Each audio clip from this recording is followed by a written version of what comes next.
Hello, beautiful people of the world of wakeboarding, the world over, joining us here and now for this, the next installment of not only the Alpaca Cup, but the Embily Open, the second ever here in Brescia, northern Italy, just east of Milan at Awake Cablepark. My name is Matt Crowhurst, and I am joined by this cat here. Hello, my name is Maddie Branson. And together we are M&M.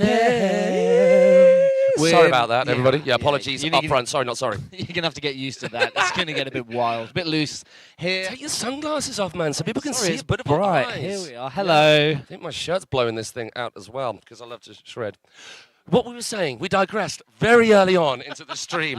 Wow, we apologise up front. Yeah, so let's have a little discussion, Matt, about the course and the breakdown of these sections. So it's going to be a total of 4 sections. The first section being the kicker, and that includes not just one kicker, but both kickers. Well, you say both kickers, 5 kickers we've actually got to play on. So there's a little Diddy Wakeskate kicker on the inside on the right. Then we've got the medium-sized kickers. Well, there's an in-betweeny. There's an in-betweeny on the left as well. So we've got Diddy, next Diddy, medium, and then 2 big Betties. But you've got kickers left and right, basically. But how does that work in terms of the section? So the way the sections work is that, as with any really solid, true to the sport judging format, it is the impression of the overall run combined. But in order to make the judging process that little bit easier for our judges, and in order to put this subjectively judged sport into set parameters so you can make sure that the just results come out at the end, we are doing sections. So we've got kicker section, and you have to hit 2 kickers in your lap in order to get maximum points. So it's 50% each kicker, basically, on the score for that section. And then moving on, Maddie, what have we got after that? Then we have the Henshaw with the bump on the inside, and included just after corner 3, we have the that lovely shaped pipe.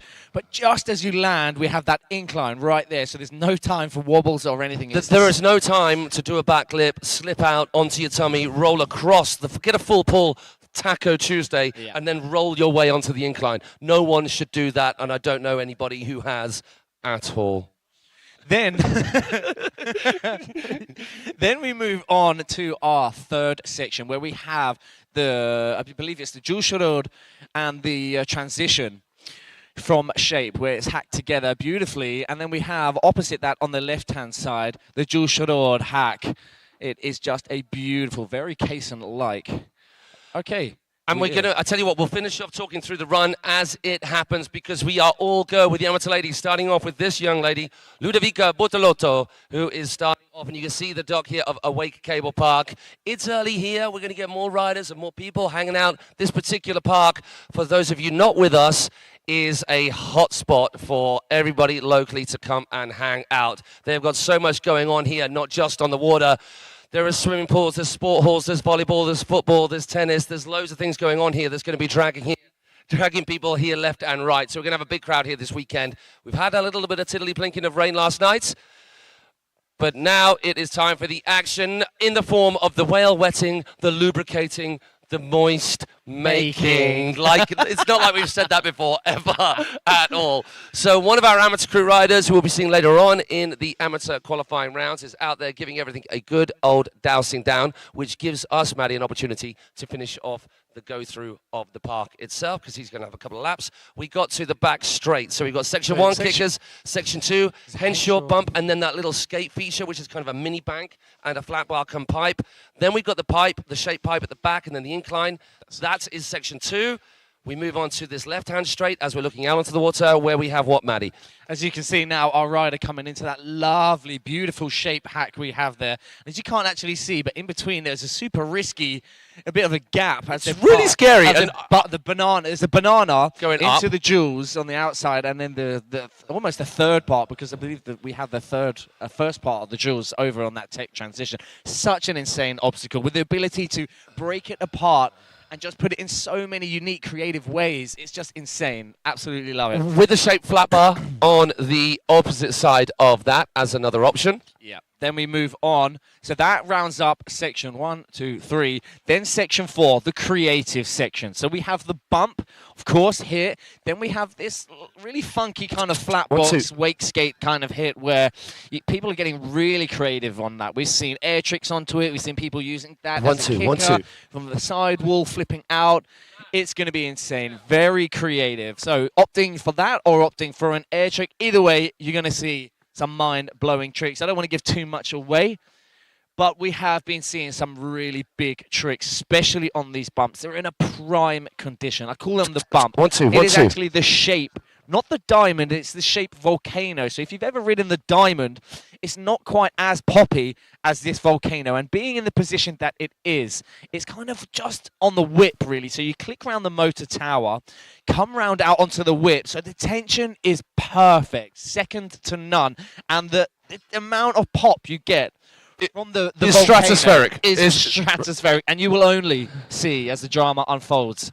People will get buck wild out of that. Buck wild. We love to see it. All right, so with our entire set of features here on this Awake Cablepark setup, this jacked up course for this second installment of the Embily Open 2023, we've got our first riders ready. And as you can see on the screen, from Italy, only right that we start off with some homegrown talent.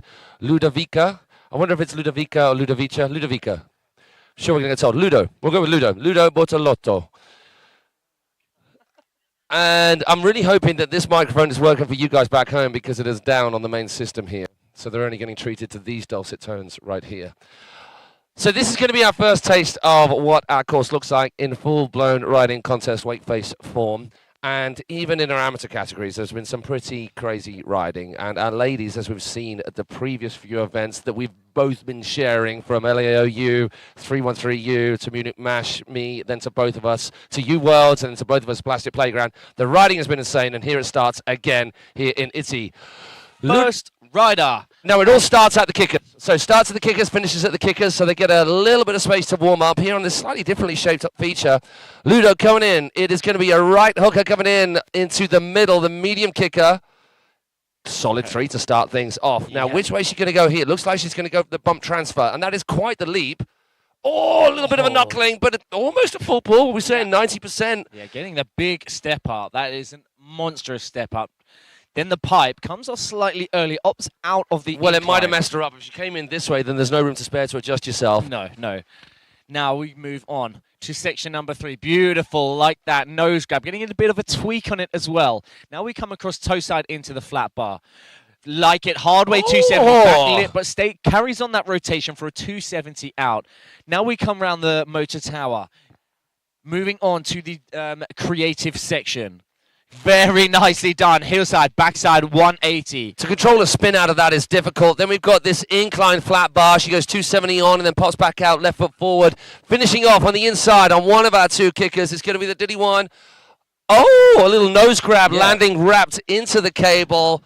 Strong start. Can't ask for more than that. First rider out on the water in this Embily Open here at Awake Cablepark, and it is a clean pass, and she still has another one in the bag to improve upon that score. And it is the best run out of the two that counts. Now, here in the qualifying rounds, the best sections. So that's right. So you have a total of 2 runs to get in the best section. So that being the case, so if you, on your first run, you get 2 insane kicker hits or 2 kicker hits that you feel are locked in and you think, I don't think I can improve them, you can opt out. That score stands. So you don't have to go and risk anything again to go and hit those, whereby you might think, oh, I've got to put a full run together. It is the sections that count, and even though it's judged in sections, it is still the overall combination of all your best sections that will make the flow of the run happen. So yeah, 2 runs, 1 best section, isn't it?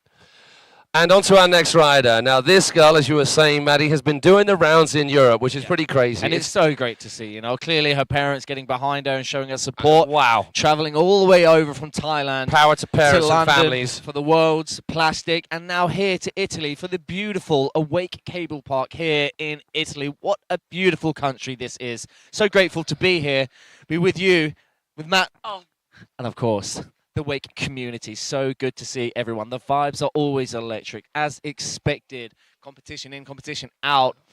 The vibes are second to none. Right, Dave AV is on the drone action. He is your usual man behind the camera, the onboard in your living room viewing of all of these events that we have been on the rounds with this summer, and just talking about Breibrim and a lot of the riders. Obviously a little bit easier for the European riders, but still not that easy. Back-to-back events, and we are at the end of a very long run of events for all of these riders.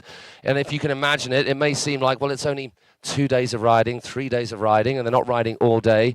That's not exactly the case. They're practicing every day leading up to the event. Some of the events, like the Worlds, like Plastic, it's multiple days of riding, going through many, many rounds, whereas something like Plastic at Liquid Leisure and the Worlds, it was 200 riders plus total at the event. So a ridiculous number of rounds to get through. Here we've got a huge number of riders as well, and some of the best in the business. And then they ride, they ride, they ride. They ride hard. They're putting themselves on the line not only in the event but the practice as well, and then they move on to the next event on the Monday after having breaking themselves with no room to spare for recovery whatsoever. So there's a lot of tired legs, aching bodies here at the end of this part of the season. It's not just tough on the body, it's a mental game as well. It is tough, like you were saying. A lot of the pro riders here have been doing like this 3-month Europe trip, which most pro riders do. They do the full rounds. You have the likes of the Australian boys, Lockie, Busty, they've been away for 3 months, and it's just competition. Then you get a flight, then you go to the next place, and then you got to get your head in the game. And it's just full on. And props to all the guys making the effort, traveling the world, and making these competitions as unique as they are. Now, we have Team Thai, Prapim, coming in for her first kicker hit, right foot heel side. Gets a nice front side 180 with a mute grab in there as well. So, toe side transfer. Gets the pop easily, about 70% of the way total full pulls, just coming off halfway along that third section of the Henshaw. But that's even more difficult. Front side pop. She gets the combo out the back as well. Yeah, girl. You can see how little space there is, how little time there is to even think about that. Oh, is she going over cross? No Go on, way. girl. Rail to rail. She goes outside in. Backboard, backboard. Now across to the... Oh, so she uses the safety, then goes out, pops back facing the rail, so she goes backboard, and then 270 out. So a good bit of improv there up and onto the flat bar. Which one of these two? She's going for the smaller of the two bumps. Go on, girl. 540 of the inside bump, so already up in the game. Air trick action, crept into the corner right before she rounds things off, and one of our kicker options. She's going inside now. Oh, it's a huge heel side cut. Not shy about boosting. No, as we saw in Worlds at the end of last year, this Brapin blew our minds. She absolutely charged the kickers at ESC. Do you remember? So big. And Team Thailand went absolutely buck wild. And it's so good to see her here representing her country and absolutely charging. That first run was beautifully done. Beautifully executed from start to finish. So as we're watching this replay, big shout out to, of course, Embily. If you want to find out a little bit more about Embily, then just go to Embily Card on Instagram. Awake Cablepark, if you can get out here to Italy, we've got not only Awake Cablepark, but then just down the road, Wake Paradise in Milano. So you can come out here to a trip if you're not from Italy and get both these incredible parks in your game, but particularly Awake Cablepark, our host of this Embily Open. Shape obstacles. Plastic fun out on the water here at Awake Cablepark. We've got Wake as well, this brand new bit of tech that allows automatic filming of your riding out on the water. And we'll go through the rest of them, but also Wake House. Now, Wake House we're going to talk more and more about over the course of the weekend. They are almost the organising body, the collective, the bringing together of everything in wakeboarding. Not just this particular event, but also the different organisations that put the event together. They're basically the collective hub for everything wakeboarding. Just have a look at the Wake House project on, well, you're already looking at the YouTube page, but then go to our social and then go to the main page as well, and you'll find out a little bit more. But what it is doing, what it is attempting to do, is bring all the elements of cable, of wake park riding together, give our riders the means by which they can up their professional game, both in contest form, in creating content form, enhancing the community as much as possible, giving companies, brands in the sport more opportunity for more leverage in the sport, which only grows the sport even more, and doing the same for riders, and also just being a portal for everything that's going on for anybody who's interested in the sport. So Martin, Onko, and the team, and Embily, and everybody behind that, thank you very much for bringing that together, both including IWWF and the WWA. We're just trying to not separate so much. We're trying to unite all the things that are going on, because it's the only way to grow our sport. Okay, I'll get off my soapbox now. Yeah, we digress. Or you digress. Well, I digress that time. All right, last of our riders in this ladies qualifying round for the amateurs. It is just for seeding only for the finals. It is Federica Tiriola from Italy to round things off for their very first runs. The girls are getting ready for their second runs as well. Dave Avey is all locked and loaded and airborne, so he is getting over to the dock ready for Federica, who is about to take to the water and to talk about this wake park. It's a unique little setup at this wake park because the first run off to the right is actually quite a short run into a really, really gentle first corner. So if you're learning, if you're here for the first time, as well as having two straight line cables on which to learn right next to this full cable, you've got this nice little short run because everyone knows when they're learning to wakeboard, or everyone who can wakeboard knows that when they learn to wakeboard, first corner is always the difficult thing. So a nice short walk back from that first corner makes life easier, as well as having the straight line cables. If you're out there watching this, you've not tried it yet, or you're a boat rider, you ride behind your rib, behind your jet ski, and if you've not tried cable, get to your local cable park. If you can, learn on a straight line cable. It is the best way of learning wakeboarding bar none. But even if your local park does not have a straight line cable, you can still get off the dock where you go kneeboarding, you go comboing to get used to it, and then you get on your board and you'll be flying and you'll be loving it. And there is nothing quite like cruising along the surface of the water and then eventually starting to play on some plastic, and then maybe eventually getting a bit skybound, which we're going to see a bit of here as well, as we already saw from Braybeam. It's what do you think about it, Maddie, whereby we've got the integration of air tricks and features, because there's always been this move over the past few years of features, because to do features, to start with, we're not talking about at this level, but to start with, it's a little easier to hit your first box, your first rail, your first kicker, than it is to do your first railie. And there's a while back, not so much now, it was like, oh, air tricks are not cool. What's your vibe now on the way they're starting to come back together a little bit more? I mean, I think it's essential. I think it is a very crucial part of wakeboarding. I think the fact that it is part of your run, very essential. You know, it kind of divides the men from the boys, the ladies from the girls, in the sense that this is what wakeboarding is about. It's not just kickers, it's not just features, it's not just air tricks. It is a combine of all of them. And as you said, a lot of competitions favouring more for just the obstacles. The fact that they have done it, but it's not just the air trick section, it's called the creative section. I like what they've done there. It's do whatever. Yeah, it's do whatever, but get creative, you know, make it look cool. And this is such a cool, unique factor to be having in this competition, as we've seen it before from in LAO. I just think it's great. It's bringing the true home of the sport back, you know. It is indeed. Okay, back to the water now.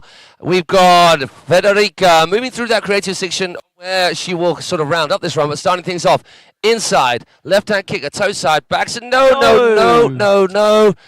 Classic four, toe side, backside. You drop your shoulders, you start to rotate too early. The board starts to push out. You get off axis, that handle goes pop.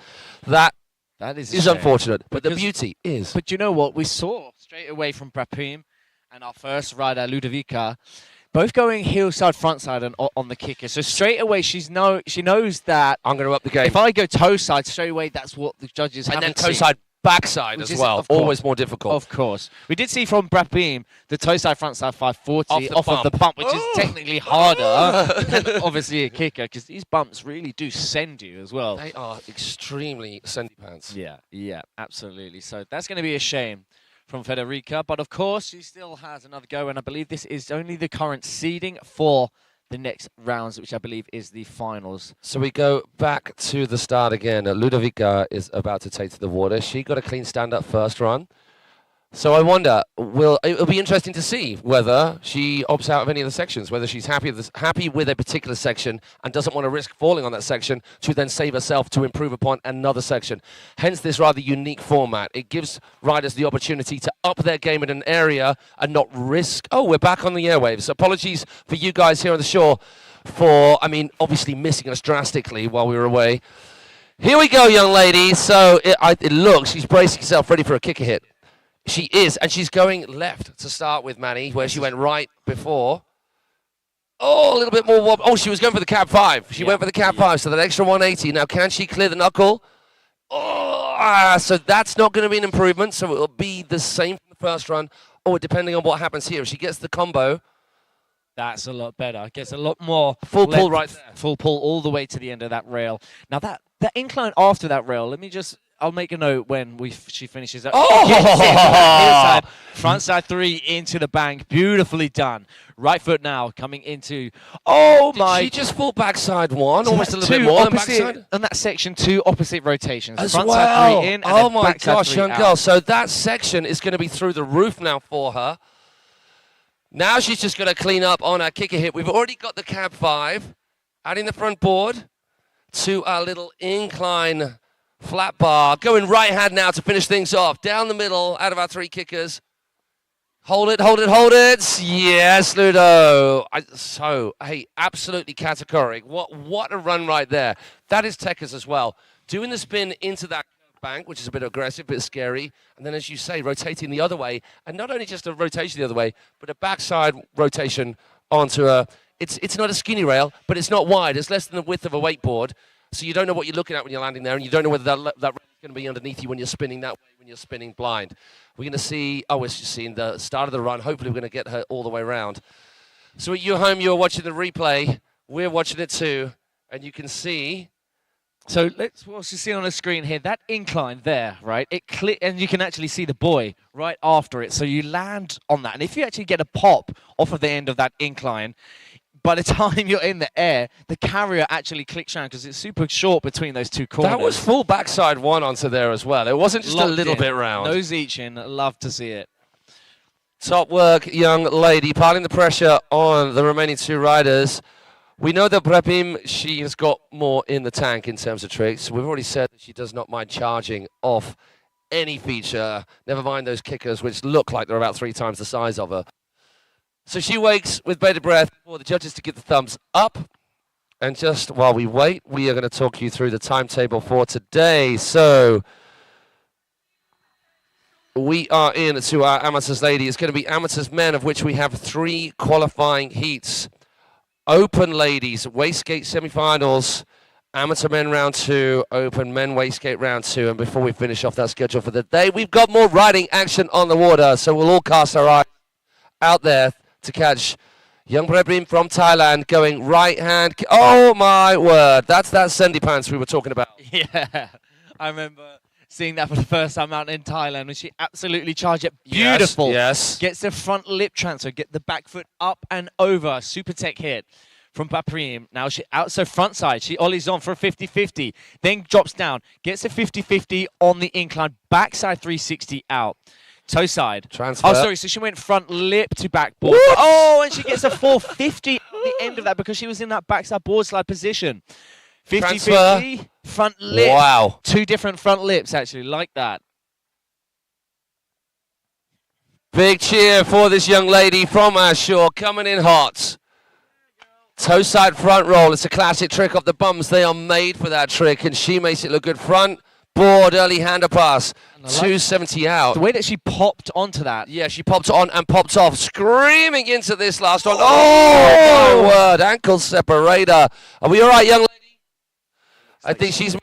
So that's one of those bum-twitching backside rotations. You know when you get into it a little bit too soon and you're chasing it with your board, trying to get it back underneath you. She kind of did, and then got a little bit of an afterbanger of a back edge. So here's that replay with that front lip, getting that back foot up and over, just missing out on the full pull. Now check this. As you can see, a lot better view there from the pipe. Drop down straight into that incline. Toe side in, front lip, then over to back board slide. Then gets a full 450 out the end. And this beautiful dual shot hack we have. Oh my gosh, gets a full pull out of the rail to rail. So both on the right and the left, we've got 2 rail to rails. And Brapim making great use of both of them. So the judges will love that, of course. And oh my gosh, hauling so much of it into that. I don't know why you want that much tension on the backside 3, but fair play, young lady. You know, she is not shy to She's send not it. scared. Not shy to cut all. in hard at these kickers. And I mean, these kickers, she's a small girl, and it's pretty much the size of her. Could you imagine, Matt, hitting a kicker the size of you, the height of you? Well, I'm like 7'2", so no, that'd be tough.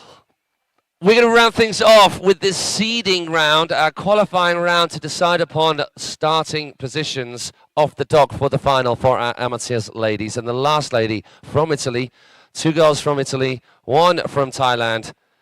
It is Federica Tiriola. Now, if any of you guys on the shore or at home want to keep pace with the results, then all you need to do is go to alpacacup.com.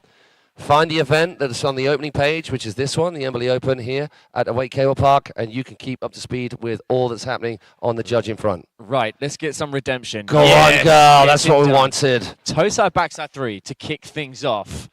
So already an improvement, 50-50 to front lip.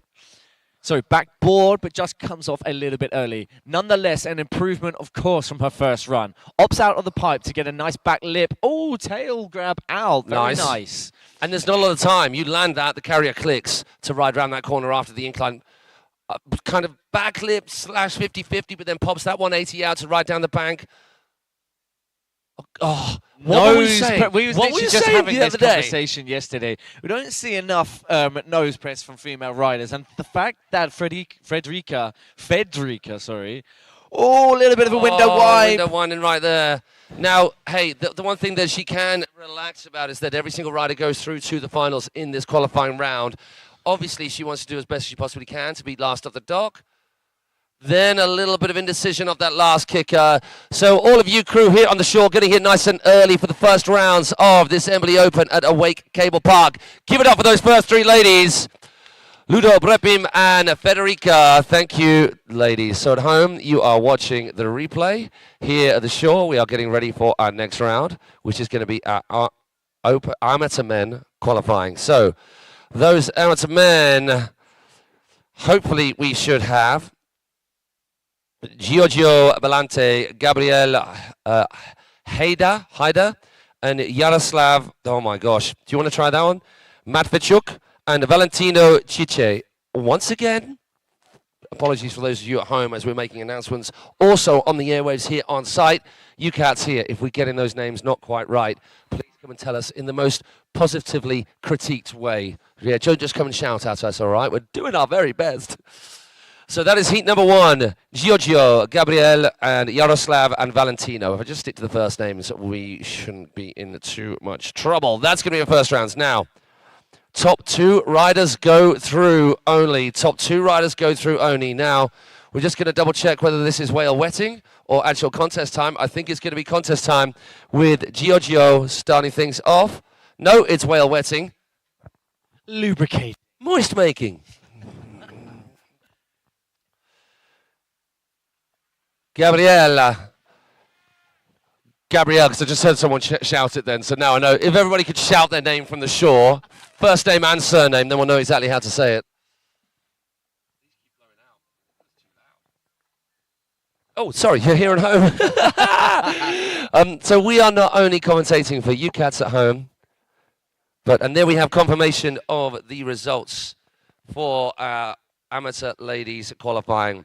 Rebim from Thailand taking top spot, Ludovica Bortolotto taking second spot, and then Federica Tiriola in third spot. All 3 of those ladies going through to the final, and then the running order off the dock for the final will be the reverse order. So Federica will be starting things off in that final.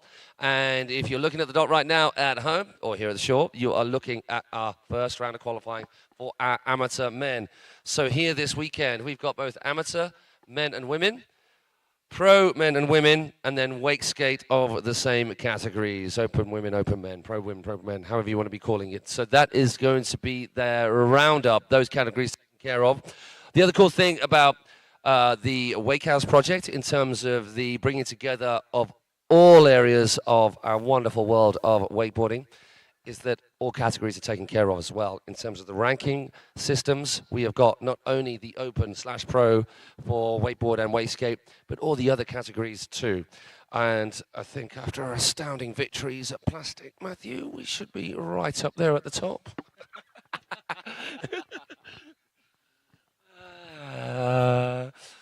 Hey, thank you for joining us. If you are just joining us, let's just have a little look at the old YouTube Izzle page. So we should be live. Just because I want to look at myself twice. Okay, here we go. We got some people joining us. Hey, Singapore Wake Park. Let's go. Let me just put that on silent. Danilo Gentile, great video quality. Thank you very much, man. Hello, Mr. M&M. Boys, yo, buddy. Hey, boy. MC compadre from the IWF Worlds in Thailand that was in, when was it, December last year. Patumtuni. Yeah. Patumtuni ESC Awake Park. And then Alex Wolf, great name. Oh, don't you start, Wolf, with that. Don't you start. It's definitely not okay, and that shouldn't be encouraged. I'm not saying it. Don't you say. Matt's just I'm jealous. giving you a, right? Why am I jealous? I'm jealous of your words. Come on. You even know me. Your own catchphrase. I've got so many catchphrases. That's why you don't think I've got a catchphrase, because I've got so many words. All right, go on then, go. I really want to swear at you right now. As you can see, we're very professional. Any chance? Yeah. That's what. Any chance? Sorry, that is directed at Matty when I'm saying any chance of you actually hurrying up when we're trying to get through the airport.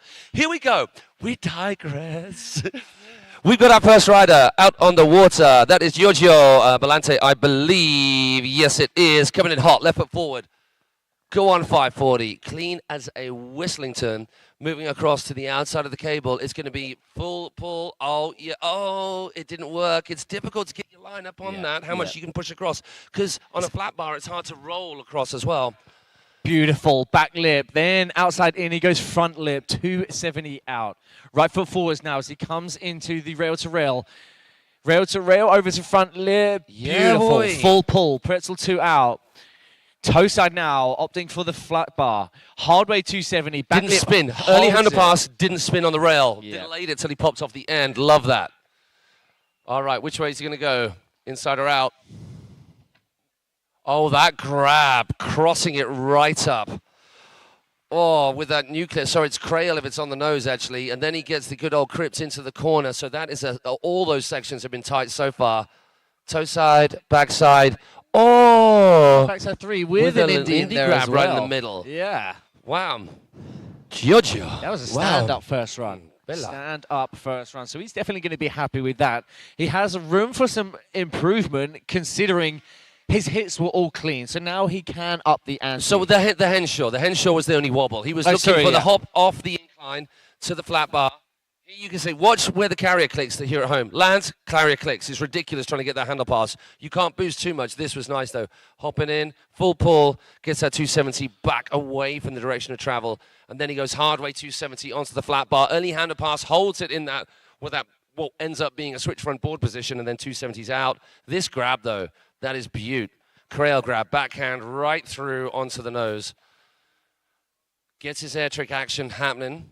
So this section, once again, to remind you guys, where you're thinking, well, there's not much going on there in way of plastic, so why aren't they just busting out loads of air tricks?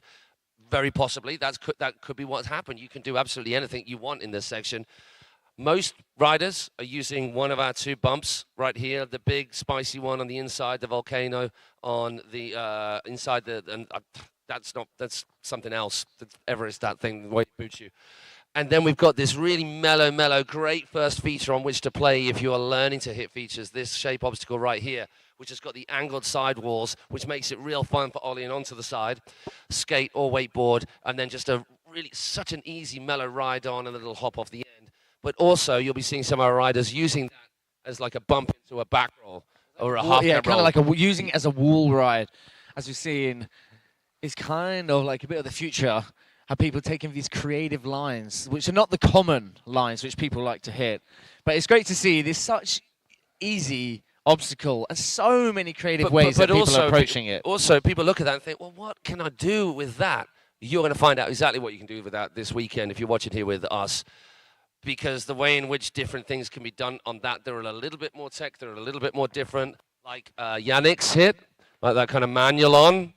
Hopefully that he's going to be doing. But we're back on the water now with another Italian, Gabriele.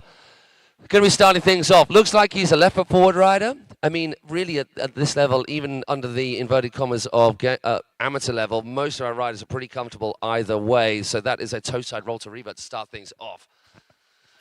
Now into section 2, where he's opting for that inside transfer. The bank, the really steep bank on the inside, on the outside of that Henshaw. Sticking with the incline, opts to miss the pipe altogether to get that front board 270 out. Just as the carrier clicks, lined himself up nicely. Now, I was watching Gabriel yesterday. He had some tidy hits on this. Just going for the hip jump, snowboard style. And it was this where he was really schooling it. That's possibly the commentator's kiss of death. Luckily, it wasn't. You don't get any more solid than that. Hopping that front lip across, then rotating bagel 270 to round it off. Now we move on to the creative section. On his toes, looks like it's going to be a scarecrow Mobius. Very nice. Into this lovely incline. Backside board slide, 270 out, same away.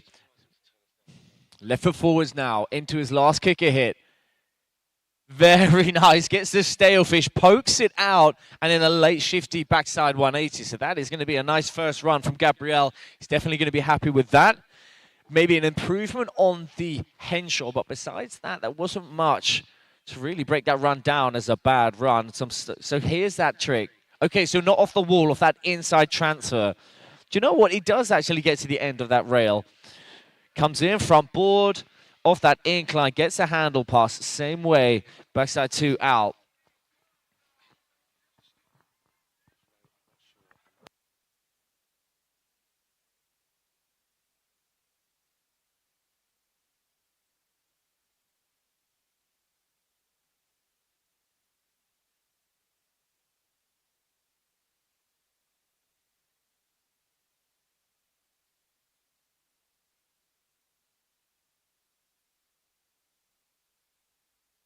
Hey, so I don't usually do this because people need to hear more of us, but I've just told us for those here on site to turn Maddie and I down a little bit because we got great projection.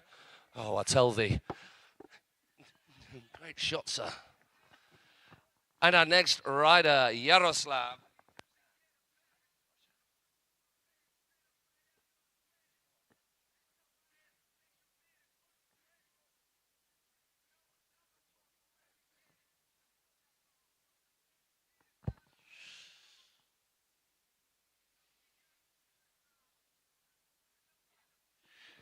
So 4 riders in this heat. Total of 2 going to be making it through to the next round. So it is all to fight for. And Mediboy is just getting in the zone. Doing it for Russia. We have Yaroslav getting himself focused, mentally prepared to absolutely throw it down. Clearly we're waiting for the green light. Green light. Red light. Looks very focused, doesn't he? And just while we're waiting for Yaroslav to take to the water, as a call out for our heat number 2 of this amateur men qualifying rounds, of which just the top 2 go through. Nicolo Belante. Oh, looks like a brotherly affair. Alexander Bichkov, Fabio Gunnery, and Martin Onko, no less. Oh, the crowd's going to go crazy. Okay, back to Yaroslav, who's on the water right now, doing it for Russia, starting things off. Matty, what has he got to kick his first run off? Toe side in to kick things off. Backside 360. Very nicely done. Straight out the gate. Now we're going for the bump up to the Henshaw. Backboard comes off the outside but lands down the transition of that Henshaw. Front board all the way full pulling. Opts out of the incline. Super tech to get that hit and then click round the corner. Now toe side in, so opposite. We've seen toe side from his right foot, now toe side from his left foot. Great composition. 50-50, 50-50. Ooh, a little bit of a wobble.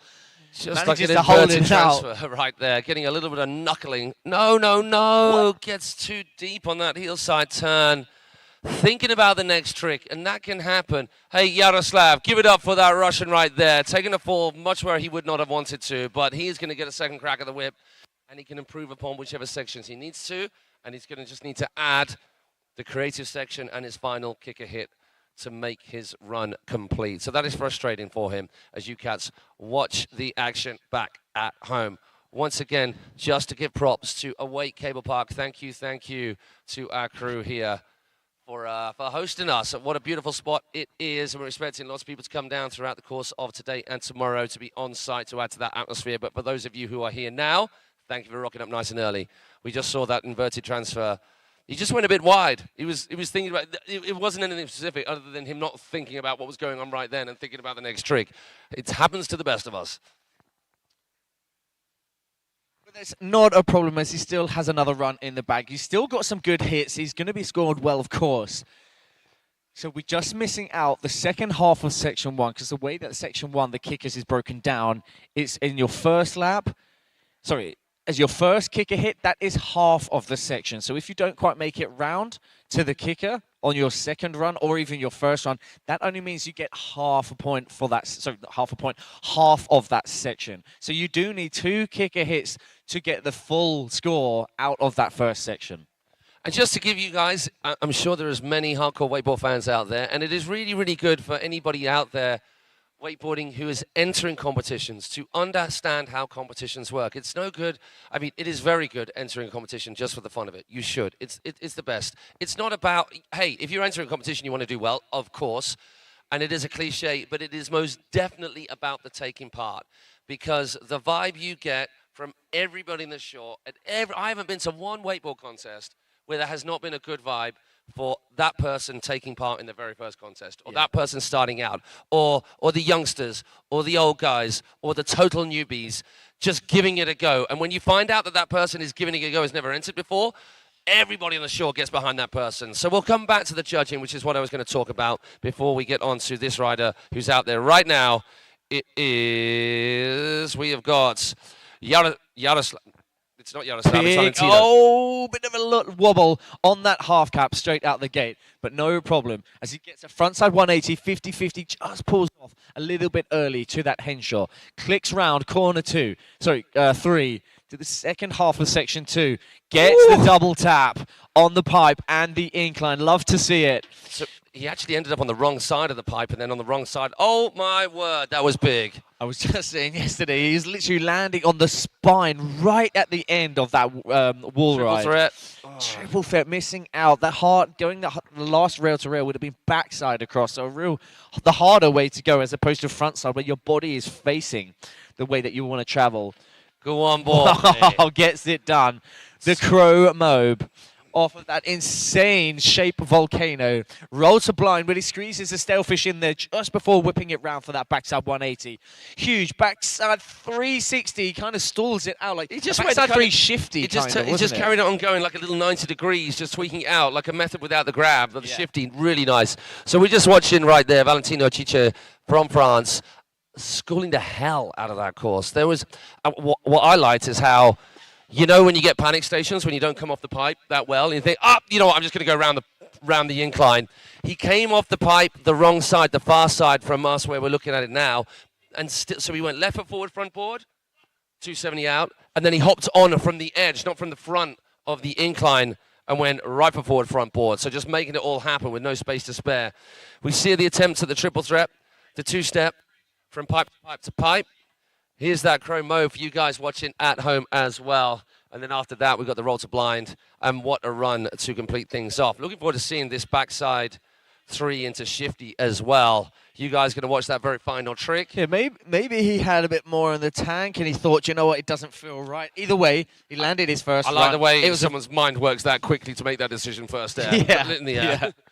No, if it doesn't feel right, don't do it. It's only his first run. So he has got a solid section with getting his first kicker hit and his second kicker hit. Hello for those of you at home who are looking at these beautiful faces, Maddie and Maddie, it's very easy to remember, as well as watching the scores unfold. So at the moment, we've got Team Italy out in front. We've got Giorgio and Gabriele. Yaroslav obviously didn't complete his run. So even though it's a super low score, it's not because specifically of the tricks that he did, it's the tricks that he didn't do, which he's going to rectify right now on his second run. And then unofficially, of course, we're going to hazard a guess at Valentino being in one of those top 2 spots in terms of qualifying out of these 4 riders, each of which have got another crack at the whip. It is just the 2 riders going through. So we already did the announcement for our second riders' runs. That's for these riders here on site to make sure they are ready. Maddie, talk me through which is your favorite part. I think I know which is your favorite part of this section, considering we need to get another video of it because I only got a video of it from here. But the bank. The bank. Yeah. It's just It's, in my opinion, it's one of the best banks I've ever hitten. I've ever hitten. Ever hitten? Words. I haven't hitten any of the banks that good either. Yeah. So that transition rail is just absolutely beautiful. They've got the same one out at Luna Cablepark. It's a great height. It's got a great pop. The transition up, the kicker up that then gets you into that transition is just beautiful. It absolutely sends you. You don't really have to pop much to absolutely charge it. And the fact that when you do charge it, you can land perfectly into the quarter pipe, just like they do on a skateboard. You know, just landing beautifully, and it just makes it so much softer on the knees. So that is going to be my favorite section, because you've also got a rail to rail. It's very different lines you can take on that. Now we have our rider out, kicking things off. Giorgio Belanti started with the same as he did first time round, the 540. Now, it didn't quite come together the first time round, but does he? He doesn't. So the lineup, it's so difficult to give yourself enough momentum to get across, but then not so much that you can't get back. Back lip on. Combines them into that backboard, then 270 out, completing the 360 with that handle pass just as the carrier clicks. He's going transfer. That was good again. Pretty much the same, but I think added in that middle part of that second section is going to add to his points. Hard way, 270 early handle pass, 270 out. I like that. The first one, it was more back lip, right on the nose, but that one was more back tail. Yeah. So it's this crazy. Oh, I love it so much. Such a cross-toe grab, and you just noticed a little bit of frustration there. He didn't get boosted as much, but then adds there the blind judge, which he didn't do before. It was just the crypt. So already that creative section, adding a little bit more. But then the kicker section, we missed it. We missed the grab. saw the indie on his first. So what are we run. looking at? Creative section, definitely better second time of asking. For sure. Then actually it was an improvement on the pipe and the incline. So even though he didn't make the henshaw as he wanted to, that second section will be better as well. So the second run, second sections, and I think it could be anybody's guess on the third section. They were both, it was kind of like for like. Like for like, yeah. It was sort of, the only difference was back nose before back tail. Either way, he full pulled the rail. He's still got great control. The backside 270, both from run number 1 and number 2. Now we're trying to get up for our riders and for you people at home, as well as the crowd here on the shore, as much. Oh, there we go. I think I like the first one. I think he locked in the first one a little bit more, and I think he got more of a full pull on the transition rail. Here, didn't get as boosted, but the grab was as solid, but then adds to his technicality, the difficulty right here with this blind judge, which is super clean. And then you're watching that last 3, and he just didn't quite get that grab. If you remember from the first run, it was lovely indie grab right in the middle of that toe side, backside 3. And here we have confirmation. So you can see the way the things are working out from our judges. This is what we're looking at. We've got judges looking at each sections. All of our judges are judging every section, and it is 25% of the full maximum score of 100. And they are giving a score out of that 25 for each section. And it is going to be Giorgio's second run that is his highest score, already in the qualifying top spots. Well, we're going to see that because it was the young lad Valentino who absolutely killed it on his second run, and we can't see those qualifying scores yet, but we know that these riders have to put the pressure on the rest of the riders to follow if they're going to be finding themselves a place in the final. Gabriele doing it for Team Italy back out on the water. Not too sure if this is his local or not. So Gabriele opting for his first run for his first section, opting out of those kickers. Now we move on to section 2, where he gets outside in. He gets a backside board slide ever so slightly, just comes off the outside. Front board of a tap to front lip on the incline. Clicks round, corner 4. Straight down features fairway. Toe side in, gets a nice grab, beautifully lands into that transition. Left foot forwards. 50-50, over to front lip. Gets the full pull, baby, FPB. 270 out, very nicely done from Gabriele. So that's going to be an improvement from his first run. Gets this, gets the chromo at the last minute, whipping that backside 180. Oh, so it wasn't quite the pop that he could have asked for on that Rayleigh, but he muscles his way through with a hernia to boot. The window winding. Looked like he stuck a little bit on that kicker. Just as he was on the kicker, you could see a little bit of a window wipe, so something didn't feel right, which is why he decided to opt out of the trick. But still, Improvements, right? Improvements in areas on sections. But do you know what? He opted out of the kicker for his first section. But no, the way that it breaks down is that it's not one kicker hit from one run and your second kick hit from another run. It's one run, one section. That's it, isn't it? Yeah, exactly. So he's going to have to stick with his first run in terms of that section. But there were improvements here in that creative section as well with that Crow Mobe. So nice work, Gabrielle. Here we see you guys at home just watching it. Now, if you're listening to us and there's a slight delay or a slight lacking of syncing of what we're saying with the replays, that's just because of the way the internet works. We're watching the actual internet, the thing that you guys are watching at home, whereas there is a delay between us and what's hooking up with there. So just forgive us there as we ramble on. And there you can see the way the scorings work. Now, if it's a little bit confusing, you can see across the top is the original scores, and you can see the 4 sections, each 25%. And to remind you, those sections are kickers, 1 section. You have to hit 2 kickers. It doesn't have to be different kickers. You just have to hit kickers twice in order to get your potential of maximum score there. Next section, Henshaw, bump, flat bar with bank, as well as the pipe and the incline on the back straight. Section number 2. Section number 3 is all of this down with the left-hand side as we look out onto the lake. So you've got the incline raised pipe rail to transfer to the box behind that, to the bank rail, which is rather techers. Then we got the flat bar on the right as you're riding along, and there's crazy Kaysen / Julien Chiraud type thing over here, which is all combo rails and loads of transfers and banana rail. And then you got the creative section after that, which is 2 bumps, the incline box, wedge, and air tricks at plenty. Hey, who are we saying hello to, Maddie?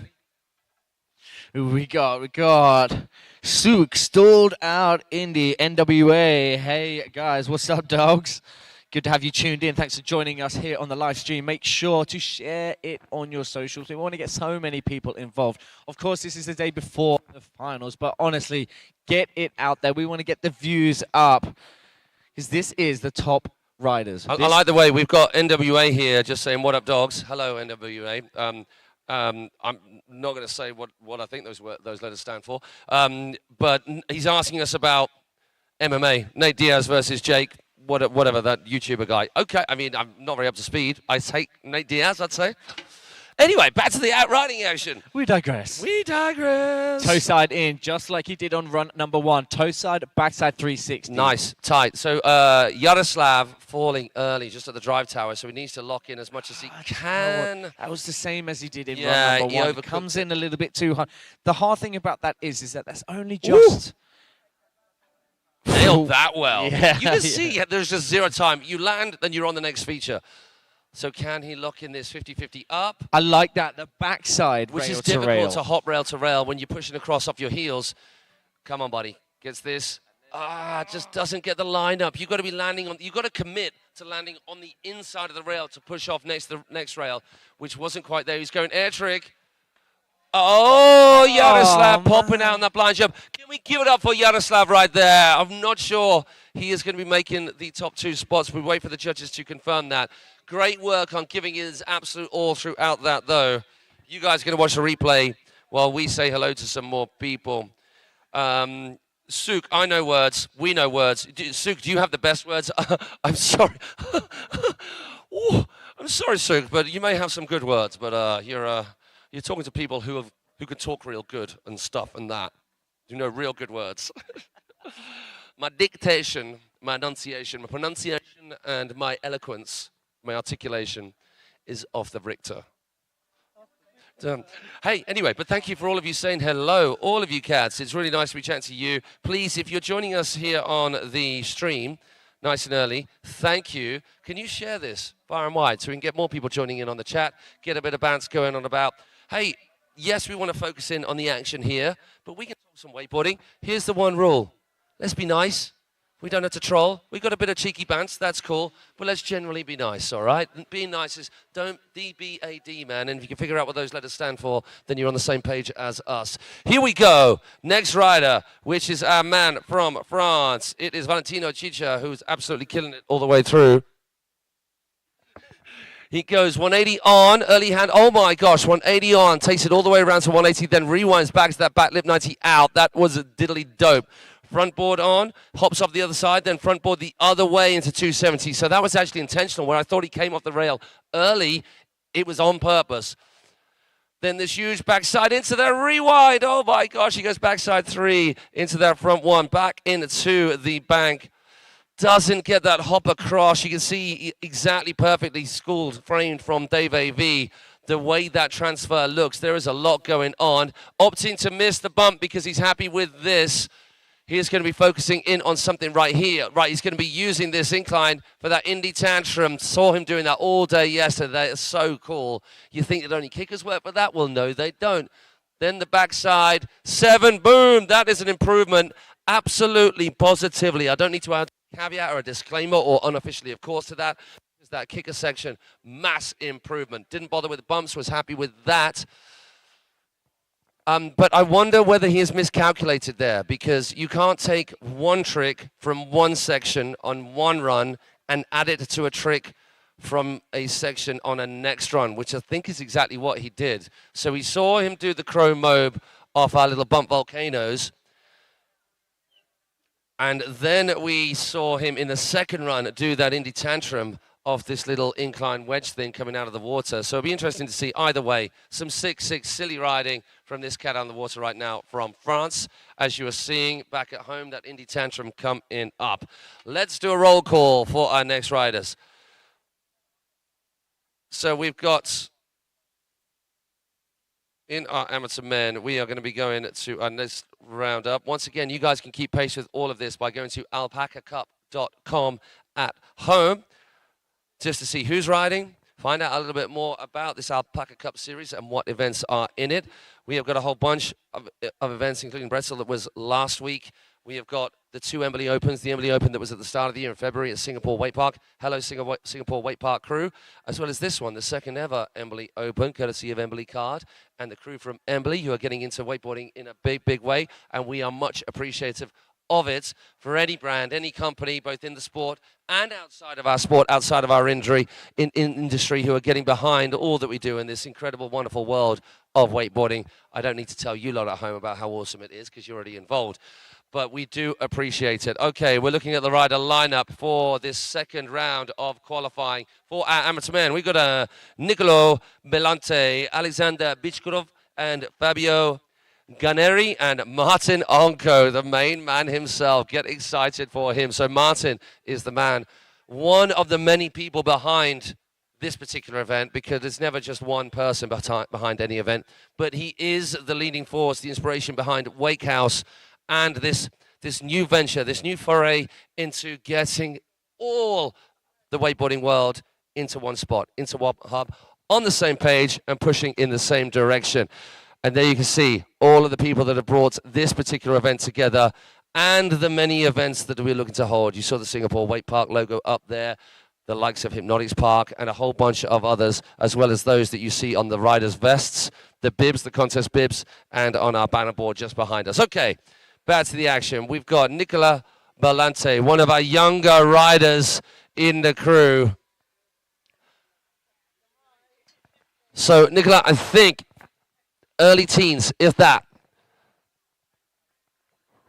Representing Italy, toe side, backside, 5 to start things off. So he chooses the smaller of our kickers on the left-hand side just to control the pop. Oh, he goes front lip into that, then a little tippity-tappity on the top of the Henshaw, but once again, that lineup's difficult.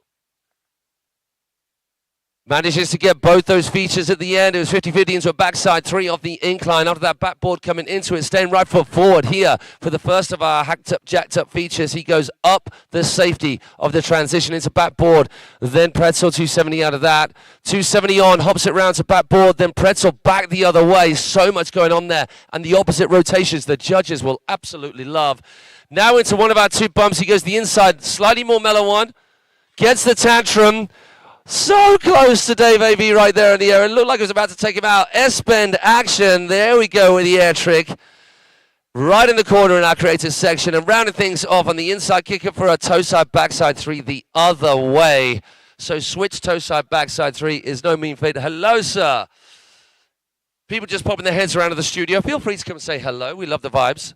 And the Embily replay right now. And while we've got that Embily replay, and we just appreciate the majesty of this toe side, backside 5 from this young cat. Yeah, you can see how it didn't quite work on the Henshaw. Nicolo looking very, very tight indeed. Wake Steel, Wake Eye, Shape Obstacles, Wake House, Awake Cablepark, and of course Embily once again. We got a few other features and sponsors. Fatitesi, we've got Minoa Board Company, skateboarding, snowboarding since 1977, and Bear Bush Botanical Collective. Thank you to all those guys, as well as Mystic and Liquid Force, the supporters of this specific event. But the entire RPEC Cup series, as well as Wake House, are a whole bunch of people and companies besides that make all of this happen. So thank you to every single one of them. Anybody else joining in the old chatski? I like that. So Sook getting behind Alex. Let's fish in, go Alex. So Singapore Wake Park. Lottie Doc. Hey there, little lady from the UK. Good to hear from you. And then who we got here at the bottom? Okay, a little bit of support from Martin and Alex. And Oyong Muniet, 1991. Go Martin and Alex. Why both of you compete at the same heat again? Yeah, it's a little unfair when you get your compadre in the same heat. It happens, though. Not much we can do. So here we go. Alexander Blichkov of Russia on the dock, about to hit it. Let's go. We are at the early juncture of this Embily Open. Qualifying rounds for our amateur men. Now, out of each of these heats, if you're just joining us, we've already said it, but it bears repeating, it is just the top two that go through. Alex out on the water, eyeing up our 5 kickers. Which way is it going to be? Oh, wrapping up for something. It's going to be toe side, backside. 180. I think he got a little tickle of a grab in there as well, which is rather tight. Now into the Henshaw. Opting to miss the hack. Is he going to get... Oh, yes. Getting all 3 sections. So his backboard, 50-50, then a tickle of a back lip on that third section, the decline. Backboard. Does he get the hopper? Oh, cheeky little wall ride on the incline after the pipe. That section really nice. Going pipe to pipe. No! Oh, he somehow pulls himself out of a hole. Almost pulls him into a front edge as well. Oh, just needs to pull those shorts out of his butt crack after that. Almost in disbelief that he got himself out of that one. He muscled his way out of that so good. So he needs to compose himself. Thinking about the 360 right there. So that wobble after the transition has affected him a little bit. 270, nicely done. 270 into butters. That was sick. So landing in that backside butter slide position. Going for the little shifty 180, shifty little tweet poked out 180. Give it up for Alex. A lot of support for you, Alex, on the chat. We got Lottie Doc joining us there, Maddie, as well. Lottie Doc. Getting tuned in all the way from Scotland. Great to have you on the chat, as Maddie said. So, Alex, needing first kicker, wrapping up for the kicker. That toe side, backside one, that was tight. We're liking that hit on the incline wedge thing here, the last part of our creative section. Obviously just needing to tighten up. This is where it went wrong. So see how the board was pointing in line with the rail as you're going down the bank. That's a surefire way of slipping out. As you ride down that bank, imagine imagine you're on something that's slippy and you're trying to stand on the side of your foot as opposed to pointing your feet down that little bank. You're going to slip out, which is basically exactly what happens. So you've got to kind of point the board down the rail in the direction you want to ride out. Yeah. Really, particularly when you're on your heels. And I mean, props to him for getting out of that one. Yeah, I mean, honestly, if I was to judge this, I'd just give him extra points just for pulling yourself out of that hole he found himself in. And splitting his difference with his shorts right up his butt crack. All right, Fabio Ganeri from Italy, about to keep things going with amateur men. Yes, holy moly, guacamole indeed, Singapore Wake Park crew.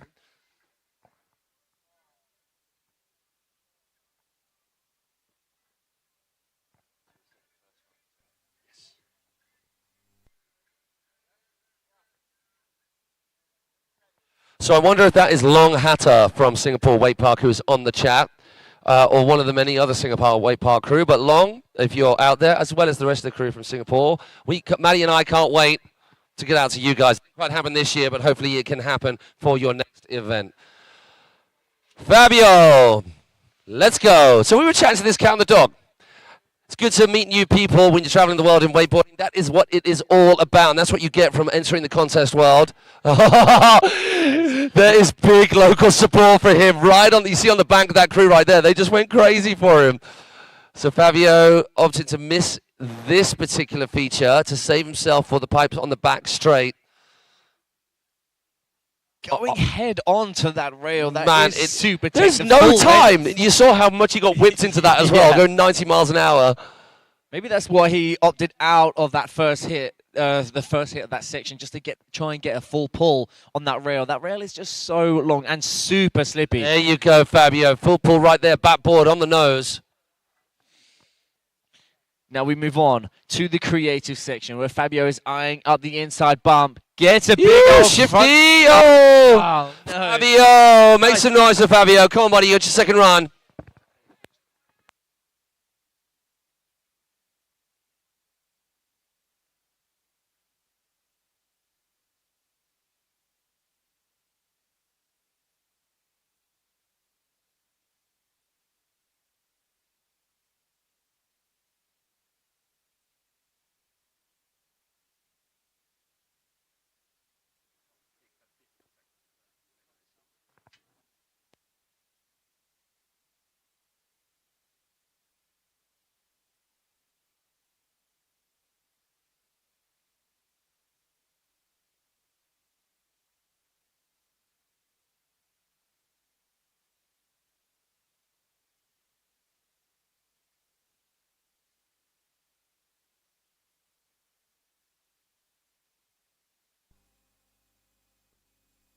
The man, the myth, the legend, Martin Onko. Hey, Out on the water, so much work Martin has put in behind Oh my the scenes, gosh, you have no hosting idea. this event and behind Wakehouse Project. If you just take a look at Wake House, the website, it will blow your mind. It is no mean feat to put anything together of this nature, like a single event at your home park. Anybody who does that out there, who doesn't work at the park full time but has helped out a little bit. We were talking to Nick Dorfer yesterday about his event and how much work goes into it. And then he's doing that, doing it remotely, as well as putting this whole Wake House project together as well. For those of you at home, do please check out Wake House online, through the social media, through the YouTube page you're watching right now. All the details will be there. It is well worth you just having a little look up and scrolling through, because what his vision is something pretty special. There he is! You! Come on, boy! Martin has been absolutely killing it recently. So good to see him here competing. Here at Awake Cablepark for the Embily Open. Beautiful tantrum straight out the gate. Strong landing, no wobbles, no butt checks, no nothing. Now toe side in, gets a front lip. Oh, misses out on the full pull, but still gets a hit on the lander of that Henshaw. 50-50 on, front that side. was nice. Front Yes. lip. Very nice, full pull straight into the incline as well. The judges are going to love that. 50-50, over to front lip. Right down the transition. Hardway transfer off the heels as well. Yeah, right on the spine into that. One rail. Oh, my gosh! Oh my God. Give it up for Martin Onko. Almost getting a back tacker right there. Look how much he got bucked the hell out of there.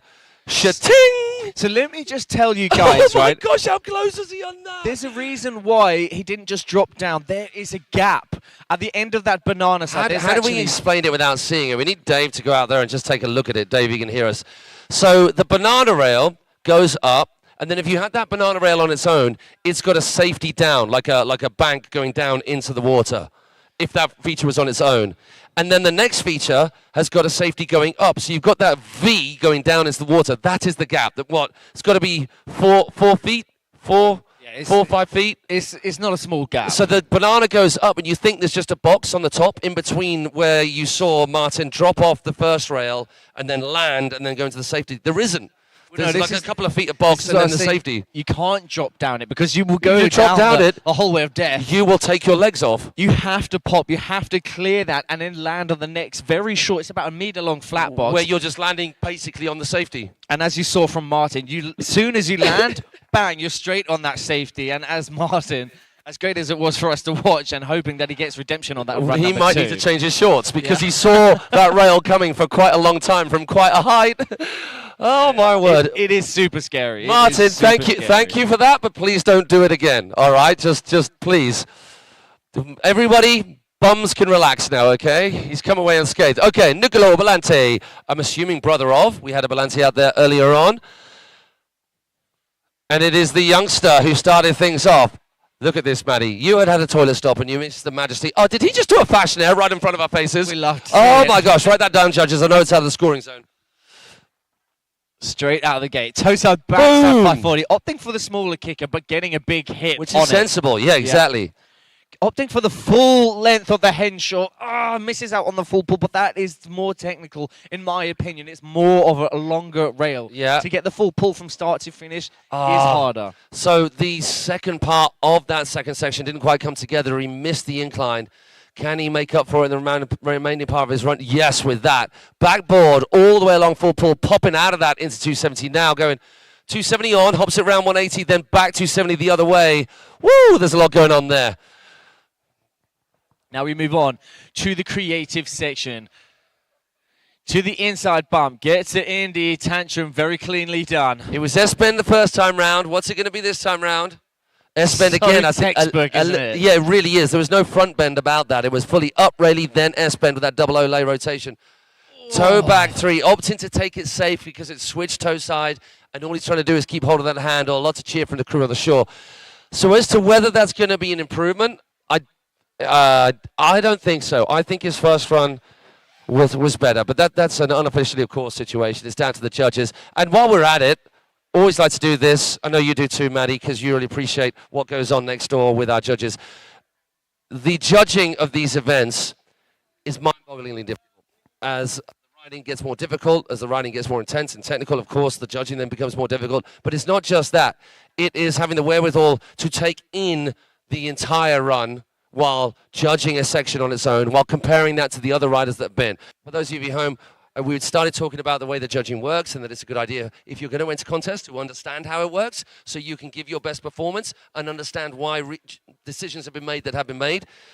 Every competition is judged within the heat itself. There is no world record score within wakeboarding. You're only judged against the riders that you stood next to on the dock. So it's all relative. It's all relative, and that's they're riding against each other as well as themselves. And so the actual way in which our riders, our judges, are making this happen, it's a lot more involved than you might think. So you think there is a decision?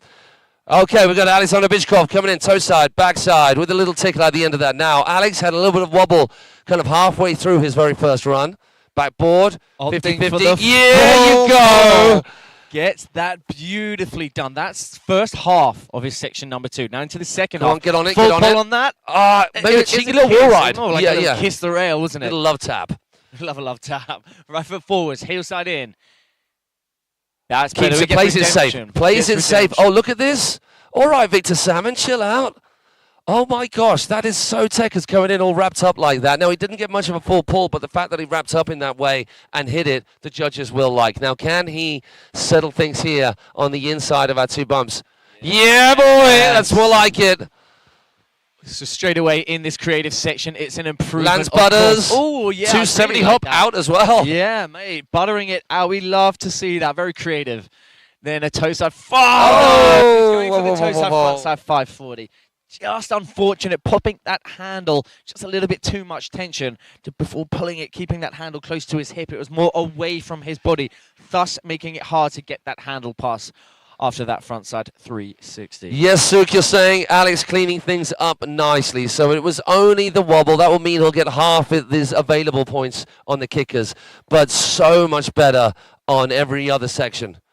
And he gives, look at this little wall ride love tap. That's cool. It wasn't even love tap. That was a proper wall ride. Yeah, absolutely. Really like that. Really like that. To be honest, not many people are hitting that part of the rail. They're choosing one or the other as well. This is that he just needed to edge a little bit more. And perhaps the reason that you don't edge more when you're wrapped up like that is because it spins you out of your wrap, which is very, very difficult. But this lovely hitting these bumps toe side and then trying to do a spin and keep control of that pop, very difficult indeed. That was a little bit something different. That 270 on into that backside butter, then 270 out. And then here, just not cranking the handle quite enough on that toe front 5. And we move on.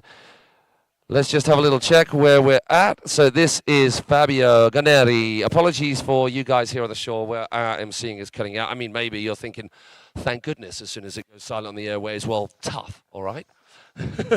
Fabio Ganeri coming in hot. Now, this was the cat for whom the crowd went wild Buck Wild. Buck Wild. We asked, that's Buck with a B right there before there was any complaints. Oh, that's risky biscuits, mate. He just lost the nose right there. Here we go. Fabio coming in. Middle. He goes little one for a cheeky little shellfish. Straight away, that's an improved. Dave playing catch up. Oh, we're going for the wall this time. So, no, don't do that. No, mate. He was just cruising around and then just gets that back end sliding out just that little bit too much, drops the butt, cannot handle the pull. So that is frustrating for Fabio, really frustrating. So he's going to be back over to Martin Onko. So it is not going to be an improvement on the first run score for Fabio, so the judges will not need to deliberate too much over that. And then it is now time to move on to our next rider. Wow, who really upped the tempo and got the crowd going first time of asking. When was oh, you did it. I was just going to ask, when was the last time you were flying through the air, seeing a rail coming at you, and you didn't have the board in between you and that rail? It was literally yesterday, wasn't it? Yeah, I took the transfer from the bump to the Henshaw and did quarter of a tantrum and just slid down landed beautifully on the top. Full pulled it on my back though. I think that both of us crashed at exactly the same time, because where the carriers are, I was in front of you hitting the pipe, and you were on the Henshaw. So you imagine just filming, there's our two commentators there. So I just slid along the pipe on my stomach. You were sliding on the Henshaw on your back. It was like you're in safe hands. Together, forever, I'm throwing a heart. Oh, sorry. Just goes to prove how in sync we are. So in sync, yes. Our time of the month are totally aligned. Right, Martin Onko. None of that silly business over there on the old hacked up feature, please. Come on, Martin. Let's get redemption, bro. Here we go. Can everyone go crazy for the man of the moment? Don't do that again over there, please, man. So if you're thinking that it's all serious business in wakeboarding contest, that face right there, enjoying himself no end, will prove otherwise. Maybe a cheeky little binding tickle right there. I think it was definitely a grab on that. So he's not going to risk any biscuits right there over on the Henshaw. He's opting to miss that. Oh no, so he's missing that entire section. Yeah, happy with that section. So we've just done a little deliberation on the slide there. Right, Martin now choosing to get into things on this third section. That was nice. That was better. That was better. So getting the transfer across on his heels. Right, fingers crossed now for Martin. 50-50. 50. Oh, he's determined to hit some plastic with his derriere. Give it up for Martin Onko. Obviously a little bit frustrated. He was lining himself up for the triple, or at least the double rail hit, the one tap. So he gets this part right. He was a little bit too far over. Yeah, you see he actually slips off that a little bit early, then pushed him across to the outside of that feature, inside relative to the cable. Oh, Martin, we're sorry, man. We are very, very sorry. Can we give it up for Martin Onko as that is his job done? We're going to be moving on to the third heat of riding for our amateur men. And if we just look at the schedule, we can tell you what else is up. So it is going to be open ladies, 2 heats qualifying for them straight after our amateur men. Amateur men round 2, the LCQ. I like that, big or home. Love it. Then open men, Wakeskate qualies. Then lunch, yumsies. Then pro men round 1, like a million heats, as you always find with the pro men round 1. Pro ladies round 1, wakeboarding. And then we've got LCQ. And then we move on. Oh, there's a lot of talking. Okay, lots of words. So it is going to be open, amateur men, qualification, heat number 3. And oh wow, what a name. Bongiovanni Bruno. If any of you lot have listened to Maddie and I, and I'm sure most of you have, that you just can't get enough, at any of the events, so at the Europeans and at the Worlds, when the Italians get out there, honestly, there is nothing better than Italian as this beautiful sing-song, rolling off the tongue language, and then the names, look at this. Bongiovanni Bruno, oh my gosh. It's just beautiful. It's just beautiful, honestly. And hey, we do actually, and we worried about what was going to happen in Italy when we start waxing lyrical about this. I mean it genuinely. Most beautiful language ever. And can't speak a damn word of it. Yes. Oh, what? Si, grazie. Si, grazie. I was about to do the tutti frutti molto così. Yeah, let's not do that. But we did learn how to order a beer, didn't we? Fure, doce, biera. Por favore. That's the most essential I thing. probably we said needed that to wrong as learn. well. Yeah. Yeah. 2 beers, please. Probably got it wrong. While we are waiting for this next round of riders to take to the stage, let's say hello to you cats at home. We have got Suk right there, Matiz Garcia, Alex Bruno, so a few of you. We've got a good few people. Once again, all of you joining us at home, wherever you are in the world, welcome, welcome. Thank you. If you're just getting online now, could we ask a favor of you? Could you make sure you hit subscribe to the Wake House YouTube page that you're now looking at? Could you also, at some point today, go check out the Wake House project, the Alpaca Cup.com site as well, those 2 websites. Check out Embily, the big people behind this. And also, could you share this feed far and wide? Share this feed as much as you can. Now, we're just going to double check to see whether this is whale wetting or actual action. It is actual action. Oh, I like that. So Bon Giovanni goes back butters. He goes back like back lip up the kicker into the that back mix. roll. Yeah. That is very sick. Oh, easy full pull as well. Made it so lazy and casual. Front lip in, then 270 into the line. What? Are you going to hop back on? Oh, he went too big. So he was looking for the front roll off the safety of the pipe, then hopping back onto the incline. Didn't quite get it together. Front side 180 on. Lands a little bit zeechy, but gets the hit into the transition. Now we move across now into the hack. It goes 50-50. Misses out on the full pull, rail to rail, but no problem as it's still run at number 1. So far, it's only Gabriel Heller who has managed to make that transfer. Front roll, nice and tucked up. Super ridiculous clean. Heel side air trick time. Gets that roll to Riva, real nice. Oh, sorry, half cab roll, I would imagine, because I think he's a lefty. Now, right foot forward, what we got? Cab 540. Room for improvement, but some solid hits in there as well. That's the kind of summation of that first run from Bon Giovanni. The kickers were great. You know, he's going to be absolutely buzzing from those kickers. So technically, he doesn't have to hit the kickers. What I really liked about that back lip on the kicker and how technical it is, I remember seeing the likes of Graham Barres and Daniel Grant do it. When you're in the back lip and then you go for that back roll, you're bringing your board almost into the line. And there's also the very easy. It would be very easy if you just slip out onto your face.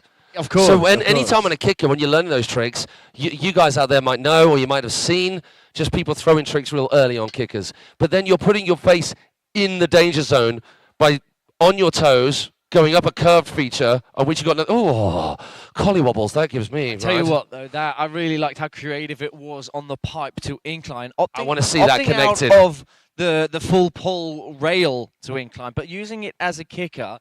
Then trying to get his way back in, but being the nature of those obstacles so close together, it has to be a perfect I'll let you take this name, Maddie. No, I don't think you can say that. Guillermo? Mason. Just call him Mason. GM. Right, Mason. Let's have it. Sorry, buddy, because maybe someone in Italian can come and tell us how to say that exactly, because the way it is spelled, I don't think is the way that you say it. Guillermo. Just nod. Close enough? Close enough? He's smiling, but I think he's just being nice. He's going, those... Guillermo. Yeah, better? There we go. Guillermo Mason. Beautiful name. Like I said, once again, more proof. Oh my gosh, and the shorts as well. Right, gold star. Gold star, Mr. Mason. Guillermo Mazon, not Mason. Guillermo Mazon. All right, Guillermo, let's go. All right, in the fashion stakes, Guillermo, he is winning straight away because those shorts are hot property. 540. And in the riding stakes, that is a very good start indeed. Lots of cheers from the crew on the side. Oh, 270 on. Oh, that's hard to get a full pull clean hit on that. Being the nature of it being almost under the cable, it's super hard. That is a tight combo there. He goes front board on, then 90 out handle pass straight onto that incline. That is ridiculous. Frontside 540 into the bank. That's a nuts hit. Getting that handle pass super quick, landing perfectly into the transition. Preps himself perfectly for that rail to rail, getting the 270 out. Full pull as well, might I add. Now it's toe side into the pump. Bump, pump. Gets the tail grab, holds it all the way through the Scarecrow into the air trick section where he gets a lovely crypt stays left foot forwards now for his last final kicker hit. Oh, I love to see it. The nuclear grab off of his toe side edge. I'm sorry to correct you there. Well, it's going to have to be two. It was nose grab here because he started. Yeah, it depends the way you start versus the way you end. And then we had this discussion about Crail, and I made the mistake. Crail is actually all the way along the toe edge in front of the front boot and the nose. Nuclear is on the heel edge. We'll probably see Mr. Trent Stuckey, who can wrap his body in some contortionist fashion to grab further around on his heel edge than any other person on the planet. But we'll look at that run as we're watching the replay. So much of that was just ridiculously tight. Here we've got that crow, gets the grab on, and then we're going to see this lovely bit of air trick action in the corner. But this right here, floaty toe side back roll, reaching through all the time in the world. That is some very tight riding from the young star. All right, Carson, with these names. Desjardins. Carson Desjardins. I hope we pronounced that correctly, of course. From Canada. The other half of Courtney Angus. Great to see him here competing, getting himself in the zone. Super focused. So this cat is rather skilled on a snowboard and has not been wakeboarding that long, but man, can he rib. Let's a big cheer for Carson Desjardins. Whoop, whoop, whoop. So he's not scared of launching a few. Skybound, and hopefully we're going to see some of that action to get things going. Right hand kicker down the middle. Oh my gosh, solid grab. Pulling that board around to finish up that three with that nose grab. Hops on. Makes the third section, but not the full pull. See, it is hard. It is tough so to hard. Get that full pull. Now here you can see how little time you've got. I like right that. there. He ollies up back lip. Oh, that was risky. Carries on that rotation, just misses out on the incline after the end of that pipe. But now he comes in for a 50-50 front side 60 over the rail Clips into the coping as well. I kind of like the tapping of the coping as well. It's more controlled, isn't it, as he locks himself in. Opts out of the triple rail, but still gets a rail to rail and then a 270 out.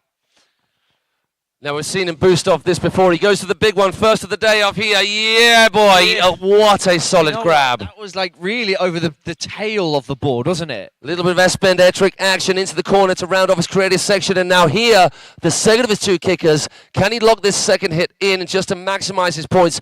Oh, my gosh. Gets that mute grab in to finish off that 540 halfway through. So we did see two right-hand kickers, yes, but we saw great composition. Opposite rotations, That's yeah, right. exactly. We saw hillside, backside, 360, locks in. It wasn't a tickle of a grab. Oh my gosh, white knuckle, white knuckle. And then the front side, with the grab in there as well. So two opposite rotations. So it is literally, I mean, depending on what's coming with the rest of the riders, which Carson will be watching with an eagle eye because he will need to change his run accordingly if he's going to find himself one of those top two spots in this heat. But at first glance, second section. Second section is where he's got to tighten things up.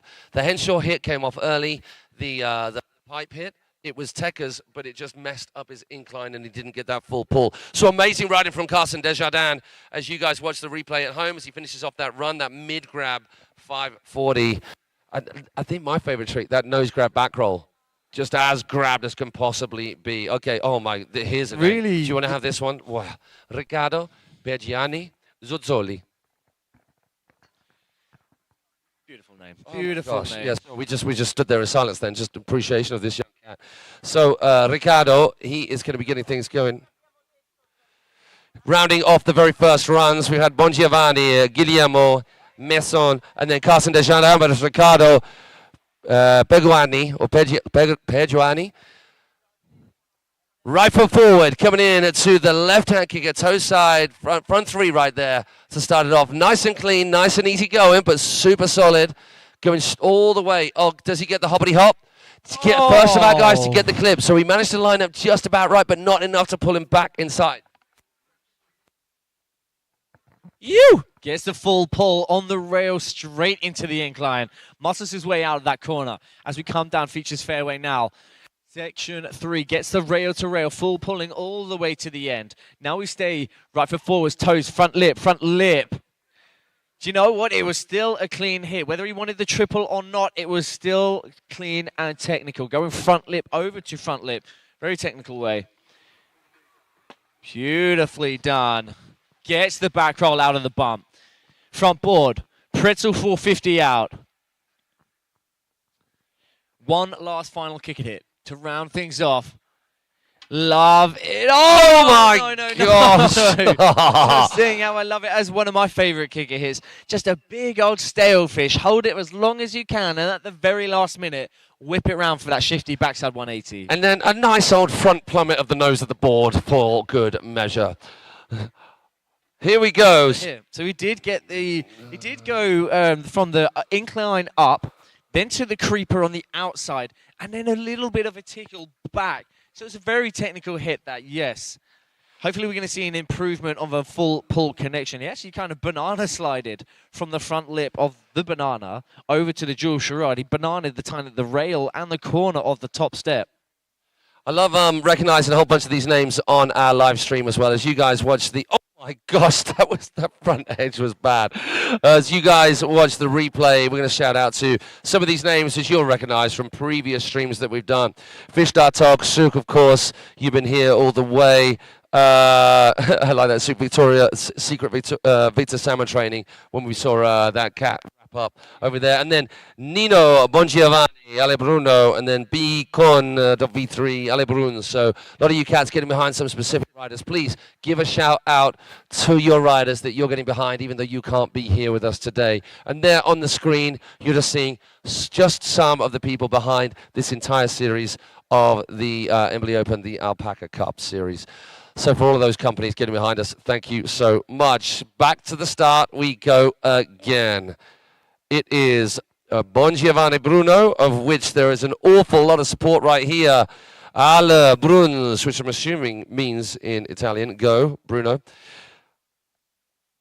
Sorry, no, Italian, French. That's right, it's the Ale Bruno. Okay, so representing France, we've got Bongiovanni Bruno, and then there's Guillermo Messon, Carsten Desjardins, and then Riccardo Peggiani. So if we look at the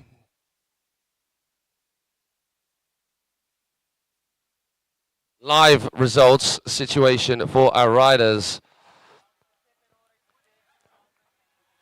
moment we have got Guillermo Messon out in front, and then Desjardins with this cat, Bongiovanni Bruno, just sitting on the bubble. He's a little way off with his very first score, so he needs to tighten things up. So we've got 10 points separating him and that second spot, that qualifying spot. So if you guys want to keep pace with this, once again, if you're just joining us, you need to get yourselves along to the alpacacup.com. An incredible website, by the way, making it very, very easy to understand what's going on and to get more involved in the detail of the contest by seeing our judges scoring the sections as they go. And what a judging panel we have, a whole mixture of some of the very best athletes who've been around for a little while. We've got Andy Kolb, no less, Leah Labadens, no less. We've got Claudia Panini getting involved in the action as well. Carlo, thank you for joining us too.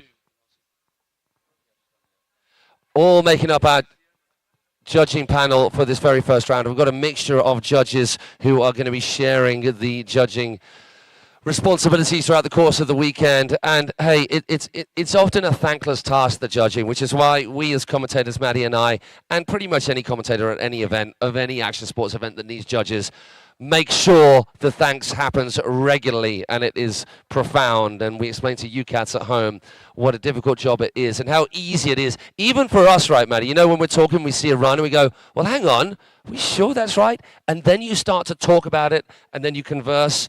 And then about 10 minutes later, you end up in exactly the same places that the judges got in 30 seconds. That's how crazy the job is that they do. All right, loads of love for this cat. Bruns, Bongiovanni Bruno of France. Look at this, look at this. Are we going to see it again? Oh, he's opting to miss. He's happy with his first section kicker hits. Now we move on to this second section, which he definitely needs to improve. Does he get the line up? Yes, he does. There's that FPB. Front lip, over to front board on the down rail, backside 90 Come out. on, get it back on. Get it. Yeah, makes boy. it. That's the connection. Good, solid second section right there, and doing something no one else is doing. Frontside 180 onto the rail, then gets a backside rail to rail over, rocking About the down. same. About the same. About the same as we saw from run number one. 50-50 over to front board. There we go. Improvement there. Backside 270 out.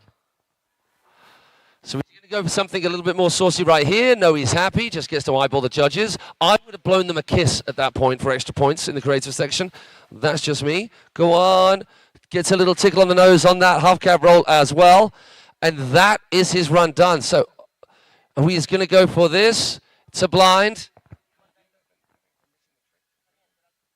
So that will be only half of the section for section 1. So maybe he's clearly more happy from his first run in section 1. So maybe that was a bit of a practice because, as we said earlier, could well be. One kicker hit only stands for half of this section.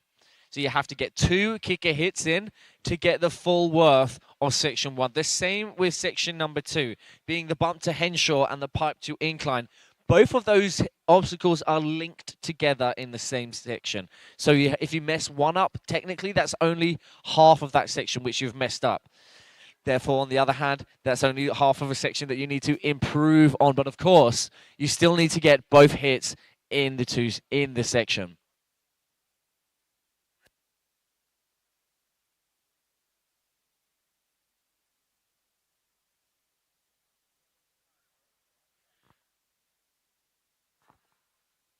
So whilst we just wait for the results to come in from our previous rider, we have Guillermo Mazon out on the dock.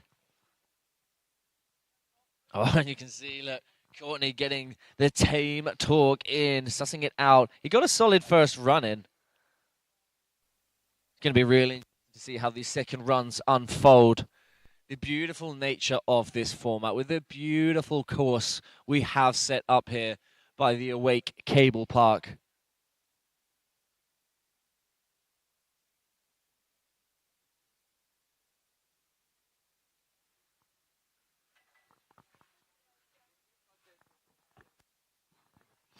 Who do we got on the live stream? Lottie Doc tuning in again. Great to have you here, girl. Your job is so important to the viewers and the competition. The competitors love you guys. Thank you so much, Lottie. That means a lot.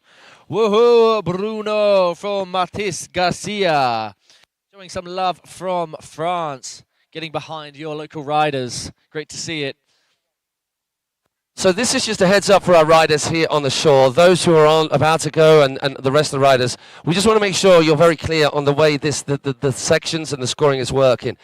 You have to complete a section each run. You can't take one trick from a single section in your first run and then pick a second trick from that same section from the second run and put that together.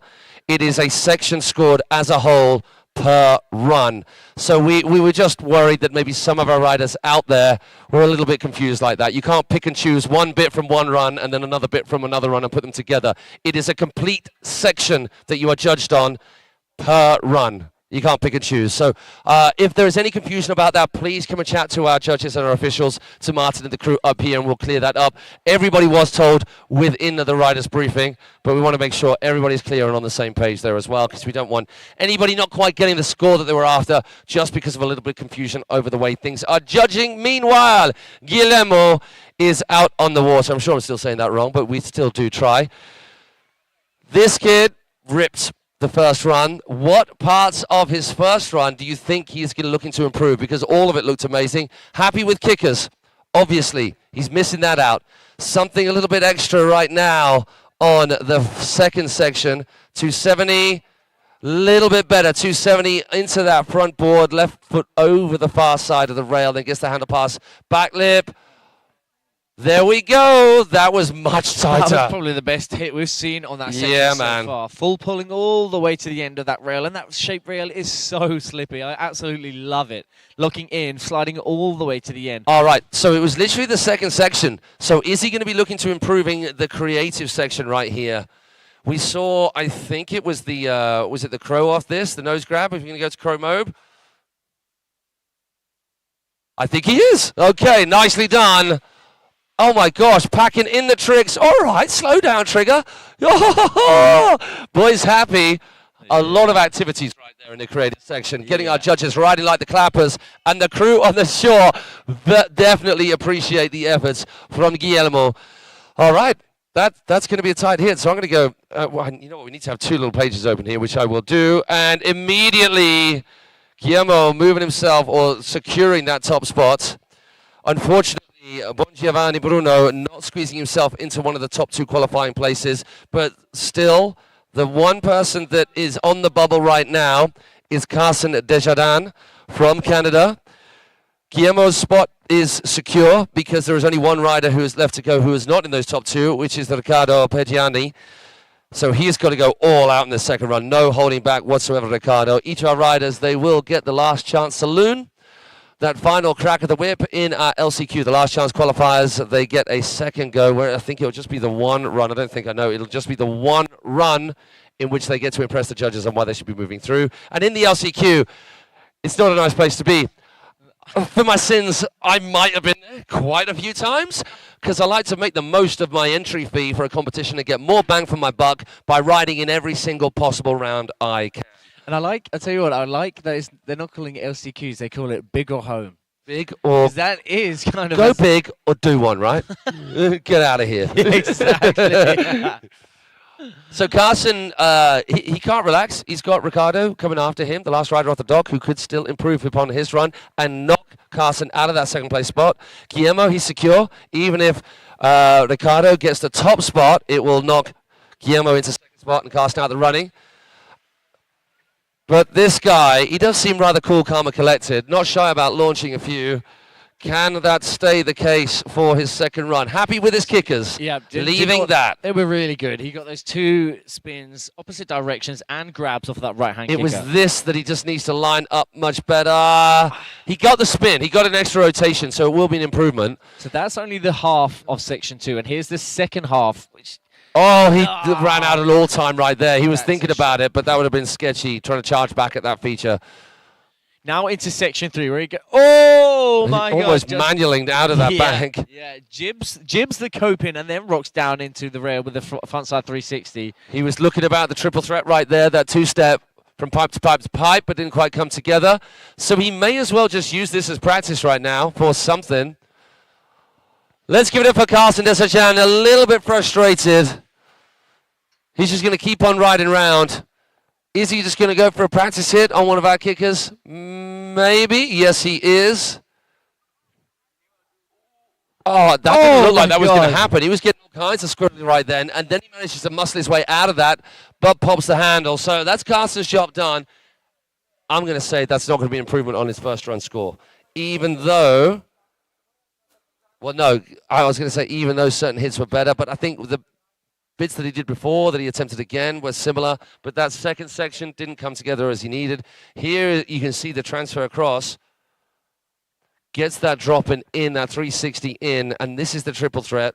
Just ends up too far across. Manages to do the rotation across. And then this was just a little practice hit for him, that front 7. Not quite managing to get the handle, so it is all down to our very last rider in this very final heat.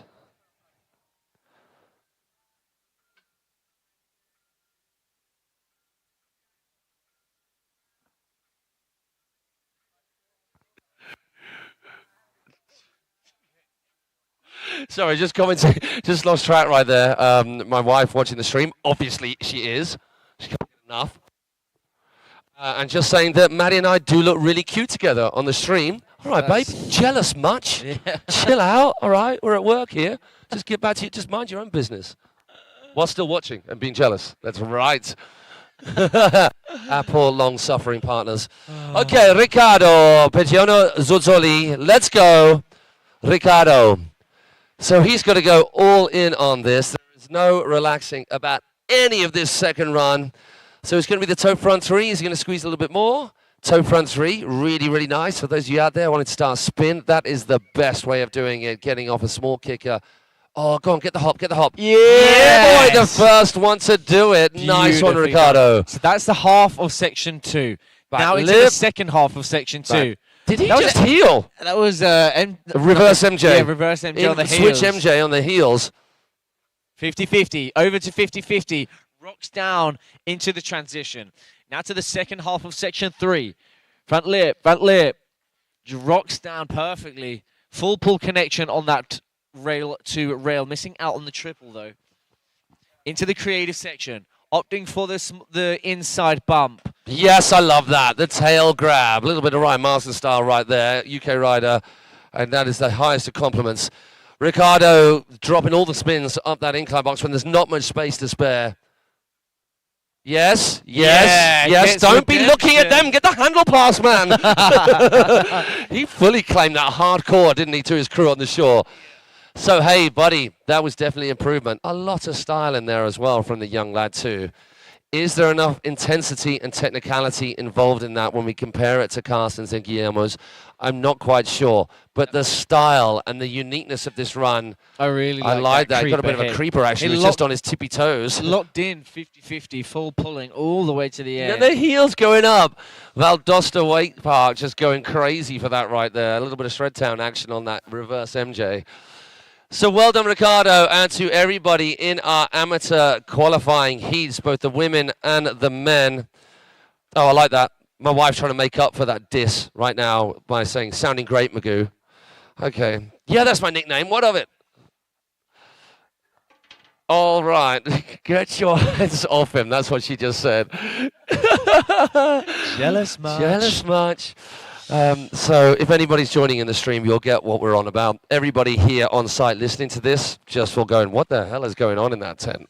You have no idea.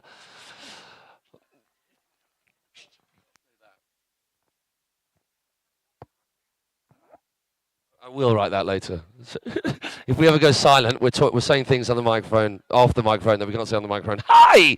If you're just joining us, my name's Maddie. He is Maddie. And together we are Eminem. Had some M&Ms last night. Yeah. They were lovely. Yeah. Simply.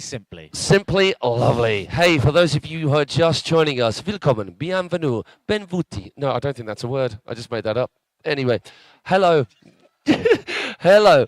Welcome to us here, Maddie and Maddie, at the Embily Open at Awake Park here in Italy. It is a beautiful spot. It is an amazing setup. This hacked up, jacked up, courtesy of Shape Obstacles and the crew here at Awake Park have been working tirelessly, particularly, we might add, in the crazy, totally mentali storms that they had here last week. Totally mentali. Honestly, ridiculous. They had like obstacles just not anywhere near where they should be. Whole aquapark just wrapped up in a ball in the corner. Yeah, so they've had a lot of work on their hands this week because of those storms. It's been a little bit crazy here in Italy with that storm, but luckily they managed to pull it all together, and luckily we had a bit of rain last week. I mean, that's not why we came to Italy. It was forecast for a storm yesterday, so So everybody was on tenterhooks for sure. And yeah, we had rain last night. I mean, that's not why we left England. That is definitely not why we left England, but it's starting to ease up. It was hot as hell yesterday as well, and we're going to have more sunshine here today in Italy, as you would expect. And we have got a beautiful park. We're going to have more people streaming to this incredible spot that not only has all the action on the water for every kind of ability level, both with this park, with the straight line cables, with the aquapark, but they've got swimming pools here, they've got tennis courts, they've got basketball courts and basketballs, as you said yesterday, Maddie, which you made sure of letting everybody know. They've got basketball courts and they've got basketballs too. They've got an indoor sports arena, a bar where there's going to be some party popping off action tonight and definitely tomorrow night, so it's going to be a painful journey home. I won't be joining in, though, in case my wife is watching, because I will be taking on parenting duty as soon as I get back, because I'm responsible like that. So just looking over to the live stream chat, a quick answer to Simon Volt. Can I see the schedule of riders? Of course you can. Tune in to alpacacup.com. Yeah, alpaca.com. Easy for me to say. Wow, Freudian slip right there. alpacacup.com. You can see everything right there. It is a really incredible, as far as websites go that support events and series and the live scoring and the being involved and understanding what's going on, this is one of the best sites I've ever seen, alongside Wake House, which you also need to check out. So if you get to alpacacup.com, you're going to be posting the running orders and the scoring as they go here on what you're seeing here at home. But in terms of you just keeping pace with the full schedule of proceedings and the exact timings when those things are going to be happening, alpacacup.com. The opening page, you'll see at the very top, Embily Open here at Awake Park. Just click into that and it's really self-explanatory. But while we're at it, we will just have a little look at that for you guys right here. And Maddie is going to fill in while I do this. No, you're not. Okay, I'll talk and tap at the same time. That's cool. No, I've got it. Don't worry. Here we go. So if you're watching, I'm just going to show you this. There you go. All of it there. The schedule. Embily Open. And also, just going to point out, Embily and here at Awake Park and all of the sponsors, I don't know whether you saw that, $26,000 cash purse total. Total cash purse. That's about one of the biggest cash purses we've got on the calendar this year, right? There's a lot of money. And you know what? We were talking about it last night. The cable world is, hey, I come from a world of boat riding. I know you're cable through and through, but you've suddenly found boat riding and you love it, right? Boat riding is fun, and boat is where all of this started, and it will always be there. But the way our sport will really, really grow, the way we'll get big, big numbers in, is the way that is most easily accessible. It's cable, man. It's cable through and through. And so all of these people that you're seeing on the screen back at home who are supporting cable, thank you, thank you, thank you. Because every city should have a cable park of some sort, a straight line park, if possible, a full cable park. And these are our streaming partners that you're looking on the screen right now that are helping bring this to you at home wherever you are in the world.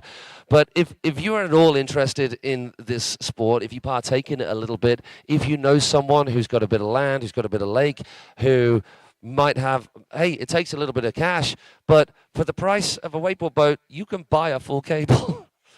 Mental. And I love boat, don't get me wrong. I work in the boat world. I work with one of the boat brands as well. And it's amazing. And if you can ever get a chance to get out and ride boat, you really should. Wake surfing's awesome. Foiling on a boat's awesome. Do you hear this big pitch here, Dave? Dave's unplugged. Dave AV, come over here. Dave AV, come over here. Come over here. Firstly, just laughing at me. That happens a lot. Firstly, Dave AV has been traveling in Asia quite a lot. Can you tell? Tell me without telling me.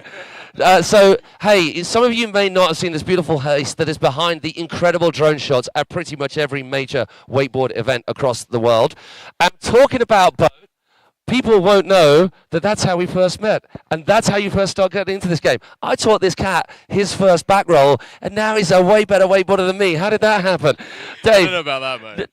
Dave, so he's the guy. Yeah, you're on. So tell us about this rise to drone action fame. Then, did you ever see this happening? When you start, what was the first thought? How did it happen? So you were wakeboarding with me a little bit on the boat, then you started riding cable, and then out of nowhere, I suddenly see, oh, you started flying drones. That's cool. What was the process? How did that happen?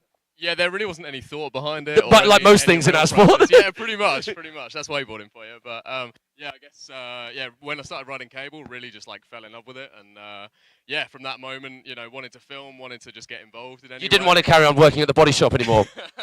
When I say at the body shop, it's not picking out a moisturizer for you, although I'm sure he did. It was behind the scenes. It was slightly more highbrow than that. But yeah, you've made this your living. If anything's an example of just pursue that passion, this is it, right? Yeah, I mean, it's 99% luck and about 1% skill. But scattergun approach to life. Well, so I'm stoked, man. I'm always stoked. And can you just express to people at home who possibly don't appreciate the level of work involved in all of the film crew and photography crew and event crew, but you plugged in like this for a good 8-9 hours a day. How does that feel when you come out of that? Is it a little bit of a mind meld? It's I prefer it in the metaverse, so it's kind of. You feel more at home. You feel weird now. Yeah, exactly. Yeah. This is horrible. I'm in my safe space in there, so yeah, this is horrible. But no, but the same for you guys though. It's long days that you're pulling. Just I could not talk for this long and keep the enthusiasm in the way you guys do. So like hats off. And we don't like talking. It's not our bag at all. No, I can tell. Mate, yeah, hate it. Knowing you outside of this, like no, not a talker. But Dave AV, thank you. Now go get back plugged in. Right, get back in it. Cheers, Dave. Nice one, buddy. It is pretty cool. Like literally at Chichester, my hometown, he came and rode with me. We'd have a boat. to his first back roll. How crazy is that? Now and he's a really, really good rider himself. It's ridiculous to watch him doing. I mean, he is so shred down doing Rayleigh to back butters. I was just What about an to say idiot. that. Yeah. No, not just a really. It's just like a 3-1. It's like a 3-1 270. 3-1 270. Insane. Oh my God. Absolutely insane. Just the Kind of silliest reminds thing. me of Alec Foster actually, but Alec Foster doesn't do it intentionally, whereas whereas Dave Ab does and makes it look really Sorry, good. Alec. That was Really hey, at least as long as I'm involved. Any publicity is good publicity as far as I'm concerned. I call the old scorpion tantrum the laid back. I call it the Alec Foster tantrum. Oh, mate, that was my very first tantrum. First ever photo in a magazine. Do you remember those? Yeah, it was. I was almost kicking myself in the back of the head. I threw my head back that hard. The picture is like fashion air tantrum like this, while my body's still bent like that. Wait, the board is almost hitting your head. Yeah, just cracking me in the coccyx with the board. Really, just honestly. So, hey, people at home, some involved. Thanks, guys. Event link is here. Yeah, so if you go back into the description at the top of this live chat, you'll see all the links necessary for you to keep pace with the action in terms of what is going on, results-wise, etc., riding order, schedule. Just say hello to a newcomer to our chat, Eduardo de Ganji, Riccardo Vetrano, and we've also got Marco Naducci. Hopefully you're saying those names correctly. Probably a lot. Lottie Dot, what are you saying? Your job is so important to the viewers, and the competitors love you guys. Oh, Lottie. Thank you. That's nice. Nice, thank you. Tissue over here. Yeah, we will pay you later, girl. Thank you very much for that. Here we go. You can see the rider positions, or the starting lineup for our Open Ladies Wakeskate. So the Wakeskate action is on, and we have some of the very best here. It is going to get intense. Now, luckily, well, actually, I've just thought of this. At previous events, like last year at the Wake Park Worlds, the flat trick section where most of them were doing those tricks, it was right in the sunlight. We couldn't see a damn thing. And that was my excuse for not being able to call the tricks. Now we got no excuse, okay? So if they could just write their trick runs down before us, only joking, I really know my stuff. We've got our first lady on the dock from this Open Women's Wakeskate qualifying, so let's just get us to it. So it is...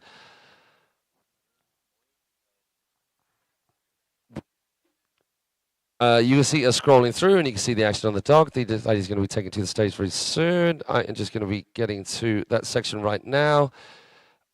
And here we go. Semi number 1. We have got Manon Monin, then Leocadi Boileau, and then Brebim Pipsapwadi. We saw her earlier on in the wakeboarding. Love it that she's getting stuck into the skate as well. And then the one and only Telma Sesta as our starting lineup.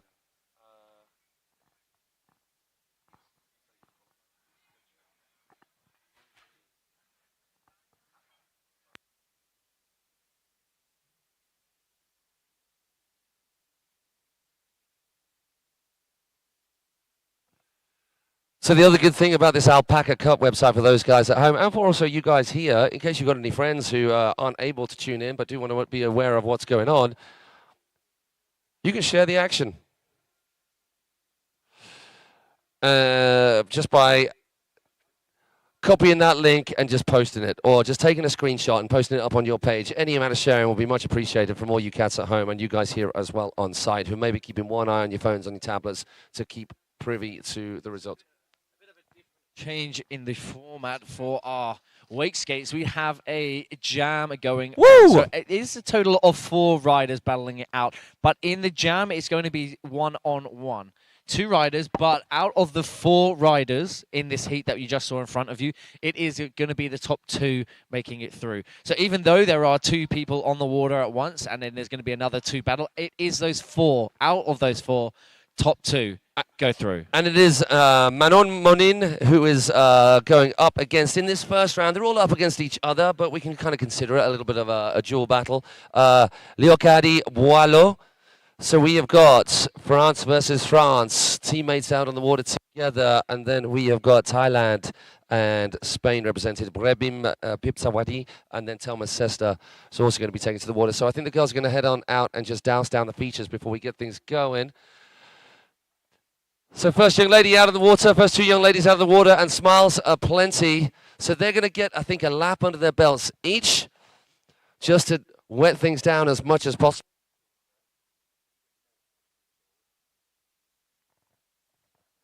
And the action gets going. So we got to keep pace. So that is Manon Monin there with the knee brace. That's how we're going to separate the two. Just getting a backboard on the flat bar. This is creative section, so they can start getting crazy with the flat water, the skate, the pure skate style tricks. Little ollie from Manon right there. And then in the background, we've got Leocadi getting a spray on. Starting things off, first kicker hit, smallest of our kickers on the inside, on the right-hand side from Manon. Over on the far side, we've got Leocadi. So we've got a right forward rider in the form of Manon, and then Leocadi, she's a lefty. Oh! Gets the backside shove. Into the incline box, which gets the backside board slide throughout with the full pull. Now left foot forward she comes into the smaller kicker. Gets a big old shifty air. And Manon hopping on. Oh, I love that. Up on the tippy toes on the back foot as well. Full skate style back lipping all the way. Now this is the creative section for our girls where they can start getting the skate style tricks in, the flat water tricks. Manon getting an ollie in. We've already seen the shove from Leocadi. So Manon is going to have to step up that skate stuff into the box. 270 out. Well, death talk out, but she makes it as the carrier clicks. Leo coming in to the flat box, so she gets a front lip, beautifully done. Full pull all the way to the end of that flat box rail. Manon just hitting the wall ride on the inside of the henshaw, so sorry, on the separate feature next to the henshaw. Oh, gets the front side shove. Manon on the back straight, getting the incline rail, just a backboard straight up that. Now the way the sections work is similar. You are just looking for your best tricks on that section. All of it has to flow as a one, but you're looking for your best trick. So if they feel like they've done something decent, they're just going to skip on and move by. Similar to jams that you've been in, Maddie, recently, you're going to keep on hitting those until you get the best trick that you've got. Yeah, or once you get your best hit, it then allows you that more time and a bit more relaxed. So that was a bit cleaner, I think. She was improving it. I wonder how the judges are going to fare that, because there was no time whatsoever after that wedge for our riders to get round that corner. So Leocadi now coming round in front of us. Now here's the difficult part, is that Manon, or any of our riders in this jam style format who fall, they've got to get themselves back to the dock as quick as they can. Ollie backs to 180 from Leo there. Like it, backside one, very nicely done. Now for you guys at home, obviously, you're not seeing all of it because the cameras can only focus on one particular thing at a time, so we're just going to try and take it in turns with Dave AV action. So nice little front side 180 off of that inside wedge on that right-hand side from Leo Gatti. Caddy, sorry, my bad.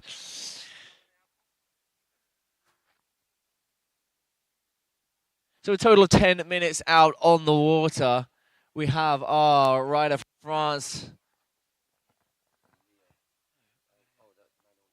Manon is going to have to wait till she gets back to the dock, but still, she's already locking in some tricks. We've already seen that shove.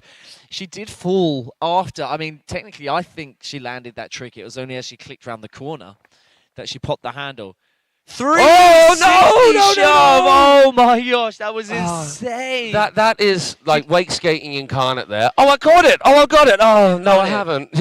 Now I'm swimming and I'm walking again. And if, for those of you watching back home and watching wake skating for the first time, or for those of you here on the shore with us at Awake Park, the reason that wake skating is so difficult is, one, you're not attached, obviously, but unlike skateboarding, you can get back on your skateboard straight away and try that trick again. Look at the time involved in falling on a full cable and getting going again to try that same trick again. The turnaround time in trying those tricks is so stretched out that to get to the level of riding that you're seeing right here is immense in terms of commitment to this and just loving swimming.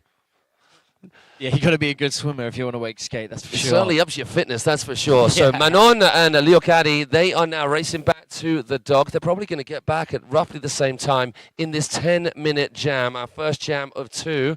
So we've got a heat of 4, but we're sending 2 riders out at a time. So they'll all be judged relative to each other in that four, but just to move things through a little bit quicker and to allow for a little bit of a free-form flow for that full skateboard vibe in this.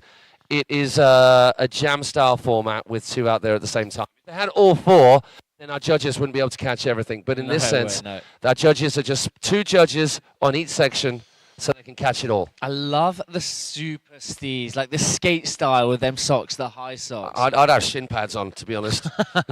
So she's coming in switch now for a cab 180. No. Oh. Do you know what we saw from Leo? Actually, she did a frontside 180 off of the inside wedge, so very similar hits. If she does get a chance to get back to the dock and back out and gets redemption on that hit, it's going to be tight, very tight coming in. If it was me, I'd sack it off at this point.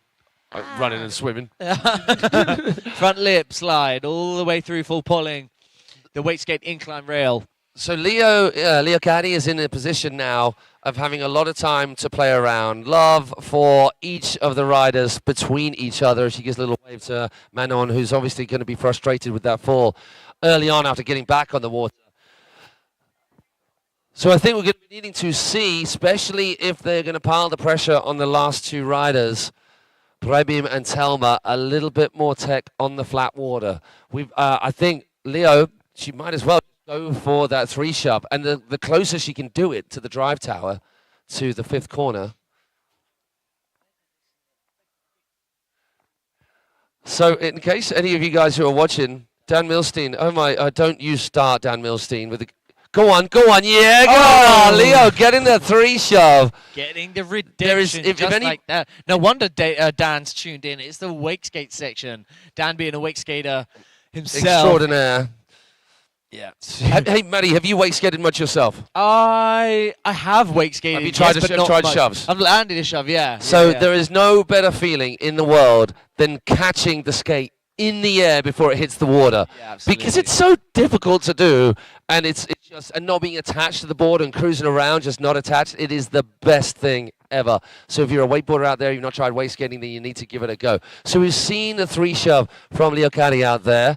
She's just taking it easy. She's not going to risk anything. She's happy with the hits she's got on each of the sections around the cable so far. She might as well go for a little bit more. Maybe hit the bump, maybe a shove of this incline wedge that we've got over here. She's setting up for something. She's got her eyes on something, or maybe something off the kicker. So she... Oh, gets that back shove on, that back 90 shove on. Oh, beautifully done. So good, so solid. And that's risky biscuits. You missed that thing. You're splitting your difference like nobody's business on that wedge, that flat bar coming out of the water, the cannon thing that we've got right here. Beautiful as your first time feature on a wakeboard, and an awesome Wakeskate feature as well, as we saw Leo making prime use of it. So she's going to come around again. Manon, she's taking it easy. I think she's probably of the impression, having asked the crew on the shore how long is left, that we're going to be nearing the end of the 10 minutes timing right now on this first of our 2 jams in this very first heat of qualifying for Open Women's. She's going to shove off. So it's the front lip onto the flat bar. As she comes round, can we give a big old cheer for Leocati as she's in front of us, one of our 2 French ladies in this first jam. Yeah, goes for the 3. Ollie 3 gets bounced out.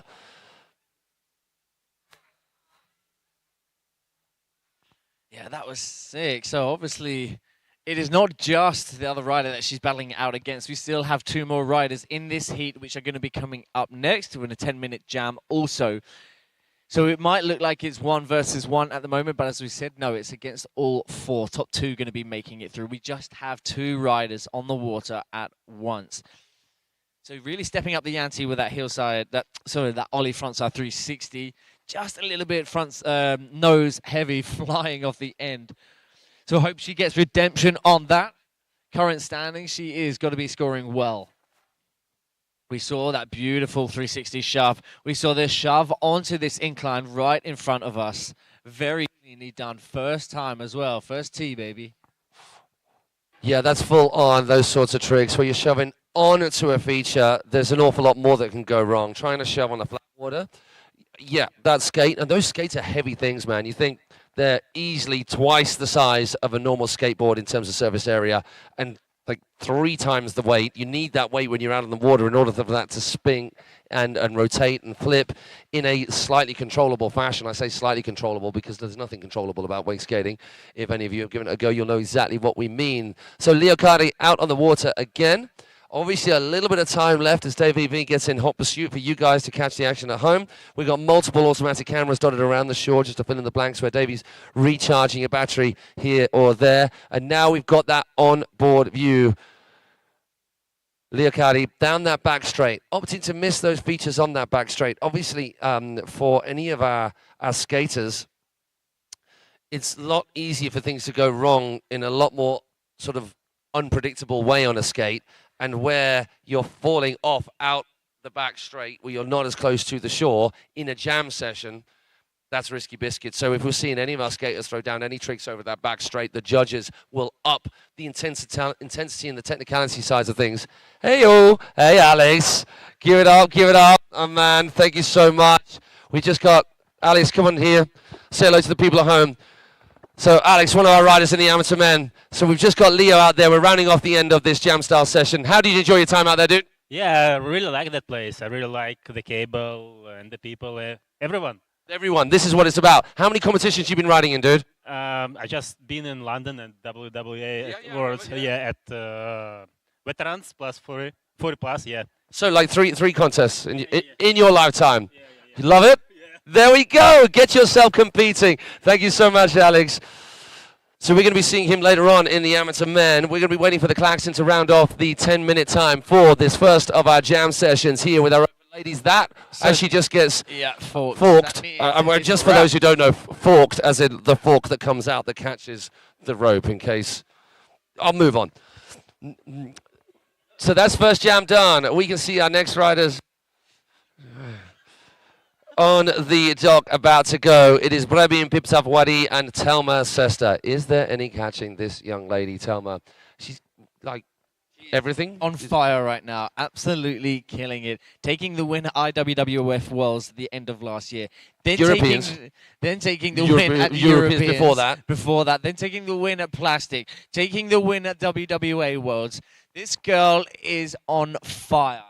So good to see her here in Italy. I mean, back out on the skate. Tell me, we apologise up front, just piling on the pressure right there. Yeah. I'm sure she'll be fine, but I'm suddenly immediately feeling guilty. Okay, there we can see our lineup of riders. So Manon Monin starting things off alongside Leocardi Boileau. I was going to say Boulois, but it's Boileau. And then we've got Brebim Pipsatwadi against Telma Sesta. So we've got France, Thailand, Spain, all in the mix here for this very first round of 2 qualifying for our Open Ladies Wakeskate. We're going to be moving on to that second heat very shortly, but we've got another 10 minutes to go for this second jam between Brebim and Telma. We've got little windy pops there that I think you saw back at home. And then let's go back to our timetable to see what else is going on. So our next heat of our Wakeskate women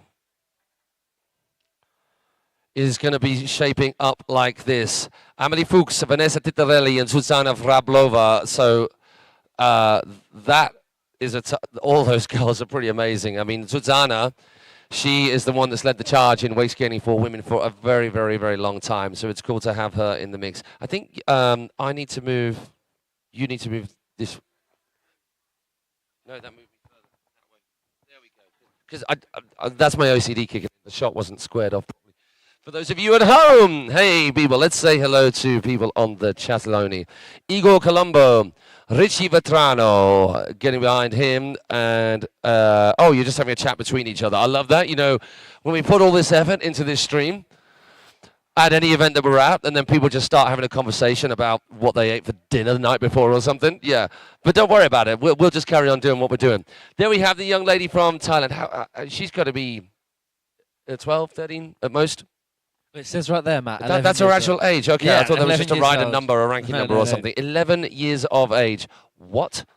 Yeah, that is crazy. Not only ripping it on the wakeboard, so great to see her taking a stride out on the wakeskate as well. In amongst with the Open ladies. So this particular event this weekend, it is just an all-age category affair. As in, it doesn't matter what age you are, you're going into the Open category for men or women wakeboard or wakeskate. At other events that exist on the series that we're doing, particularly within the Wake House, bringing together of rankings of all wakeboarding action from all events, no matter whether it's just an individual one-off, like, for example, Weight Jewel 313 or Plastic or the LAO, or your likes of the IWWF series of events, your Europeans, your Worlds, and the other events from around the world, or your WWA events like the Wake Park Worlds we had recently at Liquid Leisure. That's where all the other age categories are concerned, and that's where Maddie is going all in on the Masters of the Universe. Right, so Brabim Piptawadi is our first rider out of the last two here in the second half of this first heat, where the 10 minutes will start the moment that this young lady, Thelma Sester, takes to the water. So I think that Brabim won't get started with her riding in terms of actual trick-tastics. And now it is all go.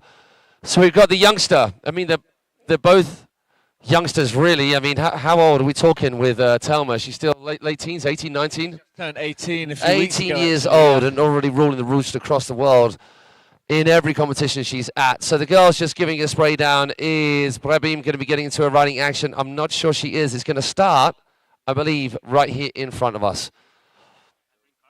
So they get to do a lap. They get to douse down the features that they're going to hit. And then we are all go. So perhaps the 10 minutes actually starts from the kicker over here. That's where we're going to get it going. We are all on board behind the young Thai rider. There we can see, actually not behind the young Thai rider, behind Thelma Sester as she gives all of the features a good old dousing, giving us an indication of what particular features she's going to have a go at hitting. It's not like a trophy, it's a card. So we're on board with Thelma Sester right now. Starting things off at one of our 5 kickers, 2 on the left, 3 on the right. Are you joking? Are you joking? First trick she does is a shove of a kicker. Brabim absolutely schooling that flat bar over on the left-hand side as we look out onto the lake, coming into the final corner, the drive tower. Now I've got to have my eyes going in different directions here because we have got backboard from the outside from Thelma. Then we've got a backboard right here in front of me from Brabim. Then it is Thelma going into that hip jump onto the coping, slide, drop in. Then down in. So instead of going from a heel side, she hits that transition from a toe side approach.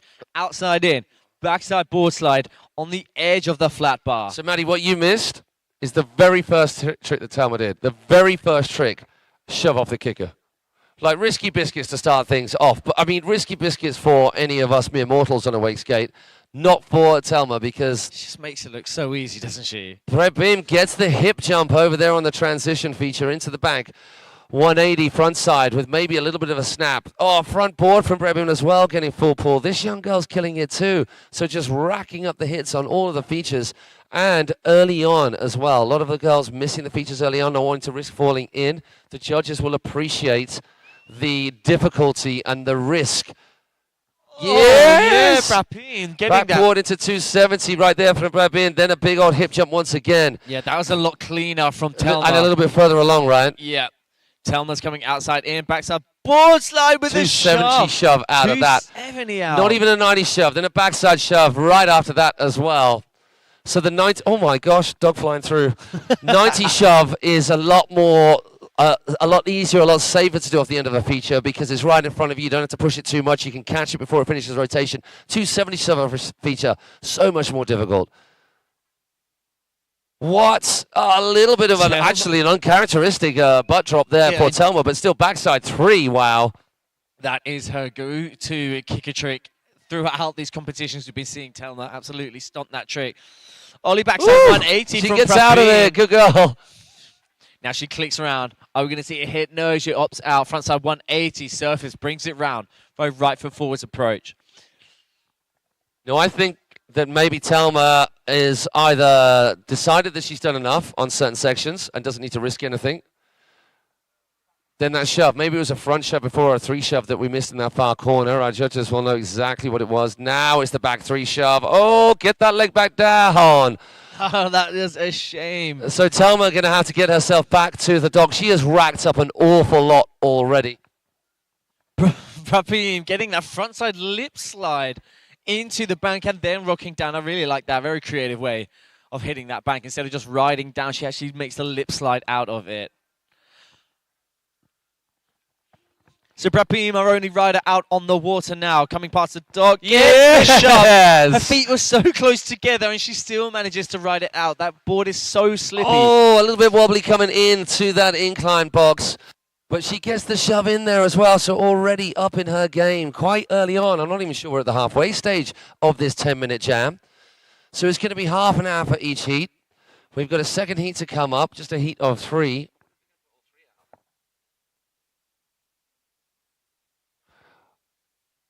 Prabim now hopping into this back straight, the final straight of this 5-corner tower here at Awake Cablepark. Getting that every single time, so tight. It's also, that swoop of that bank is fun on a wakeboard. Just as much fun it's steep, if you ride it out. And it's super steep as well. And you imagine how wobbly it will be on a board where you've got no grip, you've got no edge that you can dig into a soft surface. You've got to make sure you're lined up. There's the 90 shove. Go on. You got, I thought all that flexibility might have pulled her out. Can we give it up for Prabim Pipsabwari? We saw her slay it on the wakeboard. She's doing the same on a skate as well. Get swimming, young girl. We want to see you back out there. So both girls finding a hole in the water right there, falling at the exact same spot. But now, Telma is back up on the water. Doing a little ollie pop right there in front of us.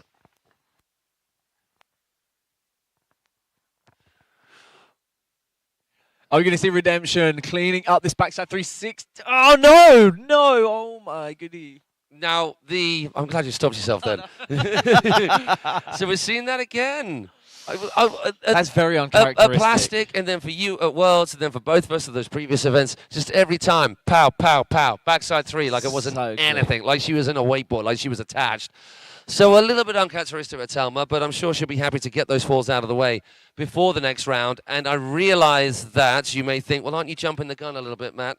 I think from what we've seen, we could suggest that the amount that she's packed in there, because it's the best tricks. It's not the full 10-minute jam that our judges are looking for. It is the best collection of tricks within each section. Yeah, and like you say, we've seen this sketchy. She did the backside 3. She did the backside 3, and it was sketchy, yes, but she still landed the backside 3 and did ride it out, of course. So maybe they might put backside 3 with a slight minus against it. I'm not sure how the judges will write that down, but nonetheless, she's got a shove off the kicker. She's got a...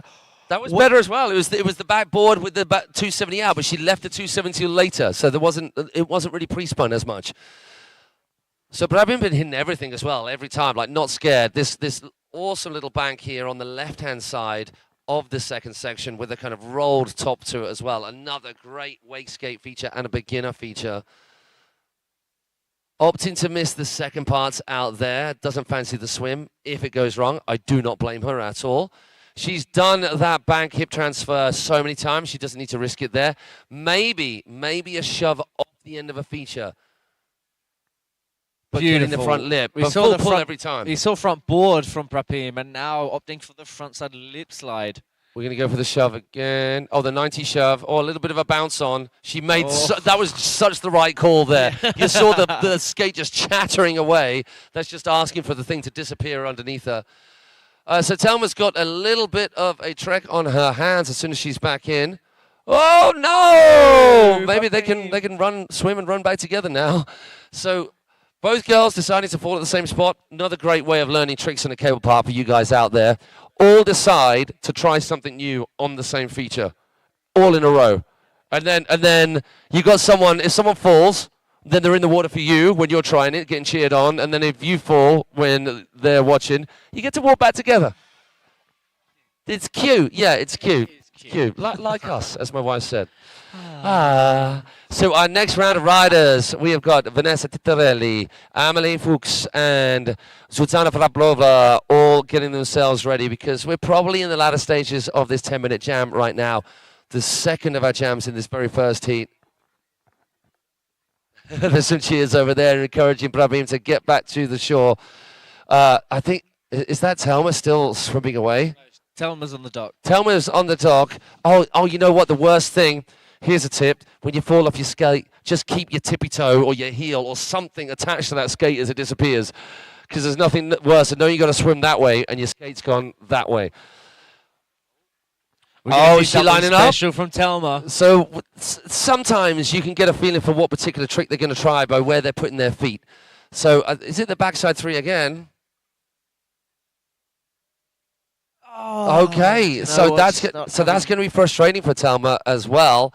And not going to lie, as much as every rider is rooting for each other in a general way because there's all good vibes, there's a little bit of thinking, wow, there's a chink in Telma's armor right there that maybe they can make use of. I would suggest she's just got all those falls out the way and it's just going to just get stomped left and right like it usually does, as we've always seen. Yeah, we was having a chat with Max last night saying sometimes when you have a bad ride, that usually indicates that your next ride is usually going to be the good one. You know, unofficially, of course. You can't have the sweet without the sour, man. Of course. Exactly. Of course.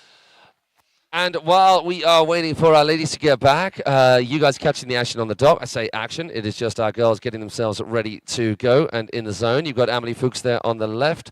We've got Vanessa Tittarelli on the right. We're going to be seeing both those girls in the wakeboarding as well.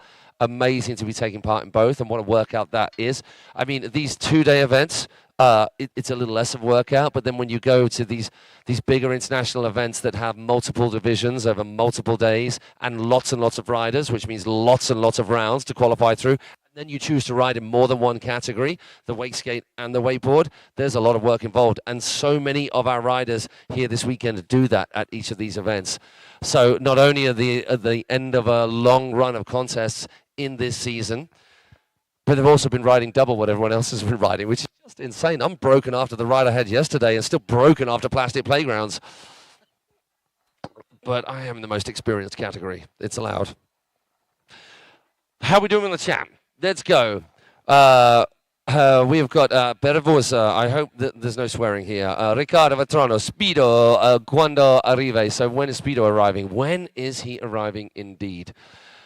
Because there was just a palpable buzz in the air. And it's getting a glimpse of the Macho Man himself earlier, yeah. Oh, do you remember when we played that song for him? Yeah. At Worlds? Can we put a request in? So any of our Italian friends will know exactly who we mean when we say Speedo. And anybody who's not into wakeboarding will know who we mean. I wonder if they used that nickname on the various TV shows that he was on.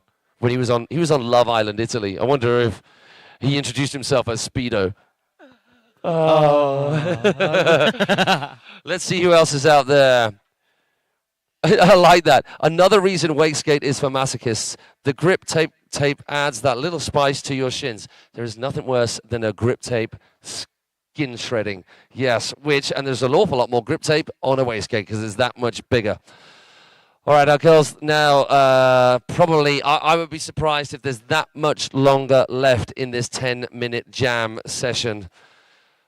So we're going to be nearly on to our second round of riding. And what we can actually do is, while we're here, Maddie, is, while the focus is on us, maybe look at the results from previous heats. What went out, and we can just announce who went through in those qualifying rounds. So let's see if we can. So in qualifying, heat number 1 for our amateur men. Congratulations to Valentino Cice and Giorgio Bellante for making it through. Commiserations to Gabriel Hejda and Yaroslav Matvechuk. Commiserations to them, but those two riders, as all who have not qualified, will be going through to the LCQ, the last chance to home, the big or go home round. And then we move on to heat two. Sorry, that flies in my face. We have got Nicolo Bellante and Alexander Bichkov, who will be making it through out of that first round of qualifying. Second round of qualifying heat for our amateur men. Runners up, Martin Onco and Fabio Garneri. Commiserations to them. They will get another crack of the whip. Here we can see some results from our wakeskating finals. Leocardi Boileau. With a score of 36.25. Once again, you guys at home, if you just go to alpacacup.com, Alpaca Cup is a series of events being held across the world, to which more events are being added all the time, and to which the first Embily Open in Singapore in February was part of and is now part of here at this Embily Open in Italy. All of them making a series for which there'll be ranking points, for which there will be an Alpaca Cup champion across the categories. So if you go to alpacacup.com, you can see all of these results for all of the categories that I'm just reading through now, and of which you can see for our first round of wake skating qualifying just then. And then in heat number 3, for those who are interested, who are watching from around the world, who cannot be with us, qualifying is Guillermo Masson. And then Carson Desjardins from Canada, so that's Italy and Canada going through. Bon Giovanni Bruno and Riccardo Peggiani not making it through. Commiserations to them. Once again, they get the last chance saloon of the last chance qualifiers as the next round. And then if we go to semi-finals, heat number 1, and we can see we've got the scores. It looks like it is... Okay, we don't have the results right here for some reason, but up on our screen, we can see... Not yet. Sorry, Andy Kolb, of all people, the legend that is, who will also be seen riding today, skating Andy Kolb back in action. Andy Kolb making an appearance back in the scene. It was so good to see him riding in Worlds and Plastic. In front of you, you can see the lineup for our riders in this first heat. Manon Monin and Leocardi Boileau. They were our first 2 riders out in the first jam. And then Brebim Pipsat Wadi and Telma Sesta. And I do believe, I mean, the cable's still going. No more riders on the deck. But they are deciding the top 2 spots out of those 2 jams that we saw. And we will be on to our second heat very shortly with Vanessa Titarelli, Amelie Fuchs, and Zuzana Vrablova. Okay, Maddie, we've got a little bit of time to spare. While we've got a little bit of time to spare, for those of you at home, we always need to give props to everybody who makes these events happen and brings all together the content, the production that you guys are witnessing at home, and our streaming partners right there. Lots of different wake parks, so all the different wake parks at which we've got events happening. So we've got Deca Wake Park, Fun Park, we have got Singapore Wake Park Cambodia, and just trying to read on through Luna, of course, ESC Thai Wake Park, where the Worlds happened at the end of last year. And then we got TWP, we have got Wake Park Staviki. I remember that logo. Maddie and I were there doing the Europeans in 2019. Hey, Staviki crew, how are you doing? Como Lake, Totem Wake Park, Hypnotics, great to have them in there. Dahu Wake Park, and Terminus out in the States. What an all-star cast. And then Cascade Wake Park there as well. Any of those that have missed out, I do apologize. And thank you for joining us. All right, Alex is back again. Okay, Alex, take a seat. Not only is this cat out there loving the wakeboarding, but you can see by the shameless promotion of this right here, he's the man behind this. So Embily, as a brand, Alex, came into the scene with the first contest in the wakeboard scene, and we became aware of it in Singapore. Unfortunately, because of certain rules and regulations in Singapore, we couldn't talk about it, but we want to talk about it now. Tell me, school me and everybody at home and everybody listening, what is Embily all about, Alex? What's your part to play in Embily? It's your baby, right? Yeah, exactly. It's my baby. And tell us what it's about. So talking to the camera like home, you've got right here, it's the Embily card. You can see this is the main prize for the Pro Wakeskate. Oh, look at that. Gold card. Just go and hold that over to the camera. That is beauty, that. Yeah. Oh, that's dope. Okay, and what can we do with that apart from show people? So basically, this is a trophy, but the winner can convert it into real card. This will be the same gold card, and they can put the winning amount to that card.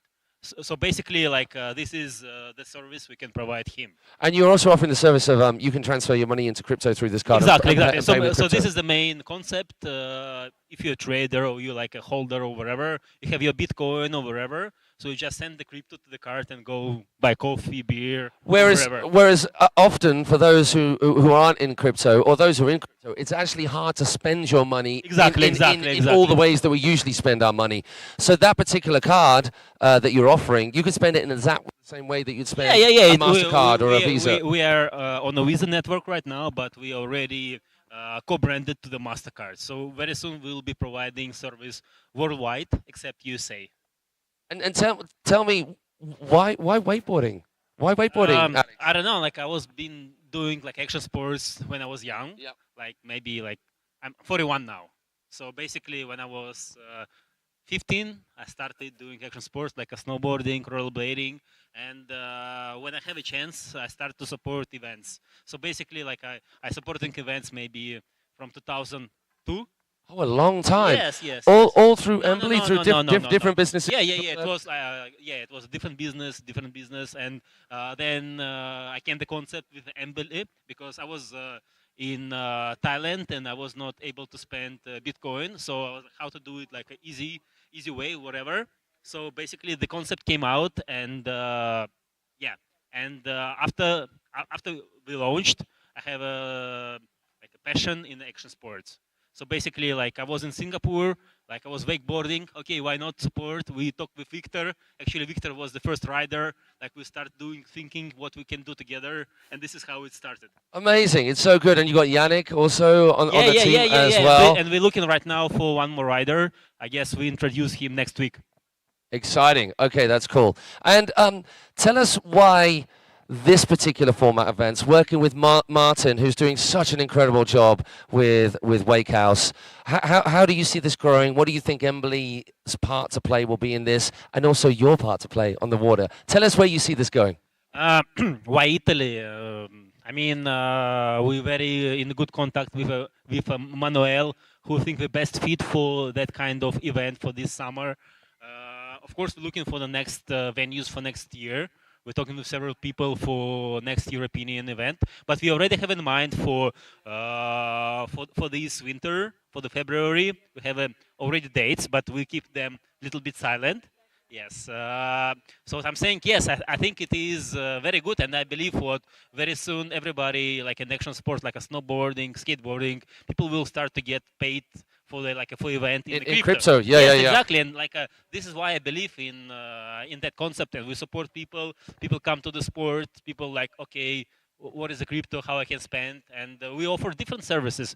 And very soon, yeah, I really believe in it. Well, from myself, Maddie, the entire wakeboarding community, thank you, Alex, very much for supporting this because hey, there is not as much money in the sport as people think. These riders who put their lives on the line, like literally riding that hard, there's not a lot of money around them. So for these incredible, incredible athletes, for this incredible sport that everybody should have a go on, thank you very much. Okay, and thank you for riding. Oh man, yeah, hey. I saw you riding yesterday. Oh shit. We enjoyed it. We enjoyed it. We enjoyed it. And hey, you got to get out there and ride again, haven't you? Yeah. Yes. We'll see you action. Thank you so much, buddy. Bye.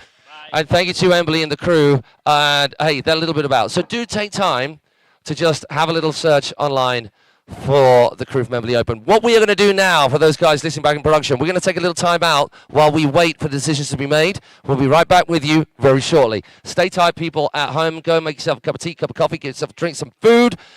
Go to the toilet, stop, and we'll be back with you very shortly.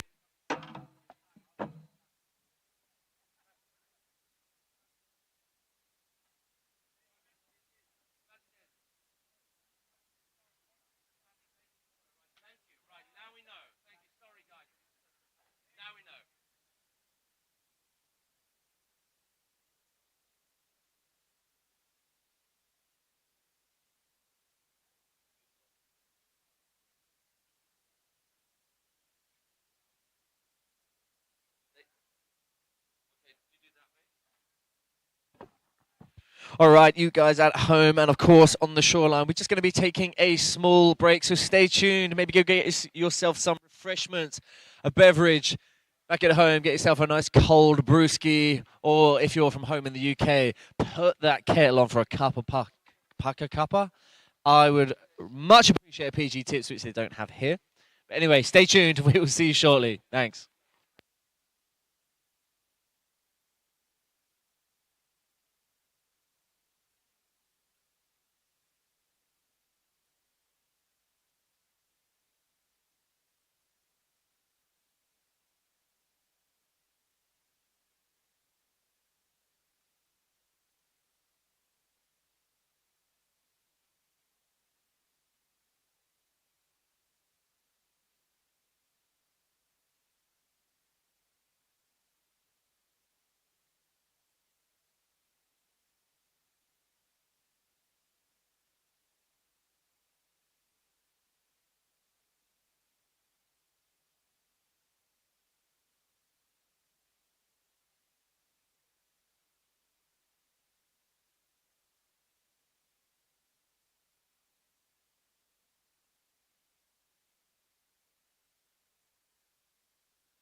we're here. We're back on. Yeah, I just stepped into the screen not thinking that'd be live with you guys, and I apologize. You suddenly popped up, and now we're here and we're back. We do apologize for that little break in proceedings. As with all these events, there sometimes are some technical issues that need to be dealt with on the fly. We adapt, we overcome, as we have done right there. And you can see up on your screens right now that from that very first heat, you can see who came out on top within each of the two pairings, but also who came out on top overall and who will be moving through to the next round of riding. And those riders are Telma Sesta and Leocadi Boileau. So obviously with Telma, we had the backside three off the kicker, we had the three shove, we had the shove on, we had the shove off, we had the ollie on to the flat bar over there, and a whole bunch of crazy tricks, despite uncharacteristically for Telma having a couple of falls on things that we've not seen her fall on that often, but hopefully she's got those out of the way. Leocadi Boileau, a lot of tech skate tricks in there as well, making the difference. And we saw the other girls, Rabim Pipsawadi, who was up against Telma, and then Manon Manin, who was up against Leocadi. Those two girls not qualifying, so commiserations to them. Well done to Telma and Leocadi. Now we're moving on. So it is going to be two heats once again, even though we only have three riders in this next heat. So we're going to keep it fair, going to keep it the same. And you can see, if you want to look at home, once again, we're trying to remind all of you at home that you can dial into the action, not only by listening to us, Maddie and I, here on the live stream, and we're trying to keep you up to speed with everything that's going on the water as it happens, and the things that are about to happen. But if you want to get more of a live take on the action, if you go to alpacacup.com, then all of the running orders, the schedule, the heats, the qualifying rounds, and then the other rounds as they fill up with riders who qualified for those rounds will fill up, and the results live as well. Yes, beautiful conditions here. Not super sunny, a little bit muggy because it's getting hot, but buttery, beautiful, calm. You would have seen some of the shots, the holding shots that we had in that little break, that the conditions are pretty ideal, actually, and it'd be nicer being in the water riding. Then, as much as I like to chat, I do like to wakeboard more. You'd be surprised.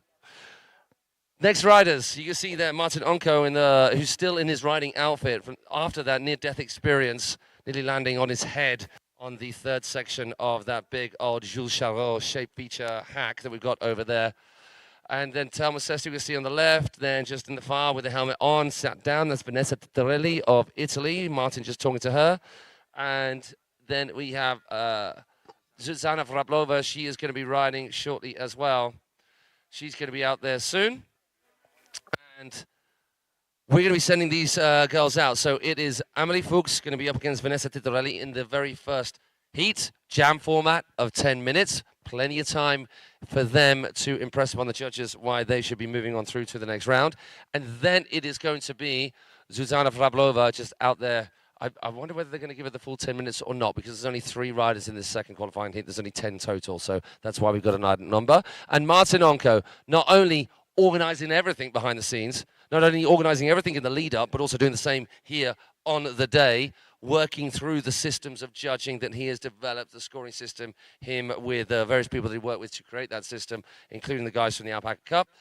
But he's also going to get out there and do some whale wetting. In fact, I bet he's desperate to escape out on the water, because then nobody can ask him any questions about anything, and they actually have the best time of his life. So he's going to be out there getting the buttery, beautiful, calm conditions here at Awake Cablepark, where things are starting to hot up. We had a little bit of rain overnight. There was worry about a storm coming through last night, and particularly more worrying and concerning for all the crew in Italy, in this part of the country, in the northern part of the country where we are right now, Brescia, just east of Milan, because they had monster storms across this region, just knocking down trees left and right. And as far as cable parks, just obstacles, features, just pushed all over the shop, upturned, upside down. We were being told by Carson Desjardins, who is over here with the Australian crew. He's of Canada, but lives in Australia now. He's the other half of Miss... Not that he's a half of a person. He's a whole in his own right. That sounded weird. But with Courtney Angus, the one and only, who we've seen riding later, they were telling us that they were at not Wake Paradise, at a different Wake Park, Star Wake Park. And they were busy there to go ride, and they were busy just realigning features and just turning features back over as well to pay for their riding. So you got to get stuck in. That's what it's all about at these events. So you can see on the water, Martin Onko, our main man from Wake House Project, the man with a vision. He's having a good time of it, just wetting everything down. And soon we are going to be seeing Embily Fuchs and Vanessa Titorelli, Germany versus Italy out on the water. Now, okay, while we've got a little bit of time, Maddie, give me your names for the top spots. In what division? Well, let's start with, I mean, we could go women's wakeskate. Susanna, Susanna and Telma. I mean, they're the most likely battles right there. Vanessa is crazy good too. But going on performances recently, we've got Susanna and Telma. It's going to be tight between those two. Yeah, no, it is going to be tight. I think the battle is going to be maybe more for the third place, you know. Of course, with Telma and Susanna being the favourites to get the top spots. So it is going to be... like you escaped that really well. Yeah. That was slick. You didn't actually put your money where your mouth was anywhere. So so maybe okay, well, what about for the men's wakeskate? For the men's wakeskate, oh my gosh, that is absolutely insanely stacked. And I've seen the running orders and the seeded for the semi-finalists, and I mean, obviously Daniel Grant is going to be a favourite, of course. He's just an absolute wizard on the wakeskate. Maxime Giri and of course Mauricio Morassi. There's been a lot of battles between them. That's probably going to be but then the German crew are here as well, aren't they? I don't know. Do you know what? The wakeskate men's is a real tough battle. And I think just like we saw in our last kind of heat with Telma, obviously absolutely excelling her run, her jam session, it is going to be very tight, very tight. And considering all the wakeskater men's knowing who they're up against. And knowing exactly what they can and can't do. Exactly. And you know, people can do frontside flips, big spins, left foot, right foot, you know, all the rotations of the frontside shafts, the backside shafts, the front three shafts. It's going to be so tight. I mean, I'm glad I'm not a judge, of course. Did you see, to jump in there while we have Vanessa on the water to join Embily Fuchs, and I think they're going to get their run started. Speedos, backside big spin off the box over there. Yeah, no, of course. Absolutely monster, ridiculous. Hopefully we'll see that today. Okay, back to the action in hand right now. Vanessa Titorelli out there on the right in the black helmet, for those of you who just want to keep pace with our riders. And then we have got Embily Fuchs, who just does a varial right there, a body varial, just switching the feet up with the same, exactly the same way. So Embily Fuchs in the light blue helmet, and there's our two riders. So a nice little 180 through the box right now. The 10 minutes has started. So the key here is increase the difficulty of your tricks bit by bit by bit, so that when you get to the point at which you're trying your tricks that are the most risky, you try them nearest where you got a quick swim and a quick run back to the dock. And then you have got all the points on the board that you can muster in the safest possible way before things start to get a little bit more risky biscuits. So then a backside shove from Vanessa Titorelli.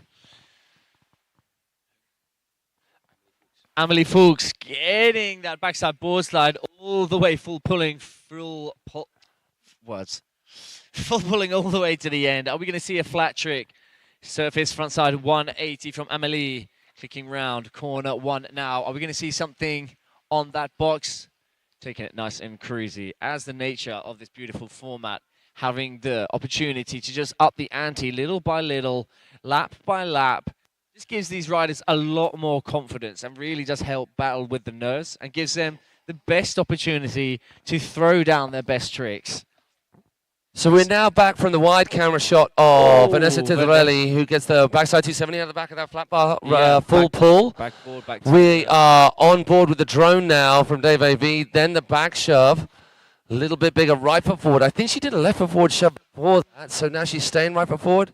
50-50, full shot. Go on, go, get it. How did she get out of that? Because the carrier clicked, there was all the slack in the world, and somehow she muscled on her out of that hole. So that was a proper 180 shove out of that 50-50 as well. We're staying with Vanessa Titorelli here on the backstage. And what did we see just there from Embily? Backside 180. Oh, that's an improvement from what we just saw from Vanessa. She did a frontside 180 on, locked in the 50-50, held that rotation like locked in, and then gets the shove out the end. And a cleaner right away. So I'm sure that we're going to see from Vanessa an attempt to clean up that particular trick here on this incline box, this wedge over here. So we're both trying to keep eyes on the action out there. And right now you've got drone footage with Vanessa Titorelli coming around into our creative section. It's the back shove again. She's going to go for 3. 3 shove, the skate just disappeared. Whilst Emily just rocks into that transition, beautifully done. Backside board, Amelie, sorry. Backside board slide to the shove it out. So now Emily taking it nice and cruisy, looking like she's going to scoot past this. I mean, I'd be happy with that feature hit that she's done already. No point risking anything else. Super clean hit. She doesn't need to improve anything on that. Maybe she has more in the tank. I don't know. But either way, it was a super clean hit. I mean, once again, like you're probably going to keep an eye on the clock a little bit, or just a general awareness of how far into this jam session that you're going, and then note the tricks that you've done, the tricks that you can do on lock all the time, the tricks that are a bit more risky. And as we said at the top of this, as is the case with every jam, you're going to work your way in intensity and difficulty and risk factor up that scale the further along into the jam that you get. If you've got that trick that you think you need, because obviously these girls, there's only 2 that go through. Oh, she gets the big spin. Amelie Fuchs. So you're right about the battle for 3rd place, because these girls, and then a backside shove, front shove, and both of them falling exactly the same spot. What a run there, though. The composition on that was beautiful. Yeah, the judges will like that, because they're not just writing down, oh, that's a trick. It's, oh, trick banger. Composition in that section is going to be through the roof for that little run right there. And also, it's the completion of that run too. So while they may think, oh, I did that one trick on that feature, if they put a whole selection of tricks together in a section, the judges are just going to absolutely go frothy over it. Now we're back on board with the wide angle shot for Vanessa Titorelli over on the far side.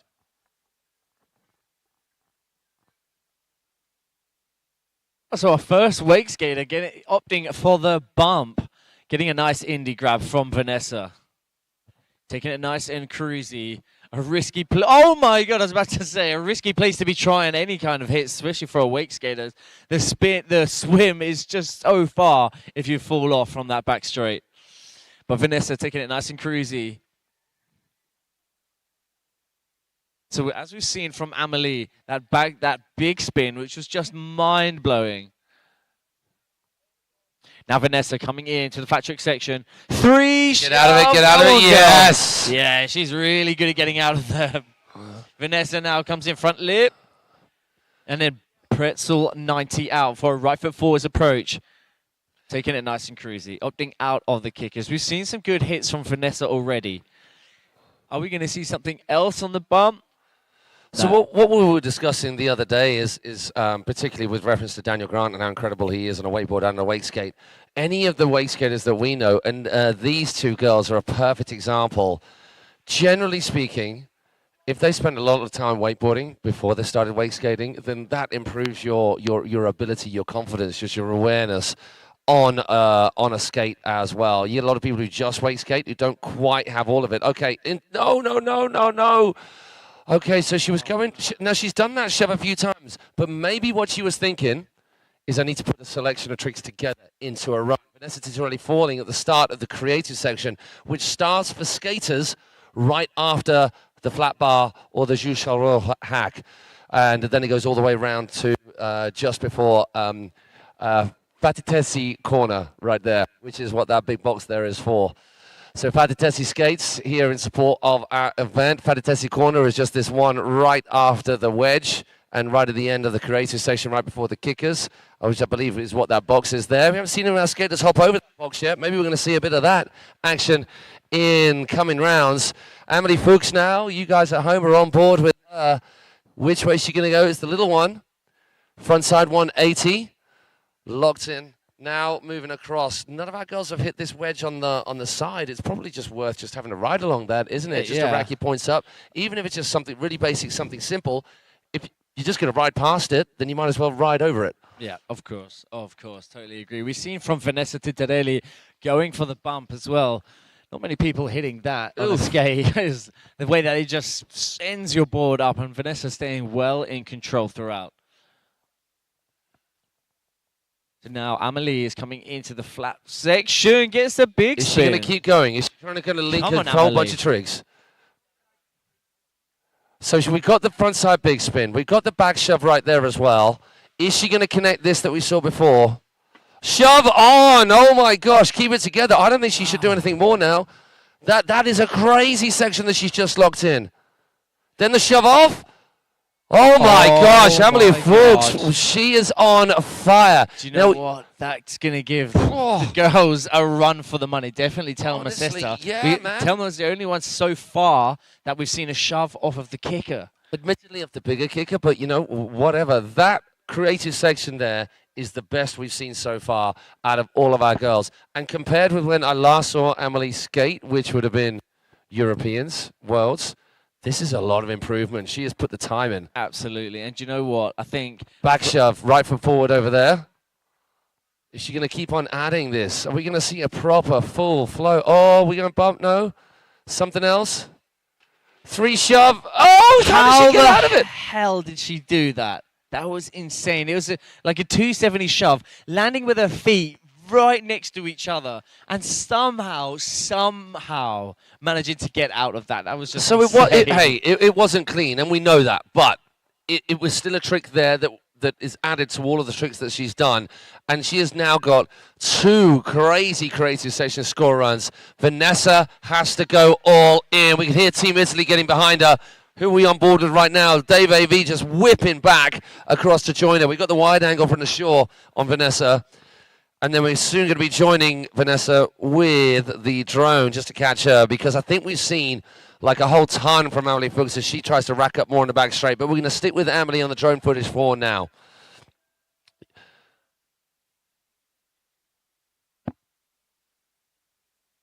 Oh, better.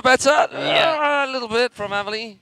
I think she got more of a full rotation from Before the catching 360. it. Yeah. Whereas the other one was a bit more 270, wasn't it? And then there was a frontside shove after that. Okay, so Vanessa now coming into the creative zone. This last of our 4 sections. She's going to wait till she pops around the 5th corner, the drive tower, right in front of us. We're staying with her now. Backside 1. Gets the hand pass nicely. Left foot forward, back shove. So a switch shove for Vanessa. She's a righty rider. Hopping over. Oh, no. Hey, so she got a couple of maneuvers in right there, but it wasn't all that she was aiming for. Oh, my gosh. Oh, she gets out of it. The standard has been set with these shoves from Telma Sester off of the kickers. And now the door has been left open because Emily Fuchs has taken a fall right there. So there can't be much left on the timer. There cannot. I'm not sure whether Emily's going to get back in time, but... Oh, but Vanessa backside board slide, 270 out of that incline and landing as the carrier clicks through the corner, losing that tension. But Vanessa, like an absolute queen, bosses it out.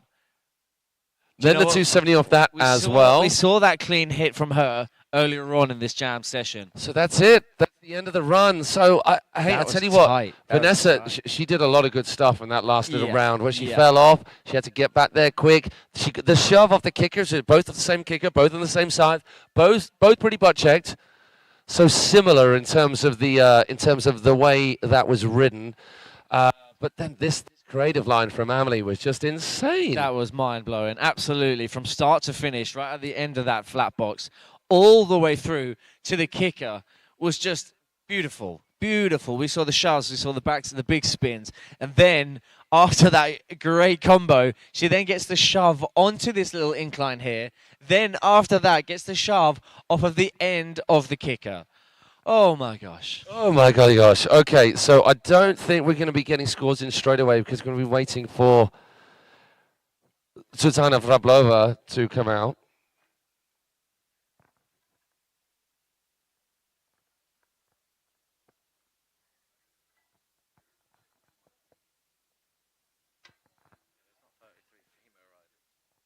So this young lady,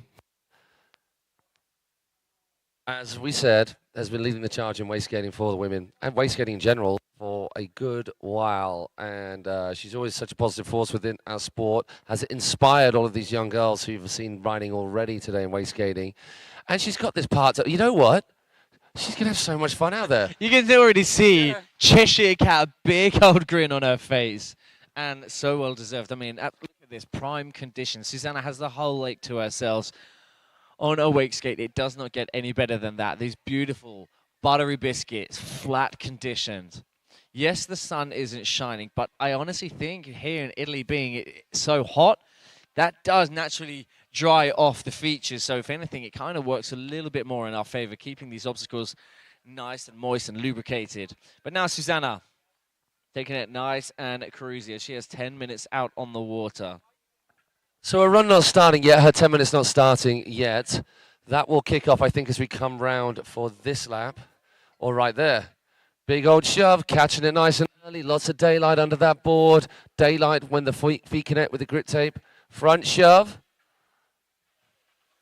I mean, that kind of just shows the skill right there, because she didn't get the cleanest shove in. Oh, straight away with the back 90 shove on to the deck, into that front lip, or backboard, sorry. Ollie backside one. And what a line right there already. It was just boom, so boom, boom. Solid. Smooth from start to finish throughout. Frontside lip slide on the inside of that wall ride. I don't know why none of the other girls did that. We saw Brabham hitting that every time. But you might as well, going into this, ollieing on as opposed to riding on, which our judges, once again, will appreciate. Having to charge at that, lest she get caught on the downside, the reverse safety, the opposite end safety. Backboarding all the way through on that flat bar, the shaped flat bar, just before the drive tower. Now back with us again, right in front of us into the creative section. Creative because there's a little less plastic. You've got to use a little bit more improv. And for our skate, lots of room to do the skate-style flat water tricks. Left foot forward now. It's going to be a half cab.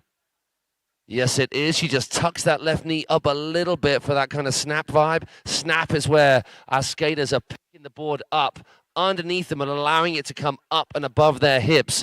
Such a crazy, difficult trick that kind of defies all logic.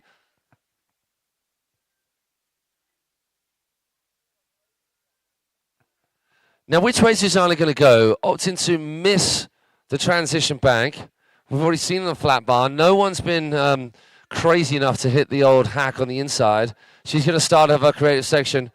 Backside big to start it off. We haven't seen that from any ladies yet. Right foot forward for the front shove. A lot cleaner than the last one. Shove on. Backside 270 off. Wow. And then gets the varial right before the kicker. Oh my gosh, that's the best connection of tricks we've seen so far. And the appreciation as well deserved. It's a boot from our crowd right on the shore. You guys will see them as we fly past the kicker. We've got a whole crew over there that's set up a right little party base. So Susanna just basically loving it. Just hey, loving it out there. Everything is going really well for Susanna. Oh, why did you say that? Honestly, dude, that's just obvious. Commentator's kiss off right there. Yeah. Oh. So she hits the bank, pops out the other side. She's coming into the flat bar, the shaped flat bar, shove off. Back 270 shove off. Little hand drag, but no butt drag, so not too much of a wobbly ride out.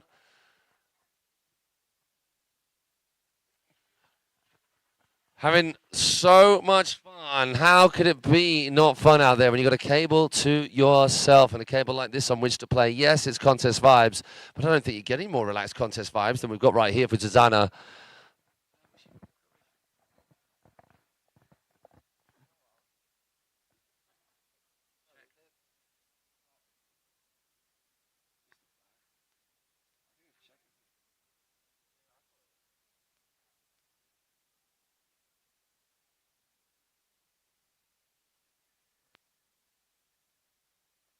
Coming in, gets that nice backside approach into little tickle on that transition rail. Backside board slide all the way throughout, getting the 270 shove out. Nice work from Susanna.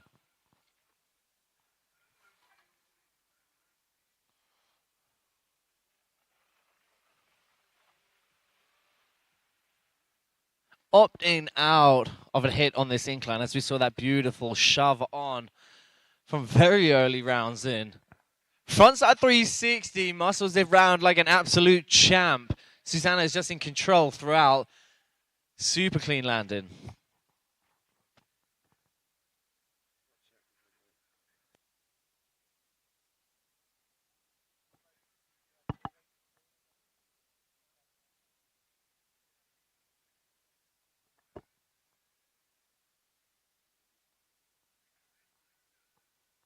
To the flat box now, Susanna Oh no, opting out into the flat trick section.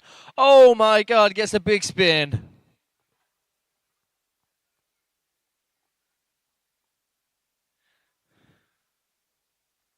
Oh my god, back to back, front and back big spins.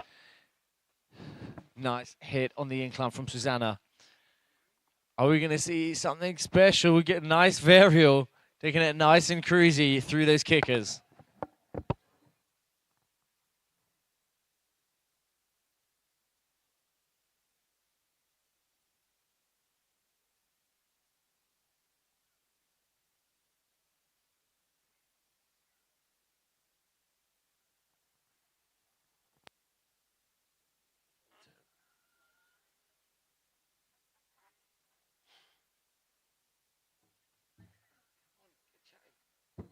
Board side from Susanna, full pulling all the way to the end. FPP, baby, as Dan Mills loves to say. Susanna, almost 10 minutes on the water straight. Wow, so impressive. Slovakia, that's where she's from, isn't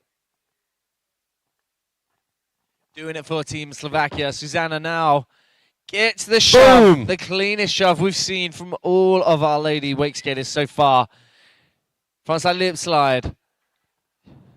Susanna just on absolute fire. So calm, cool, collective throughout this jam. She can start using this a little bit of practice because I would say, and this is unofficially, of course, it feels like she might have done enough to secure herself a top 2 spot right there. It feels like she's done enough. I mean, or just save the energy and just ask her to come in now. But why on earth would you want to come in? Back big. Now, she did a back big before, way cleaner. It kind of was back 270 before, so but she locked that in. She might as well keep this little run going. Front 3 shove to face full. Let's give it up for the incredible talent and mad skills of Zuzana Vrablova. That was off the hook.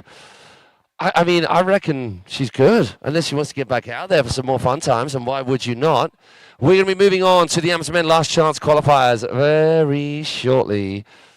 Where it is going to be, if we just run through, I'm going to try and find our running order. And for those of you guys at home watching the replay from Susanna, just schooling that transition back, I'm going to find this for you. The running order, those who did not go through, wow, 6 riders. And the top 2 riders will progress. And I do believe that it is just 1 run each. So you lads should be ready. Fabio Ganeri, Riccardo Pejoiani, Yaroslav Matavechuk, Martin Onko, Bongiovanni Bruno, and Gabriel Heda. Get yourselves to and in and around the dock if you are not already. Get yourselves warm up, kids, because you are going next. I wonder if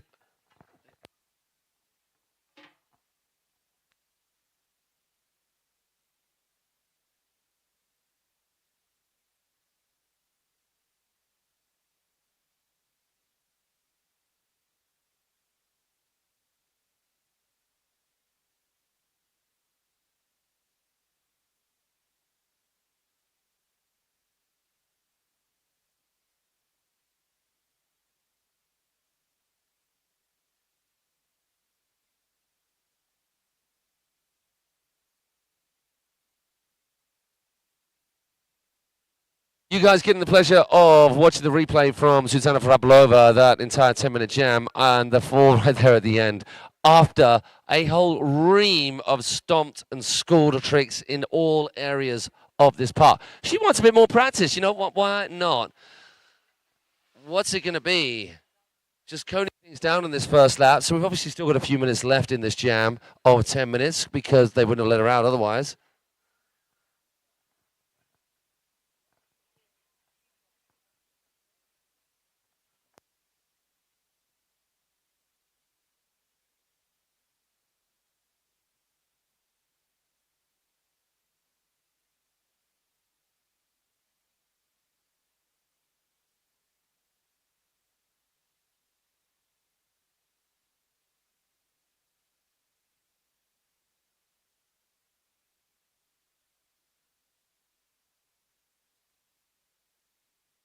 Just like that from Susanna, gets that back big.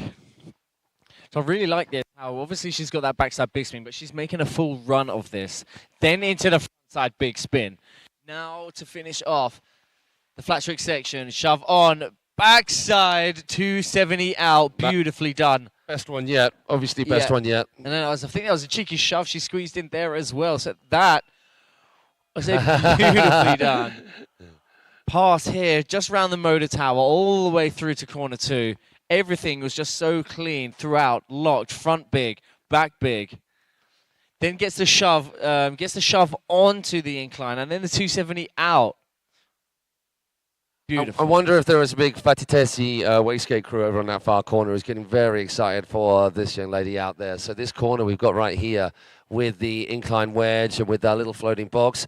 Fatitesi Wakeskate corner. That is the end. Can we please put our hands together and make some noise for Zuzana Vrablova of Slovakia, schooling the hell out of that park right there and then.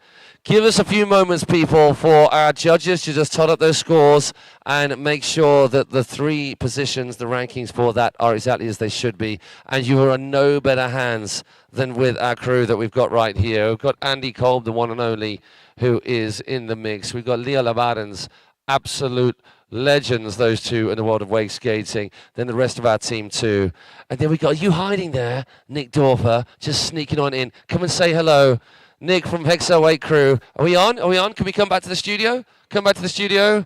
Are we on? Are they talking to us? Come back. Baby, come back. With a bye, bye, bye, bye. With a bye, bye, bye, bye. And there we go. All right. So Nick Dorfer from Hexa Wake Crew, the man behind many of the streams that you've seen elsewhere at other events. But now you're doing the content behind the scenes as you're doing. Very quickly, Nick, tell us about Hexa and your crew. So Hexawake, I guess, is open movement. Like, we're trying to be the voice of the riders and try to move stuff in the industry that we found missing or maybe outdated, couple services and like how contests should be run. And this is a good example. Like, we work also really close with Martin, so we're happy to see the whole development of the things. And yeah, it's good to have the riders on board because it finally gives them a path in which they actually know or they have a chance to change something by just helping us grow this movement. And the bigger it is, the more people we can contact and help, and by that, hopefully grow the sport to a direction that we believe it should go to. And also, you're talking about not just free riding and content, but also contests. Because in the past, there's been a lot of like, contests. What's that all about? It's got to be all about free riding. But do you see a place in our sport for all of it? Oh, 100%. I think contests is like a lot of the riders say, hey, there's not enough money in the sport or a couple of problems in the sport. And I think we can't forget about contests if it comes to advertisement of the sport. Like, you can get so many people out on contests and get them hyped, even if they have no idea about the sport. So if we structure the contests right and we care about that they are interesting for people all around and make something for the people so they actually show up to the contests, we have a chance to actually have bigger audiences and more people watching, and that will ultimately bring the out of the scene sponsors back, so we can actually start bringing more money into the sport instead of just shifting money around within the sport. And also, with the more people we bring to the sport, the more opportunity for those people who just want a free ride and just get content, for people to watch that content, because without this, then we've got no audience. Exactly. It's like there are people that are definitely video part riders in my eyes, and they must exist. Like, I'm not saying everybody needs to be a contest rider. I'm not saying anybody needs to make corporately correct content. We need the core just as much as we need the family-friendly type videos, you know, the classic Red Bull type videos, like the Danny McAskill type videos where you show it to your grandma and she understands, you know? We can't show people a rail-to-rail trick and expect them to go crazy, but you show them a bump trick, and this is the perfect example here. We have the bump straight in front of the audience, and it's one of the most massive bumps I've ever seen and the most massive tricks going down. So I think this is what we need to go to actually get people hyped on it, even if they don't understand the sport. And then we have all these people, then we can cover the core even better and make it nice for everybody. And what you said yesterday when we were chatting, Maddie and I and yourself, which was really nice, and this is something, because I'm a little bit older than you guys and I've been around a little while, I don't know whether you knew that, is that you said you were in this position where you didn't like what you saw in the sport, and then your mind changed to, well, hang on, if you don't like it, then we've got to create something better or something that we want to see. And through that process, you've had a much more open mind about what the sport is, what it can be.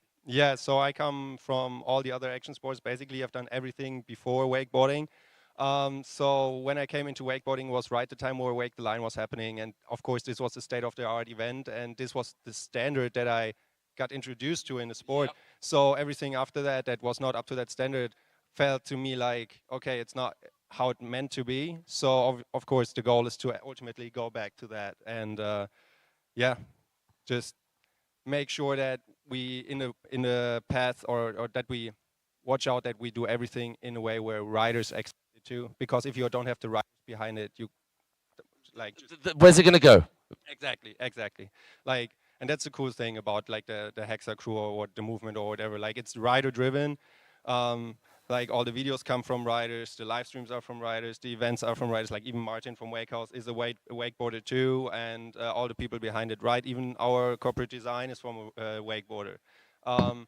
So the love for the sport is for us the most important role, and yeah, by having everybody backing it up and spreading the word worldwide, we'll try to ensure that from now on, if somebody who has no idea what to do wants to do something, let it be a video part or a contest or whatever, we connect them to the right people. We don't offer everything ourselves, but we know everybody. So we just act as the hub to which people can come to and contact and be like, hey, I want to do this. And we're like, okay, we have the exact right people for all of it. Nice. Well, we appreciate you not only here behind this, but on the water too. Thank you, boss. All right, now get back to work. Stop all this slack. Go on, off you go. Distracting us. Nick Dorfer, please check him out online. And is it time that, hey, you know what? It is time now we've got this little lull. Because we've got Instagram pages too. I'm just joking. I'm not really joking. Anyway, on to next round of riding. We are going to be having the quality. Get back on that dock, Martin. All right. So that was Martin Onco just saying we were ready to go. Okay, Fabio Ganeri, Martin Onco, still working, and he is literally about to go down on the dock to then ride to try and battle his way through to the next round, the finals of amateur men. Okay. So is it going to be finals, or it's going to be semi-finals, isn't it? Because we had 3 groups. It was top 2 went through, 6, and now it's going to be top 2. They're going to whittle it down to a super final because 8 would be too many in the final. So yeah, there's going to be a semi-finals after this, and we're going to end up with a mega final of 4. I worked out that in my head, and I'm not a numbers guy. I don't know whether everyone knows that, but wow. So Fabio Ganeri, he had a big old cheering section over there on the shore, and we talked about it not getting too hot. It's starting to get hot here in Italy, in the north of Italy here, Awake Cablepark. Might have to change to a vesticles just to get the guns on show. We need some of that sun cream on the old face holes very shortly. As the sun is showing its face right now, and glistening, beautiful, stellar, could not get any better conditions right here at Awake Cablepark. In the background, you can actually see a little bit of the building that makes up the other section to Awake Park. It is this whole sports hall where they have loads of different sports going on and lots of different reasons for people to be coming along to this particular park other than just for the wakeboarding. So as a facility, you're giving yourself as much opportunity to get people introduced to our sport as is possible, which is kind of following on from what what Nick was talking about. And it was that little comment on he was back in the day, typical Grom. Wakeboarding can only be this. But wakeboarding can be everything to everybody, but it can only be that if there are enough people doing it and there's enough of an industry behind it, if there are enough parks for people to go and ride at, if there is enough opportunity to get involved in the sport, and that can only happen if it gets enough publicity. And whether the world of wakeboarding likes it or not, contests are a great way of giving publicity to our sport. And in doing so, we get the industries, both in the industry and outside of the industry, brands and companies behind those events to then pump them out even bigger to make the sport even bigger. So for those of you out there involved in wakeboarding and you're thinking, well, wakeboarding to me should only be this, awesome.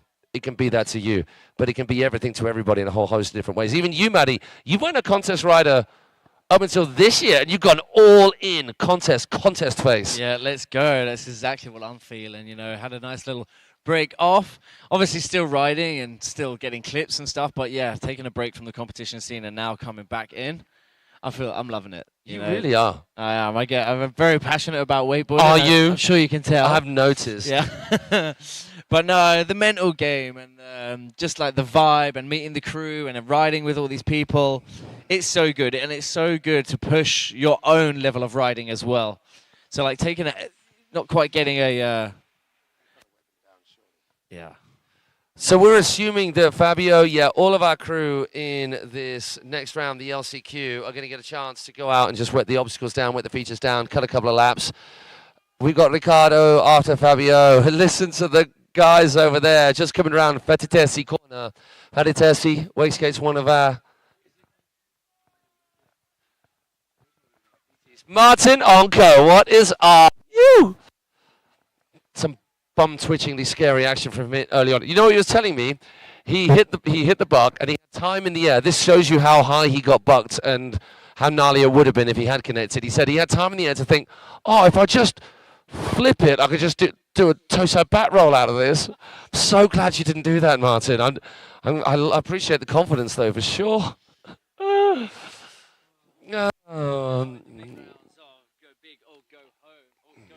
Or go home rounds, aka the LCQ. Really hoping to see some redemption from Martin because he very unfortunate taking the 2 crashes on that hack, and that is a gnarly rail, man. That is some risky biscuits to be going on if you fall off early, as Martin demonstrated pretty well for us.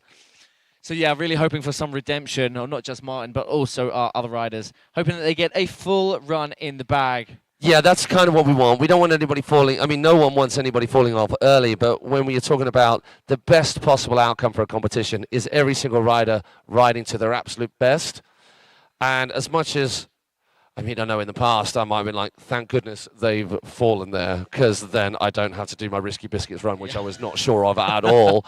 But as a rider, for you to beat everybody when they're riding their best, that's the result you want, right? Yeah, of course. I mean, that was you, Matty, a plastic, and then also, that was you, a plastic. You had to ride your particulars off. Yeah, didn't you? You yeah, did, that's right. Charles Ball, wherever you are, Charles, if you're watching, not seen you ride before. A little bit of heritage there from UK, linked to brands that we work with, the guys that bring in Liquid Force into the UK. He was a good rider, man. He's really Oh good, my really gosh. good, and he was very well deserved. The #1 hotspot world champion, Charlie Brawls. And then full grudge match. And then, so then I got put up against him in the semi-finals at Plastic Playground head-to-head rounds. And It was just one man through, one man out. him being the world champion, I had to go all guns a-blazing. Well, you had to go all guns a blazing because he's such a good rider. Well, exactly, Yeah. exactly. Here we go. Okay, Fabio Ganeri. Let's see it, boy. So he had a great second run last time round. He went for the, oh my gosh, he does that every time. He just does that front lip butter with just the nose just on the precipice of full front edge. Tail grab for the boys and ladies. Oh no! Mara! Hey, can you guys make some noise for Fabio Ganeri?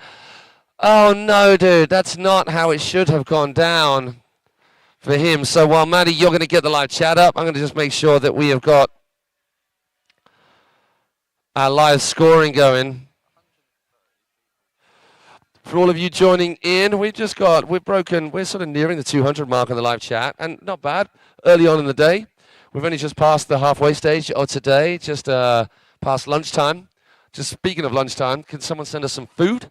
All right, because talking, never mind all this wakeboarding, hardest game in the world, all this chat. So Riccardo, I'm sure I'm saying this middle name wrong, Riccardo Pergioiani Zozzoli. Oh my gosh, it just flutters, it just flies, it just sings songs off the tongue, all this Italian stuff. But we're just going to stick to Riccardo because I've got that.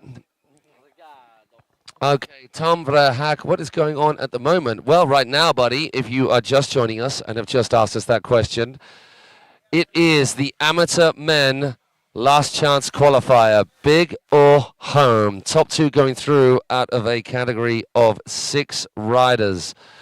So, tough. 6 riders who have all got it in them to make those top 2 in terms of them coming up with what they want to come up with.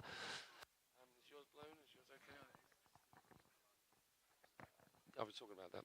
Yeah. So if you're wondering why we're saying certain different things that aren't applicable for you cats back home, is because, hey, lucky people here on site are getting to listen to us as well. because we're doing the live commentary for on site. I mean, it'd probably be helpful if we spoke a bit of Italian, so apologies to these guys back home. But to you guys all over the world, then I guess English is the way to go for us sins, not knowing any of the language, being that we're classically English, which is just embarrassing. We're waiting for that result to get totted up for, well, it's going to be an easy fix. We are just waiting for the thumbs up from our judges before we send our next rider out. It is going to be a carrier click and then a go, go, go. They have a little bit of a respite because at a lot of the events that we've been at, it is off the dock into first hit, which is intense. But what they've done is moved the starting point around because we've got this short first straight here at Awake Cablepark. This short first straight is a nice little reprieve. Get on the water, just get yourself in the head zone as opposed to off the dock, kicker straight away. But the run actually starts on the kicker after the first two corners and it finishes on that kicker there.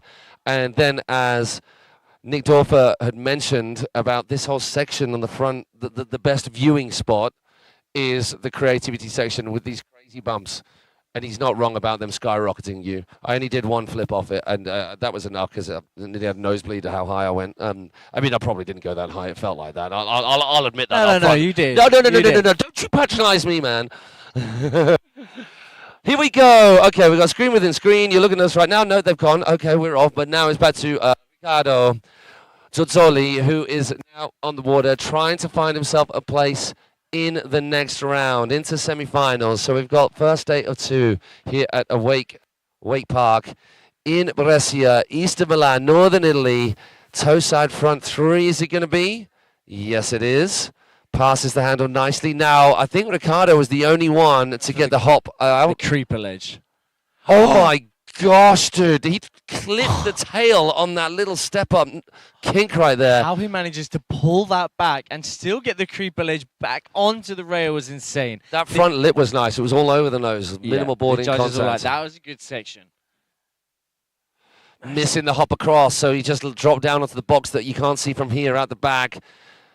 Front lip. Over to front lip. Gets the triple. Misses out on the full pull, yes.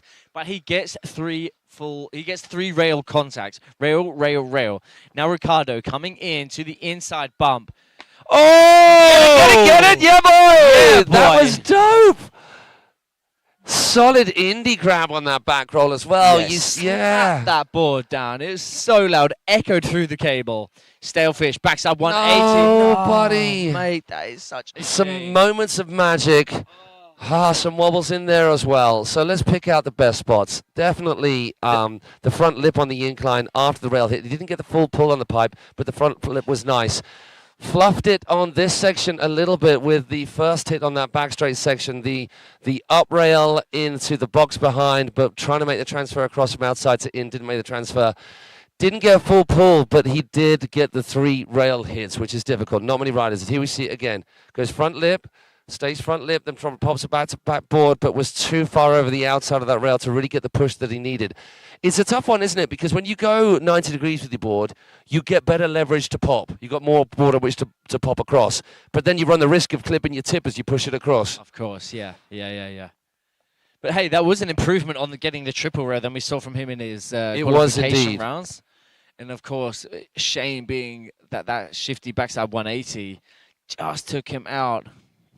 Because everything else is really coming. I've absolutely loved this, the Indy next to blind. Indy really late as well. So you often see with the back roll to blind of a kicker, it's usually a stalefish grab.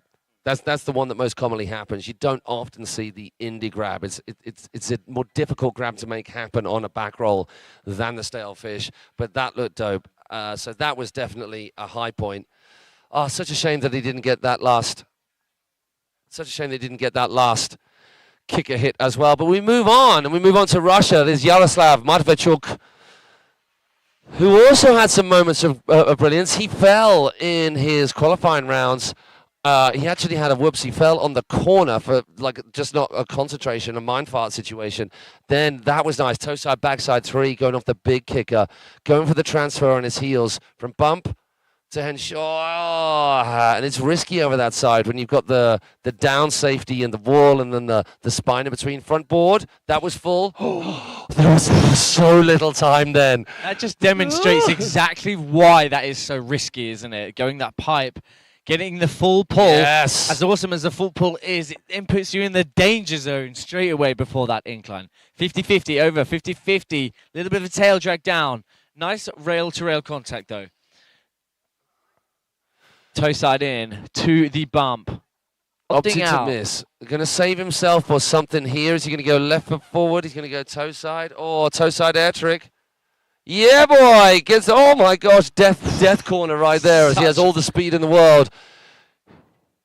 And then heel side back. So went toe back 3 off the gate, out of the gate, and then ends on a heel side backside 360. They will love those oppo rotations right there. And then doing the good thing, doing that good deed of running the features down as he makes his way back round to the dock. So it'll just be that one run here in the LCQs for our riders. Here we see you guys are watching the replay, starting off with that toe side, backside 3. And you hear the whizzing of Dave. Oh my gosh, you guys have just seen. And there was a splash on, that's how close Dave is getting. There was a droplet on the camera. This was really nice. Getting that pretty much full pull right there. This you can see he goes 50-50 and then just ends up too far on the outside of that transfer rail to not be able to make it back through. This toe side ready was textbook. I like opening it up like you think he's going to go crypt. And then backside 3, little bit of pre-spin, out the back a little bit, but manages to control that kind of slightly off-axis rotation to pull it back down. And the main guy, Martin Onko, just popping and locking on the dock like it's no tomorrow. Really getting into the zone, yeah. Yes. So much support from the sideline. We love to see it. We love to hear it. So in case you are keeping pace with the scores on the alpacacup.com website, you'll be seeing that Riccardo Padioni has, at the moment, out in front with a score of 29.93. Fabio Garneri didn't get any points, unfortunately, because he fell on his first hit. Well, he did, because you can't put a 0 in. So Riccardo out in front.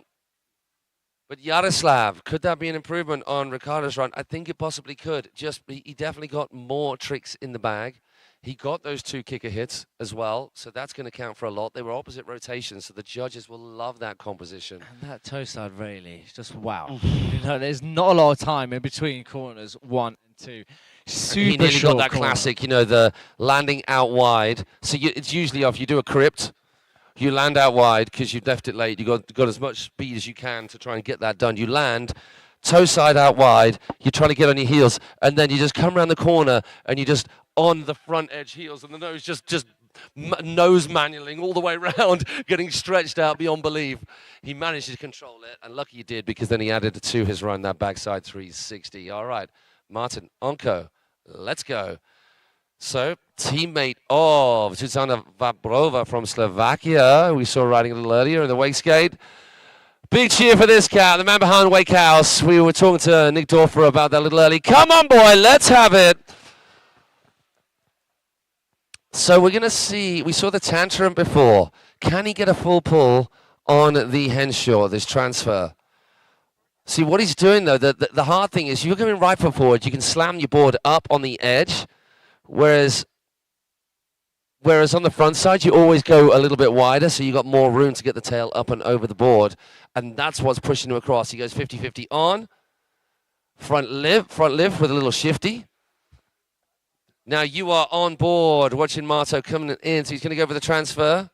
Transfer, then dropping into the transition. Now, I'm going to hold my breath here. So I think it was our fault. Oh, he's going for the safer option. Here it is. There it is. Nice. That thing that he was looking for. I mean, just least of all getting to the end of that and riding it away.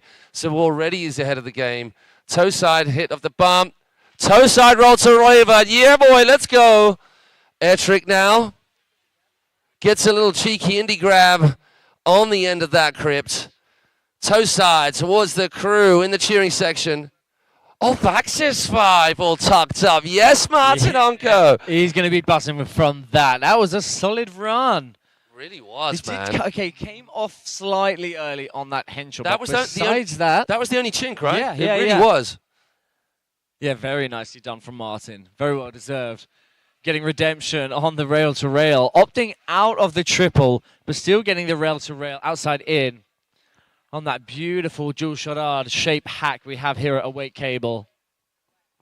And here we have confirmation that Yaroslav Marvechuk of Russia squeezing himself into that top spot. You can see the line there and the arrow pointing up next to the qualified riders, just signifying quite clearly on our results page that it is the top two going through.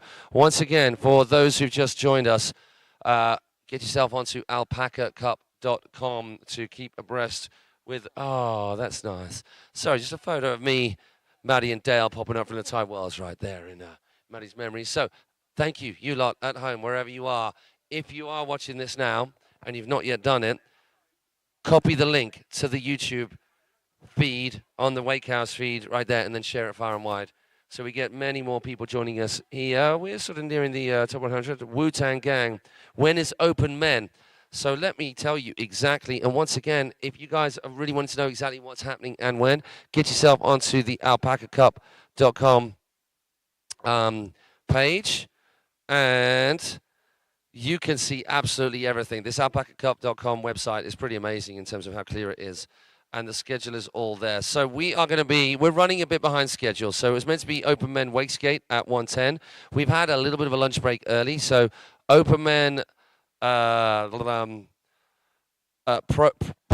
not right, is it, at all? So we're talking about Saturday. So the schedule is a bit funky there. So I'm going to redress that very shortly. So we've got Open Ladies Wakeskate is done. We're on to Open Men LCQ. So it is going to be Open Men Wakeskate shortly. So they'll be with you straight after this. And we are four riders in to this 6 riders heat. I'll go back to the live scoring. Bongiovanni Bruno, our next man to take to the water, and a youngster to boot, 16 years of age from France. What you got, boy?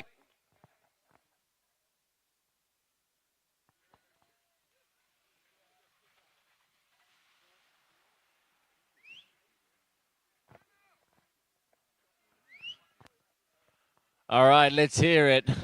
Right now, coming out the... Oh, something didn't feel right for Mr. Wound Bruno. those windows hard. Strategically, though, holding on and bringing his way back for a controlled landing. Then he goes front side lip slide. Full pulling all the way to...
1, 2. Okay, we are live. We do Oh, hello, apologize hello. about a little break in proceedings, people. We're going to create cracking. We've got those last 2 riders from the amateur men.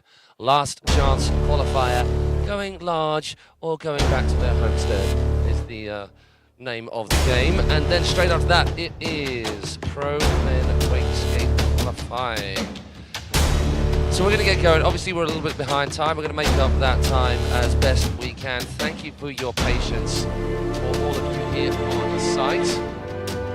And it is, let's just get back to that.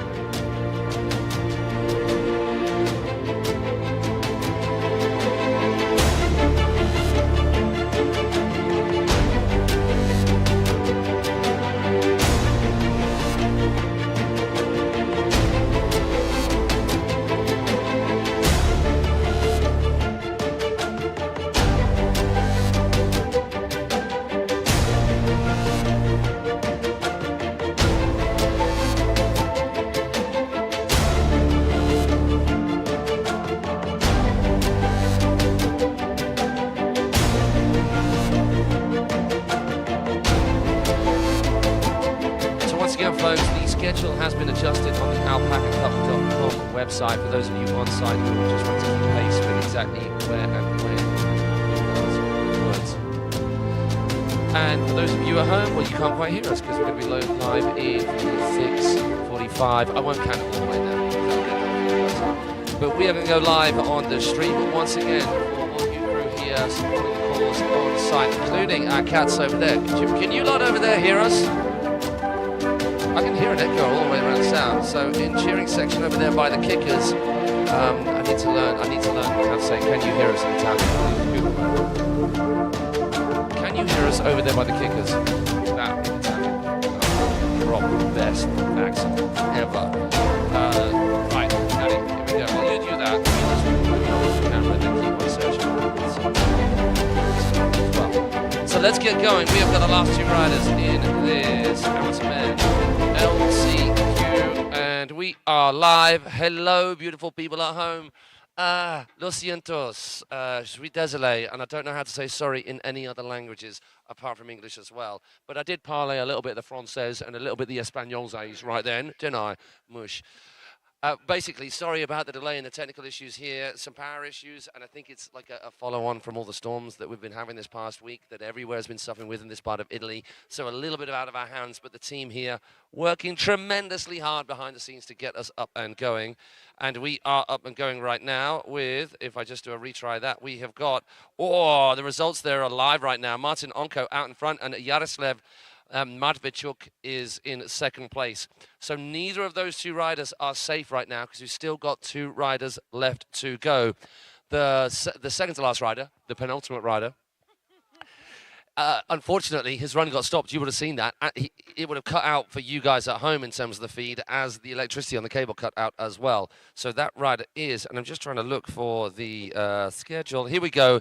Is Bongiovanni Bruno was the man out on the water. He's going to get a full run, which I think he'll be quite thankful of because it was a bit of a fluffing of the kicker hit. There was a bit of window winding.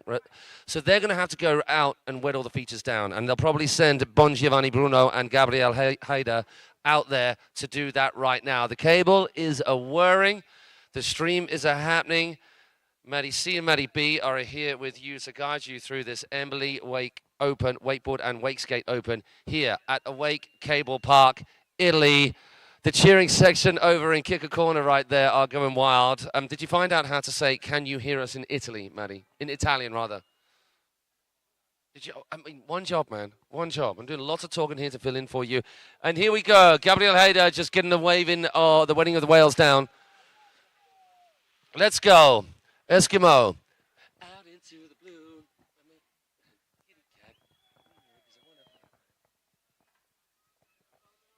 Over there. I don't know whether you can hear that over there. Probably can't pick that noise up. But we've got a corner of crew over by the kickers who are just going absolutely mental for all of the Italian riders who are flying by. Any choice? Do you want to read that? Ci senti laggiù. Si senti laggiù. Si senti laggiù. Anybody? Hey! It Si worked! senti laggiù. Hey! Si senti laggiù? Sì? Grazie, Ciao, grazie. bella, grazie. Tutti frutti e molto così. Hey! Yes! Benno tutti, tutti, tutti. I need to find it. Benefit tutti, tutti, tutti. Later at the bar, yes? Hey, see, they understood. All right, so we've got a vibe going on with the guys over there on Half Cut Corner. So,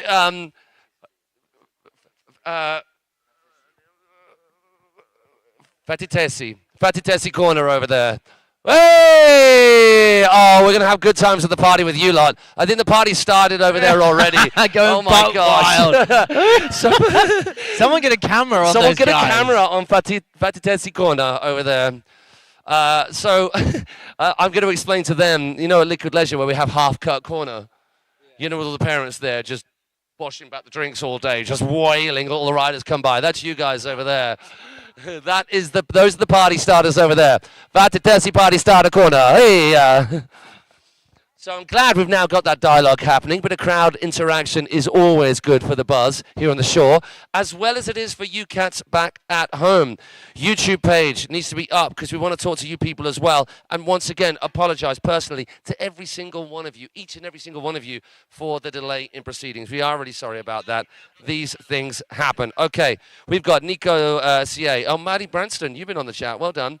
Cheryl Sullivan, really waited to watch the Australian boys to ride. Well, just hang tight, Cheryl. They will be with us very shortly. We have got the Open Men after the Open Men Wakeskate. The first round of like 123 qualifying heats is always the case with Open Men. And the junior men, yeah boy, let's have it. So please get behind this young cat right here. Bon Giovanni Bruno is on the water right now. Can he sort out this kicker hit to start his competition run off here in the LCQs for the amateur men?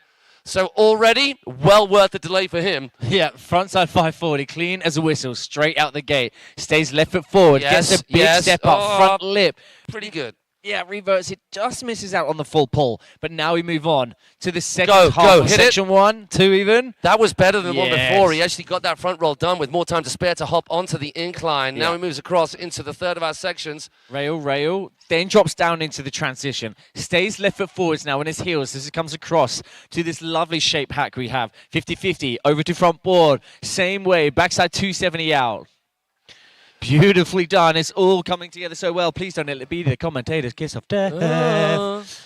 Yeah, buddy. Super solid Indy grab front roll off the inside booter.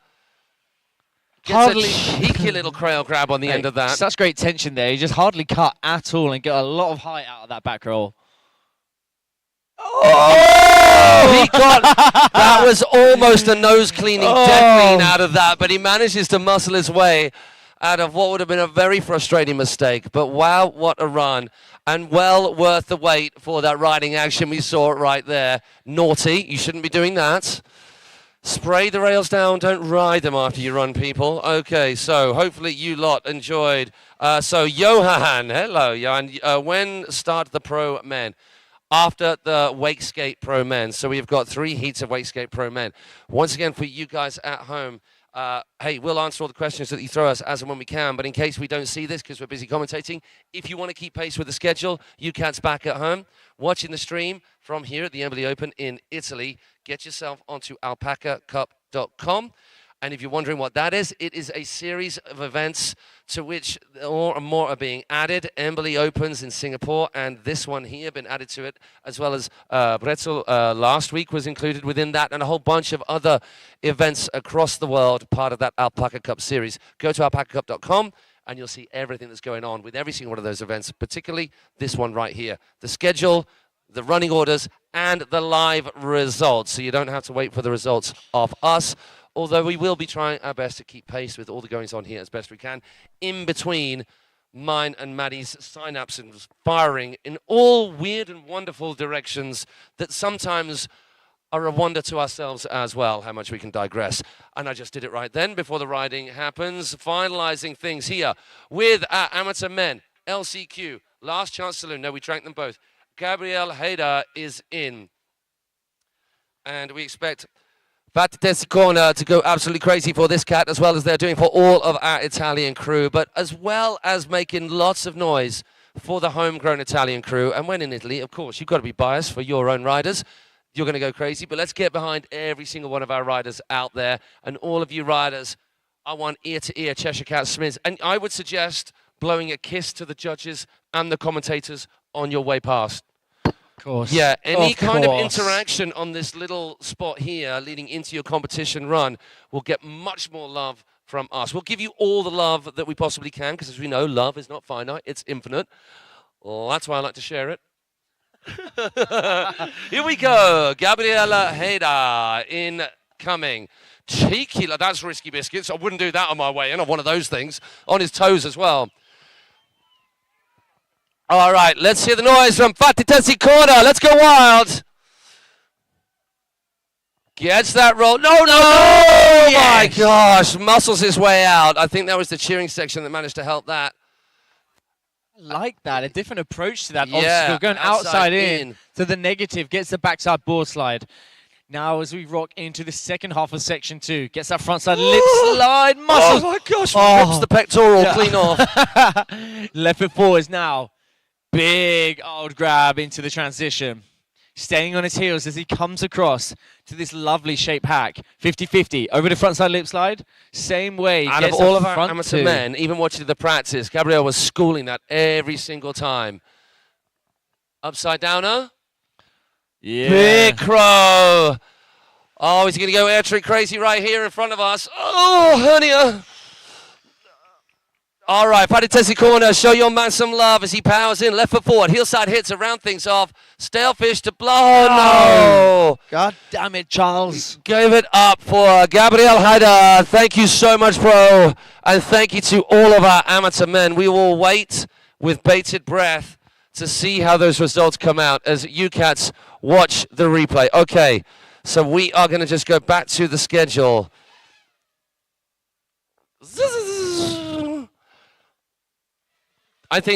Do you think that is actually how Dave AV communicates?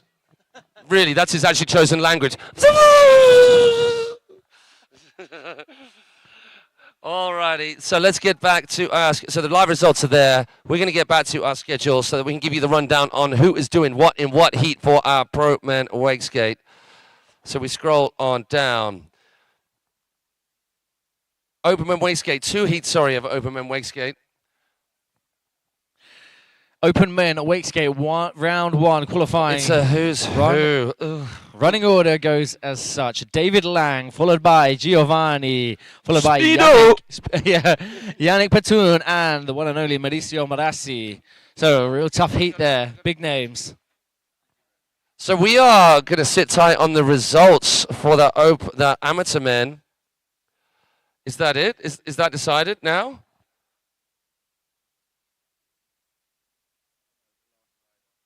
Yeah, we've still got one result to come through. So Bon Giovanni Bruno, as was kind of expected, taking top spot after that second run. Second run. First run, there's only one run here. Martin Onko, run, absolutely schooling it in second place and on the bubble with this run to come through, this result to come through from Gabriel Heda. And it is Martin. I don't know whether Martin will want to get back out there for another run because he's got so much on his mind with the event as well. I'm pretty sure he'll want to go through. Yeah, you would. Because that's him being out there is actually the opposite of what it is for most people competing. That's where he gets to relax. He's stressed on dry land with everything else going on, so he gets to switch off with his riding out there. Hello to everyone back home once again. Thank you for joining us. We can see the results about to come through. You can see, oh, hang on. So that is a score up there. So the live results coming through. There we go. Oh. To Bon Giovanni, Bruno, and Martin Onko making it through to the next round. Commiserations to Gabriel. Hey, if he had maybe with those kicker hits, if they'd have been the second one landed, the first one clean, that could have been the difference because there was quite a big score difference actually between him and Martin Onko anyway. So congratulations to Bon Giovanni Bruno and Martin Onko. Commiserations to Jaroslav Madvicek, Gabriel Heda, Riccardo Paggiani, and Fabio Garneri. Well done to you lads. You get to sit back, maybe join the cheering section in half-cut corner over in Fatitisi corner. Who, I mean, honestly, I'm about to put my mic down and go and head over there myself. They look like they're having the best time.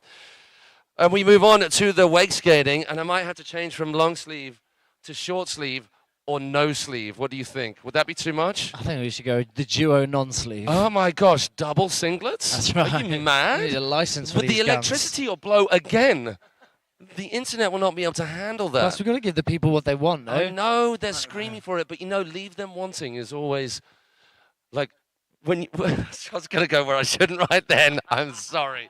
The sign-ups is firing where they shouldn't. Anyway, we digress. So we're on to the ice skating, and then as we talked about earlier, if we just go back to the lineup for David Lang. Good win. Giovanni Aragoni, Speedo, good win. Yannick Baton, I have not actually ever seen Wakeskate.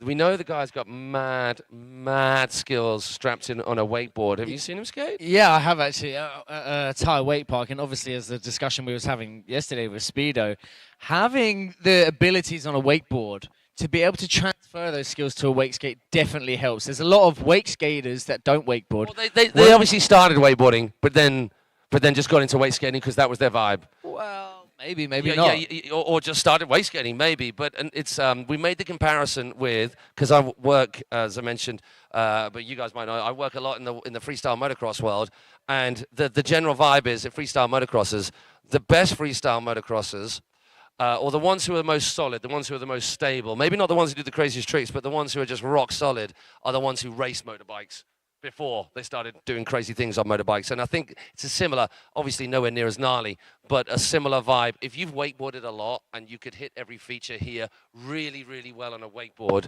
then obviously you're going to have a much better chance on a wakeskate. Whereas, so for those people who are into wakeskating, or they just think, oh, I fancy a little bit of that wakeskating action, yes, get into it, give it some beans, but I'd say do both. Get into both. Just wakeskate and wakeboard as much as you can. Both of them as you can, as we're seeing from a lot of our riders. There are a lot of the guys in the wakeskate and the women's wakeskate who are doing both. We're going to see Vanessa Titarelli and Amelie Fuchs and Brebim, I'm not going to do the surname, also riding in the wakeskate and the wakeboard, which is incredible to see. And we are but moments away. Shall we check out the rest of the heats? I'm just going to go back here to this section, and if you're wondering what we're looking at phones, we are not on social media. We are actually flicking through the Alpaca Cup website, and the second heat of our Wakeskate men is Johan Nilias, Clement Nadal, and I'm going to finish, he's third in the lineup. We'll go Ethan Bertogel, another one of our riders riding in both, and this cat. Very, very good to see this cat's name and that German flag in the lineup of a contest in a Wakeskate event for the first time in more years than I'm sure he'd care for us to mention. Andy Kolb, not only doing his usual job at events over the past few years on the judging panel, he's wake skating as well, which is just dope. So our rider's going to go out, all the more necessary right now as the sun beats down here on Awake Cablepark. I would imagine that Fatih Tessi Corner is going to go even more crazy now that we've got a wake skating. I guess the contest is going before our first rider. I thought there was going to be some whale wedding down right there. Toe side, backside 3, followed by that front side 180 off of the bump.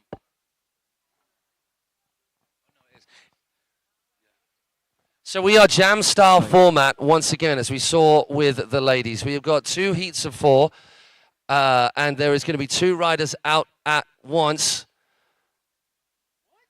Oh my gosh, Speedo just not holding back one iota. Can Fatih Tessi Corner get behind Speedo right there on the ground? Going shifty backside 3. What are you talking about, man? And off of the XL kicker I as know, well. what? That kicker is just like a wall when you hit it. Just like, it doesn't kind of smoothly send you up. It's just bang, sends you straight up. Insane. So it is David Lang hitting it out on the water right now. We already saw the backside 3. Then he went left foot forward, backside 1. So kicker hits already on lock. Speedo has got his work cut out. Just you know how we talked about the sensible play might be go easy to start with. But you know what? Giovanna just thought, nah, I'll do the opposite of that. I think it's quite strategic. If you can get your bigger hits, you know, for instance, maybe that is one of Speedo's bigger hits. We'll have to wait to see the jump maybe unfold. it's just a whoopsie. But if it is, you know, getting the big tricks out of the way early kind of gives you more time if you have fallen, for instance, like Speedo in that coincidence.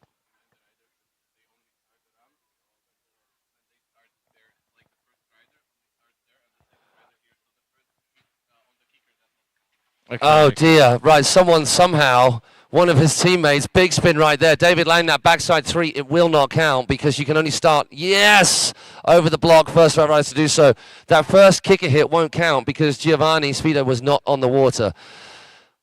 So he's going bump, 360 over that, just kind of backboards up it, 270s off it in the air. So we behind us now, Giovanni Aragoni, he is working hard. Front board.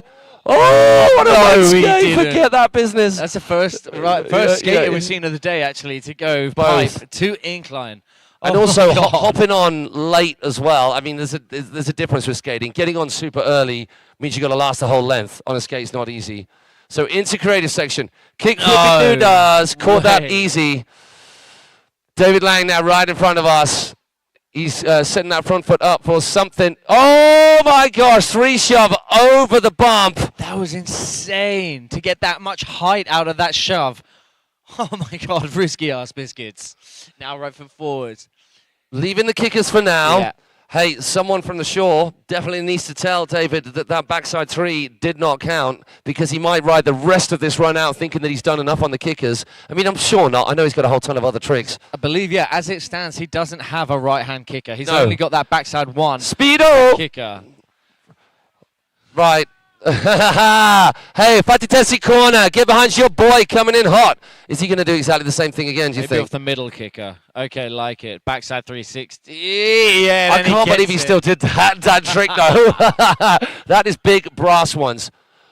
Okay, so now someone's going to tell David that he needs to get the backside 3 in because it did not count because once again, both riders have to be on the water. That was tight from Giovanni. He goes up the safety, then back on front board from the outside of the incline. You guys are on board with... Right, so that trick right there, for those of you watching at home, he did a backside big spin in that exact same path, that exact same line. Front board, 270 on in the box. David AV in hot pursuit. It is creative section. And back the other way. Oh my gosh, rapido from Speedo. 270, backside 90 shove off. That is a creative line if ever there was, just boshing out the maneuvers. Then the backside shove, keeping it solid off the little kicker. Maybe he wants to improve upon that down the line later on in the jam off one of the bigger kickers. Whereas David has got a right swim on the hands. He'll be sucking through a straw after that swim back to the dock. What are you thinking? Come on, are we going to see this right now? I mean, you know what? If you saw your competitor fall in and you'd got a whole bunch of tricks in the back, it might be at that time. Could this be it? Oh my gosh. Big old backside 180. Stalled as well. Like Daniel Grant style, isn't it? Such control. Which is not surprising considering how much time these two boys spent together in Thailand. Speedo was saying out of all of the riders, he's probably ridden with Daniel the most. Yeah! Oh my gosh! 3 shove. Oh my God. It's the Lord of the dance out there. Oh my God. Oh, she keeps going. Stop. Take a break. Just take a breath. Chill out. That was just insane. I wonder whether that last flat trick will actually count because it's up to the kickers. So maybe it will. Maybe it was just in time. That'll be down to the judges. All right, David Lang already got a whole ton of crazy stuff in the bag. But in that little gap where he fell in and Speedo was still out there, wow, has Giovanni racked up some maneuvers and some points on the board. So as it stands, we're still waiting to see a kick. No! Oh, wow. Right, Speedo. David, get going. Hey, Fatty Tessie corner, could you get behind David Lang right there? Show him some love. So we've seen a kickflip already from David Lang. There's the kickflip from Speedo. So cleanly done. Backside. Oh my God. I've not seen him ride like this before, man. I know he's... Oh! Was that 450 spin? shove? Yeah, 450 shove. Oh my God. Then another back big. You can tell he's been riding with Daniel Grant, just squeezing the tricks in one after the other, catching it nice and clean. Shove on and a little tap on the back of that small bank.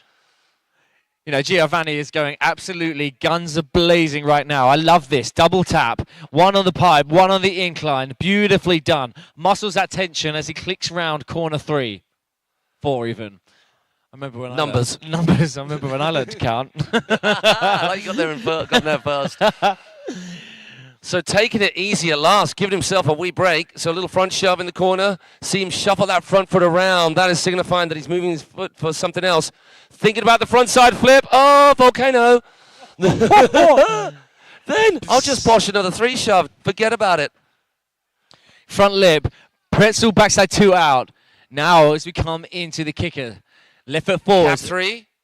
Yes, Yeah. indeed. All day long.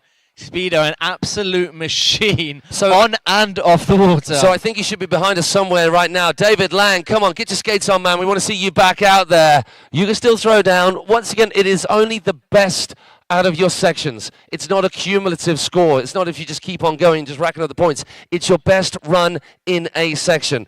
So far, we've seen Giovanni just trying to improve upon this creative section. He's already got that backside 1 off the first feature there. He's hit the flat bar with that front board 270 out. Huge pop 3 shove into the corner. He's going to go at it again right now. Front shove. Maybe we need some redemption on this front side flip because it wasn't maybe... Backside flip. My Oh, God. he got deep. Speedo. Speedo. Yeah, boy. Come on, my man. So we're seeing some replay for you guys right now as both our riders are our skaters are making their way back to the dock. Speedo getting his front crawl on something chronic. Right, David Lang, you've got a little bit of breathing space now while Giovanni makes his way back to the dock. Is it going to be, he was going the cab 3, what was he doing last time? Going off the middle one? Nicely done, super solid, front 3. Crab 3 from Giovanni, but he did it off of the smaller kickers. Maybe the judge is going to score that more. Oh, well, they definitely will. Of course they will, right? But we did see the shifty back 3 off that from Giovanni, though. We did, and we saw the backside 3, but it didn't actually count from David Lang because it was at the start of his run when Giovanni hadn't even hit the water yet. So that will not count. Front side 1 over the gap, up the safety of the transition. Taking that same line that Giovanni has done. Front board from the inside, what with David being a lefty. Oh, here we go. That's the stuff. Don't think we've got time with all this skating going on. They do so much stuff. Kick flip from David Lang. Backside flip. Oh! Exactly the same hole he found, as did Giovanni. This is really tight, like for like. Insane hits. Forget the Wakeskating. This is emceeing a game right here. Oh. Don't eat the chips at the same time, mate. Here we go. Right, Giovanni coming on in for what has got to be his last couple of laps. You guys are on board, flying right behind this cat. Coming into outside kicker. Oh, so he did it off the middle kicker. He's just done that out of the biggest kicker out of the 5 on offer there. Now, are we going to see this backside big spin? Unless he thinks that he's got some other things that can be done in different areas of the park, it's probably not worth him risking it. Little setup trick. So I reckon this is going to be it. Cutting in hard. Backside 1, so not the backside big spin, but still, that is a mental trick on that particular part of the course, on that particular feature.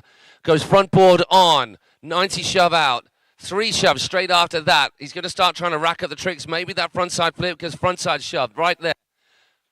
I love that little stabby heel side edge, almost like a half load to get even more pop into that kick flip. Oh my gosh, he kind of all went 3 shove, 270 shove on and then off. Oh, word. Backside big spin just before the end of the creative section. Now we're waiting to see if David Lang's going to be let back on. Is he on the dock about to go? I think, hey, it might be that the 10 minutes is up and none of this is counting for Giovanni if David is not getting back on the water. And it looks like that might be the case because I would imagine that if there was still a bit of time left, Giovanni would have gone for that backside big spin. Yeah. So I'm thinking, and if I just poke my head around here, we've got no David Lang on the dock. Or not, Giovanni's just going to keep on going. Kick flip, once again. Front side flip. Backside flip, it wasn't there. Can we give it up for Giovanni Aragoni, Speedo, and of course David Lang.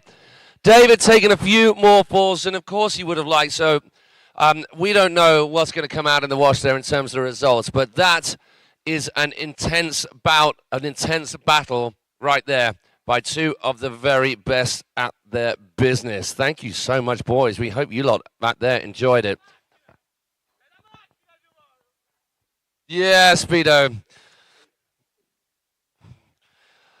You can also catch him on Love Island replays as well.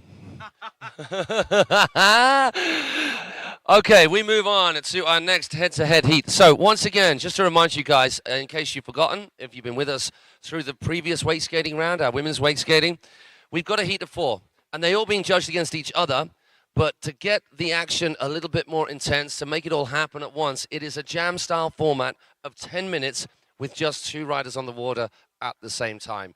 So we're splitting them into 2, and while they're all getting compared against each other in terms of the way that all wakeboarding and wake skating events work as far as the judging is concerned, it's not a particular point for a particular trick. It's the overall impression based on how clean it was, how technically difficult it was, how varied it was, and the composition. Is there a flow moving between all of the tricks? Is the intensity there? Are they putting things, doing dangerous things, risky things in risky places? That's what our judges are looking at, and they're comparing all 4 riders, but it is a jam of 2 riders at the same time. And we move on to our second jam in this first heat, and those riders are Yannick Baton, Maurizio Marassi. Now, you boys on the dock, or Yannick rather, remember, you cannot start your run until the second rider is on the water. Okay, Yannick, so don't start doing crazy stuff before we have Maurizio on the water with you, and then you can go both crazy. We didn't see a backside 360 from David Lang after what he thought counted from his first run, which it didn't.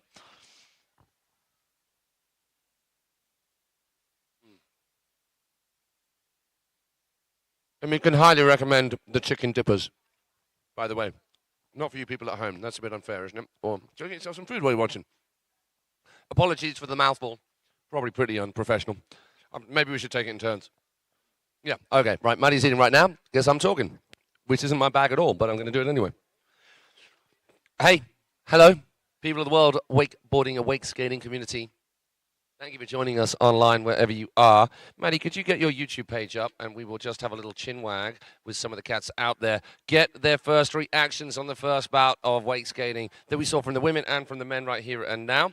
Let's see who you are and where you are. Hey, for those of you at home, give a shout out to your local wake park. Give a shout out to your favorite in this competition. Give a shout out just because it's fun to give shout outs, and we'll give you a shout out back.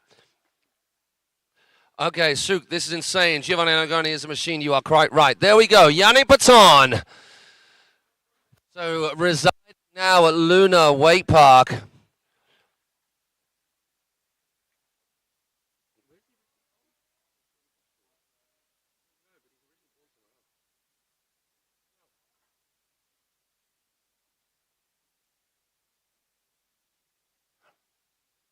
And now Yannick can get into his thing because Maurizio Marassi in our next head-to-head battle is on the water. 10 minutes starts right now.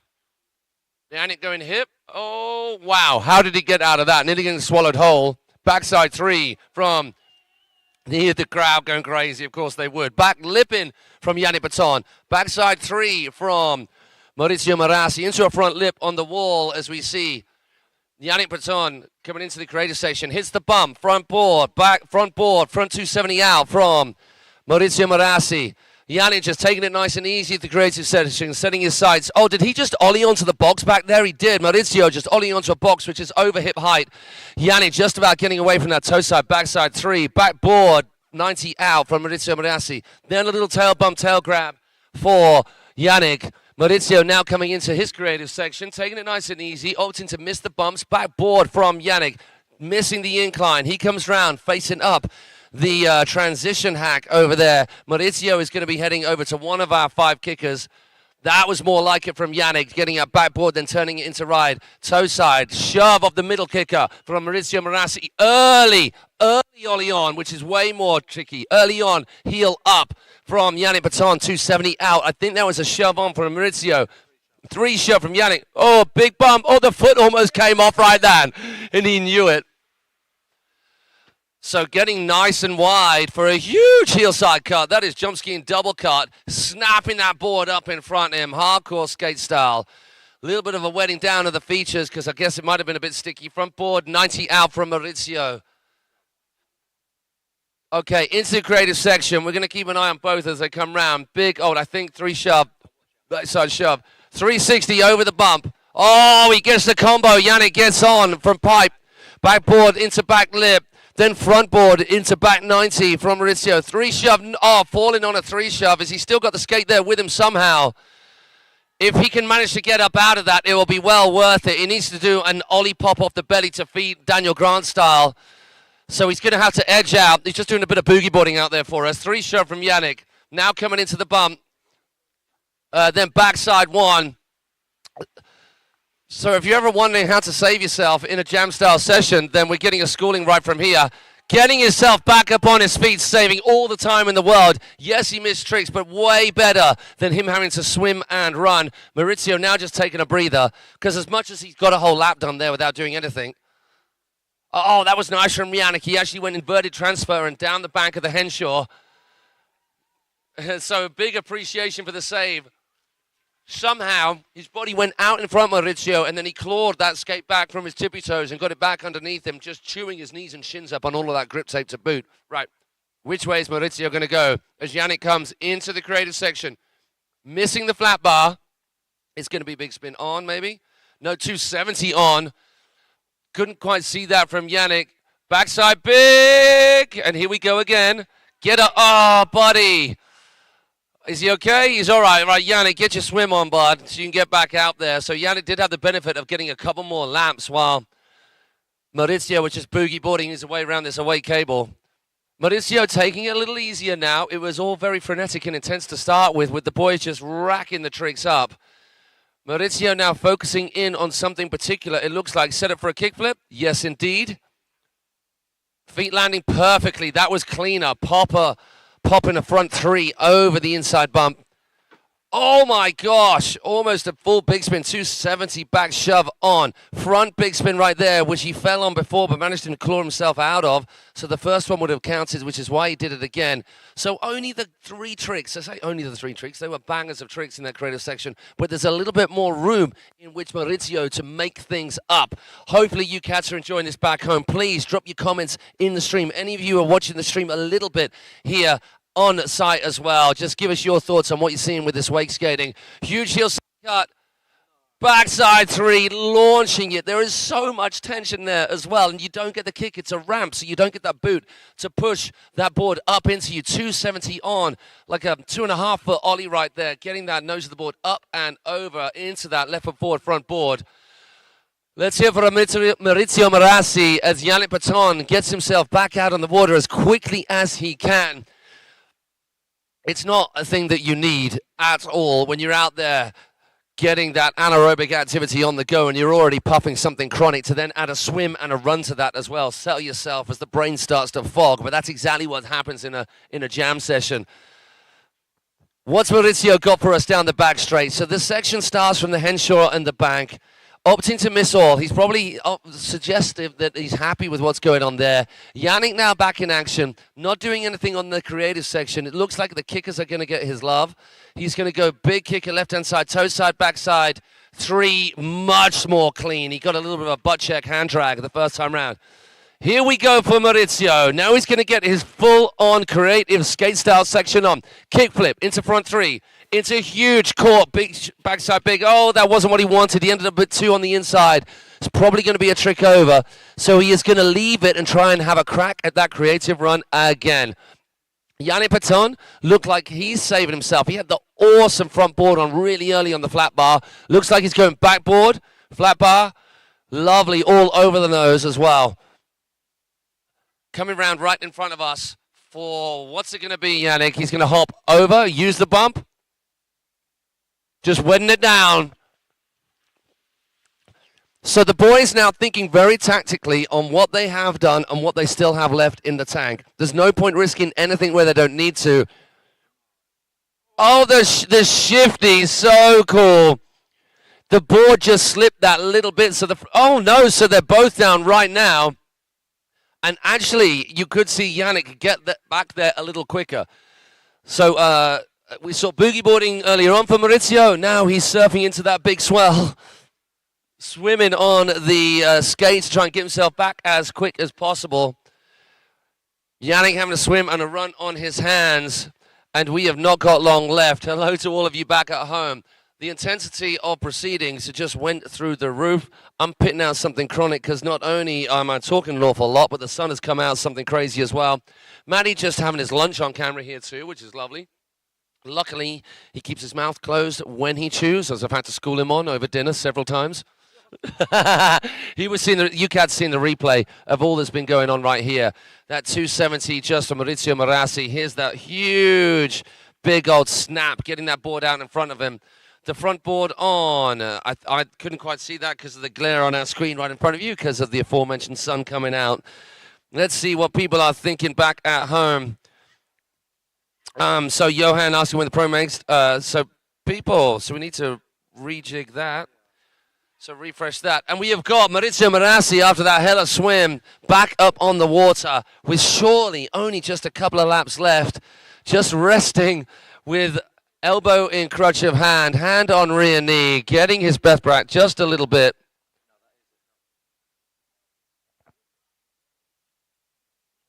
So catching the replay of all the action so far for you catch at home. As we're getting into the final stages, the remaining moments, the proverbial or get off the pot is where we are at for our riders in this Pro Men Wakeskate Heat first qualifying, and it will be just the top two going through. Kick flip, almost looking like a snap midair where that back foot gets tucked up. 3 shove, gets there in enough time for the 360. This is the combo who's looking for so far. Are we going to see that 270 shove on? Yes, we are with Pretzel out. Time for one more trick. Is going to be that front big, just a varial. Oh my gosh, that is what Maurizio was after all along. You'll notice that he did a few of those tricks and then one didn't come together, so he just stopped. No point risking a fall because that was what he was after. Now, if there is any time left, and he will be signaled as to whether there is by the fact that Yannick is back on the water.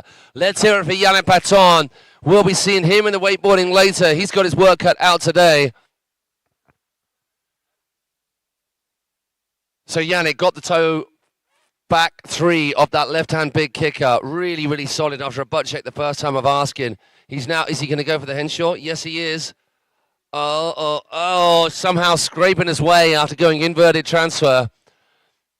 So Maurizio maybe got his sights set on a kicker hit. We've already seen him do the shove off. He's done a couple of 3s off. Yeah, it looks like it's going to be right-hand kicker, outside kicker, because that's a big old edge. Backside 3, going even bigger than before on that. Yannick now into the creative section. Gets the kick flip. Nicely done.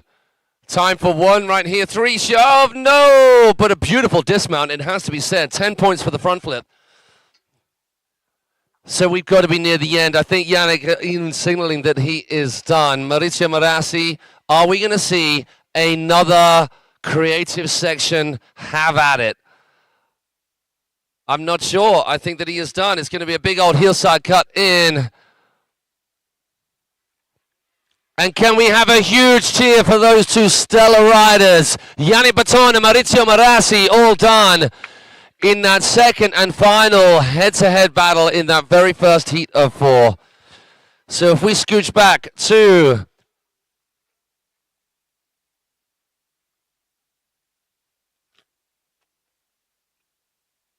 the live results page, and we wait to see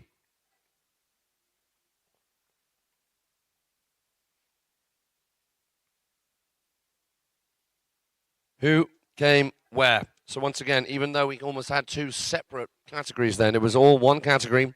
David Lang out in the first head-to-head. At the same time, the first jam session, I should say really, against Giovanni Aragoni. Yannick Baton just then against Maurizio Marassi. They are all being judged as one, which is exactly what our judges are wrestling with right now, and wrestling they certainly have to do. There's the full lineup. That was the running order, and we wait for the results. We won't be moving on to our second heat until the results are sorted for this, because obviously that is far too much for any brain. I don't care how big it is to deal with. And Maddie, I think you can start waffling here, and I might have my food. What do we think of that? Talk me through it. Favorite trick you saw? Do you know what? I think it was the Backside 360 from Mauricio Manassi on that transition. You know, out to the end. Did a big up backside 3, right? Yeah, so for me, Giovanni's shifty back 3. Fell first trick, then he did a semi-shifty back 3 on the middle kicker on the right, and then once he'd started finding his flow and just racking things up, he went even bigger. And that shifty back 3 was as big as we saw from Maurizio or any of the guys doing any spins, so pretty intense. The 360 over the bump, pretty dope as well. The whole creative section from Mauricio and Speedo. And Maurizio's boogie boarding as well. Oh, his boogie boarding. Of course. Yeah. Let's not forget that magical moment. Half a lap bodyboarding and then managing to pop himself up, going around those hard. I tell you what, also clicking around that corner, and because where that pipe is, down. where that pipe is after corner 3 is kind of on the whip, so naturally sends you that way. And being in a bodyboard position, it's not the easiest way to control the wake skate, is it? Maurizio, I'm thinking next time, actually lie down and then just ride the pipe on your belly. Yeah. Drop down, straight into the incline, just grab that board and end up on your feet. I mean, you wouldn't have to do anything else all year long if you did that. That is wake skater of the year right there. That's trick of the year right there. Right there. Completed wake skating right there. Certainly, hey, it would be well worthwhile as a competitive wake skater, or even not even as a competitive wake skater, as a wake skater, to learn the belly ollie to feet that we saw from Daniel Grant. Because you're always ending up on your back, somehow trying to claw that skate back. And any of the really good riders, certainly I've seen Terry Hannon back at home just do it all the time, but just pick the board up, somehow you're just dragging along on one arm. My shoulder would have popped out by that point. Lying on your belly, and then you somehow have to just scrape all your skin off to get your feet back on. But that ollie off the belly, boom, Park style. Have you seen Parks Bonifay? He doesn't wake skate much, but he can jump the wakes. But he used to do this thing at Wakestock in Canada every time. On his belly, cut out wide, and then haul at the wake on his belly and do a wake jump to feet on the other side. Absolutely awesome. Nuts. Absolutely insane. So who we got? What's our next running order of our next heat? It looks like we've got Clem Nadal on the dock. So I will get that for you right now. Okay. Wakeskate, E2, Johan Nilias, Clement Nadal, Andy Kolb, and Ethan Bertogel. So a good mix of ages. But countries, it is going to be France versus Germany right here with Andy Kolb, the lone German voice in this crowd. And, I mean, Johan, wow, his riding at both Europeans and Worlds was just ridiculous, mind-blowing. Ethan Bertogel, we know, can kill it on a wakeboard, and we've seen him kill it on a wake skate.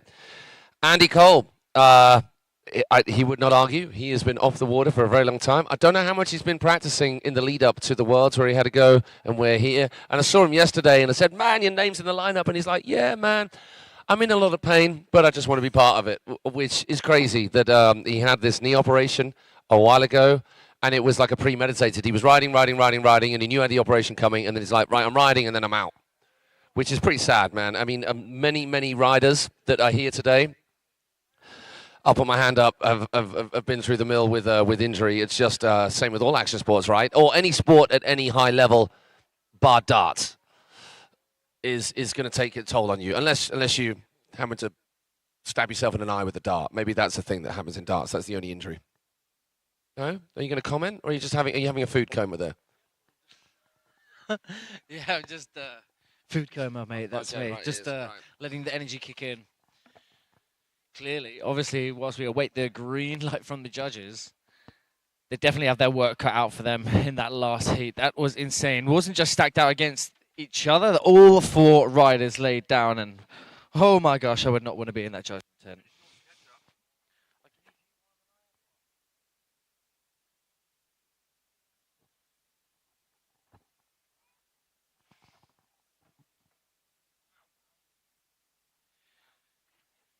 We have Renaud Henry tuned in on the live stream. Any pro men wakeboarding today? Yes, mate, I'm sure there is. If you want to tune into alpacacup.com, the current running order and schedule is up there. So have a little look, mate.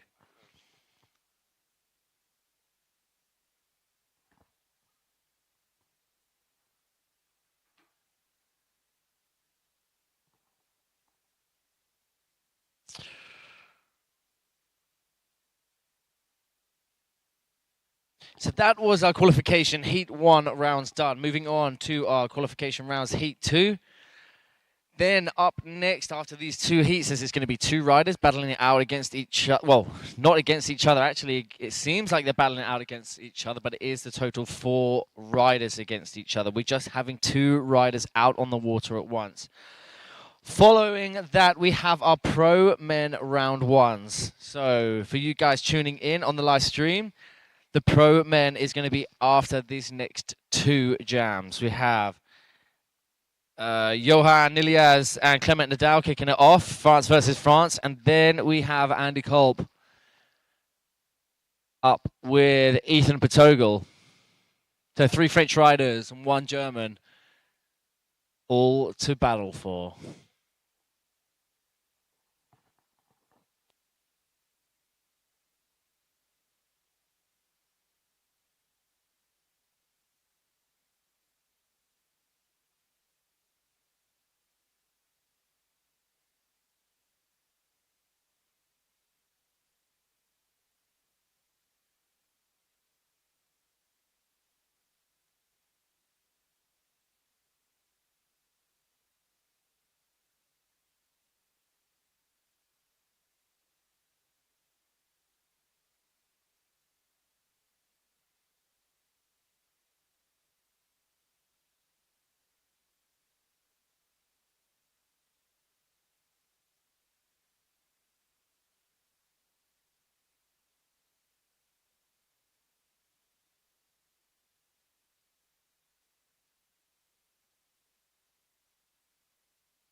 Right, we are ready. We have the green light. That is Johan Nilias, our first rider out in our qualification rounds 2. Heat number 2, sorry.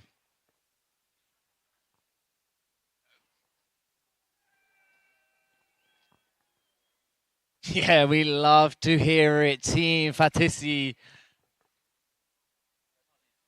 Fatisi on the corner just after the kick is going absolutely buck wild. We love to see it. So now we have our 2 riders out on the dock. So we have the green light. So let's hear it. Let's see it. Clement Nadal kicking things off in the kicker section, just spraying them down. Big old front board ollieing up. 270 out from Johan. Clicks round now into the creative section. Big old back shove to kick things off. Followed by the front shove. Back-to-back shoves. Very nicely done. 360 shove from Johan.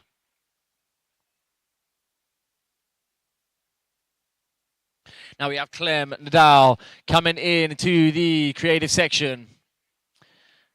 Big old front big spin. Into 360 shove. Using the bump, getting a nice backside 180. Clem Nadal here with those Goldilocks. Gets a 270 shove onto that incline. Super sick. Such slow, controlled shove it's. Big old pop. Ollie over that inside wedge. Now we have Johan coming round. Starting things off into the creative section. Pops a backside 180. Left foot forwards now. Oh, no. Going down, but right in front of the dock, so it's not going to be no time at all before he's straight back up and out on the water. Whilst we have Clem Nadal coming round, corner 4, into the transition. Love that. Gets a tweaked out tail grab and poking it so much, getting that back knee really lifted up. I think that was a varial on the rail. That's insane from Clem.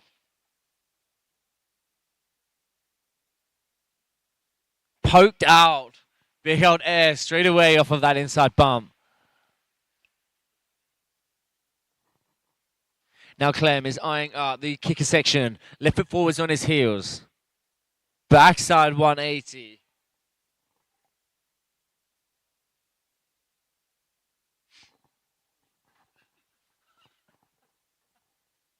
Clem's clicking around corner 3. Is he going to opt for the pipe? Opting for the incline. No, no, no. Taking it nice and easy. Johan Ilias back out on the water.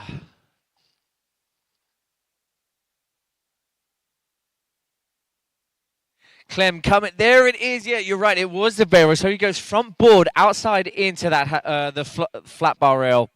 Then he gets a varial on the rail. That's just insane. Super risky biscuits. I love how he's poking out these ollies, Clem Nadal, as he's coming round the creative section. But we have Johan Ilias coming down the features fairway, as I like to call it. But Clem coming in, big old backside 360 off of the middle kicker. Lands it like an absolute champ. Johan coming in with a front board, 270 out, straight into the 360 shove. Oh my God, nearly getting taken out by that bump. But managing to muscle his way out of that, staying strong.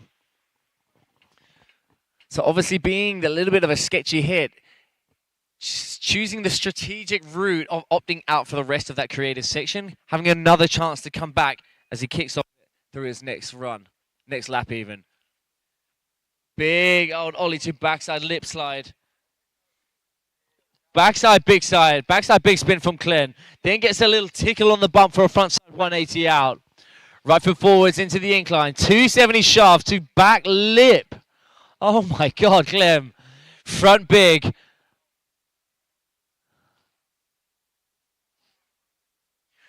Where we have Clem is taking it nice and cruisy. Oh no, coming in. Gets that shove onto that little wall ride rail.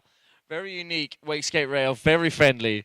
360 shove from Johan. Backside 180 ollie over that.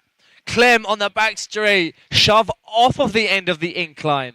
It went pipe, then incline, and then the shove as well. Super insane. No, no, no. Clem Nadal going down and poking that tail grab out. Oh man, go down on the backside one.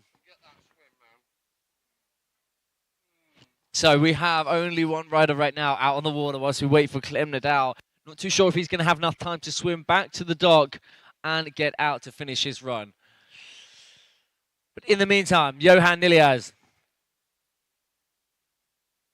Bit of lubricating, moist making, dosing down these lovely obstacles we have here at Awake Cable. Outside in, he goes for that backboard.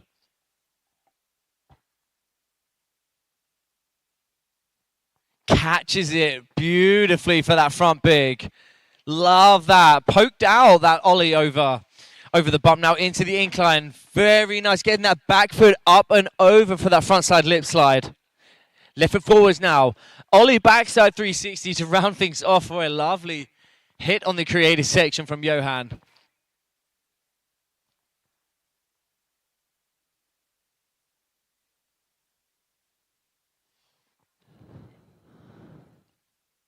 Johan clearly happy with his section 2, opting out on the henshaw and the pipe to save his energy for what is going to be, I can only assume, the next part of the creative section. What has he got for us? So coming into the flat bar, outside in, backboard. Takes it nice and cruisy as he catches his breath. Now into the creative section, where he's opting out of this creative section as he has insane tricks already in his run.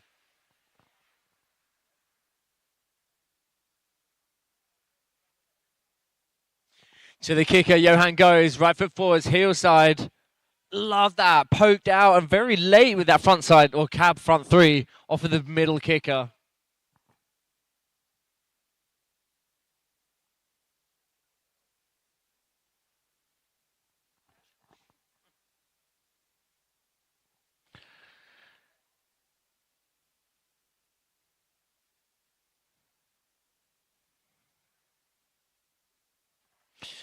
Little bit of a cheeky backside shove from Johan. Now outside in. Are we going to get redemption? Backside board slide.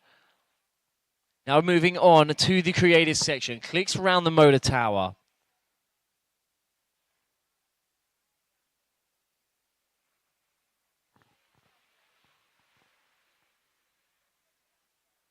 Choosing the safe route. Nice and cruisy. Locked in loads of tricks already. Toe side. Oh, I like that. Toe side, he comes in, gets that mute grab. Front side 180, opting for the Henshaw, snapping that board up and out the edge of that incline. Just has such great control of that board.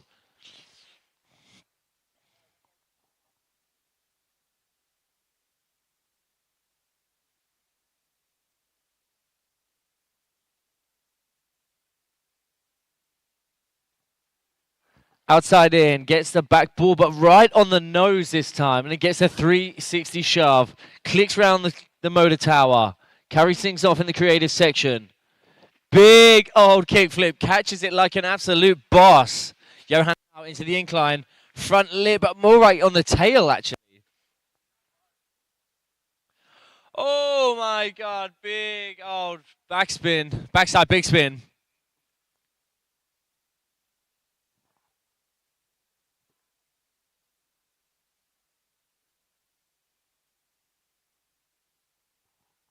Now we have Clement Nadal back out on the water.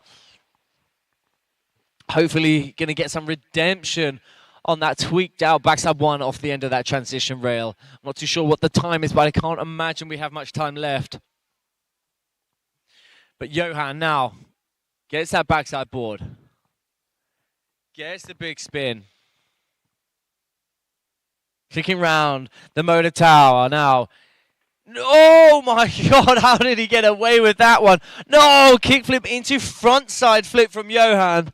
But now check Clement Nadal out on the back straight. Poked out, love that tail grab. Really straightening out that front leg and bending that back leg. Just getting this sprinkle of steez on top. Snaps it out of, snaps a big old ollie off the end of that flat bar into a late shove. Now Clement's coming past the dock now where he gets the kickflip. Into the bump, backside one, into frontside big, into 90 shove on, cleanly handled. Well done, Matty. I feel replenished. Ollie one over the Fatiti box. As they go past the noisiest crew in the giant U-Cats over there. Front shove on to the bank in the second section. We've got Johan back up on the water. It's backboard on. Oh, it's like asking to take your face off as you come off the end of that pipe, especially on a skate with that incline right there. Right, Clem, are we going to get redemption? Snap! Just tucking that back knee up underneath him. Sorry, dude. Sorry. I love it. I love to see it. So well controlled, poking it out. Oh, and the way he snaps out. Yeah, if you're coming off a rail early on a skate, the only thing you can do is kind of nollie pop out of it. So you drop your nose and you nollie the thing out of it, which, I mean, you can't do unless you, had an awful lot of practice at it. I like that. Favorite trick. Just checking it out. Just do the foot ride by. Oh, there's a lot of noise coming out of there from Johan.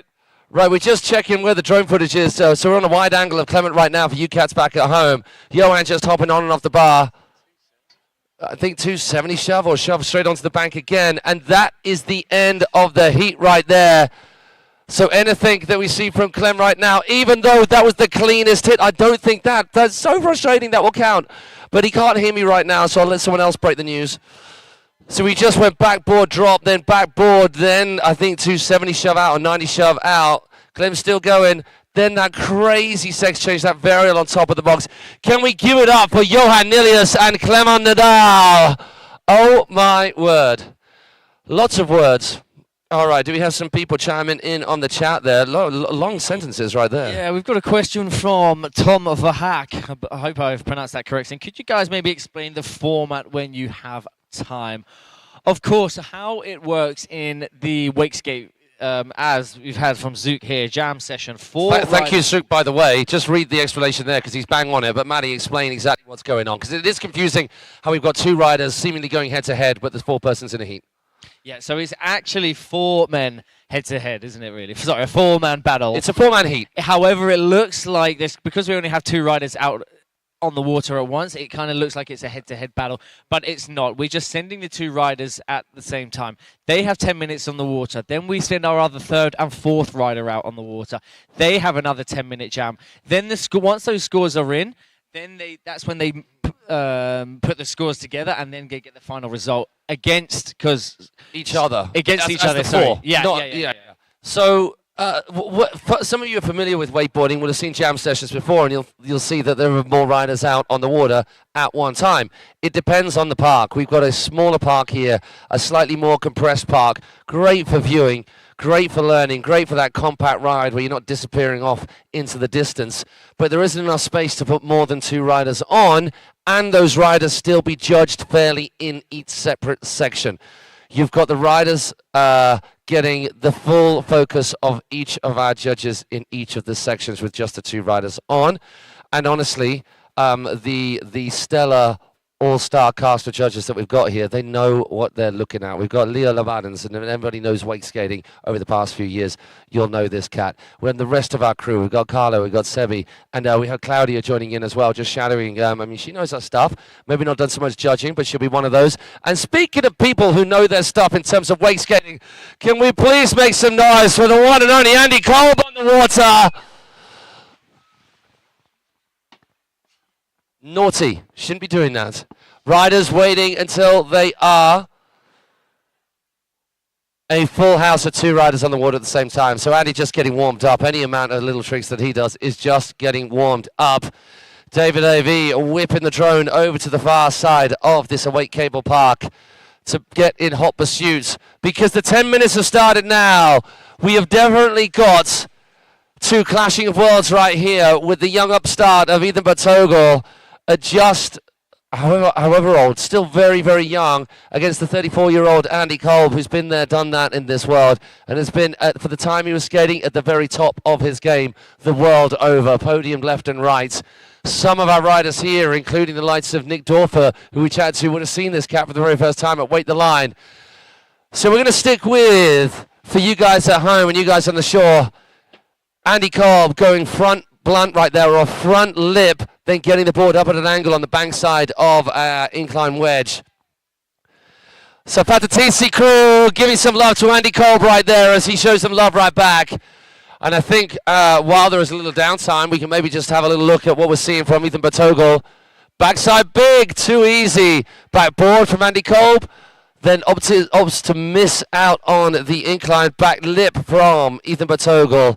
As you see Andy Kolb coming in to what's going to be a flat bar hit. Opting to miss the transition feature. 180 snap from Ethan Bertogel. Is it going to be an ollie on front board? It's going to be front big as he starts his creative section. Back big, easily done. Just before the carrier clicks, he manages to control it. Saving himself as he has a little giggle with the crew on the side. Coming right in front of our judges and ourselves.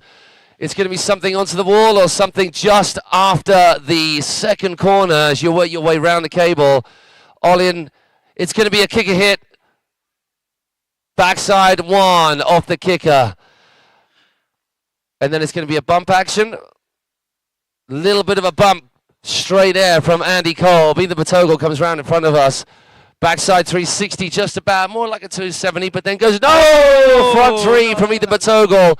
He's going to have to get back at it. We saw in the distance that Andy Kolb, I think that was the Dave A.V. camera kiss of death right then, because Dave A.V. came over to catch Ethan, and Ethan took a fall on that front 3 after the backside 3.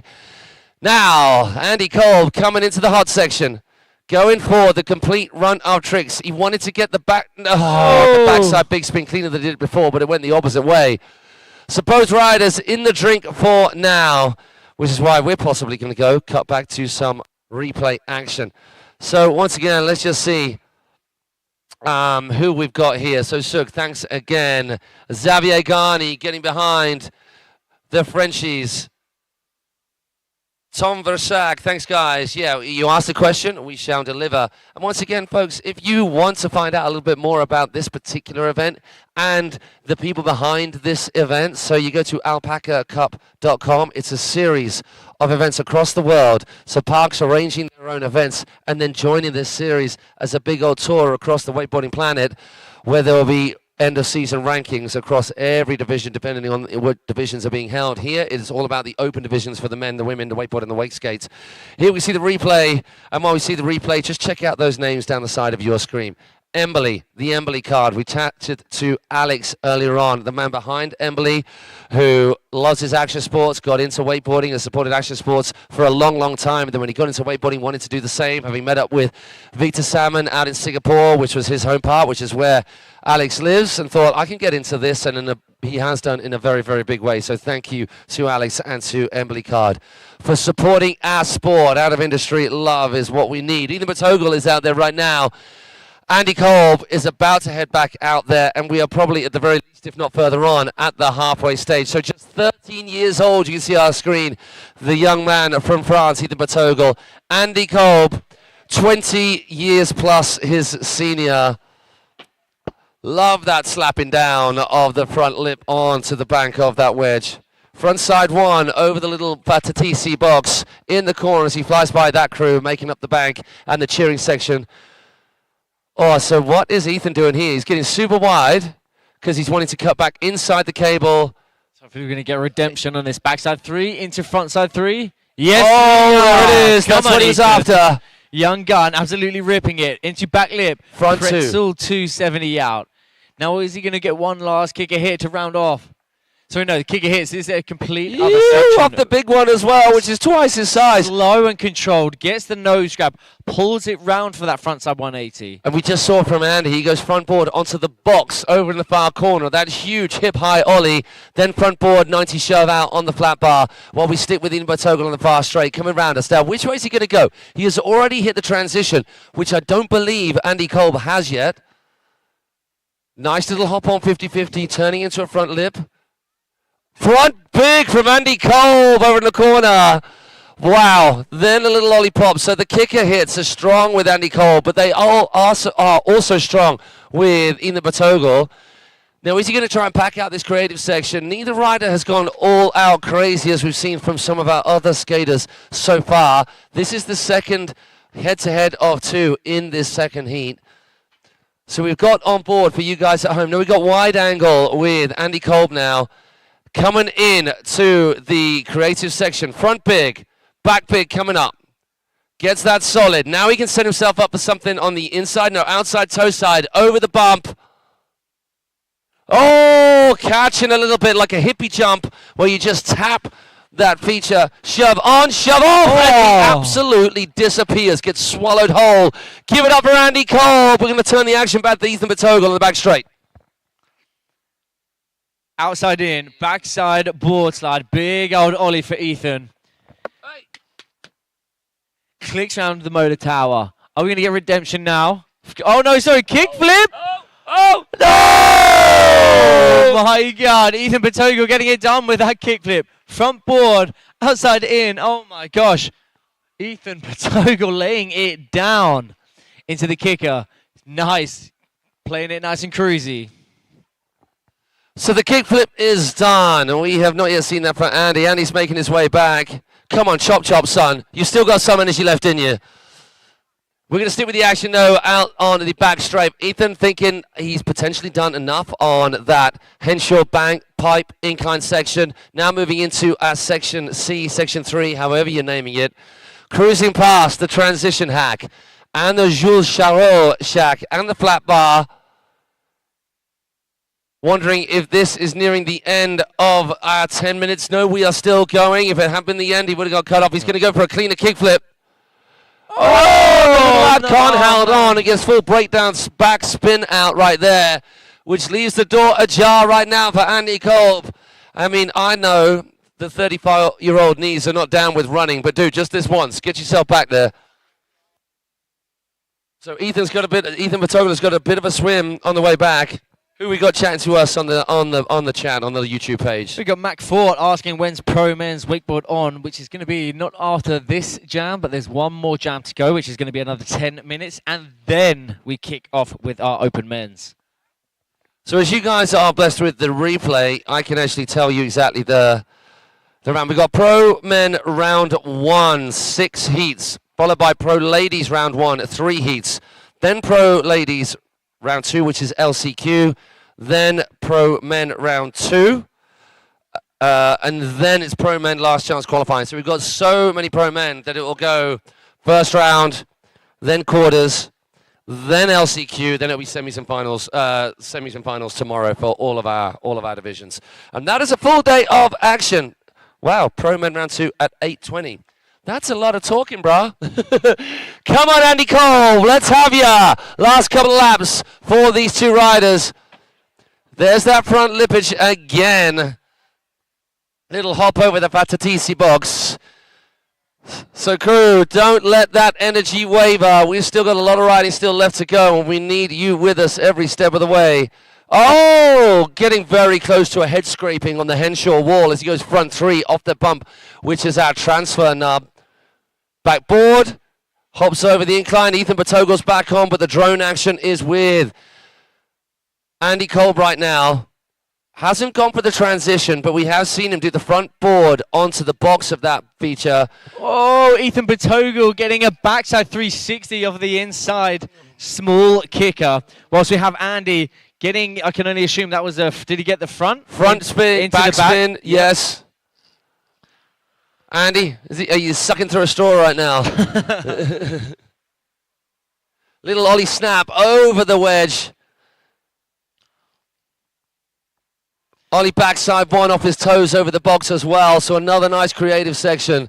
I think we're going to have to see a kickflip from Andy if he's going to have a chance of making it through. Then that toe through. Oh, he's going to need to connect that with a couple of nice hits over on the back straight, getting some serious slack as he ends up in a little bit tight. We did. We've just seen another kickflip from Ethan Patogo. Cleaner than the one that he landed, yes, but not quite the cleanest that he could get. Now, right, left foot forwards, we have Ethan coming into the kicker, a backside 360, and that's a lot cleaner. What have we got from Andy? 3 shove. Backside 1. Now in front of us. Andy's right foot forward rider, so this is switch right now. Oh my gosh, there was a rewind. Big, Yeah. Front big rewind.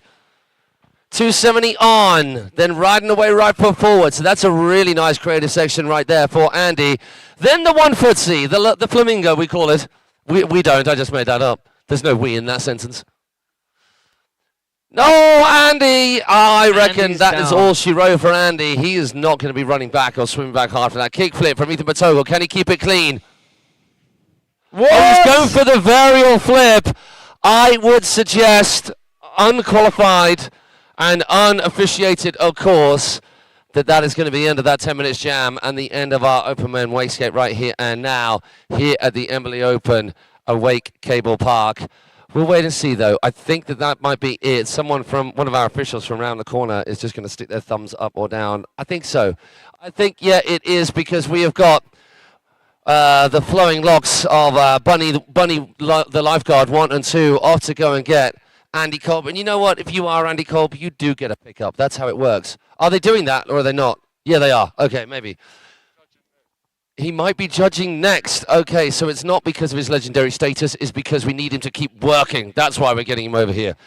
So people back at home, Eddie and I are going to take a 10-minute, or not a 10-minute, it's going to be however long the break is between now and the results coming out for this Open Men Wakeskate and our next round, which is going to be Pro Men. Round number 1, 6 seats of qualifying, all out action. If you think the intensity went through the roof for this, then you have seen nothing yet. We'll be right back with you.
All right, guys and girls, hope you got yourself nice and chilled and relaxed, got yourself a beverage and something to eat, because we're going to be kicking things off very shortly. We're going to be sending out our riders to do a quick spray lap, dose down those obstacles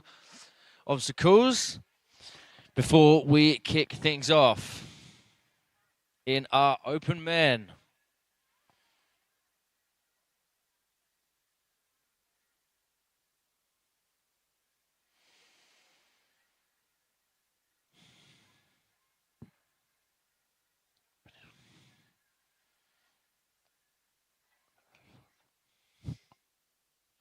First four riders in our Pro Men Round 1 qualifications. We have Benny Bedoki, Maxime Van Helvot, Connor Lawton, and Niels Ritzman. This is going to be an insane few heats from our Pro Men. I cannot wait to watch the drama unfold.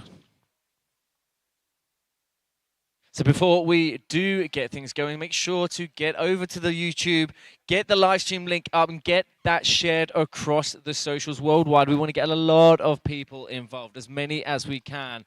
Get behind your riders here at Awake Cable for the Embily Open wakeboard competition. And what a beautiful day it is turning out to be. The sun is shining, the wake gods are looking down on us, getting ready to send it. So let's go. Looking forward to watching the next heat unfold.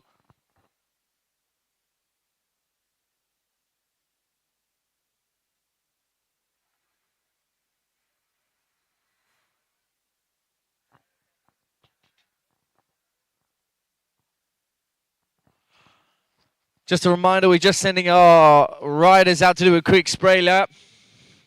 Then we'll be bringing them in, so stay tuned.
All right. I believe we have the green light. Our first rider. Pro Men qualification. Pro men, qualification rounds, straight out the gate, hard, progressive hillside edge, huge hillside, backside 720, straight into the bump. Oh my gosh, hillside, Wow. frontside 450, then carries on that rotation to front board. Oh my goody gum jobs, there oh my goodness, I thought he was going to. You allowed one of those. That's it. You've used it. And we got Benny Badocchi out on the water, going to guns blazing straight off the get-go. Hard way 270, back 180 back the other way into the transition. Bit of a butt check. Oh my word, that's a big hop from the safety of the bank of that, the up ramp. Hard way 270 over into. Now the creative section, the aggressive bump. Oh my gosh, don't! Oh my god, an absolute Yowzers. landing. Hey, if you want to start off our open men first round of riding in any fashion, then it needed to be started off by that. Can we give some love to our first rider of the dock, Benny Badocchi?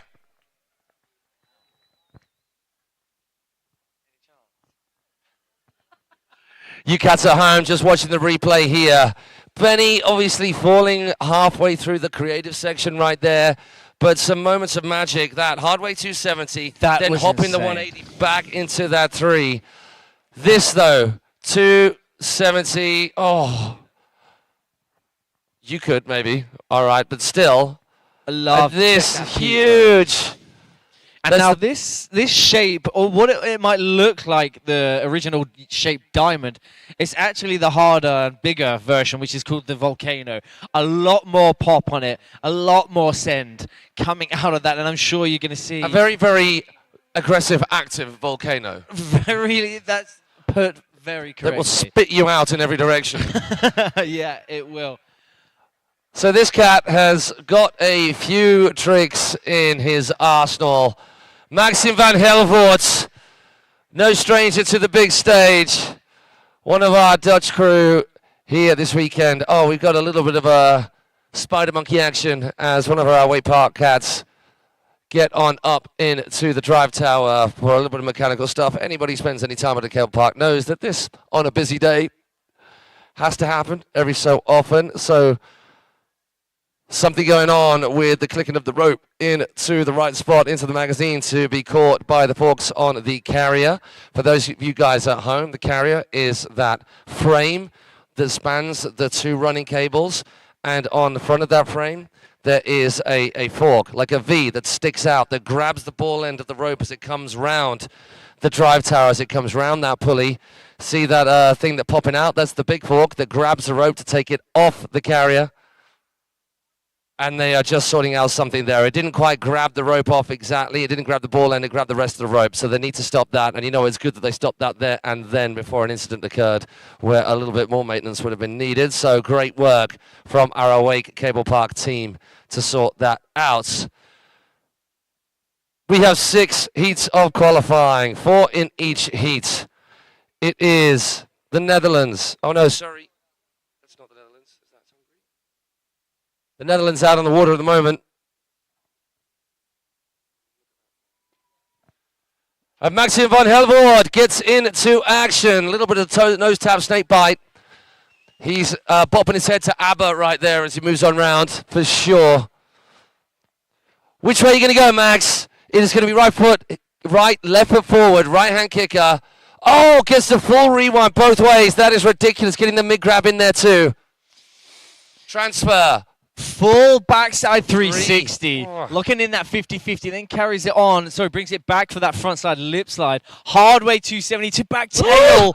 Oh my God. So he was risky going for the biscuits. nose tap, but didn't quite push, and he slapped it down, and he came down compressed and didn't have a lot of time. Front board, into front lip, into 270 pretzel. Rail to rail. Oh no, just missing out on that one. That's a real hard hit to get. Going that hard frontside 180 to the outside rail. Damn, Daniel. Now right foot forwards. Oh, no, that is so Japan dope. Give it up for Max van Helvoort. He's not obviously going to be happy, a little bit frustrated. He will get a second run, a second crack of the whip. We want to see all of that from Max. So grabbing it, what looks like mute, then just dropping that knee and snapping the board back behind him. Crazy, crazy add-ons, crazy unique take on that particular trick. We see that mute back mob an awful lot. Much more difficult to control off the volcano, the shape volcano, that booter of all-time booters right there. And it looked like he had it. He came round, he dropped out of the sky. Line up, all shades of wrong right there. Check this, check so he grabs. Mute, then snaps it back, punches his hips forward. And it is that extra punch that didn't allow the board to come round that little bit extra. Connor Lorden, Team Australia, for Cheryl, I think, who was watching the YouTube, was waiting for her Aussie compatriots. And we've got Team Australia home base right next to us here in the commentary booth.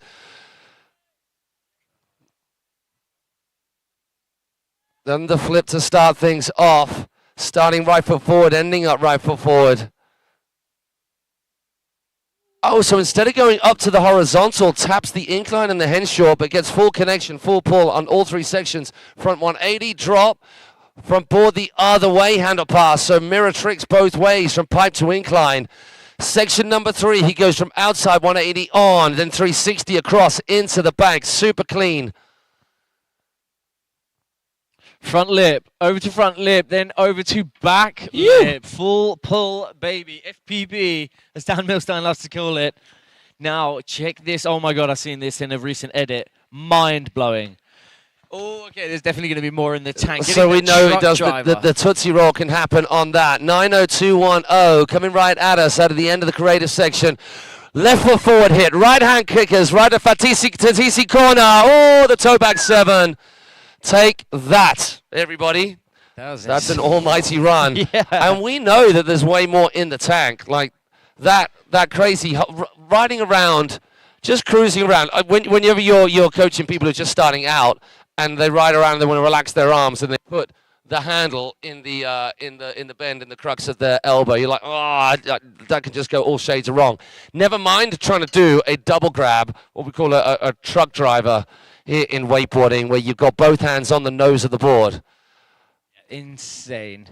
I mean, technically, like without the handle, it's a rocket air toe side front roll. Rocket air is both hands on the nose of the board. I tell you what, he'll be able to tell us. Max van Helvoort, our snowboarding pro here as well. He'll know all of that. Truck driver actually, in other tricks, is spinning and letting go of the handlebars and grabbing again. Sorry, in other sports, not in other tricks. You got me. All right, you. Niels Ritzman, next rider out on the water. No stranger to the competition scene. He is having an absolute insane year. Winning competitions left, right, and center. Really making a name for himself. Up and coming through the ranks. And it's so good to see him here competing yet again. So it's this little sort of warm-up phase where they can skibbity-pap and hibbity-hop all over the place before the competition run itself starts in the scoring zone off the first kicker. Toe back 7, staple part of any open pro men's riding setup. Oh, almost takes his face off. So he goes safety to ledge to front board to out. Ollie backside 360 to 50-50, then hard way 270. I believe he got a grab on that as well. Is he going to do what we saw him do in training? Straight lining it. Yeah, yes. Oh my gosh, that was beautiful. Oh my, hard way 270 over to back tail and then over to back tail again. Niels Ritzman now coming into the volcano on his toes. Oh my God. Late Tootsie. So it's the front roll as tweets out as you can get. Oh, the S-mobe. Now, I would have actually put money on any German rider actually pulling themselves out of that hole because they're so used to the air tricks. If you want an air trick done, then I'm afraid, on average, Germans know how to do it best. Of course they do. Of course they do. And landing right at corner two. As the carrier clicked. Oh my God, there was not a lot of time there. There's got to be the handle pass or a Peacock wrapped, a Ryan Peacock wrapped toe side butters around the corner, we've seen him do. Otherwise, you've got to get that handle in handle, locked up landing in, because if you're going as big as some of these cats will go on this air trick section, as you say, you're landing as the carrier clicks, which is just an awful place to be in. All right, let's go to the live scoring. And we have up there already, so it is an 18 point, a 45.83. Conor Lawton out in front, 18.78 for Benny Bedoki, and then Maxime van Helvoort, 18.23. Didn't get a score on the fourth section and just a little bit behind. Now, the reason that you're looking at those scores being slightly lower than you would imagine out of a maximum of 100 is because we're just at the early phases. If they start going crazy high as the intensity and the technicality, the overall composition variety of these runs goes through the roof round on round, they'll have nowhere left to go. So they keep the scores down to a little bit so they've got room to add as we move throughout the competition. And that is 4 riders done, I'm afraid, sorry. And we go back to Benny Bedoki, our man sitting in second place. Going to be interesting to see how Nils scored, because of course that creative section was a miss, and the section 1 he only technically got half, as one kicker only counts as half of section 1, 2 kickers counts as a full section 1. So Nils Ritzman, yeah, that's gonna hit him hard, missing that air trick right at the end. It's 25% each section. Okay, we go back to Benny Bedoki, who set the open men's category on fire with his first run, with the intensity, but not quite getting the finish he is after. So we saw from Benny, first run, a lovely backside, hillside backside 7, and like for like in run number 2. So no improvement there, but definitely no worse off either. Great bit of improv there as he gets pulled off that Henshaw a little early, but still gets the spin out. So is it going to be an improvement on this? So straight away, I don't think it's going to be an improvement on section number 2. Yeah, coming off that pipe early, not getting onto the incline in the way that he wanted. Hardway 270 front board, then popping it back round. That was better. Didn't get the butt check coming out. And hopefully that means he's composed, ready for this. Yeah. Oh, that was after. So an awful lot better on that section right there. So going for that Pete Rose, but with the stale fish grab and the handle pass having to happen. Little bit of... All right, Nick Davies with the skibbity poppity hibbity hobbity on the round. Yeah. Back 2, rewind 1, stays wrapped up, Ollie backside 540, into the KGB. Oh, he got so stuck then. So stuck. And so look at you just grabbing. Palpitations aplenty for Benny. Just upside down with your board on the rope with 2 hands behind your back. That is bum twitching scenario situation if ever there were to be one. But somehow, with like cat-like reflexes, pulls himself out of that position to round up a very tidy run indeed. And the good thing is, they can pick out the better sections from those combined runs. Not the individual tricks, but the better complete sections. And there were improvements aplenty there from Benny Bedoki. Okay. I mean, yes, he did get stuck on that KG, but nonetheless, there was no Maybe wobbles. It was intentional. It was clean. It was an intentional stall. Yeah.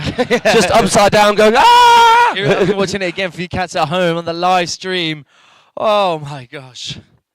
Oh, my gosh. Impressive work from Benny. So it's confirmation that Nils Ritzman, even with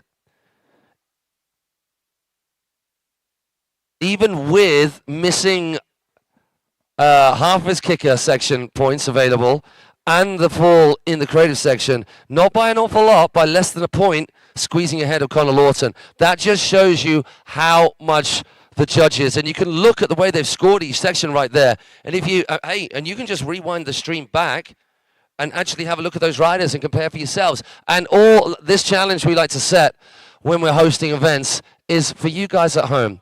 If you think you know best, I tell you what, don't look at the scores, just watch your heat, write down what you think in terms of scores, so it's 25% each section, and you can just, don't even write the scores down, just put who you think came where on each section, who you think placed where in each section, and then see if you're matching up with what our judges are deciding, because we need all the judging help we can get, and if you're good at it, then get on board. Rightio, we've got Max van Helvoort. Oh, that's going to be a less than, unfortunately, depending on what he comes up with his second kicker, if he can make it back. And that is going to be a less than as well. He goes to backside 3, but then misses the end of the Henshaw. Hardway 270. That was better. Hardway 270, then board the other way. Back lip. Oh my god, full 360. No, sorry, he comes outside in, so it's front board and then full 360 to back lip. Go on, Max. Beautiful. Mind-blowing section right there. That's about the best we've seen so far on that section. If you look at both those features combined. There you go, boy. Yeah, boy, let's go. Now into the last latter half of the creative section. Ollie backside 360 brings it back. One last kicker hit. Oh, my gosh. Dropping out of the stratosphere with that one. I can only assume that he was thinking maybe of the pinball. It looked like it. I mean, he was cutting hard enough for it to be a double, and we know Max can do doubles all day long. But I think the amount of doubles that we've been seeing over the past couple of years, there is a move away from them just to add a little bit more individuality. And something like the pinball where you go massive and then there's that full rewind handle pass from hand to hand could have been it, but he just got stuck. So that is frustrating for Max, especially when we had what we saw. That's about the best section 3 right there. And you'll be able to have a look if you're not playing the game of judging and then deciding for yourselves. Have a look at the scores for each sections when they come up. Get yourself onto alpacawakeup.com. Hit the Embily Open Awake Cablepark section, which is the first one that pops up. Scroll down to the correct category, and you will see. Okay, we are waiting for the scores for Maxime Helvoort, who's currently sat in 4th place. Just the top 2 going through. And at the moment, we've got Niels Ritzman and Connor Lawton in those top 2 spots. And Benny Badoki's score coming through, still not in the qualifying spots, unfortunately for him. So commiserations, Benny. Incredible riding from him. First time I've seen him riding in the flesh, and it was impressive to say the least. So all of our riders on the dock, they'll have their phones out, or their teammates down there as well. Joe Battleday and Riley just down on the dock, just looking through the scores before Connor heads out. They're waiting to see the scores to make a call on what he does need to do. Yeah, so you'll see the congratulations from his bread bins there. That means that he can just practice something, you reckon? Take it easy, save the energy cells. Solidified his place through to the next round, Connor Lawton. So commiserations to Maxime van Helvoort and Benny Badoki. You will not be moving through immediately, but you will be riding again in the LCQ. Connor Lawton, as all our riders, not ones to just completely chill out. They are going to give it some beans, even in this second run. So we saw the underflip run number 1. Like for like, underflip in run number 2. Very nicely done from Connor Lawton. Now check this, bump early. Oh, that was an improvement. So he uses that safety off from the incline to the flat to gap over the whole flat. Ollie backside 1 on, rewinds it to front board, and it gets a 450 out this time. That's an improvement already from run number 1. Outside in, frontside 180 on, and then rewinds. Pretzel, frontside 360 into the bank. Stays right foot forwards on his toes. Front lip. Oh, hits the knuckle. Just comes off a little bit early, but still manages to ride it out, getting a full pull as well. Now we move on. Are we going to go that extra 180? It's one of my favorite hits I've seen this year. Oh my gosh! Hail, Connor Lawton. Oh my gosh, that deserves a goody gum drops. Then he just goes the Hasselhoff, the switch front with the blind, getting the grab in there as well. No, my God. Hey, what do you think about that? Fatatisi corner. I think they loved a little bit of that of Connor Lawton. Hey, straight out the How gate. many drinks are they in so far? Benevitutti. Wow, oh my gosh, that was an insane hectic run from Connor Lawton. Bloody hell. So should we just, hopefully you guys are going to see the replay here. So yeah, this is my favorite trick I've actually seen this year by any rider. Absolutely loved it. Comes in with the handle in between on his elbow. Gets the, what I'm going to be calling the truck driver, but front roll, and then pops the handle from his elbow whilst going blind, and then pops it from his elbow to his hand. I lost you at hello. When the handle was behind his back. So technical. Oh, risky business. And then the toe back 9 to round things off. It looked like he was just going toe back 7. And how he just whipped that last backside 1 around. There we go. Thank you very much. Landed it like he was just... Oh, insane. Mind-blowing. I was actually, for you guys over there, I was just actually looking at the correct pronunciation. It's bevelo tutto.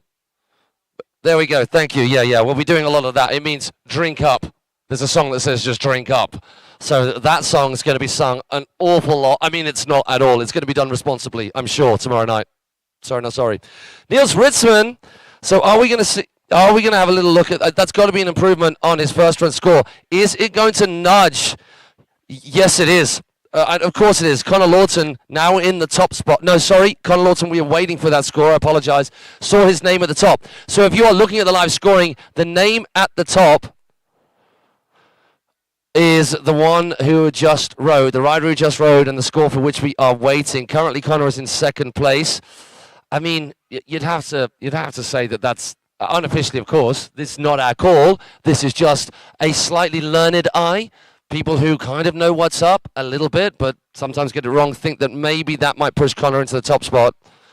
Yeah, there was a real small gap between the two. And yeah, it did. Fisher. Wow. Yeah, by 13 points. By 13 points, Connor Lawton moves into the top spot.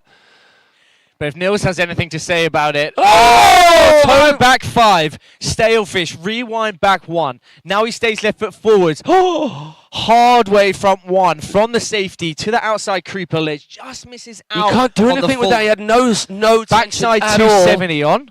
Back lip. 450. And I believe he grabs there as well. It's a little bit confusing. He kind of landed butter a little bit there.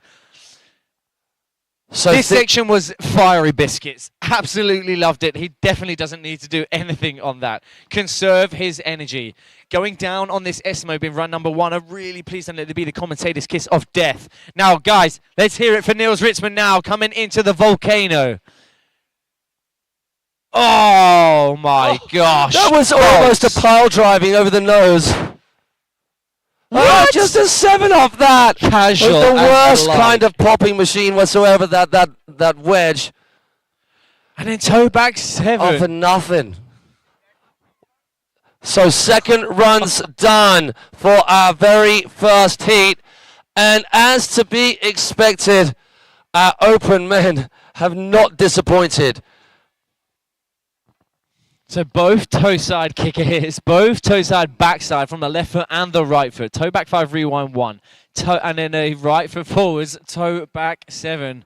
Off of the smaller kicker as well. Nils absolutely muscles his way around those kickers.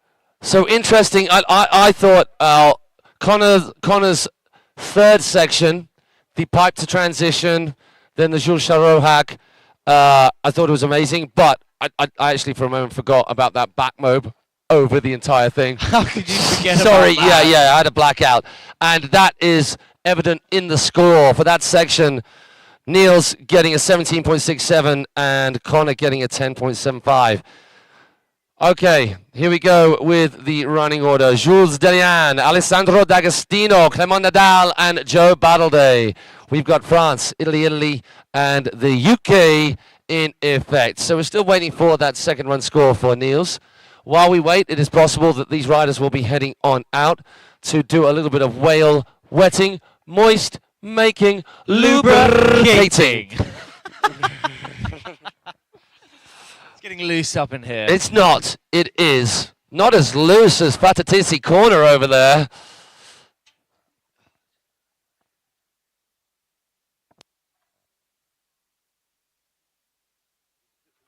Just moved everything over there. I really feel it would be better. 22-year-old Jules Delian.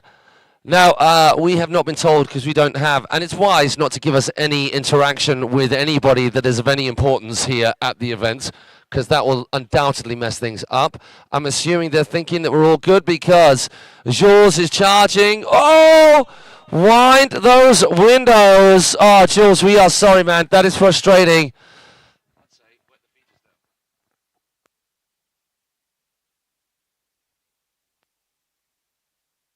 Tough, just getting stuck on that backside 3. Anybody who's done a backside 3 will know that as you start to turn a little bit too soon, that board can get left behind you and you are just chasing or just playing catch up with the board to get it back underneath you. He just about did, but not enough to get it back and his hips back underneath the handle to ride it away. He was looking at more than a backside 3. Of course he was, 5 or 7, I'm sure. It was not meant to be, so it's going to be a very, very minimal score. They can't enter a 0 into the scoring system, so it'll be just a 0.0 something. And it'll all be down to the second run for Jules. And we move on to Team Italy. Alessandro D'Agostino. Oh, I take that back. They can add a 0. Okay. Shows what I know. Forget about it. Next up then, doing it for Team Italy, we have Alessandro D'Agostino making so many competitions this year. Great to see him obviously here in his home country, representing his country here for the 2023 Embily Open at the beautiful venue that is Awake Cablepark. This place is just beautiful. The sun is shining now. The conditions are second to none. Beautiful, pristine, flat water, the best. All right, I would imagine that Patatisi corner is going to go a little bit crazy right there for the homegrown talent of Alessandro D'Agostino coming in hot. Right-hand kicker, what you got? The craziest off-axis 5-come Moby Dick you'll ever see. Just not upside down, but not on axis. Creeper, tippy-tappy, hard way 270. That is an intense first bit of riding. The fact that he went up to the top, down to the creeper, then back up, hard way 270. Then he goes front board, 450 at the end of that incline. Gets a moment to catch his breath before coming down for section 3. Front lip, 50-50, then front 3. Yeah, exactly on. So getting into that transition smoothly. All dainty right now. 180 on, front board across. Gets a little bit, I think, unintentional nose drag snake bite. Snake bite / slap that baby. Oh, I like that a lot. Yeah. Goes manual round the corner into Bel Air. Then that late grab roll to blind. Sorry, that late roll to blind with the stealthfish grab. You absolute nutter. Beautiful. Oh my gosh. Pristine. Locked in. Gets the 270 back mob to front board. Oh my gosh. So tweaked out. So tweaked out. Doing it for Team Italy. So oh my gosh. So that the 3, was 2, 1 mind-blowing. end. So you were telling me, Matty, that I fancy doing that roll to revert onto that. That's an ankle breaking trick if ever there was. Honestly, or yeah, you're coming round like this, you're just going to slip out every which way and it's going to be a quick visit for an expensive trip to the dentist. But that was perfect. It couldn't have been more It perfect. couldn't have been any better, any worse. Wow, I mean, sorry. It couldn't have been any better. So in terms of creativity for the creative section, So this whole thing, he just hopped into front 180, manual round the corner, then straight into an Indy Bel Air. Sickest thing ever. Then that stealthfish roll to blind, then popping this crazy thing, that roll to revert. So is that so a half cap roll to front board. So it's almost like a 270 rotation as opposed to a 180 rotation. And then the big old 3-2-1 at the end. That couldn't have been more held and stalled. Oh, I don't know about you, but I need a break. So far has been the best creative section I've seen of the day. Oh, that was without so a doubt. sick. Without a doubt. So let's go Without to a heat number doubt. 2. Mind. My mind's telling me no. No. Okay, so we've got a score. So we're waiting for Alessandro D'Agostino. Unfortunately, for Jules Delians of France, it is a nil point because he fell on the first trick. But hey, buddy, you've got it all to play for on that second run. You just got to go out all crazy. Now, in terms of creativity, this guy stands out a little bit. And perhaps many of you out there have seen him tearing up his home straight line park in France, of doing all manner of weird and wonderful things on the most budget contraptions of features that are designed to take your face off. We have Clement Nadal out on the water.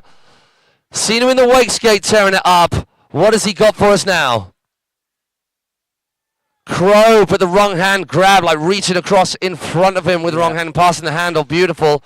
I said this before at Plastic. I love it how people break down the crow mode. But he did a toe side front roll into late front side 360. He gets front board over, then goes the backside, carries on that rotation, then comes back outside in for a front board 450 out. Oh, hard way 270 rail on to the nose rail. as well. Wow. Backside 2. Big old gap that is. You are talking, what, a good 10 feet across from the safety to make that gap. So not quite full connection or full pull on section number 2. Tootsie Rewind, one of Clement Nadal's like signature tricks. KGB. Boom! Oh my God, Clement Nadal getting it done. Into Now, pectoral rip on the corner, right in front of Tatisi corner. There you go! boom. Just like that. That's a mic drop moment right there. So it was so gutting to he had such a bad time of it at Munich Mash. I was really excited about seeing him do his thing. Yeah, the same at LAO. Really, but to see him shine bright as expected. Shine bright like a diamond. Sorry, not sorry. Sorry, yeah. And absolute props goes to Clement Nadal and that run number 1. That all came together so beautiful. Now that's going to give him the confidence for run number 2 to really up the ante. So it's literally only the second feature in section number 3, in section C, where he was going for that huge back 270 transfer, just came off early. If he can lock that in, that will be something to behold, that section. Okay. So Alessandro D'Agostino already with a monster score relative to what we've seen already. 58.75 has of course got him way out in front. We wait to see as to how the judges fare with Clement Nadal and where that will sit. And once again, you guys at home, get yourselves on alpacacup.com and you can see what the judges are looking for, which way they are favoring things. Because as much as the whole format of contest wakeboarding, it is put into certain set parameters to limit the amount that subjectivity can play a part. Subjectivity is very much a part of our sport. Because if it wasn't there, then it wouldn't be wakeboarding and it wouldn't be action sports. Wakeboarding is what you make of it, and these hacked up improv creative section lines are what it is all about. You have your other more formalized events where there are less features, not all the crazy hacks, and we need that part of the sport because without that as part of your pathway, you'll never get to this standard. But we put them in judging parameters in order to lock in certain parameters so that there can't be too much discrepancy between rider to rider. All right, Joe Battleday, another one of our star mongers out there in the world of wakeboarding, not shy of a spin or 4. Starting off with just a couple of them backside to keep it safe. That was a switch back 7 for Joey. Now toe back, rewind. Oh my gosh! Rewind 1 to back lip. Lacking onto the nose all the way through every section of that Henshaw. Halfway 270, no one does them better. Then back lip, then 270 out the other way. So much going on there, so many activities. Front board nose. Oh, 450. And it's almost as he glides it. He pops so hard off the nose like that the board's out behind him. So he was all... Joey does not like much of his board in contact with the rail much of the time, and that's what he was going for then. For the front lip over to the front board, we're going to see that beautiful micro mobe. There we go, as you were talking, Maddie. Different ways of doing things. 3-1-3, 3-1-5. Making a comeback Joey, as he announced on the old socials. I love to see it. Now, Joey, one last kick hit, heel back, 9. Oh my goody. All Saints V-neck deep landing. Left foot heel back 7 out the gate. Rounded off by right foot heel back 9. In true Joey Battle Day style. Insane, mind-blowing maneuvers. Look at that, how much he's on the nose. I think that is the most locked in we have seen. Maybe the only little wobble there is where he did the hard way 270 from the outside of the pipe. He did come off a little early, and then obviously he's going for lip on the nose to hop across to left foot forward, front board, but only on the nose, whereas bindings are like a mile away from the rail. Yeah, but that's intentional, isn't it? Yeah, of course it is. 3-1-5, thank you very much. That is a solid air trick. Check this. And he doesn't boost as hard as Joey can. Just the more you boost, the more out of control that any trick can get of a kicker. But Joey knows he can spin like a crazy top and can just muscle that backside. Yeah, and do you know what? We know we have more from Joey on that back 9. He squeezes that late, he does a heel back 7, late stalefish, and then gets a back 1. Yeah, or so just decide to go back the other way. Yeah, well, it's Joey Battle Day, isn't it? Yeah. So Jules Delian has got some demons to wrestle with. He took a fall on his first hit, his first kicker, which is really frustrating. But can we all get behind the 22-year-old Frenchman about to take to the water? Yes, of course. You Italian crew, you're going to go crazy for your Italian crew.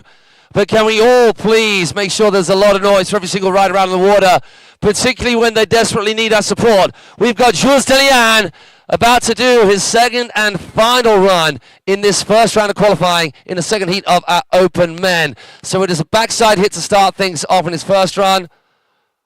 So it was the backside 3 semi-rewind. It looks like he got stuck again, but it wasn't any issue for our other riders. So he goes up into that back lip, getting pushed off to the outside of the Henshaw. Front board, 270. Front lip. How did he get himself a rotate? No! Oh, man, no. And that is exactly the issue with that corner. He was all over the heels. It was a little bit wobbly because he came off not how he wanted to off the pipe. Then he got onto the incline a little bit wobbly, just rushing to get it through, all over his heels. Handle up by his ear rolls, then tried to get the 270 out, still leaning back. Then the carrier clicks, and then you got no chance. Because as you land that incline, the carrier goes around the corner. And if you don't have your feet underneath you, the board in the right place, and the handle locked in solid, you're done. And that is really frustrating. Hey, can we give it up for Jules Delian?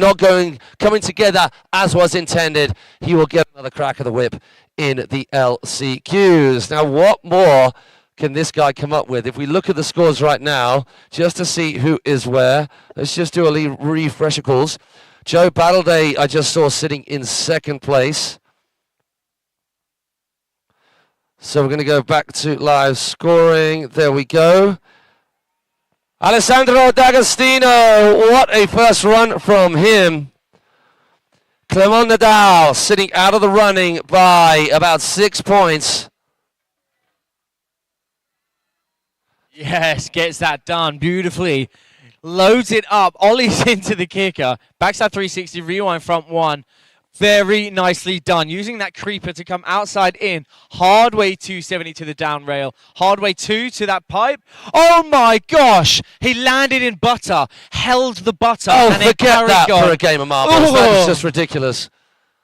What hard way blind into that rail It was after rushed. the rail. It was rushed and perhaps not quite as clean as he would have liked. Oh, knuckling doodads. So it's a shame because that hard way blind into that rail is so hard to do. And that tech rail being such a steep transition as well. And Alessandro D'Agostino is more than happy with his creative section. I'd be more than happy. I'd retire after the tricks that he showed in this section. You're not far from retirement anyway. All right, boss. Jeez. Right foot forwards, Alessandro D'Agostino. KGB 5, so Moby 5. Oh my gosh, hail, Alessandro. That was mind-blowing. So, Section A, we actually saw Joe taking the win, so the kickers. But it was Section C and D that Alessandro pipped him on, and by a sizable amount. And then Clement Nadal, his Section D, this section right here, was the winning. What did he score on the? So just a little bit ahead of Alessandro D'Agostino, which is which is pretty impressive. So that's because he done the Tootsie rewind. The Tootsie rewind was it, wasn't it? Because no one else does that. If you've got a trick that no one else does, I'd say that's going to give you a slight edge in terms of competition, especially if it's a dope trick like that.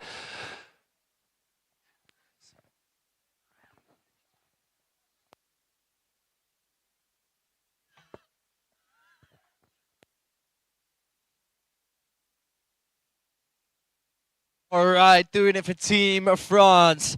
Let's hear it for Clement Nadal as he awaits the green light. I'll be honest, Fatatisi corner, none of this is fair. All of the judges, the commentators, all of the people working over here, just watching you guys having the best time. But that's what it's all about at Awake Park, at a cable park. When the sun is out, this is what goes on. Amazing riding on the water from all ability levels, because it's all amazing. As long as you are riding, then you are golden. And then when the sun's out, lots of people hanging out, having good times. And that is very much the vibe here at Awake Cablepark. This is quite interesting. So Clement Nadal winning currently the highest score in our Section D. So we've got 3 other sections where Clement Nadal really needs to focus on to improve his score. But section A, the judges loving Joe's spinning both ways. Yeah, that was insane. The heel back 7, the switch heel back 7, and then the right foot normal heel back 9.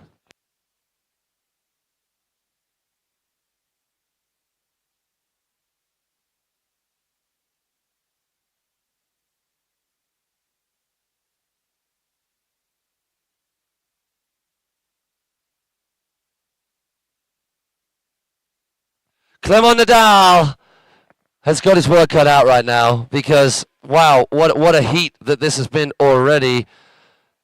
But this guy, he doesn't need to do anything on the creative section. He is opting to his kicker section was sort of in third place, but it's just section B and section C that he is going to really go for it. So schooling the Henshaw hack, back lip, 270. Oh, the rewind. So that pulled out in true Clem Nadal style. Now he goes 50-50 on, hardway 270, rocks back down into the transition. Staying left foot forwards as he comes across to this shape hack. Backside 2 onto the nose. It's still an improvement for sure. Still an improvement, of course. Getting the 270 out the end. Now, is he going to opt for the creative section where he's currently scoring the highest? Gets the Tootsie. Gets a one-handed. Just because you can. Just because I've got one big gun, I'm going to use it. Yes! Give the people what they want. So Clement Nadal, obviously making the call that things didn't quite happen as he would have liked. Pushing off a ledge as well. Off a ledge where your board's just going to slip out. You're going to take your shins off too. So, okay, just for all riders, don't do all that. Just wet the rails down if you can on your lap. That'd be nice. That'd be nice. Hey, but Clement Nadal is done as he comes on in. Oh, he heard us. Someone listened. That doesn't happen. So give it up for Clement Nadal. Some moments of greatness right in there from an insanely talented rider. Right, hi, we're back again. You noticed, sun's out. Guns out. Someone call the RSPCB. That is, oh, I need to explain that because it won't make sense. Someone call the equivalent of the Italian RSPCB, you know, the association that looks after animals, because these swans are sick. Which way to the beach? Sorry, we're on TV. It's all right, I'm on TV. You're doing great. All right, so let's have a little look. So that means that Alessandro D'Agostino and Joe Battleday are assured a place in the next round of riding. So what do they do? What do they do? So what does Joe do right here? Sorry, because Joe's still yet to ride. Alessandro D'Agostino, he has done his thing. He's got 2 runs in. What's up? But Joe, does he go out and push it a little bit? Does he go out and have some fun? Does he do a great big stiffy off a kicker like the people want? Or a fashion air? I reckon Joey's going to go for it. If anything, it's great practice for the next round. Of course. I mean, he's already got some insane scores on the Hi! board. Yeah, yes, Joey. I salute you, sir. Big old smile on his face. Team Australia. Go, die for it, Joe. Die for it. Come on. All right, looks like he is opting for the kicker. So left foot forward, switch for Joey. That's too easy. Bigger, just too bigger easy. than he did in his first run, I think. Left foot forward, so switch again, toe back, rewind, back lip. Oh, beautiful. We haven't seen a single rider hit that twice good in a row in their runs. Hardway 270, but a true hardway 270 going outside in, like negative, super take, just like we saw from him in Munich Mash. Back lip. Oh my gosh. Even bigger that time, further along the more bank. Like a front nose, sorry. Then gets the 450 into the bank. Front lip, but front nose, then the snake bite, intentional drag of that nose on the way out of that 270. So that's an improved run. He's not going to bother with anything here. Get those quads working. Check out these, Jerry Nunn. You kids won't understand that because you're not old enough. Right, so we saw from Joey the right foot forwards, heel back 9. Now, if I know Joe, I reckon he's going to squeeze a grab in there this time. Heel back. Yep. Oh, my gosh. I knew it. Called it. Joey Battleday. Mind-blowing. It doesn't matter. If you just said, Matt, try a triple, knowing that I've got Fata TC Corner there cheering for me, I'd go for it. Yeah. Yeah, of There's course. nothing like a bit of peer pressure. He's going to be absolutely buzzing from that. You see the smile already as he came past the dock. Beverly, tutto. All right. Hi, Dave. Hi, Dave. Hi, Dave. Come and talk to us via the powers of drone. Okay. All right. See you later. Good chat. That's all good. Here we go. Here it is again. Boom, boom, boom, boom, boom. Grab. Oh, my gosh.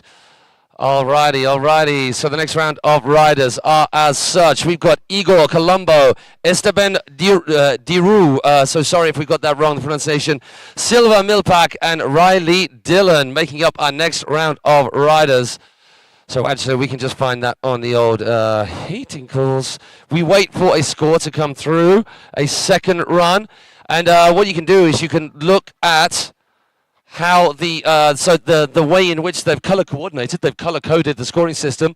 It's just the blue for the highest score, which makes it really easy because I'm more of a visual guy with words as well. Numbers, I got dyslexia in some form with that.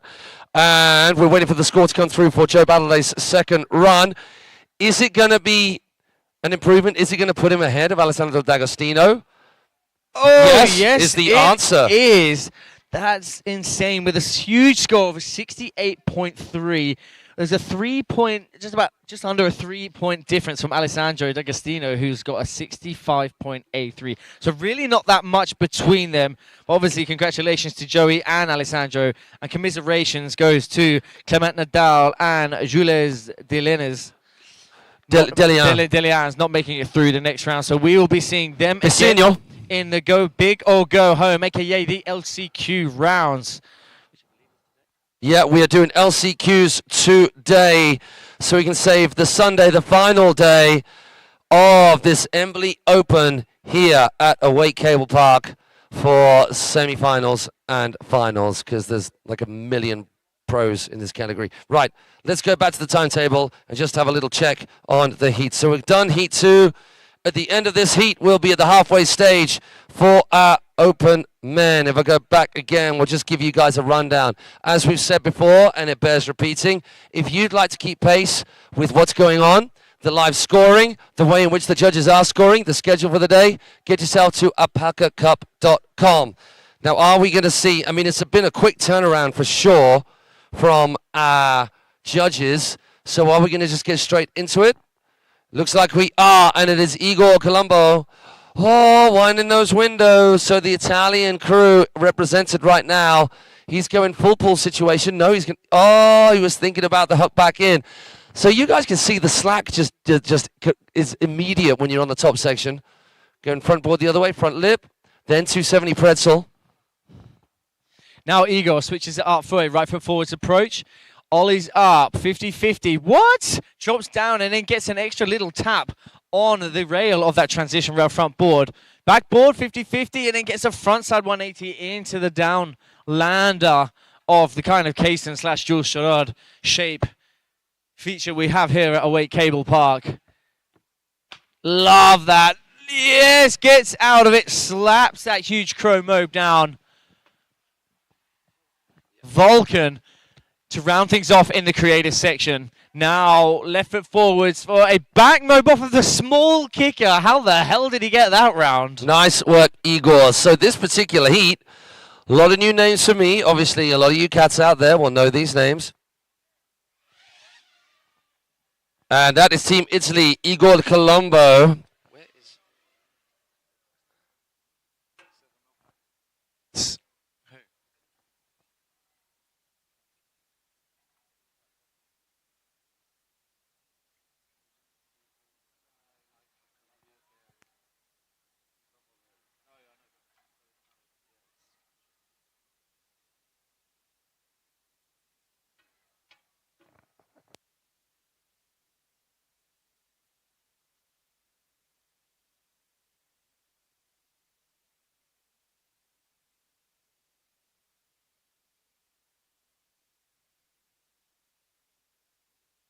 Next up, doing it for Team France, we have Esteban Derou.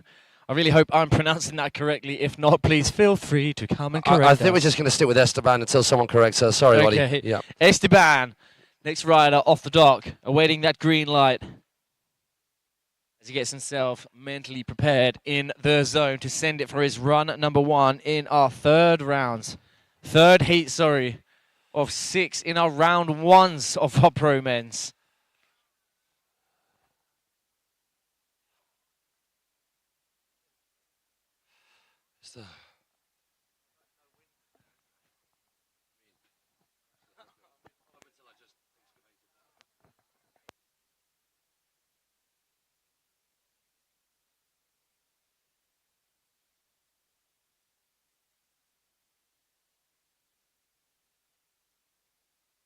Right, so we have the green light. Let's hear it for Team France. We have Esteban right now hitting the water. Estonia. Sorry, Silver Millpack is from Silver Estonia. Millpack from Estonia, just a little bit later on. Sorry, we're just trying to recapture some school geography lessons to remember the flags. Straight out of the gate, hillside, backside 720, really clean. Cool way of doing it as well. Just the vibe in the air was very stylish indeed. Then the opposite direction. So we've got a right foot forwards, backside 2 to the top rail. Now he goes back lip all the way through. Front lip, pretzel 2. Oh, a little bit of a wobble as he clicks round corner 4. Now coming in. Hillside back. Oh my God, no! That Holy moly guacamole. Monstrously huge, ridiculous. 50-50, 50-50. Oh, wow. Ollie 272 nose tap and then carries on that rotation for that backside 90 out. That's a standout hit for me, being a rail rider myself. Double grab, Crow Mo. It looked like the double grab, whether he got the board or not. Oh, in the worst place right now. No, please get out, please get out. That would have been... Oh, so low! No, my... Give it up. Esteban did not give up at all. That would have been a double shoulder dislocation for me on that corner. To get round that buoy, that beautiful green buoy. I love just the positive outlook. I've got this middle kicker. It's going to be fine. Man, so he's going to have to somehow figure out how to do that back mob and get back across, because that is difficult. But wow, there was a lot of magic there. Yeah, like these corners, it's such a short distance from corner 1 to corner 2. So going for a trick on the inside and then to try and get back in is tough. But Estan going even further to the inside, somehow almost sinking before the tension came back, muscling on like an absolute champ, avoiding that green buoy that we have, and then just charging as hard as he can. And no doubt that the cable was shaking. I've solved it. I mean, the cable's still shaking now. Yes, because, I mean, that was some... Oh, that boy's got big guns. So I've solved it. I don't know why he's messing around. Just do the back mob onto the wedge box thing. It's just that simple. It's just that simple. It's Simple. Simple. All right, so where's Silver Millcat from, Matt? He's from Estonia, because I just looked it up. Silver Millpack. I believe I met him the first time at a Red Bull Wake Duel in Lithuania 313 a month or 2 ago, and the guy absolutely killed it. So it's so sick to see him here at Awake Cablepark, representing his country, Estonia. And also, because this is also part of the Embily Open competition, the Fashion Awards go to Silver Millpack for those shorts. Just zooming in. A little bit of half leopard. Yeah, they are beautiful. So he means business on the left, but he likes to party on the right. Okay. We can work with that. Hey, I'm half party, half business. All party business.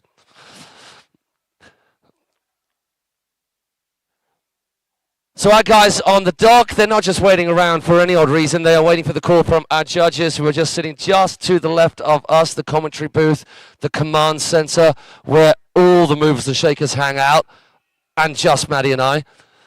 Oh, can someone do a belly flop off the bank for us, please? Seat drop. Just worried that a rock's going to go straight up your derriere when you misjudge it. So belly flop, first person to the running man. So, that good. There was a bum flush right there, or a bum flush, or a corrugation, an infiltration. No, you're not. It's a mad one.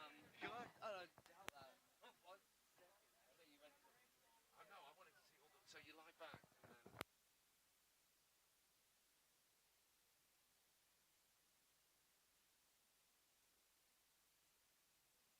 All right, Silver. Oh, those shorts are majestical. And it's shining like he's bright. wearing just stockings as well in those, which is very sexy. It's just the extra sprinkle of steez we love to see.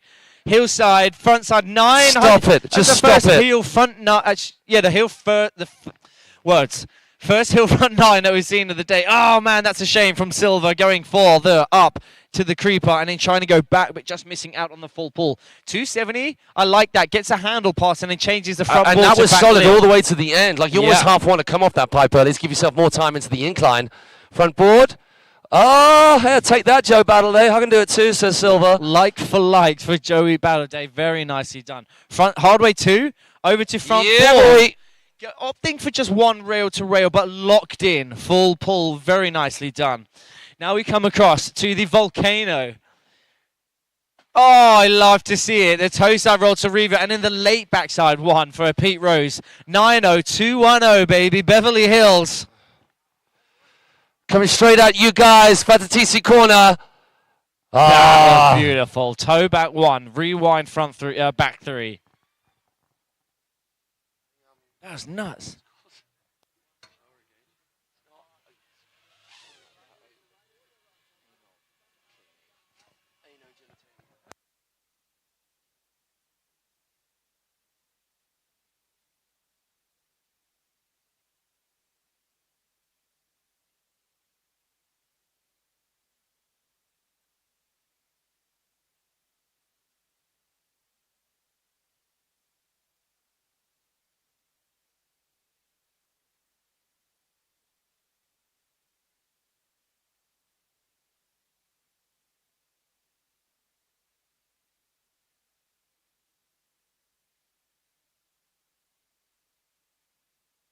Next up, we have the main man, the machine, the guy that is Mr. Riley Dillon.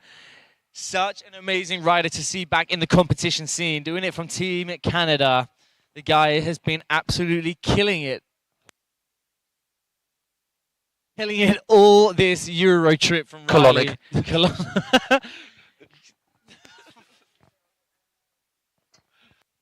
So that was the word we were trying to remember. But we did. So there we go. So go us. Yeah, go us. More vocab, more words. Right, the first time I saw Riley Dillon in the flesh was at Plastic, but a couple of weeks ago, and it was pretty impressive. If that was ever an understatement, the man is a machine, and we are hoping to see more of like that. a computer game, you know, he just Like, presses doink, the doink, buttons, doink, doink. lands the trick, consistent. But aggressive Run and after aggro. run. Yes. So here comes Riley Dillon representing Yeah, Canada. Riley. He was one of the riders saying, yeah, pretty beat up, man. This back-to-back contest situation with the practice in between. Not only beating the body up, but mentally too. Oh! It's a super hard kicker to get the front 9 off, but Riley Dillon, as we called him, the machine. Oh my gosh, Did that he was just majestic. So it was front board, but I wonder whether it was kind of banana, like both up that wedge. Oh my gosh, you do not want to sink your board right before that thing. Nearly had his face taken clean off, John Travolta style, face off. Oh, that's the first time we've seen that. So used in the box as well, so the triple threat right there. Managing, even though coming off early, to get that rotation out, looking into the handle. So we're going to go KGB right here, grabbing it all the way through. Yes, he does. So clean. Now into the second half of the creative section.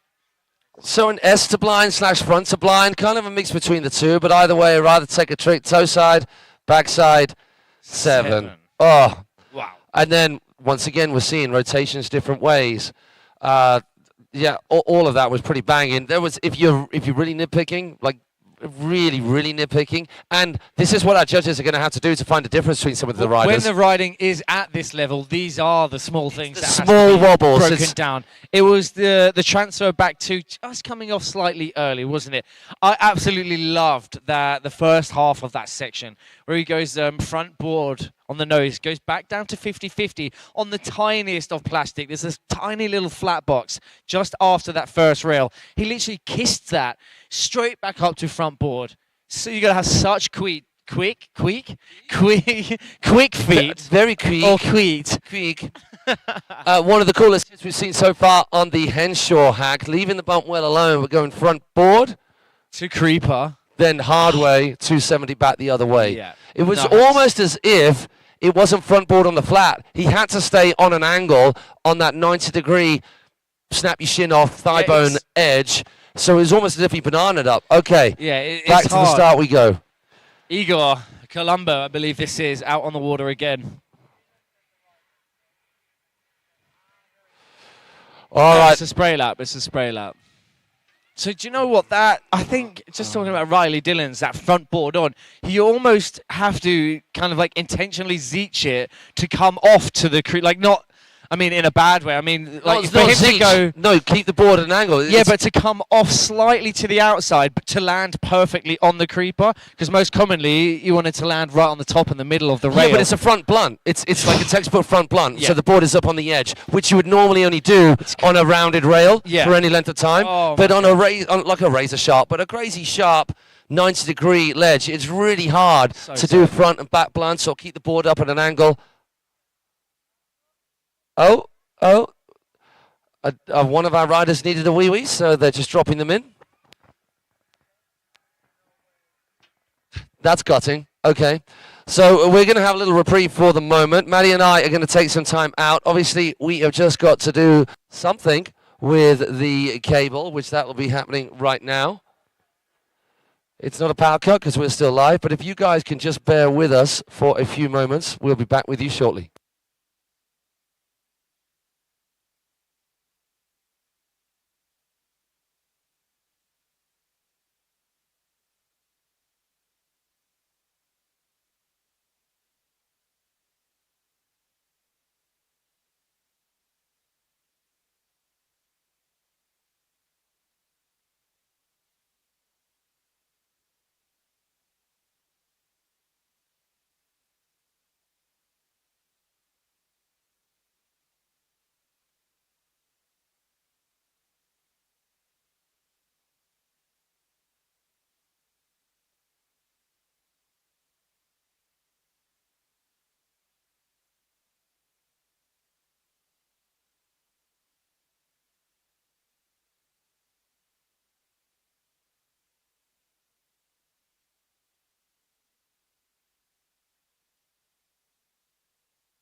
We all go again with our cable, and it's going to be back round. I think Riley Dillon's just going to go out for a whale wetting. With the sun shining as it is, our features are going to dry up considerably, and that is just going to cause a mischief to all of our riders. We're going to be starting the second runs each, and it's going to be Igor Colombo to head out, and we're nearly at the halfway stage of this pro men heat number 3. Well, first round of qualifying for our pro man. We are in heat 3 of 6 into the second runs.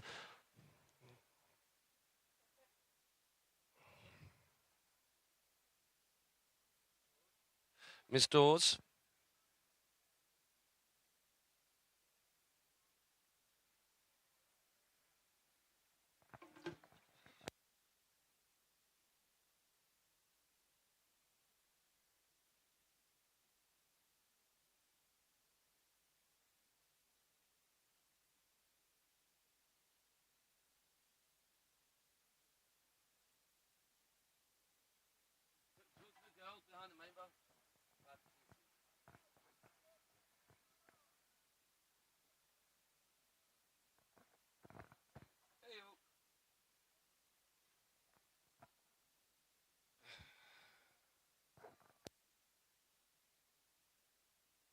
Open men, pro men. Sorry, you know why I keep using the word open between pro? Because in different types of events, this same level, as in the creme de la creme, the highest echelons of our sport, they Chop between the term pro and open, and this time we're calling them pro here at this Embily Open. So it's pro men, same with open women and pro women. It is our pro men heat number 3.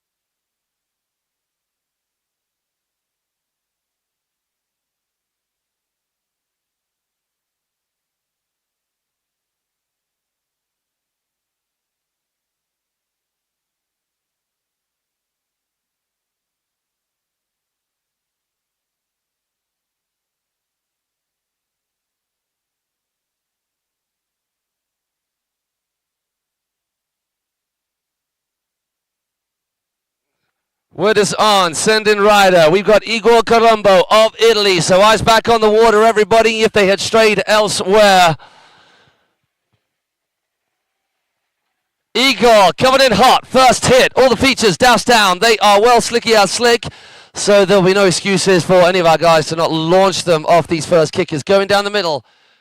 Yes, Igor, get yourself out of that hole. Super aggro, backside 7 to start things off. Front lip, creeper.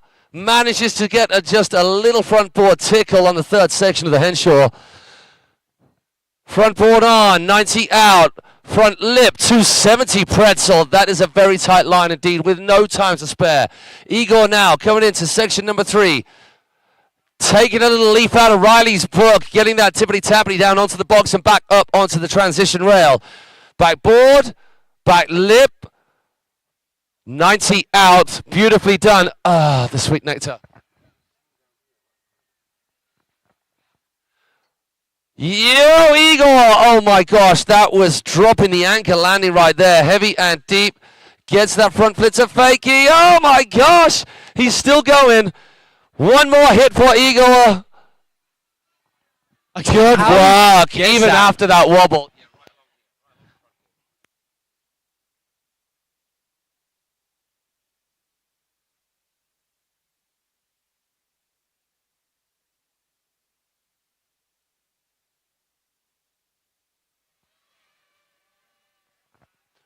So that is Igor Colombo's job done for now. We're going to wait and see. I'd hazard a guess, and it's unofficially, of course, as that caveat is always added in there from us, the commentators, because it's down to the judges. And no matter how much you cats think you know at home, you don't know it until the judges have come on through, and you don't know it until you've sat in the hot seat of judging as well. A thankless task, but a task and a job role without which we would not have a single competition. So thank you to our all-star lineup of judges who are working their absolute behinds off to bring this event to you, along with the entire crew here at Awake Cablepark. Not just here on this main cable, but we've got beginner lessons happening right next to our main cable, introducing new kiddies, new people of all ages to the sport. And then behind us, we have got the bar starting to get busy, the swimming pool starting to get busy. They've got the pool party just kicking off. I mean, we've got basically a pool party happening over here. In fact, a TC corner, have we not, you cats over there? Okay, they zoned out. They've zoned out. They're having too much good time. I don't blame them. On to our next rider.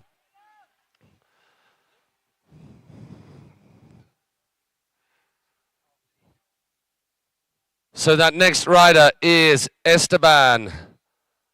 Oh my golly gosh. Heel back 9, straight out the gate in run number 2. Then backside. That's a lot better. Well, it's only sections, but I'm going to say good compositions and good flow from the kicker. It was a good flow, but it's only in sections. 270 out, enough time to go front board, 270 back the other way. So mirror opposite tricks on those two different bats. Back, no time to spare features. So big, so big. That backside 3, that late indie grab to pull him out of it. 50-50, 50-50. That was even better. So that is an improvement on section number 3. I love that. Just 50-50 into that 270 tap. Oh no! Just a bit stiff-legged on landing. Can we give it up for this cat right in front of us, Esteban? Yeah, that was impressive, man. That crow mobe, the double grab crow mobe as well. Super sick. Check this on the replay, that back nine for you cats back at home. Then into this backside two. Doesn't quite get the full pull, but still a cool hit landing into that lander. This is the run, though. Backside three. So we saw Almost on the corner. That was the hit we saw him in run number one, getting the toe back, the heel back three, rewind front three, but the gap to transition, not the transition, to the lander, the biggest gap of them all. Super sick. So I would say that without the remaining part of that run for Esteban, I don't see it being an improvement on his first run score. Him making it all the way to the end of that first run. But we wait for confirmation of that from the judges. When the second run is done, that name, Esteban, will remove itself from the top. We've got in the list here on the live results, you've got Pro Men round one, quali, heat number 3, and then the name of the rider who is out at present or who has just run and for whom we are waiting for the score. And at present, we've got 2 scores. There you can see the 2 sets of scores underneath column A, B, C, D. For Igor, we're waiting for that same situation with Esteban. And is it going to be a similar situation again with those riders doing all they need to do on their very first run? And I think it is. So Silver Millpack and Riley Dillon, you are through. So what do? Do they go all in? Well, Silver are pretty happy with his first section score of 17, which did beat Riley Dillon's. Now coming in, he gets backside board slide and then pops a 270 into the outside bank. So whether he's just taking a nice cruisy lap because he knows he's solidified his place through to the next round, I like that. A lot of control there. Lot of control. There was no panic about it. It was locked slow in. and controlled, wasn't it? Yeah, whereas I'll be flapping like nobody's business. That was cool. Like a chicken. Yeah, just doing the chicken dance all the way through. All rolling along that pipe on my tummy just to take a hit. Ooh, getting that last backside 50-50. It was the hard way transfer off your heels as well. Is never easy. So it looks like he's going to go for an improvement from this section. No! P5! Madonna, Madonna! 3-1-3 stalled out as well. So controlled. Now one last kicker hit.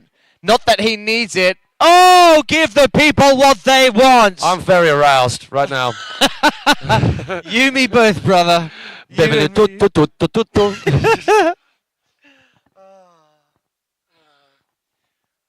this. Just a nice so fully cruisy intentional. one. So you know what? That second section. And that, I really like that. Slow and controlled.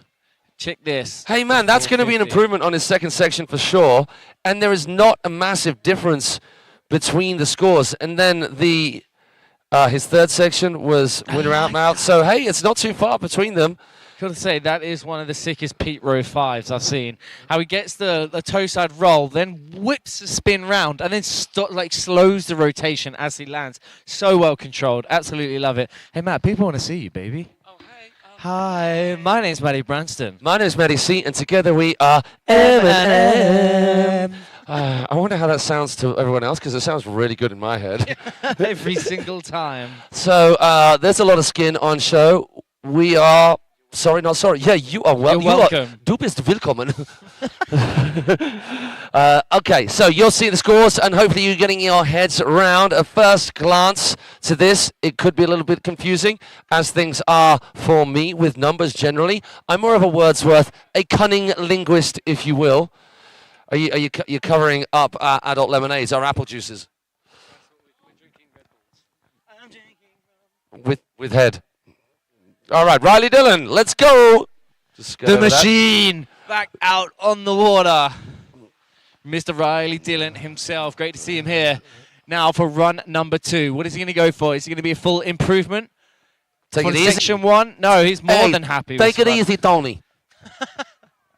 All right, but we are looking for an improvement in Section 2. Now here he goes. Front board.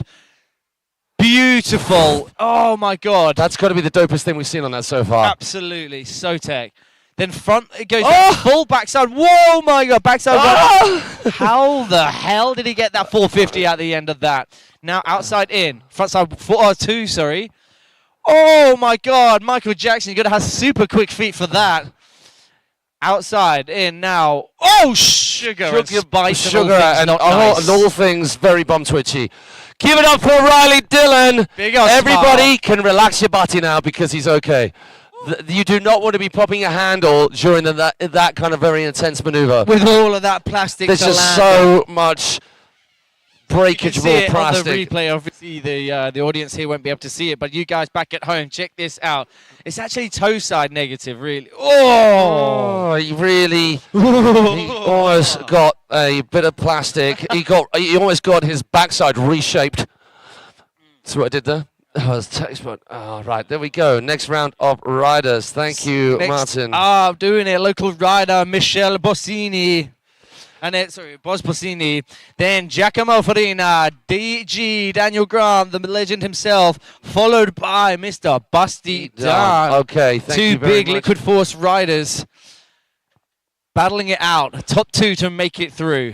And of course, while we got this little reprieve, this little break in proceedings, first of all, just I think they should pan the. Can you guys pan the camera around for Fatatisi corner? Can we get a camera over there, or could Dave AV just do a flyby of Fatatisi corner? So get the camera off the dock. Yeah, there's weight body. We don't want to see that. We want to zoom in over there, just to see the vibes that you get at a contest when the sun's out, when the guns and other parts of skin are out. This is what it is all about being at Awake Park. Okay. We go with our next rider, Michele Bossini. A lot of love on the shore for that cat. What a guy this guy is. And then Giacomo Farina. Damn, Daniel. Followed by Mr. Busty Dunn. And where is he? The legend himself.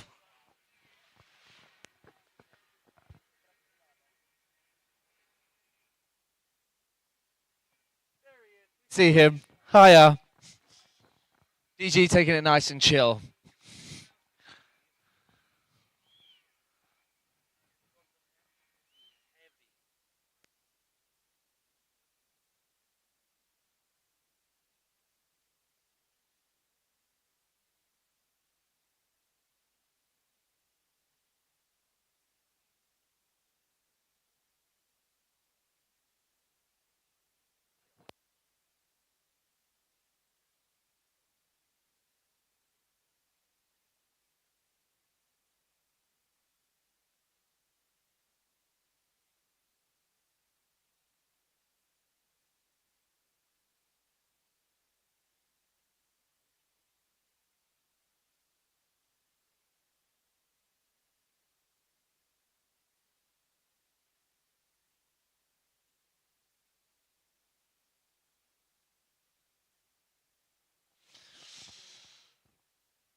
So getting ready to kick things off for the penultimate round of our Pro Men Round 1. A total of 6 heats, this being our 5th heat. And oh my gosh, there's no easy way through in all of these heats. Top 2 riders making it through. All of the remaining riders going to have another chance to battle their way through into the LCQs. Now back out on the water, we have Michele Bossini. Getting it done. This guy is such a bag of fun. Having the pleasure of spending so much time with him out in Thai Wake Park. Straight out the gate. Bossing it. Bossini. Heel back 5. Oh, yes. Gets a backside 360. Locks in 50-50. Carries on that rotation to back lip.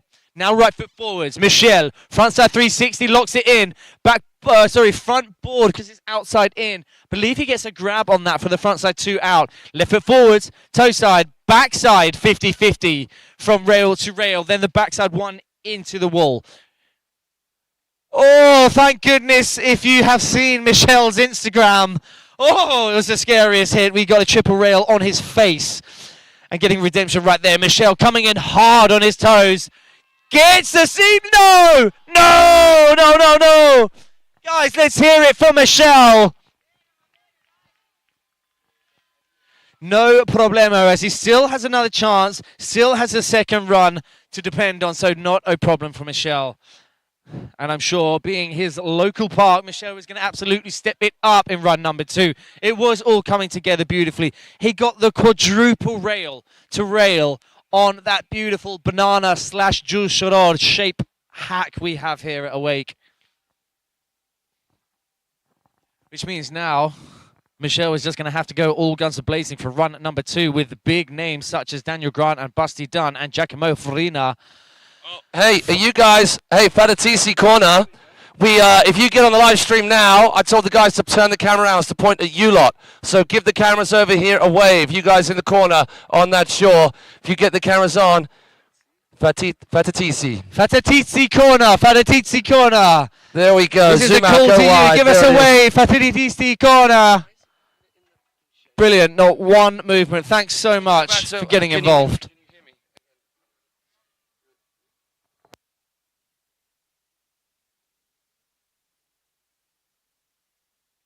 And I believe this is, yes it is, Giacomo Farina, having the pleasure of watching him ride in various other IWWF competitions and Worlds and Plastic Playground. Great to see him here, representing his home country here at Awake Cablepark. Giacomo now, beautiful peak, toe side, backside 720, easy as you like. Now into the bump. Oh my gosh, he goes bump and then up to the incline up, like so the early transfer. Then getting a backside 2, clearing the whole flat part of that. I really like that hit out of the incline. Now we come down features fairway, as I like to call it. Section 3, backside 2. Oh my gosh, landing right at the end of that wall ride, right on the spine almost. Front side 1 over, 50-50, front side 1 over, then to front board, and then 270 out. Nice work from Giacomo on that section. Now left foot forwards, toe 70, toe 70? Wow, beautiful. That was huge. That just goes to show what that volcano can do. Just send you in the right direction. Perfect for flips. Toe side, backside, 720, as expected from Giacomo Farina. I remember seeing him at Worlds and at Plastic Playground, dropping hammers back to back, left and right, toe side, backside, 720s. Bolts, absolute bolts. And I remember him blowing minds away with the nature of the WWA format with the 1 run, 1 pickup. And Giacomo just blowing roofs. Blowing what? Blowing the roofs off. Blowing what? So we've got replay action. Hey, one of our sponsors, Wakeskate, this brand new insane AI filming technology, have got something rather special for any of you guys out there who'd like to take some of the footage home, including all of our riders. Now, Wakeskate is installing across Europe right now, and this park here, Awake Cablepark, is the first park that's been permanently installed. If you look to just left of the cable building, of the operator's building, you can see a big old camera on a huge pole, and it is recording every single one of the riders down that back straight. Somehow, and I don't get it, because that is way beyond my level of understanding of tech and my pay grade, it manages to record not just one rider at a time, but each rider's, and you can download them for free. So this is particularly for you riders out there competing here today. Download them for free at wakei.video. If any of you cats out there are into your wakeboarding, any of you cats are from different wake parks around the world, and you'd like to find out a little bit more about Wakeskate, then once again, check it out on wakei.video and try and find, there's Alessandro walking around with a Wakeskate t-shirt, or talk to Martin Onko, and they will put you in touch because they're just starting out. It's an incredible bit of tech to just add that little bit more service to your local wake park. Always good to get contact out there to promote your own wake park, but also just to watch your own riding, a great training tool as well. So get yourself along to wakei.video and you can download the action from today. And even if you are not one of the riders out there, you can download the action, practice your judging, and just practice your knowledge and just understand a little bit of what these riders doing. Yeah, boy! Let's hear it now for Daniel Grant out on the water. Dolce & Gabbana, hello! Now, is it going to be a true Daniel Grant traditional? Oh no, we're going for the Moby Dick with a tail grab as well. Oh, Fatatisi corner, likes a bit of that. So we're going to be seeing Daniel in the wake skating, which I'm sure they will love as well. He goes transfer, back lip, nose, right the way through and through the Henshaw. 270, comes back. Then goes backboard, then pretzel 270 out the other way. Now coming this way. Is he going to launch one, or is he going to do the skippity pappity? He goes front 50-50, then that full 270 into the back. He gets good full pull, good connection on that second 50-50. Oh, just the tiniest of taps. Doesn't get the line up quite right. Let's hear it for Daniel Grant as he comes round in front of us. Coming in, switch toe for Daniel. Keeps it nice and cruise. He doesn't get launched too much, and I don't know how you control the pop of that. Then the old front to blind with the tail grab into the corner. Now going left for the second of his 2 kicker hits. It's a heavy, heavy heel side edge. Oh, the front mob the other way.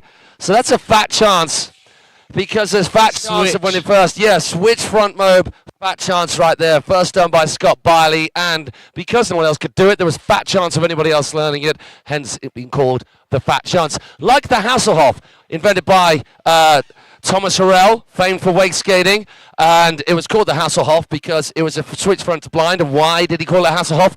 Because it's cool.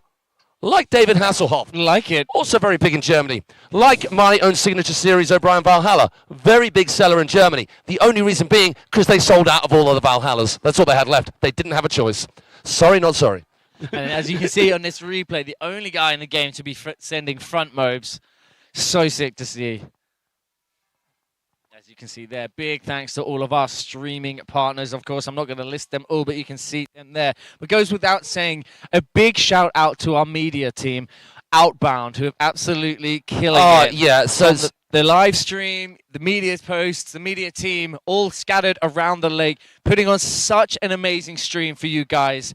Big shout out goes to those guys. That is Outbound. It doesn't take a lot to make us look real good. But they have added a little bit, if you know what I mean. Yeah. Only jokes. They've actually made us real look good, and that isn't easy. With these incredible automatic cameras they got lined up both in front of us. This camera that's pointing over to Fata TC corner. We've got live camera down on the dock. And, of course, as part of that media team, it just looks divine over there. Hang on. So, you guys, if you're on the live stream, I've got you right now. What's happening? So, si sente la Gui? Anybody over there? Did I say that right? Probably not. Let's just play that out. Si senti laggiù? Fatatisti corner? Fatatisti corner. Yay! One person's listening. You're our guy. You're my boy, Blue. Right, Busty Dunn, we digress. Busty Dunn back out for the first time in the competition. Straight out the... Oh, my God. Handle past Mexi to blind. Yeah, just missing out on that the last frontside 180 to make it... Oh, my gosh. That is something different entirely. He gops on, then does the full off the safety, the second safety, that little kink. Beautiful full pull. He goes back lip, handle pass, over to front lip, getting all the way to the end of that rail. In true Busty Dunn tradition. Oh, my God. Off of that first safety, backside 270, locking on that frontside lip slide. And then the opposite rotation. Safety, backside 2. Isn't that weird? He got full pull. And then for some reason there was something with the slacking, didn't get the rotation out, but still connects the full pull. I've never seen Busty do a Pete Rose. I know. It was toe back roll with a 360. 315. Joe Balde, Busty Dunn, both schooling those together here today. Then he's going left foot forward. Backside 7-2. Easy, Busty Dunn. Nobody spins like a Busty spins. Honestly, that is just crazy to lock in those sorts of rotations that easily. And everything was tight, right? Everything felt pretty locked in. I couldn't see any faults really with it. So that was hop on. We'll have a little look at this replay. Like that, see the full pull. I really like that. And then the full 450 out the end. And check this, he goes off that safety. So right foot forwards, back 2. Then left foot forwards, back 2. Oh, and full pull all the way. It was solid full pull. End. It was weird that he didn't get the rotation off the end of that. So the judges kind of will know that, but made up for the fact by the fact that he got actually to the end of that rail. Okay, so tight riding from Busty Dunn, and we go back to the start of this current heat.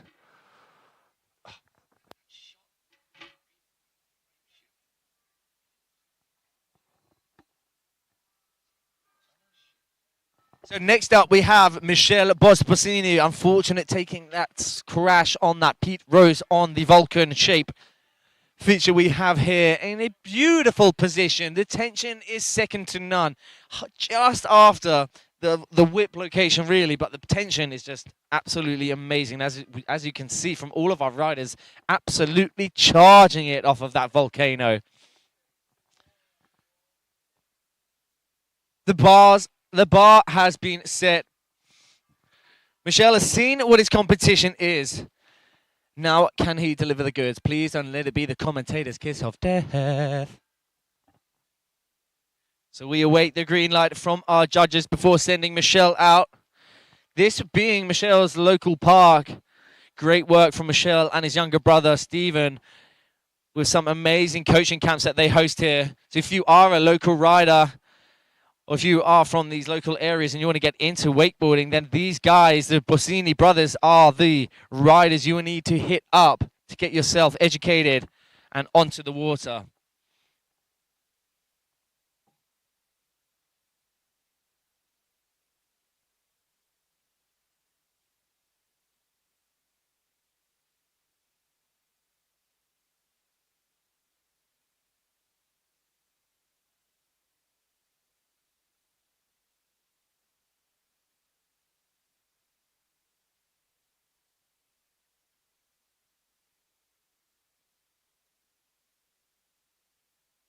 So the current, oh no, we are still waiting for, let me try and refresh this page whilst we await.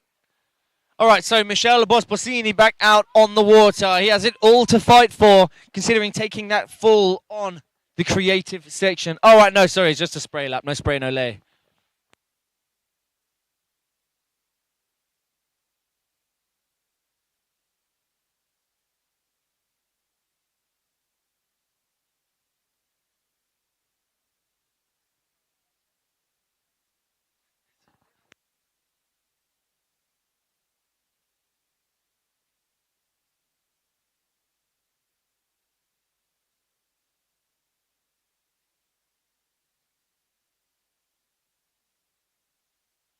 The scores are in. Busty Dunn sitting pretty in the hot spot with a 56.67.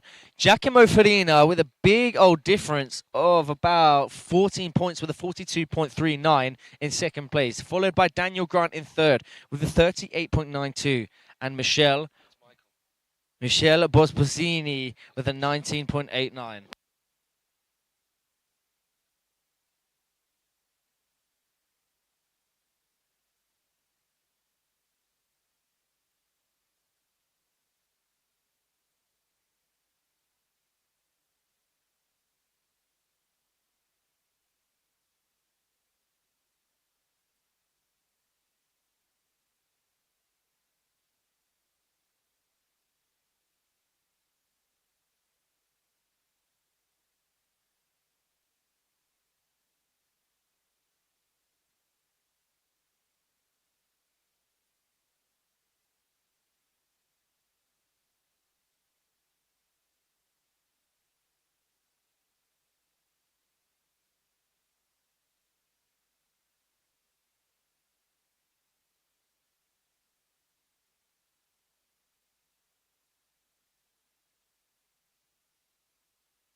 Out on the water, local hero, Michele Bosposini. Let's see it. Michelle, run number 2. Hillside backside, 720 straight out the gate. Dropping out of the sky on that. Gets the approval and the claim back at them from Fatatisi corner. They liked it. They loved a bit of it. So happy with that section number 2, that section B, the Henshaw hack and the pipe to incline. Now section C, 50-50. Oh, that's tough trying to turn that way with the heel transfer, then back into it, back one. Check this. 1, 2, 3, 4. Oh my rails. word! Yes, Michelle, the first rider of the day to be hitting all 4 rails. Now, please, let's get some redemption from Michelle. Yeah, boy! Come on, Michelle. Loading that tension. 3-1-3 from Michelle. Pops it round. Now we're left foot forwards. Coming in for the inside kicker. Michelle, hard on them heels. Heels that backside 7. Back to back. Mans is pumped. Just, you guys at home can't hear it, but the crowd has just gone electric.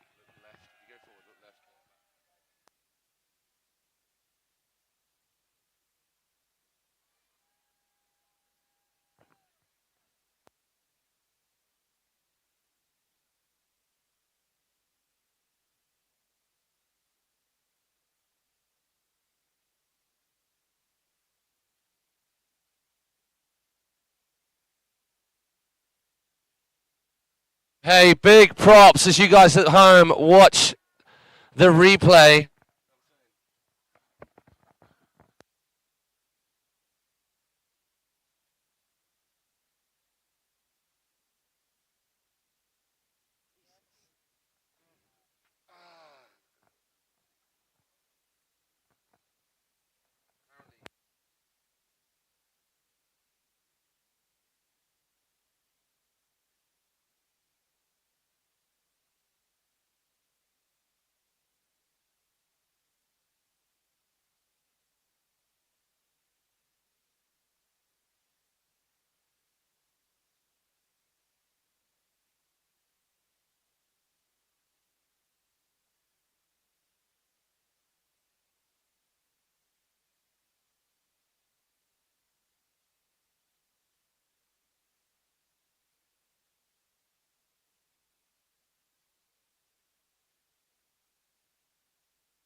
Hey people, back home and here on site. If you are tuned in to the live stream, thank you, wherever you are in the world. We still got an absolute ton of riding left to go here today. A ton of good times here at Awake Cablepark for this Embily Open, one of the umpteen stops on this Alpaca Cup series, as well as the second stop, the second ever Embily Open, the first of which took place at Singapore Wake Park. Hello, Long and Singapore Wake Park crew, if you're still dialed into us, although it is possibly a little late in the day for you guys right now. And anywhere else in the world from whence you came and are watching us, thank you. You got a bit of charge now. Let's see how the chat is going. We had a couple of people asking us where the stream is being streamed. I don't think that's a word. It is on the Wake House YouTube page. And we are back in action with Giacomo Farina. But if you're not too sure, go over to my Instagram page, Maddie Branston, and I shared it on my local stream. That was That's awful. Right, at that Maddie was awful. Branston. No. All right, if anyone is doing that, it's me, okay? Toe side, backside 7 for Giacomo to start things off. Coming in for the transfer now. He went, I like that, 180 on, then popping a 3 over the top. Then trying to go back out the other way, a little bit shy of the full pull, but a pretty sick trick nonetheless. Gets the front board handle pass, and then opposite, he goes right foot forwards, front board. Again, so left foot forwards, front board, right foot forwards, front board. Very nicely done. Opts out on this hit. Section 3, sorry. So obviously going to miss out on these features too, because these features all make up the third section. And now we move on to the fourth section, the creative section. Now we have Giacomo Farina eyeing up the Shape Volcano gets a double grab on that Chromobe. Very nicely done. Now Giacomo coming into the air tricks. No stranger to the scene. Oh, the Nickelodeon Oh, right there. that was backside 315. Backside 315, sorry. The Con Air, I should say. Oh no, Carl Giacomo, what are you doing? But you know what? Do you know what? Unless that was going to be a toe side backside 900, that wouldn't have been an improvement if it was just the 7. He's already got double toe back 7s, left and right foot from his first run, so I really wouldn't stress for Giacomo as he's already sitting in quite a comfortable spot. Well, no, he's just out of the running, but not by very much. Oh, okay, sorry. So that backside 315 will up his section C, which was already upped. So will that be enough? Did he do enough here on section B, where he was just a little bit behind from Michel Bosbacini? What's quite interesting is that he's actually currently the highest scored in section C, and that's what he decided to improve on. When, if anything, his section 2 should have been the improvement with a 5.97. And you know what? The riders, they can see that. They've got their phones down on the dock. They can see where they are lacking and where they are not. So that's interesting. So you know why I said Nickelodeon? Because did you know that the backside 315, do you know who was that invented by? I've got a feeling I'm about to find out. Oh, right. Any chance?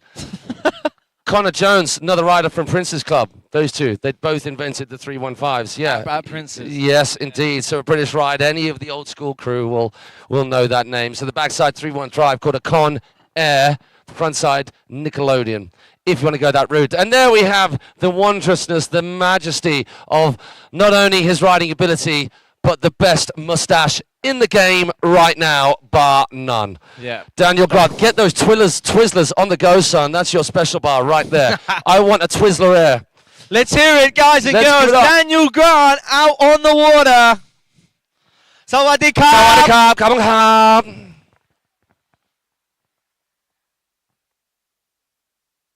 Daniel Grant coming straight from Thailand. No surprise that he's in a full wetsuit.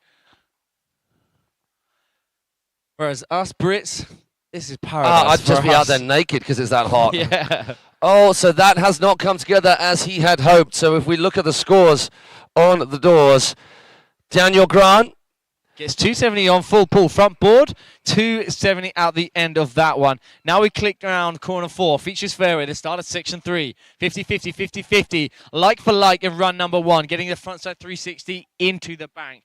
Now he goes 50-50, 50-50, right on the nose. Much better, there it is. That's an improvement, of course. Just missing out the full pull in run number 1. Now into the bump. Dum-dum time! Gets the toe side front roll with a backside 360. Oh my god! I've never seen him do a switch chromo. Exactly skeezer. as well. Switch skeezer off the water. So that's going to be improvement on his section 4. It's going to be improvement on his section 3 as well. Section 2, it's not. And the results are such that unfortunately for Michel Bosbacini, getting moved out by Giacomo Farina, who moved into second place. Bastidon is safe. Giacomo Farina on the bubble right now because, well, it's a 10-point score difference between Daniel Grant's first run score and Giacomo Farina's eventual score with all the best sections taken out, accounted for. Is that going to be enough? Well, only our judges know. Either way, a legend just took to the water, people. Give it up for Daniel Grant. Do you know what? Fair play, Dan, getting that switch chromo right in here. You know what? A skeezer without a kicker or a wake. Are you mad? Oh my god. Yeah. Impressive as expected from Daniel Grant. Oh, sorry. I don't know why I'm flinching. It's Red Bull, obviously.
So here we go. So no, after you. Okay, No, all right, no, just- oh. yeah. Oh. All right, just whilst we wait for Busty to get the green light, just have a quick shout out for Reno Henry saying hi from New Zealand. Amazing to have you tuned in. And of course, goes without saying, we have Alex Climoso. The Let's Go Danny G. I'm sorry I pronounced that incorrectly. But Busty, I'm just saying, you definitely did. yeah, well, it's Pants. KGB this time gets redemption on his first run, where it was just a handle past Mexi the Blind, opting out in section 2. Don't like that. I mean, Don't- his first one was He got tight. a sick hit. He Yeah. did that hit from the bump up to the incline and gaps over. Very nicely done from Busty in run number 1. Now Busty clicking round corner 4, the start of section 3. Backside 2 comes off a little bit early. Is he going to opt for this hit? Yes, he is. He's still going for this. A rail to rail. Backside 180 Whoa, to the rail. Full 360 pull, out. locked in, rewind, backside 3 out. I love that hit. Now, is he going to get an improvement? No, Busty Don't like playing that. it safe, so that's going to be a wrap for... Oh, no, sorry, he did a kicker, so he's looking for an improvement on his second half of section 1. KGB to start with, where it was just the roll to blind. Off axis, backside, 7. Looked like he kind of Nollies out of it. When he that just kicker. drops his shoulders into it to go off axis for that first backside 3. Yeah, Pulls love that board round on axis. So we're going to see the KGB here to start with, you guys watching at home. And that is heat number 4 done, which means... We landed banana there, actually. Which means, and this is a chance for you to use that word that you're questioning me on how to use, it is the second to last heat, erstwhile the... Penultimate. Oh, no, you didn't. Vocab, ladies and gentlemen, in your face. We like to read a dictionary, too. So it's going to be a bit of whale wetting, moist making, lubricating now in the interim between the 4th and the 5th heat. We've got the man mountain of James Windsor out there in this heat as well. Thank you, Alex, for correcting me, saying I did get it in So what one. did you So say? You was wrong. In your face, Laverg. So All what right. was it? Say it again. I'm gonna Get it go right for it again. Oh my gosh. Alex Klimausau. No, you definitely got it wrong the second time. Klimausau. Klimausau. I got it right the first time. That's what matters. You should have tried And thank again. you for tuning in. Yeah, Why did you- beginner's luck. Hey, Ketchup. Hi from the Philippines. We've also got New Zealand up there. Hey, Freddie Carter, what's up? Freddie. Freddie, get your sieve out. There we go.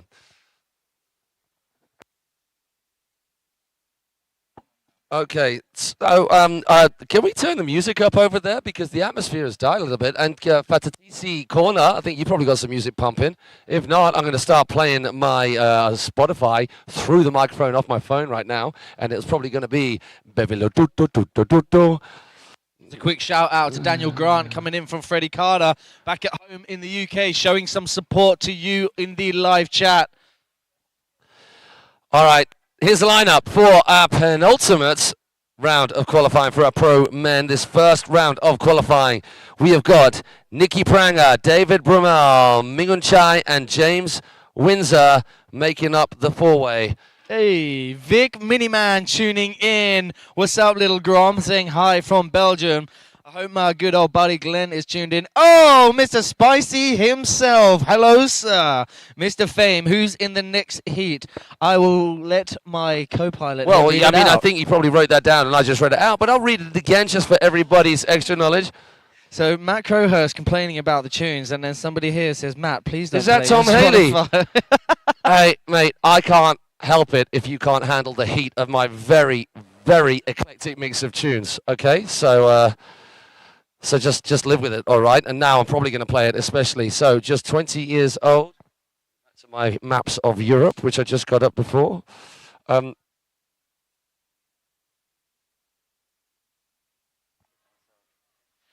So I can see, whilst we wait for, it looks like David Brummel, Mingun Chai, Window, and Nicky Pranger. That looks like your next heat. Austria. So doing it for Team Austria, Nicky Pranger. Great to see him. A new name for me. Have you ever heard of this rider? I have not, but just a 20-year-old is about to start things off in heat number 5. Great to see. Great to see. Doing it for Team Austria. So Nicky just having a good old look at the kickers, sizing them up. Yeah, I love that.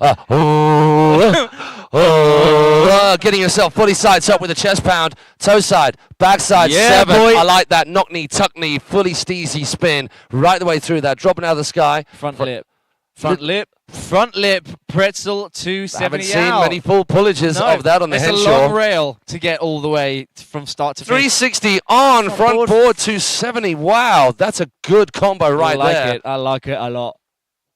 Left and forwards. What? He comes from inside out, front board, and then that is the hardest way to go rail to rail from that front board, especially with your tail, and it's completely blind, isn't it? Yeah, that's full commitment. So going front blunt, not getting on top, so there's nothing you can do but push back. Yeah. And oh no! Oh, it's a swan dive. Nicky Pranger. Hard luck, man. Some sick riding up to that point. Obviously frustrated. Going for that fully late Tootsie. Front roll into backside 180. Let's just watch that again. You guys watching at home. Toe back 7 to start things off. He goes full pull. A little bit of a kinky little tap on the safety. Check this. Onto the top section. That front 3 was beautiful. Getting blind and then the handle pass with that such a quick rail. You guys watching at home, that shape pipe is so quick. You have to get locked in, and to get all the way to the end, you don't have any time at all to land and prep yourself for the incline. How you land is how you are hitting that next obstacle. So when you land on your stomach, that's how you hit the next obstacle. That's yeah, right. I'm just spitballing here. I don't know anybody who's done that. I definitely Well, I'll rolled tell you up. one thing we did see earlier, which was a real standout hit for me.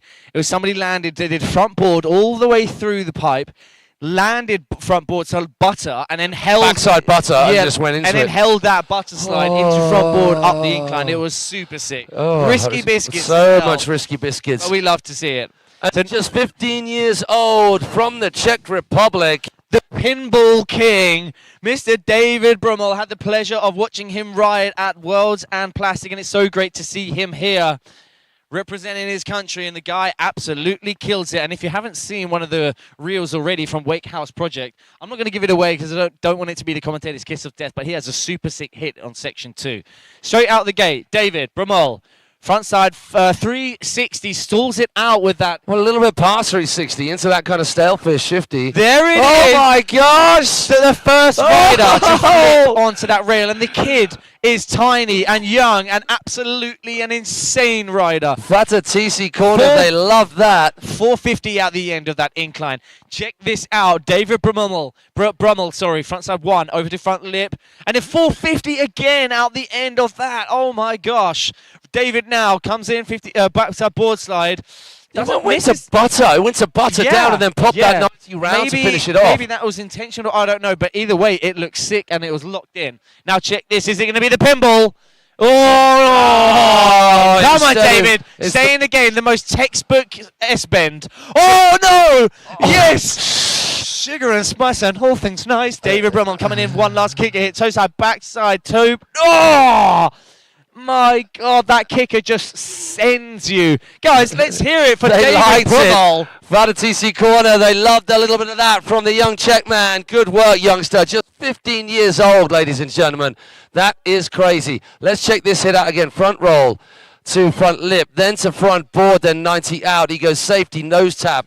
Then he goes 450 off that backboard in.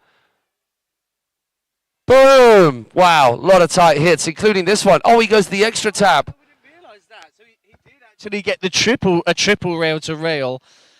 So there you can see he's thinking about the pinball. This guy absolutely destroyed it at Plastic and Worlds with that pinball on lock every single time. And off the XL kickers at Liquid Leisure was just insane. And the kid is not a tall kid. I mean, he's only 15 years of age, of course. So the XL kicker at Liquid, and the same with this kicker here.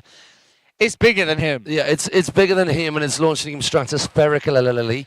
And now we have Team Korea on the water, Mingun Chai. So I'm going to pop back to the results while, Maddie, you chat to our fame at home. What have we got? We've got Fame tuning in. Fame showing Gunny some support. Gunny, I hope you can hear me with your headphones in. Fame is showing you some support from Thailand. Then we've got, of course, Freddie still in the chat. Then we have Vic Miniman, hell yeah, showing some love. JB O'Neill, yes sir, good to have you tuned in. When are the girls on? So the girls are on immediately after this. We've got 3 heats of pro ladies qualifying round 1 immediately after this. So we're on to our penultimate heat of men. They're onto their second runs, so we'll be with our pro ladies very shortly. And those ladies in that first heat need to be getting themselves ready. That is Zoe Roffi, Giulia Lupi, Nicole Ragazzo, and Vanessa Titarelli. You girls should be in and around the dock, getting in the zone, ready for your first qualifying round. So good chat with you people at home. Thanks for joining us. Yeah, My name is Matt Crowhurst. This is absolutely. Matty Branston. We're your host for this Embily Open here in Italy at Awake Cablepark. And our next rider from Korea is Mingun Chai. A lot of love for this cat. I saw him for the first time at Plastic. You saw him for the first time at Worlds just before that? No, I've actually seen him quite a few times at Okay. Thai Wake Park. And it's great to see him here, traveling, doing the traditional Oh. Euro trip, as lots of pro riders like to do. Make their way over for Europe for the summer. Oh my God, backside 360, rewinds it to the down rail of that Henshaw rail. Now outside, nose press, handle pass back one. Oh my gosh. Oh my God, 450 at the end. No one's done a nose press on that. He goes nose press, turns the shoulders, early handle pass, keeps it in nose press. Yes, back to Stalefish, rewinds it into that transition perfectly. Right foot forwards, front one on, 50-50, front board. Oh my Oh, gosh. like that little kind of brings that back foot knee. How does it go? Yeah, like a can. If Mingun Chai looking tight on every section so far. Pete. Yeah, Just boy. missing the grab, but gets the Pete. Goes back mob. Handles that very well, as we saw from our rider earlier, getting absolutely smoked. So not smoked. Woo! Squeezing in the 7 to round things off. There is a lot going on in that run, and all of it was tight. Particular favorite, not least just because we haven't seen any of it. Full nose press, locked in for days, all the way along that super long pipe here in section number 2 in the second half of that section. Locked in on the nose, turns the shoulders to get the early handle pass, but stays locked in. And then he goes backboard nose tap into goes nose tap, backboard, then a rotation out. There's that big toe side back 2. And here it was so locked in, and he stalls out the hop off into that left foot forward. Here's the Pete Rose, thinking about that nose grab. Doesn't quite get that, but gets the Pete super clean. Back mob into the corner, and then comes back outside nicely. What I was saying earlier, I can't remember the name of the rider, but this guy did a back mob to the inside, just like we saw Mingun Che, but had a little bit of a wobble and went even further to the inside. Then the carrier clicked round the corner. It went slack for about 2 seconds. He Basically stopped. He almost sunk, was almost in the water, manages to get the tension back and whips him straight into the kicker, where he couldn't handle the tension and did take a crash on the kicker. But next up, we have, doing it for Team Australia, Mr. Window, James Windsor himself. I'm sure the live chat's going to go absolutely buck wild. Yeah, this cat taking the podium at Plastic, former Plastic champion as well. He's been on the podium at every event across the globe over the past few years, still riding strong. Thank you for all you cats joining us on the chat. As we've asked everybody so far throughout the day, we're going to do it again. If you could share this chat far and wide, just pop it up on your social, send it out to your various groups who are involved in wakeboarding, or even if they're not, they're just into action sports, and you're trying to get them hooked on wakeboarding so they can join you at the park next time you head on down there. Then get them logged in. We are heat number 5 of our pro men, 5 out of 6 heats. We're going to be moving on to the pro women very shortly, after we get done with this 5th heat of the pro men. And then it is going to be, if I just skip back to our schedule,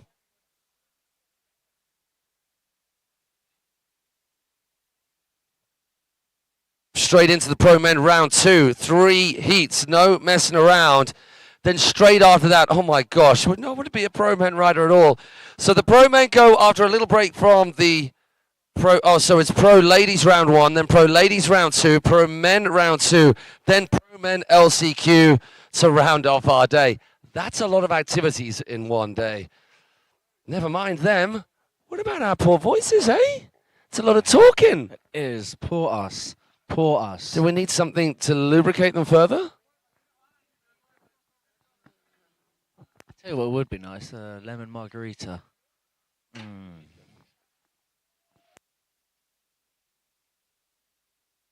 Window out on the water. At this stage, let's watch Window do his thing. We think in 900. Is that what we're thinking? Oh my gosh. Backside 7, cheeky little grab to round off that last 3 out of the 2 in that 720. Comes in left foot forward, goes front board.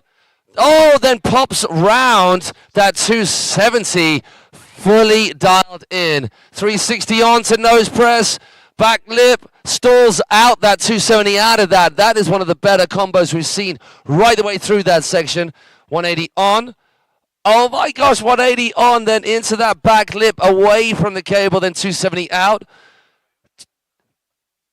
He went front board, slide it round into switch nose press, then back out the same way.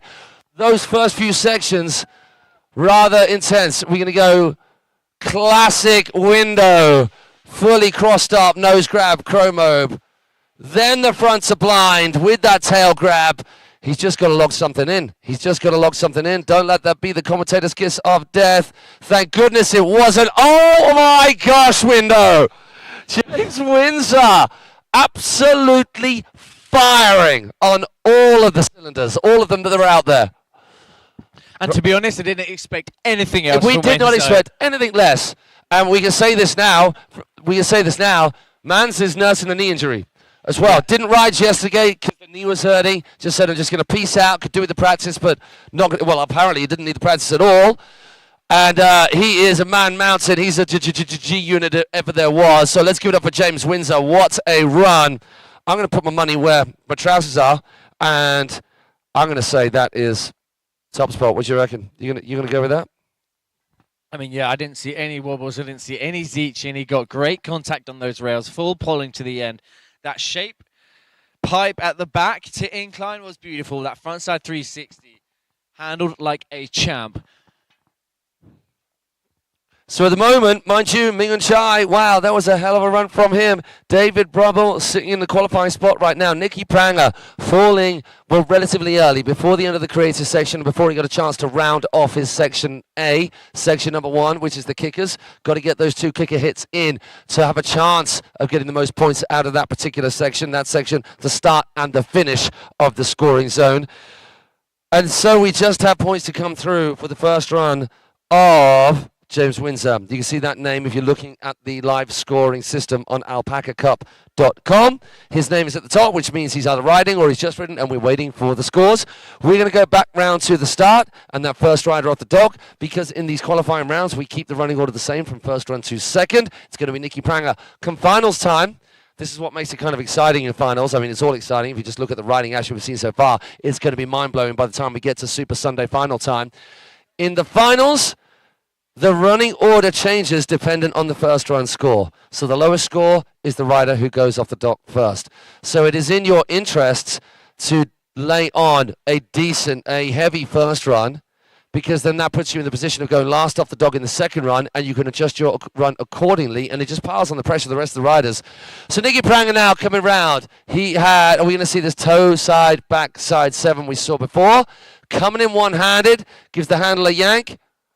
Solid, yet again. Could not pick between those 2 toe back 7s. Both beautiful. Little tippity-tappity right there. And that was even better, I think, than getting the 270 off the end, where there's not much room to spare for the drop off at the end of the Henshaw. 360 on into 50-50, front board into 270, completing another solid section 2. Very similar hits to what we've been seeing from all other riders in this heat. Oh my gosh, you didn't see that, man. Did you see that? Yeah. Front board, then hard way 270 round, then pretzel back the other way. Gets the triple rail and the 270 out of that. Very nicely done from Nicky. Now he clicks around the motor tower. The start of the creative section on his toes. Oh, Nicky got all hooked up, something Didn't chronic feel then. He quite was right. thinking about the grab. 9021. Beverly Hills, baby. Baby. Right from forwards now. So we saw a left foot toe side, back 7. And then to round it off, he goes Nicky heel Pranger. back 3. Heel kind of a back 2, stalefish, rewind. Very nicely done. So at the moment, it is, wow, James Windsor with that first run going out in front and bettering everybody's scores for every section apart from Mingun Chai's 4th section, which is the creative section, which that kind of makes sense. Then we have got David Brummel in 3rd place now and quite a way off the pace. despite some insane riding from that youngster, but then there was super insane riding from the rest of the riders, from James Windsor and Mingun Chai. Still with a score yet to come through for Nicky Pranga's second run. And then we got Reno Henry, Straya, day for it, looking strong today. And Window is a rail god. I mean, he's a kicker god, and he's not shy of an air trick or two as well. We've got Alex Klimausau. Let's go Window. A lot of love for James Windsor. We got Team Rice crew from back home in Thailand, all about all the riding action right here, particularly for the Team Rice riders. Hey, thanks so much, you kids from wherever you are in the world, for joining us here on the live chat. It's much appreciated. We love chatting to you guys every time we host. It's what we're all about. I mean, primarily the wakeboarding, of course, that's the job we're here to do. But if we can mix that up with a little bit of interaction with you cats at home, and then the same for these cats here on site, because not only are we talking to you fine folk, but we are chewing the ears off these people on site as well. Shall I go and get some moist making? Soft drinks. A soft adult, an adult lemonade.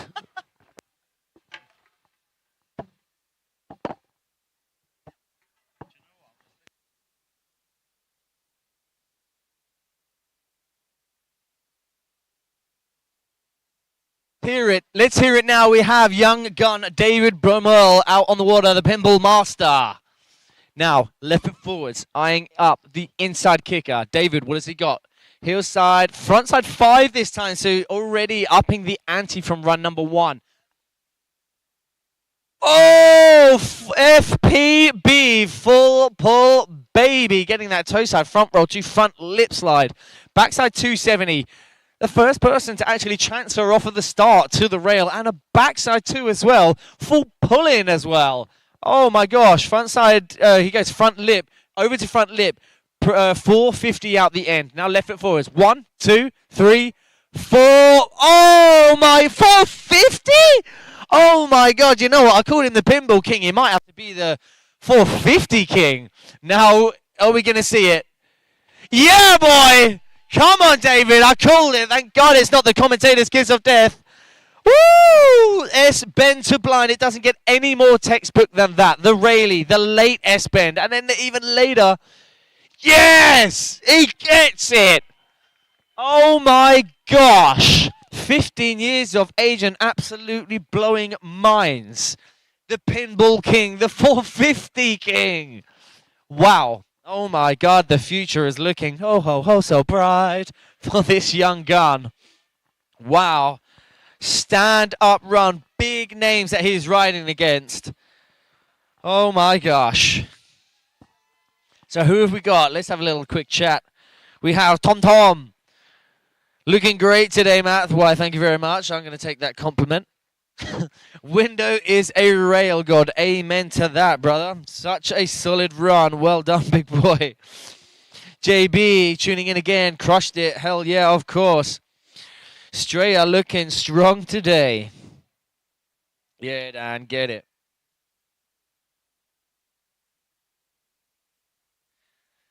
Oh, hi. Hello. So, yeah, absolutely an insane run. I need to get the scores up because that was just mind-blowing from David Brummel. Really upping the ante from run number 1. Unfortunate from his first run, going down on that toe back 2 rewind. And then getting redemption with the pinball in it, with the S to blind, squeezing an extra 450 in from his first run compared to his second run. Wow, there's 3 450s in his second run. So let's have a little look. Also, wait for the page, the scores to upload. That's not right.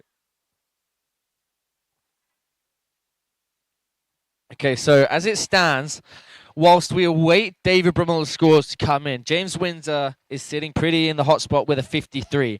A big gap of just under 13 points. In second place, we have Mingun Chai. Then third place, Nicky Pranga with a 34. David Brummel's first run with a 24.7 and a huge improvement. I can obviously say unofficially, whilst we await the scores to come through.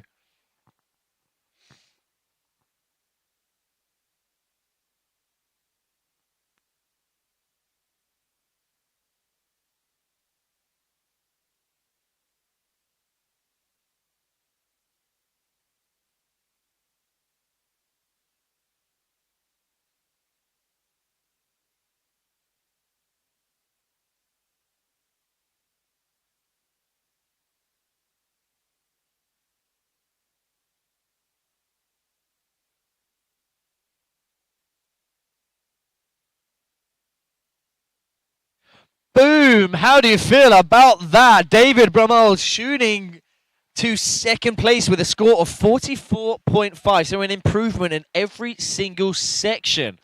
Now we have Mingun Chai out on the water. Coming in, hillside, backside, 720, like an absolute boss. Stomps that landing. Now he comes outside in. Sorry, inside out. Backside 360, and then a full 270 to front board. Down that rail out of the Henshaw. Nose press. Early handle. Gets a handle pass. Oh my gosh. Then gets a backside 360. Out the end of that incline. Opts out for section 3 as he was more than happy from his first run. With his first run, he scored a 11.17 in section C. But his fourth section, he scored a 9.92. So he's opting to stick with that and just looking to improve section 1 and section 2. So now this is the kicker being the second half of his section 1, because each kicker is half of that section. And just like in run number 1, clean as a whistle, heel side, front side, 720. Beautifully done. Now let's just check the replay. You guys back at home, of course, the guys here on the sideline aren't going to see this, but the backside 720 was nicely done. Backside 360 locks it in, 50-50, no zeeching at all. You've got to have such quick feet there. Getting that backside 360 at the end of that incline. And then like an absolute champ, getting that hillside, frontside 720, muscling it out. Great work, Mingun Chai. The real question is it going to be enough to up David Brummel's score? With it all to fight for, right now, David Brummel is sitting on the bubble. That being Mingun's second run. So that is the last of our riders in this heat. We still await our scores to come through from Mingun. There is really not that much between the two. A score of difference of 4 points from David Brummel and Mingun Chai.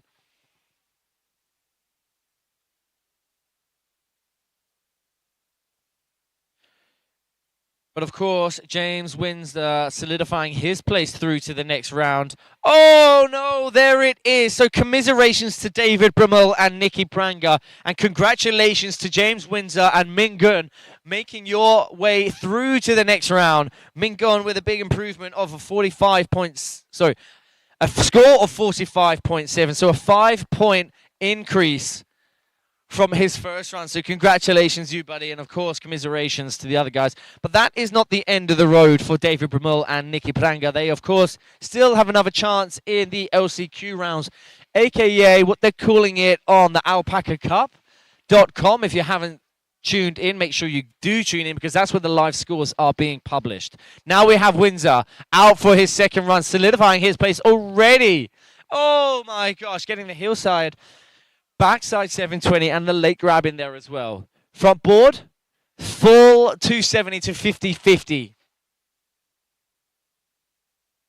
Backside 270, ollieing off the water. Tame Dog from Windsor off of the incline. Hell yeah, boy. Frontside 180 on hard way with that backside rail to rail. Locks it in, getting a beautiful 270 out.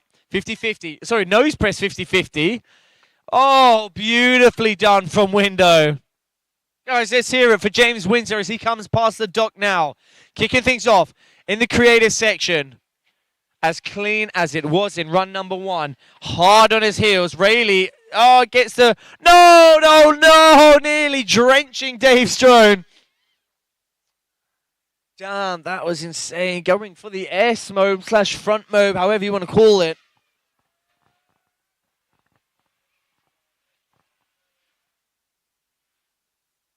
That was tough, man. That was tough. Checking this on the replay. The Tame Dog. Oh, and he gets a tail grab on it as well. Now frontside 180 on. That's what I mean about that hard way, rail to rail, where your back is actually facing the rail that you're going across to, as opposed to the most common way where your front is approaching the rail. That's what we call the front side. And then here in the replay, you see that S mode. Just popping the handle. That is a shame from Windsor. But of course, congratulations to Windsor and Mingun. You have solidified your place through to the next round.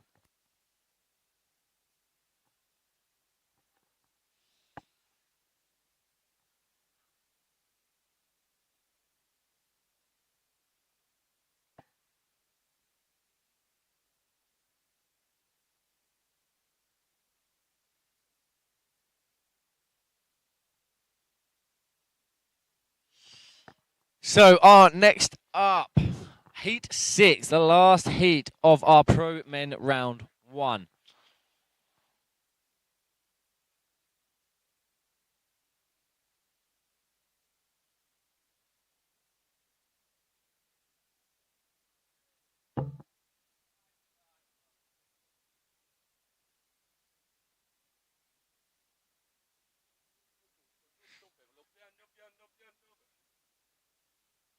Oh, perfect.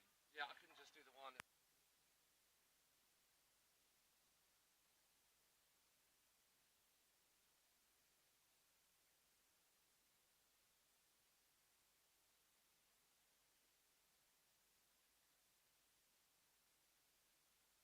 And our next riders out off the gate, we have Jan Sassa doing it for Team France, Team Italy, Stephen Bossini, Michelle's younger brother, local hero here at Awake Cablepark, followed by Ethan Patogal and Patrick Woyak.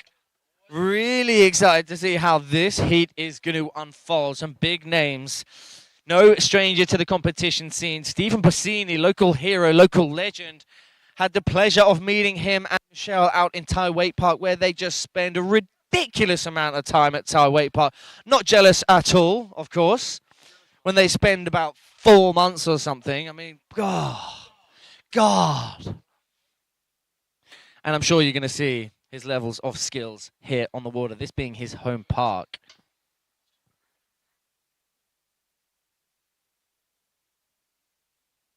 But Ethan Patogal and Patrick Woyak really making a name for themselves in the competition scene.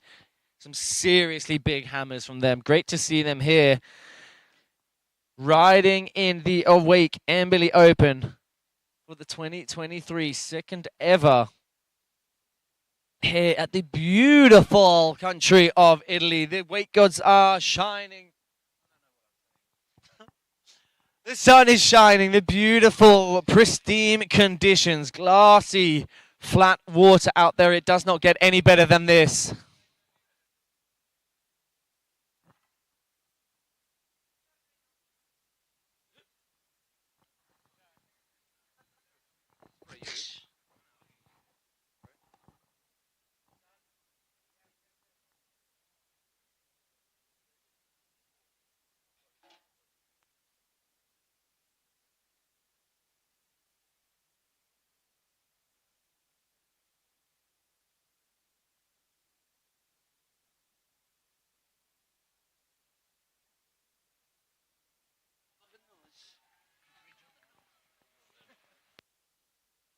Right, doing it for Team France now. We have Jan Sassa out on the water, toe side in. So there was a lot of what we saw from this. Oh my gosh! That is ridiculous. Getting into that butters up the old big. There was a big old cheer. There was a big old what from the crew next door to us as well. Fatadisi corner went absolutely buck wild over there too. All of that section, all of those first two sections, just mental. Okay, we will recheck that in the replay. Early handle pass. I'm not sure he meant to go that way, but he made the most of it. Then this is what we were seeing the other day. This was blowing my mind. Wrapped up 450 over to rail. Oh my gosh, this could be a potential winning run right here. Left foot forwards. What? Who the hell is this cat? Pete Rose 5. What? That was crazy weird how he even whipped that round. It was just a roll to revolve, but made it look funky as Fadatisi corner going crazy for him. Oh my gosh, just getting that board up in front of him. Never seen a stiffy in the middle of a rewind, but that was exactly it with the Stealthfish grab as well. We are not worthy. Let's go back to the replay just to catch our breath. Oh my God. So he goes backside 90 handle pass into back butters into underflip. Whoa. Back to Ollie, back two. Ollie's on, backboard. Check this. Ollie transfers back two to the rail and then gets a rail to rail. Who the hell does that? Yeah, No. wrapping in that way as well and going up the feature, not just hopping on where you wrap out as you hop on, but making sure you don't unravel as you ride up that safety is just ridiculous. I just want to say to all of the seeded pro men finalists, Watch out! watch out for Jan Sasak, because that was mind-blowing. Seriously, from start to finish. Oh my God, I cannot wait for the scores to come in. And that being run number 1 from Jan. Woo! It is going to get intense in here. The bar has been set high, in my opinion. Unofficially, of course. Maddie, what are the scores?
Stephen Bossini doing it for Awake Cablepark. Local hero, local legend. Brother of Michelle. Straight out of the gate. Toe side, backside 7. Easy as you like. Stomps it. Now right foot forwards. Into the bump. Backboard. Then to back lip. Hard way 270 back lip, and then comes outside in for that front board in the incline, 270 out. Now Michelle Michelle Stephen getting a lot of love in the back corner. Goes rail to rail on the front board, 270 into the wall, 50-50. Oh, early handle pass, kind of fake out. Very unique way of hitting that rail. Stephen Bossini coming in now to the bump, toe side. Oh, yeah, boy. Into the air trick section. Big old back roll to blind. One last kick hit to round things off for Stephen Bossini. Oh, I think he was thinking about the 3, 2, 1. Wow. Wow, we are.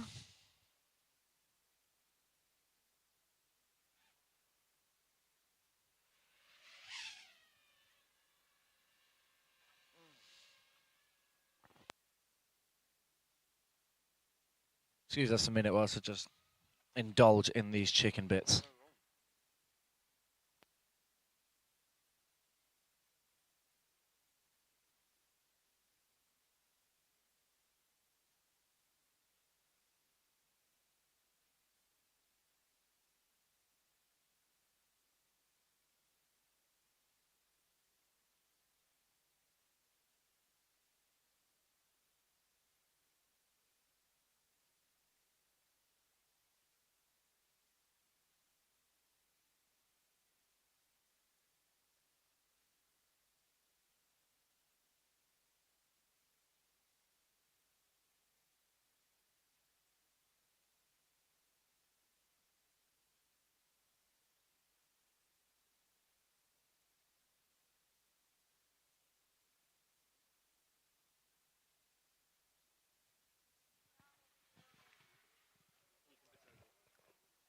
"13-year-old Ethan Batogle." We've already seen him riding in the Pro Men Wakeskate.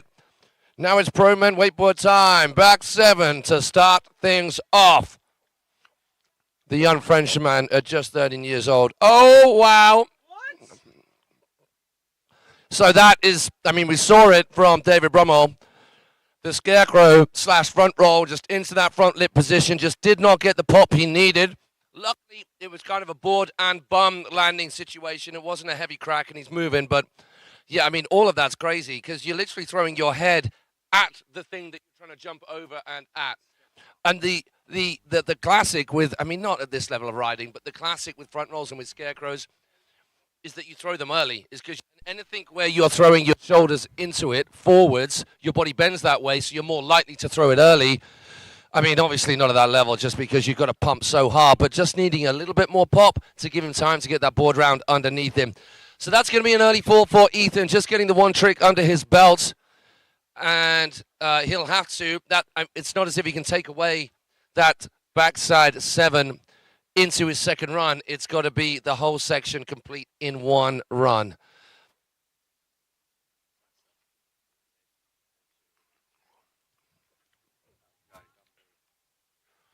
So Jan Sasa was first out of the blocks. Now sitting out in front, even with that very first run, with not knowing what anybody else was going to come up with. He just went all in, first time of asking.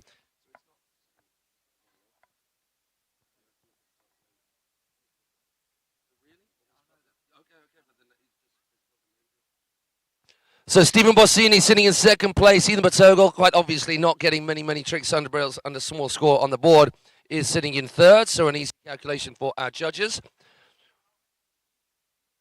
And it is another youngster, a little bit older than Ethan Batogal, but still a youngster in the pack as far as this pro-man situation goes. 16-year-old from Poland, Patryk Awake, is in. This guy's got some mad skills. It's quite something to behold.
So let's catch up with all the love from you cats at home watching the live chat. Once again, thank you to those of you who have joined us on the live chat. If you do get a chance, copy that link, share it far and wide so we can get a few more people involved today if possible. If not today, then throughout our finals, our Super Sunday Finals Day, to round up this Embily Open in Italy.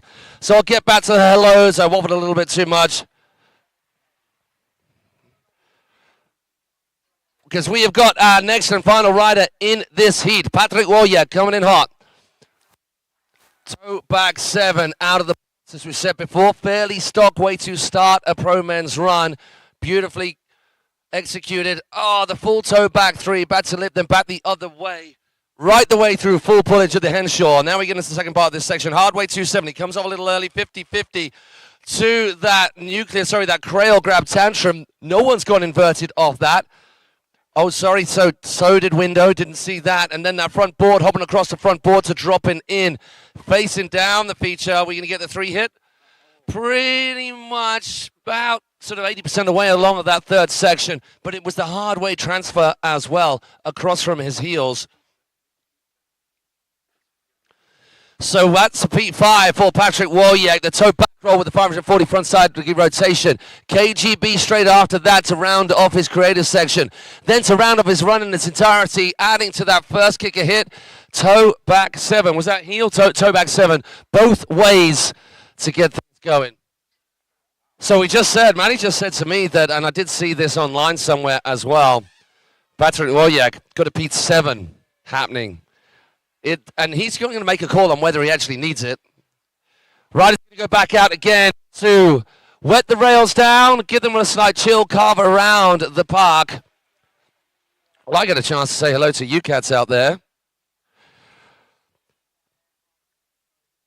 So, Tom, has Matt gotten into some trouble at the bar? I didn't get into any trouble. Not yet, at least. Simar Gazzino, Alessandro D'Agostino, and Giacomo Farina, I love you. So that's nice. Suk, he's still here. I take in this is his home park or what? Jan Sasa going out of frame. So, I mean, sometimes it's hard for our riders to keep up, our filmers to keep up with the action because you don't know particularly which way the riders are going to go. Such is the beauty of this setup, such is the individuality and uniqueness with which each of our riders are approaching this setup that you can't really predict what they're going to do. But we'll do better. We're sorry. Reno Henry giving it the all fire. Gilles, Ale, Jan, on Club A, and then Tom, tell us what you eat. What we're eating right now is, wow, you went through the chicken dippers all right, didn't you, Mush? Yeah, oh, thanks a lot. I'm not sure. No, that's fine. No, honestly. Don't worry, I'm wasting away here. Hey, once again, if you look on the screens for you guys back home, our streaming partners, thank you to all of them. I did do a roll call earlier, but if you get a chance just to look at the Alpaca Wake Cup, alpacawakecup.com website, and then also Wake House. Both those websites are the portals, are the means by which we're bringing all of wakeboarding together. So thank you to the Alpaca Cup crew, and thank you to Martin Onko and all the team, and of course Alex from Embily Card for making all of this happen. It's really something to behold. We have got next runs here for this.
Yep. Do you know what? A shout out goes to Outbound, our media team. On the live chat, we have a guy called Suk saying, I love the production quality and the high level of capturing all of the action. Keep it up.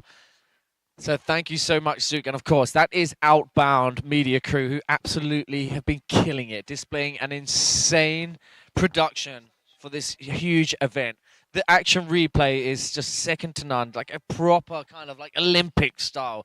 Boom, soon as the competition, the rider has finished, the replays are out there, just like that. Like a click, snap of the fingers. Love to see it.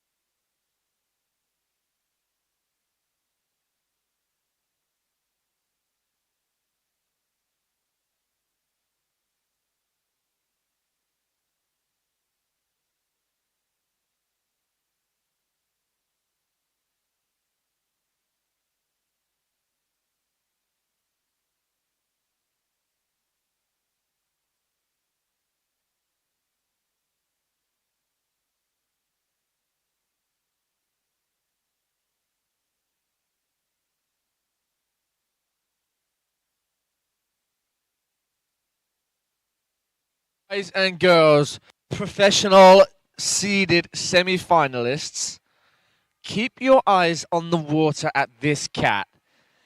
Mind-blowing. Very unique, creative hits. And now we have him back out on the water. The man, the legend, the kid that is Jan Sassa, doing it for Team France. A very kind of Victor Salmon style with the ollieing onto the kicker. Now we're going for a different hit. Toe side, backside, toe back one, tail grab, rewind backside 360, slaps that down. What? Oh my gosh! Gets the back roll, this time landing onto the down rail of the Henshaw. Backside 180, kind of carrying on that rotation. Excuse me. Carrying on that rotation. Backside two. Oh man, that is, you gotta have such quick feet for that. This is one of the best hits I've ever seen on this obstacle.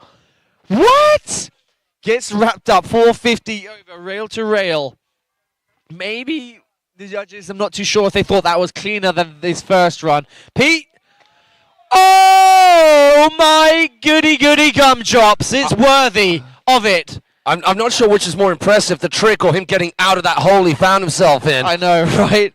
Do you know what's funny? Is what we were saying about Patrick Wojek. Yeah. And to be put into a heat with this kid. With two kids who can do Pete Sevens. Pete Sevens. Oh my gosh. Yes, of course. I want to see the replay of that because he was so clever. Let's have a look. He landed, knew he had to get that hand. He got two hands on the handle. This is crazy.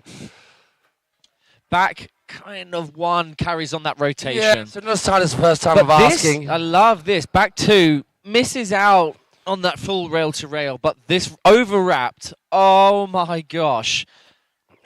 I tell you what, Jan Sassa. Look how he gets the other hand on the handle as he drops right there. He gets his other hand round to pull himself out of that hole. Trent Stuckey setting the bar at LEO with the Pete Pro Sevens. And now look at these young cats just dropping these Pete Sevens like dropping it's this nothing. drip. Look at this drip today. The drip nuts. Gee whiz. Gee willikers, Batman. Stephen Bossini. Back out on the water. Local hero, local legend. Let's hear it. Team Italy going to be going buck wild, I'm sure, as he lands this kicker here. Please don't let it be the commentator's kiss of death. Toe side, backside. Yeah, buddy. There goes the 7, moving across. It's going to be the transfer from the bump off his heels. 270 back, 270 the other way. Doesn't quite get that right foot forward, 50-50 right out. So can he make up for it right here? It is hard way 270, not quite. So maybe not as quite as tight as the first time of asking, but still some solid maneuvers in there. Section number 3, 50-50, front board, 270 back out the other way, left foot forward, right out, and a seamless move from one feature to the next. It went wrong right there. What the judges do love, we found this out these days, what has been asked for, particularly at plastic. You've got to ride out the foot that you're going to ride into the next trick. So the creative section, he was happy with. He's going to bide his time and save his energy to come in hot on the final kicker hit. Right at UCATS at Fanatisi corner. Super late rewind. Super late. Like, it didn't look like it was going to happen, and then just squeezed that board around at the last minute after that 3, 2, 1. Yeah, so clean and controlled. That so fresh and so clean. Smooth. So fresh, so clean. Look at that drip. The drip nuts today. Gee whizzicums. Gee willikers, Batman.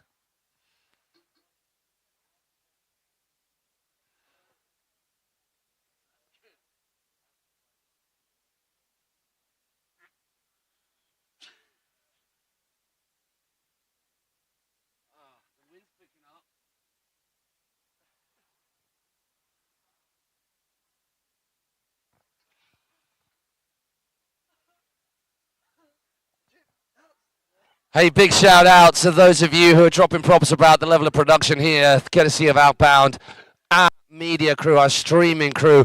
We've also got, as we spoke about earlier and as we spoke to earlier, the main man from said crew, Nick Dorfer of Hex Awake, who is capturing all the content for the post-events goodness. And it is the youngster once again. That's Ethan Batogel of Team France coming in. He only got the kicker hit under his belt. So opting out of the heel-side, backside 720, what we saw from Ethan in his first run. Now I think he's going to switch it up. Very strategically done. That was the hit, sorry, words. That was the section which took him down. Back to, goes front board, handle pass, back 2, then comes back in, back board 270 out. Now we're clicking round corner 4. The start of Fiche's fairway, as I love to call it. 270 on, gets a grab out of the front board. Now left foot forwards.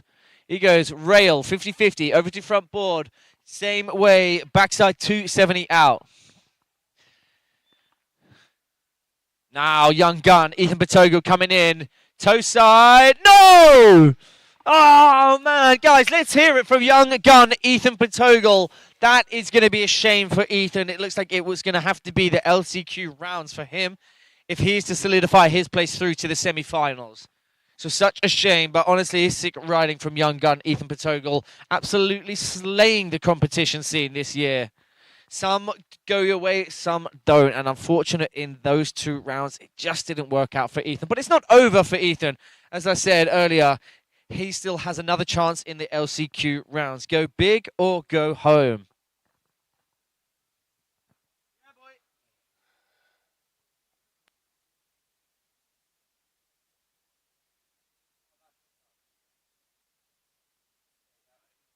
All right, it's my bad. I called that wrong. There isn't actually LCQ rounds for these rounds. It's only through to the next rounds that there is an LCQ. So that's Hey, that my is bad. the way it is when you've got this many top-end riders, when there are that many riders within the lineup, within the entry list. We can't do an LCQ for anyone. So our riders have had an awful lot of riding here on this part this week in practice. That's going to be frustrating for any of our riders who do go out at this stage. Because we've got so many riders, we've got so many rounds of qualifying. The first round of qualifying does not account for an LCQ. Second round, yes. Patrick Wojek straight out the gate. Toe side, backside, 720. Now we come across to section 2. Backside, 360. Locks it in 50-50. Rewinds it. Pretzel the opposite direction. 270 to front board. Now we go hard way 270 back lip. 50-50. Indie tantrum out the All end. of that was How better. the hell All did of he that get combo done? was better. So his section B. We've seen that same hit from a lot 2 of people, times. but that was the best one I've seen. The way how he popped out of the nose. Oh, he got knuckled super right there and then. Something wasn't right there, but he manages to muscle it out and make it look good and clean as well. Now, guys, check this out. Check this. No. He's keeping it cruisy. That's okay. We'll let you off, bro. God damn it, Charles. No.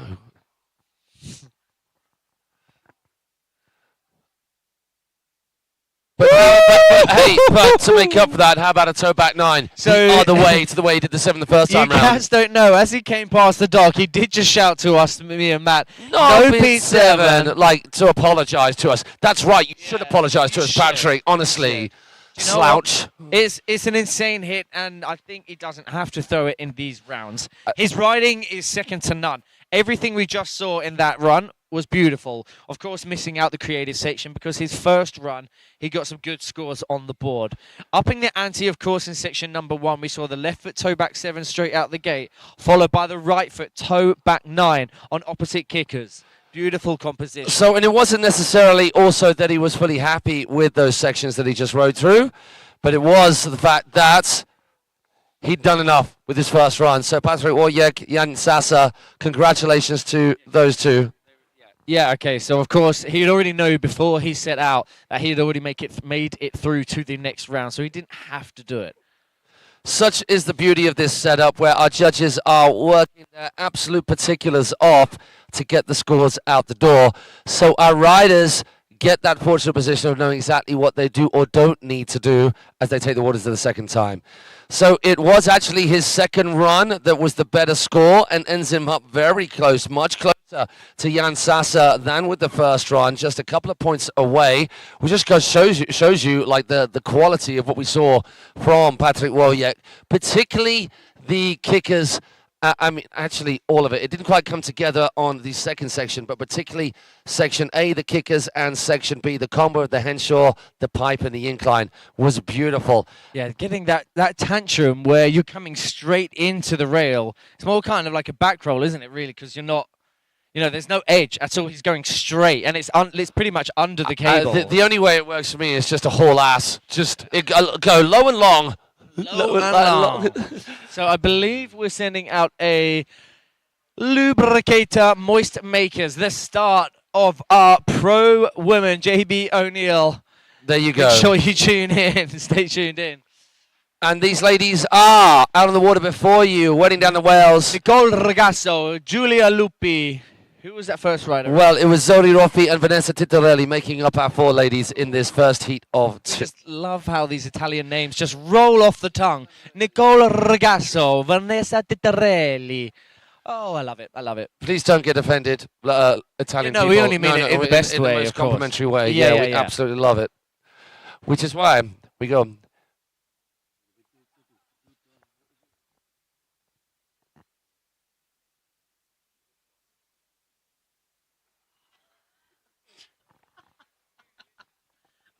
once again, guy in the studio can see it all.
Making up our second heat, you ladies should also be getting ready. Thereabouts and around the dock, we've got Annie Best of the USA, Sonia Sjostrom, Sweden, Courtney Angus of Australia, and Lisa Ballou of Israel making up our four in the next heat.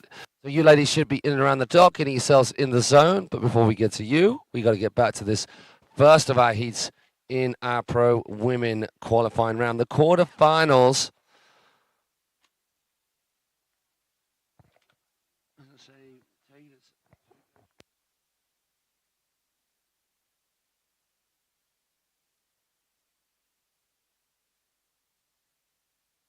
Big shout out to Dave AV.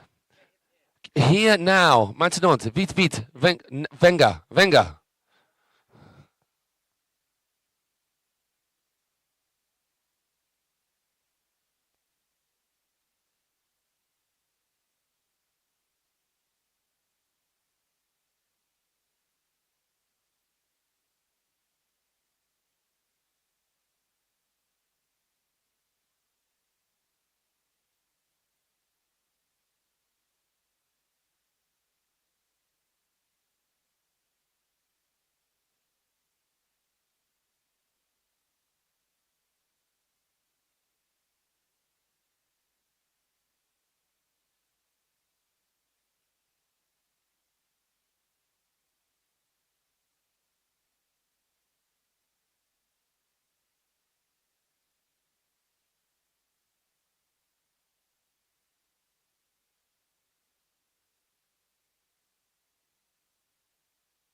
First rider. Here we go, pro women. It's your time to shine.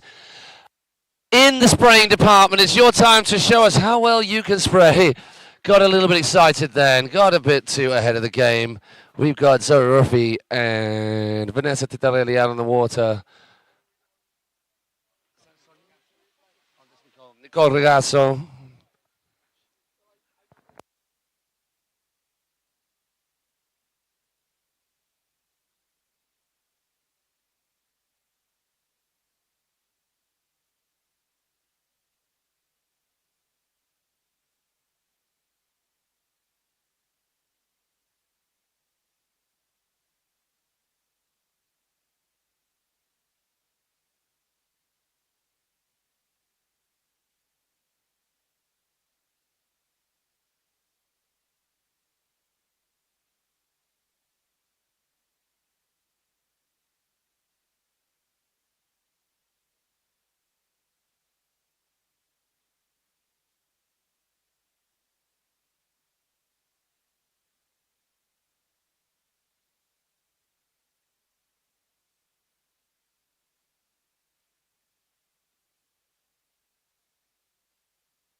All right, kicking things off, we have Zoe Ruffy, toe side, front side, set 5.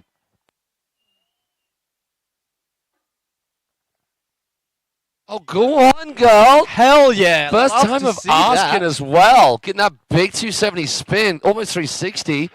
Dropping off straight into the incline, 360 out of that. Gets the handle pass right before the click. Now, section number 3. Full pull all the way, baby. Getting right the way to the end of that. Now coming in right foot forward. Oh, my. Oh. Zoe, you okay? Can we get a Yes, she is. Yeah. Okay, thank goodness. She didn't hit, but that was a pile driving if ever there was. Give it up for Zoe Ruffy going all in. Getting worked in the process, but some beautiful hits up to that point. Wow.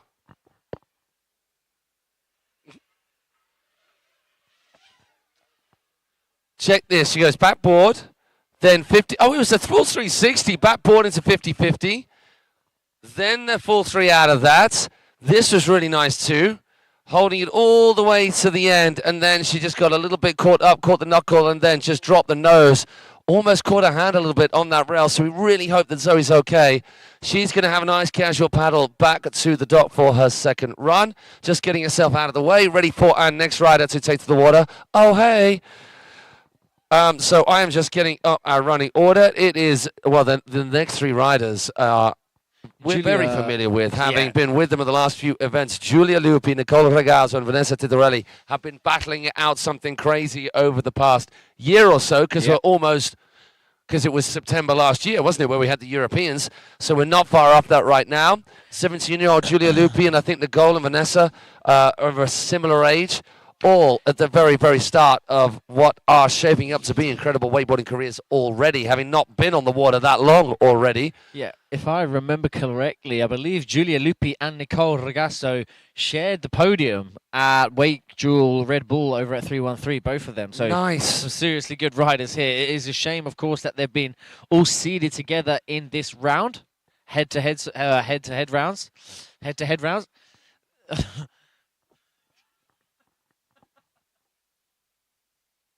So being the nature of this format, the top 2 riders will make it through. And being less riders in the pro ladies compared to the pro men, there will be an LCQ rounds for all of these riders that don't make it through. So Giulia Lupi, 17 years of age. I remember being really impressed by seeing Giulia's hillside backside 540s. Really hope she can deliver the goods here at Awake Embily Open for her first ever Embily event. Great to see her here representing her country. Team Poland. So now Giulia kicking things off. Run number 1, hillside, frontside 540, the El Clasico. Now she switches it up for a right foot forwards approach. Big old back lip, getting all the way to the end of that down rail. Now clicks around the corner into the shape pipe. Backside board slide. 50-50, frontside 360. Section number 3, Giulia gets the 50-50 up, front board across, making it a full pull right the way through all of those sections of the first of our 2 hacks on this section. And she makes the transfer across, so gets away cleanly, but does not get enough contact with plastic to be impressing the judges as much as she will need to be making those top 2 spots. Indie tickle back roll of the inside, one of our 2 bumps. Air trick, Ali gets the back roll in there as well. Now needing to round off. She got the 5 in the bank. Coming in toe side, toe back.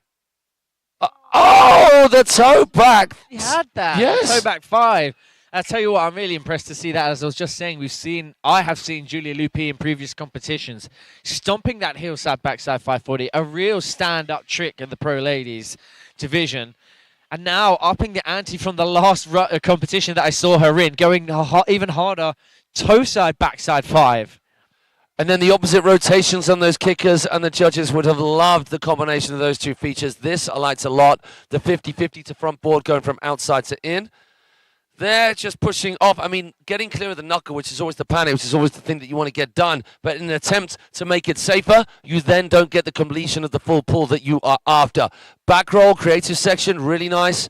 Squeeze in that last 180 in, and maybe either needing a bit more height or a bit more aggression with the hand, or perhaps a combination of the 2. Another 60-year-old in our midst. It is Nicole Ragazzo of Italy. Expect to hear cheers from you lot over there on Fatatisi Corner for your homegrown crew. She's going to be followed by a fellow Italian teammate, Vanessa Titorelli, to round off these first runs of 2 in this very first heat of our pro women. It's quarterfinal time.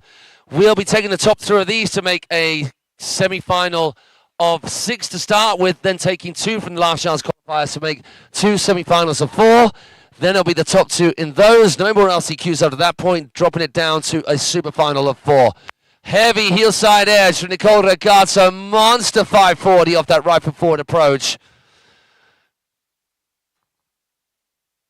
That was nice. 180 on, creeper up and along, then front board on 90 out.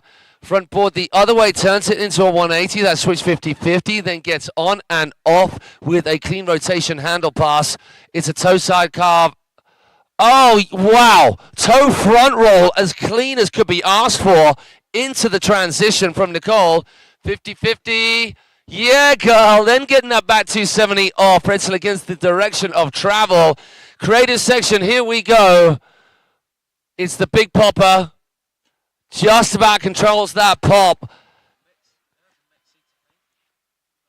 The toe side roll to revert, like the most awful trick to ever be trying. Not because it isn't a cool trick, because it's so damn difficult to get the pop out of that. But no such issue. And then the 5 the other way. Nicole Ragazzo, what a run from her. really staking her claim on this first round of riding in our pro women. Going so huge on that 5.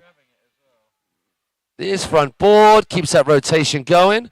Front board turning into a 50-50. Then she goes pretzel after that backboard. Check this. This is what you missed, Maddie. So clean. She did that at Plastic Playground as well, so it's so sick to see her riding and flipping again into another different bank. Whereas we see on her good friend Claudia Pagnidi's signature series unit, Park Tech, amazing feature that she has. And now to see that she can do it on all different types of features here on that beautiful shape. That's proper scary compared to a transfer. Throwing yourself forwards is a little less scary than throwing yourself backwards. But the way that you come down into that transition with the board sweeping round underneath you is asking for a faceful. Ugh. Right, Vanessa Titorelli, is she going to go out all guns a-blazing? Or is she going to keep it cool, calm and collected for this first run? We know that this young lady at just 15 years old... It's got a bag of Oh tricks. my gosh, the number of Bag different of tricks that tricks. she's got. But which way does she play it? Well, we'll wait and see. We're just going to wait for a call from our judges to then radio the thumbs up, the radio version of a thumbs up. Vanessa Titorelli already on the water and away she goes. So staying left foot forward. This is the way we've seen her start her runs off before. 7. Now, I held my breath, as did you, because of plastic. She dropped that 7 first time of asking every time. Oh my, that's good. She goes up the incline, drop down to the ledge, then back onto the decline. Nose pressing. They were listening. Their ears were burning on the travel over here, Matt. Just saying, we need to see more girls nose pressing, tail pressing on stuff. A couple of girls already doing that. Oh, so clean. Yeah, so clean and so effective. Backboard, over to kind of 50-50, a little bit zeechy, not going to lie. Yeah, but gets the rotation in there anyway and still makes the transfer. Now coming into the volcano shape popper. Gets to the crail right across the body on the nose with that backhand. Air trick time. Oh, that is very uncharacteristic from Vanessa Titorelli. Oh, getting the handle, but not getting that board around. And had there been a little bit more straight and not a corner, she probably could have muscled her way through. Yeah. But all the riders are dealing with exactly the same setup, exactly the same parameters in which to work. So I wonder, with all that we saw, with the 720, with the really macking combo across section number 2 as well. I mean, you're losing a lot of points right there with not getting that air trick for the third part of the created section and not getting or not being able to attack the second half of your points, the second 50% of the section A, because you need both of them to complete your potential number of maximum points. But then also the same in the creative section, because she got that lovely tantrum off of the bigger bump, but then obviously made a crash. So she's got 2 half sections, hasn't she? This front 7, of course, a great big impact of on her run, but missing out on the second hit, that is going to pull that score down. So if we pull our results, our live scoring up, which you guys can also do at home at alpacacup.com. And I tell you what, oh wow, we've been joined by everyone. Ashley van der Meer, let's go Nicole, JB, Nicole out to destroy. Graham Barres, hello again. And you know, when you get a Graham Barres and a JB O'Neill and a Campbell Scarborough giving you big props, then you know you're doing something right?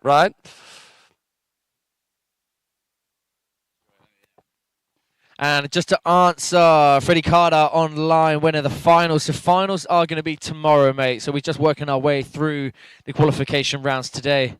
And there will be another... But Freddie, you're only allowed to watch them if you watch every second of the entire stream with us. That's how it works, or we'll cut you off personally. We have the power. We'll put a switch on. So a lot of you joining us here for our pro women. Lottie Dog getting some inspo from these ladies out here. I'm sure, Lottie, you're going to be joining the Alpaca Cup as well as some of the other British ladies at some point, and the Embily Open if at all possible. So yeah, good to have you guys joining in the chat. Obviously, it's great to have absolutely everybody here, but it certainly does give props to the event, to the level of riding, to the level of production and the coverage on the stream, to have some of those riders who've been to the biggest events that are out there. We go back to the start. Zoe Ruffy coming in for her first hit. It was the toe 5 to start things off. No, no, no, no. It was the toe 5 again. Spinning a little early and just letting that handle get away from her on the first handle pass. So thank you very much, Patatisi Corner, for showing all of the riders there right in front of us. They come whistling by, especially this young lady, Zoe Roffi. Just a lot of love. Zoe Roffi from France. Not having the best time of it on that second run. But these girls will have that last chance saloon, that second crack of the whip in the last chance qualifier. No such luck for the pro men. In their first round. Yeah, on that first round. On that first round. Second round, once we is cut the riders back a little bit after that first round. Yeah, so that is tough for those riders not making it through in the pro men out of those 6 heats in those first rounds. Okay, we're going to move straight on to Julia Lupi of Poland. 17 years old. Kind of crazy that every single one of the riders in this group, in their teens and amongst the best cable riders in the world. Of course, there are a few more riders out there that are incredible. I mean, Miss Campbell Scarborough, one of them. I think they'd all done more than enough time in Europe to justify heading home and having a little respite. But hopefully these other events that are popping up, our riders who have traveled from the likes across the Atlantic, from Asia and Australasia, they'll be able to join in some of these events next year. So it's the 540 for Julia Lupi to get her going. Then, are we going to see the same transfer again? Back lip. Oh, beautiful. my word. Beautiful contact. Bindings either side of that rail, perfectly down the middle. Then gets the double tap. One on the pipe, one on the incline. Oh! Yeah, girl. You know, that sort of situation is asking to get popped onto your face, but she managed to muscle her way through it and get out the other side for a pretty decent hit. She does miss a 270 out, but nonetheless, it's still a full pull hit. Okay, so she opts out. Yeah, thinking that maybe because she didn't get the clean hit on the first part of that section number 3, then there's no point going in for the following section. Yeah, she got a good hit on her first run. That's beautifully just as done. clean as run number 1. Now, we saw her back roll from her first run. Oh, yeah. go on! Oh my gosh, do not get the death talk out there as you go around the corner. Right, toe back 5 took her down here, but first run. Oh, no! God damn it. So she got the board so much further ahead. I'll take that. It was your fault. My fault. Julia, Sorry, I'm so sorry about him. That's me. I'm always having to apologise for you, Matt. Honestly, I'm getting tired of it. So you know what? She got stretched out and didn't keep the board with her on the first toe back 5. But that was bigger, the second one. That was bigger, but she did so much work to get the board back in front of her that she kind of overcooked it and ended up on the tail. So well done to Julia Lupi. Let's get those scores up just to see what is up with who is where so far. You guys at home can do the same. Definite improvement on section number 3, landing that roll to blind. Oh, man, that was just such a shame. Such a shame. But not a problem, as we still await the scores to come in. Okay, we have a request. Daniel Nette, I am trusting to you that this is not bad language. But apparently, Fatatisti crew, you know Daniel Nette, and he says, Aqua Tedesca. No, mate, no, no, maybe I said it wrong. Aqua Tedesca, or maybe they're just giving up listening to us. That could be also it. I did say it. We got nil point on the reaction over there. Maybe they're shocked because I'm actually just, water, but we don't know. I'm going to just Google what Tedesca means right here. I want to know what I'm saying. Water something. You figured that out all on your own. Any chance? Yeah, it's a very unique relationship we have here between the M&M crew. Nicole Ragazzo. That was good. That was good. Yeah. These aren't the droids we're looking for. Chewie. We got Chewbacca here in the commentator's tent. Also, we have Nicole Ragazzo out on the water, so opting out for clearly section number 1 and section number 2. So what? Okay. Thought we was looking at the scores, but Matt's just having a play on his phone. All right, now we go in. Toe side. That was a lot better and a lot higher landing into that transition from her first run. Now into the rail. Rail. Sugar.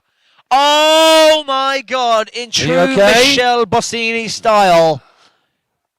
It looks Nicole, like... you okay? You okay, girl? Yes, she is. Yeah. Give it up for Nicole Ragazzo. That's a shame. Damn, Daniel. Yeah, that is a shame. But look this on the replay.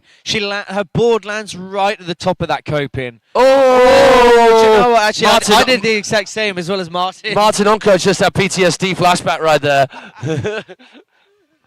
Yeah, that is just super risky biscuits when you fall into that bit. That safety just pops you out and just sends you. So at the moment, we have got Nicole Ragazzo out in front, and we've still got the score to come in.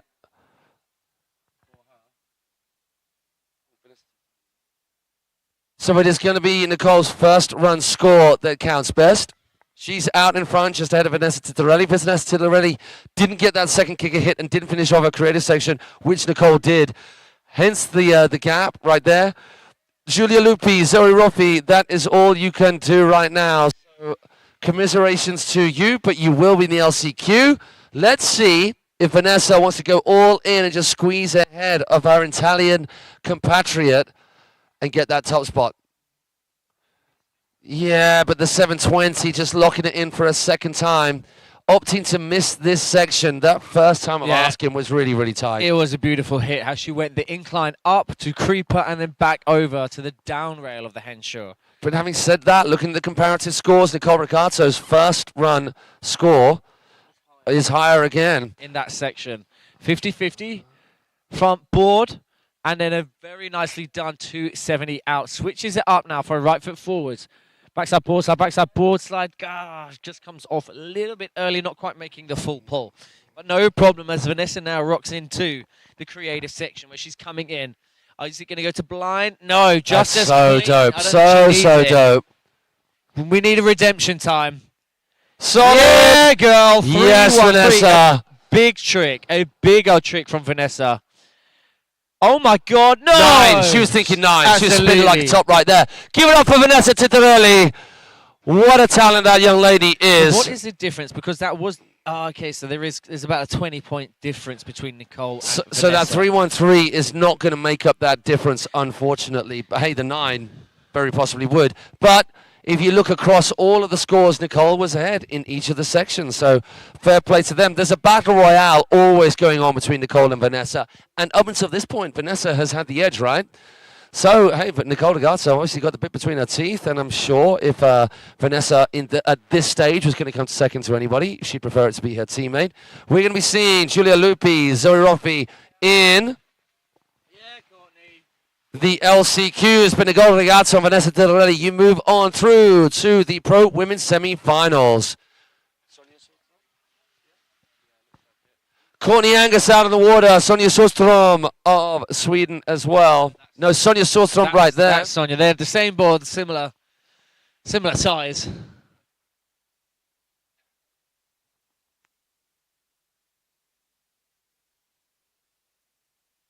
So Annie Best, first later out there.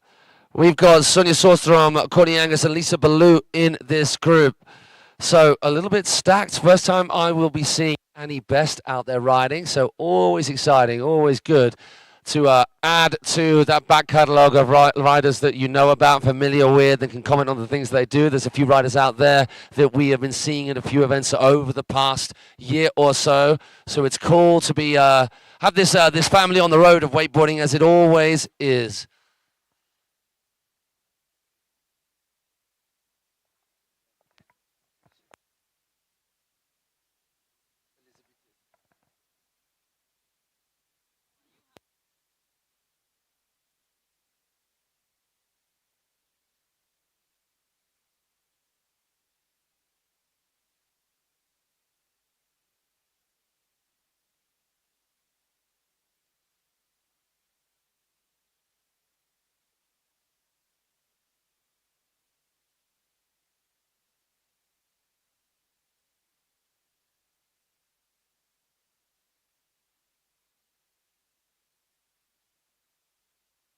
We're just making dinner plans here very quickly.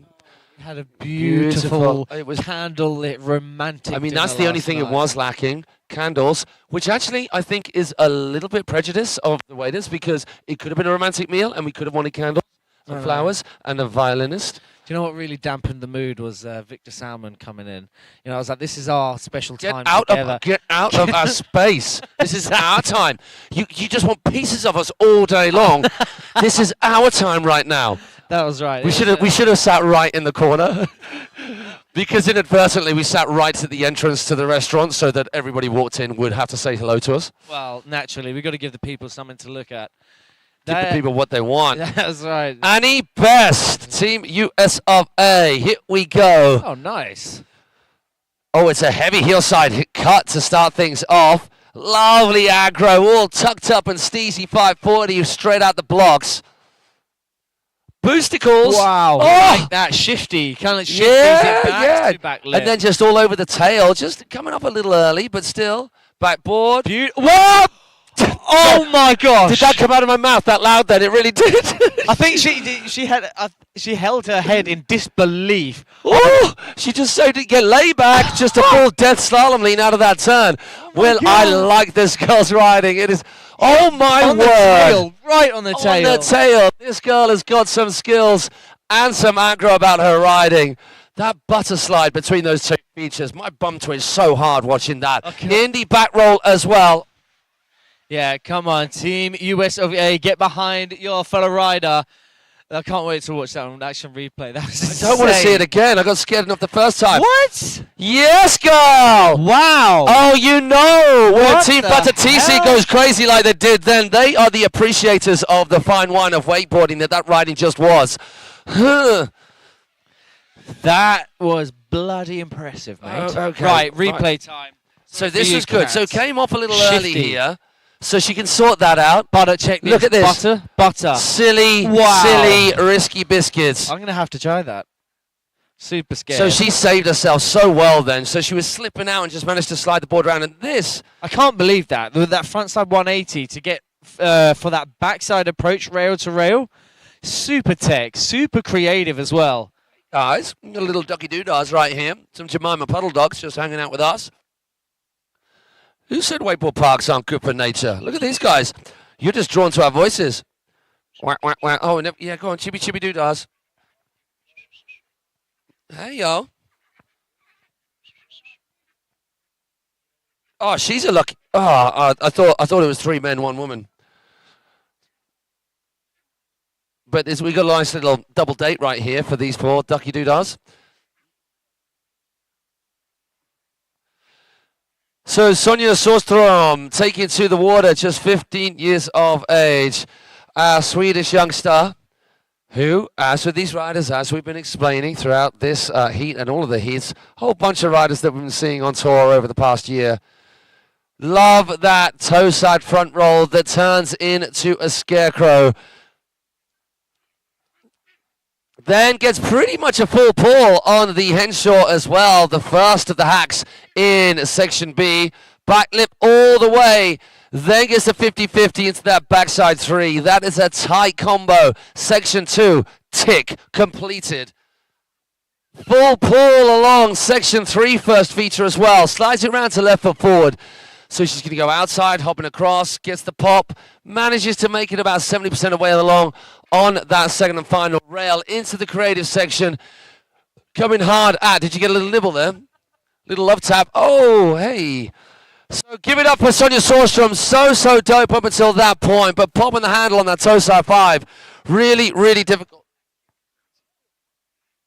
Really difficult to keep control of the handle on those spins off those 2 bumps, the pyramid and the volcano from Shape. Both of those incredible features. And honestly, if you've got a wake park somewhere, you're watching this, and you want something that little bit different that encourages a little bit of free flow form to your riding, where lots of different things. You can do a mini wall ride where it's not a vertical wall. You can practice your ollies. You can get stratospheric. I mean, these things, the volcano, you can do doubles off. I mean, I say a person could do that if they had that within their skill bank. I'm almost tempted after that stratospheric front roll that bucked me out of all over the place, where I did not have a clue where I was going off that thing, to give that a go. I mean, it would at least be fun for the people watching. It is a who's who of wakeboarding here at the Embily Open at Awake Cablepark, the second ever Embily Open. Right, are you done with your friends yet, man? Or you going to come back and join in the commentary? Okay. Maddie, he talks to the animals.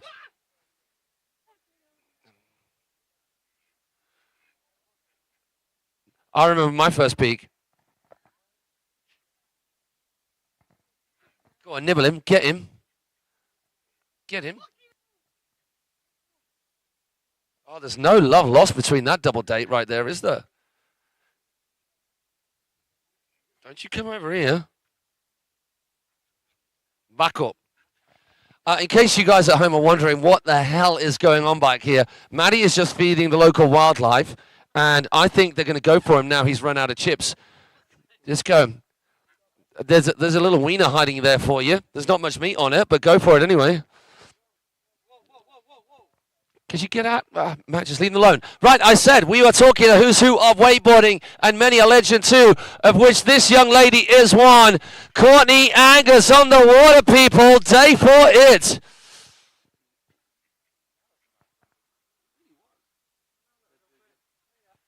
Courtney goes toe back 3. Super duper clean.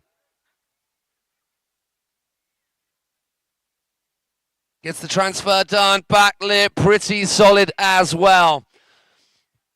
So first part of this section B, she gets the early hander pass, into the tail press, then manages to squeeze herself back onto the incline after getting pushed off to the inside.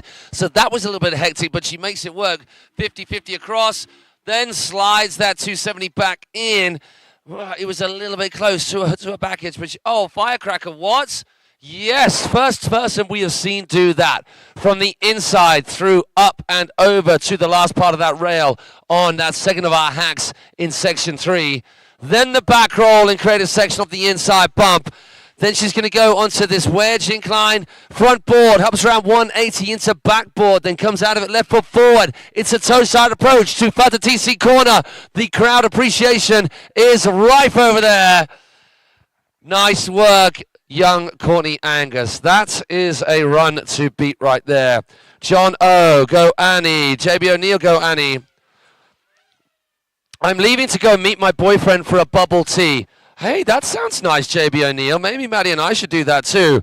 313 from the Vanessa after a little bit of a flame emoji. Thank you, Campbell. Thank you, JB, for joining us. Daniel Netse. Okay, thanks for the shout out. Maybe they did not hear it. I think so. Thanks, and many greetings from Germany. Many greetings for you. I was trying to think of something in German right then, but I'm speaking so many languages these days, I can't keep up. But thank you so much to you guys and the rest of the crew.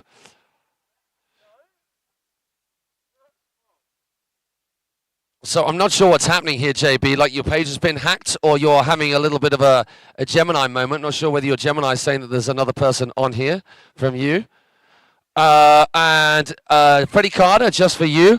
I love Crips, just for you. So shout outs are plenty. We are a public service announcement agency as well. Lisa Ballou, let's see what you got. Just a little bit of Saturday Night Fever. Is that what you're listening to? So I knew that Max was listening to ABBA, whereas you're listening to the Bee Gees. That is such a combo. Okay. So this young lady taking down the victory at Munich Mash. It was such a beautiful moment. She rode so well and undoubtedly, without any reservation, deserved it. Oh, a little bit of wobble. She went really big on that toe back 5. A little bit of a butt shake, but powers herself out of it. Hard way 270. Finds the down ramp on the other side unintentionally. The important thing that she rides it away. 270 on, handle past 90 out. 50-50, 360 out of that. So making up for it well in the second part of section B. Lisa Ballou coming in front 50-50. Hops across. Big old leap as well because she ended up on the outside of that first rail. So she had to push hard. 180 on.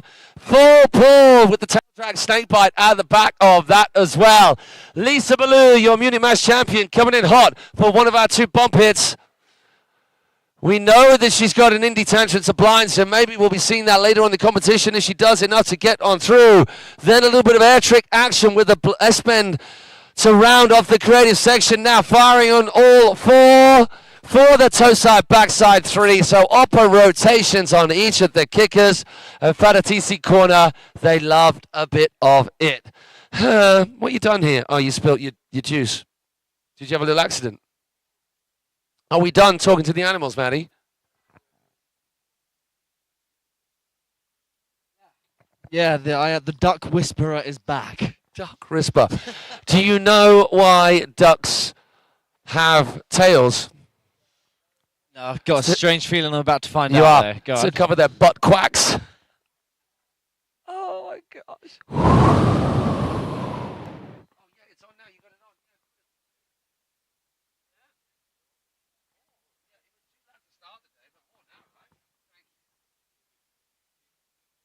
We're good, man. Apparently we're good.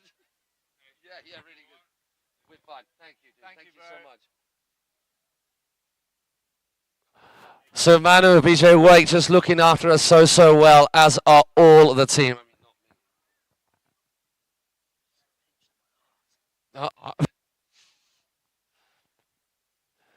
Manu's just looking after so. Sorry, it's been a long day. But we're keeping Together ourselves into forever. We're throwing my heart out where we'll love you. We need to learn the words to that. Okay. That is an awkward. All right, Annie Best. I tell you what, young Annie, for the first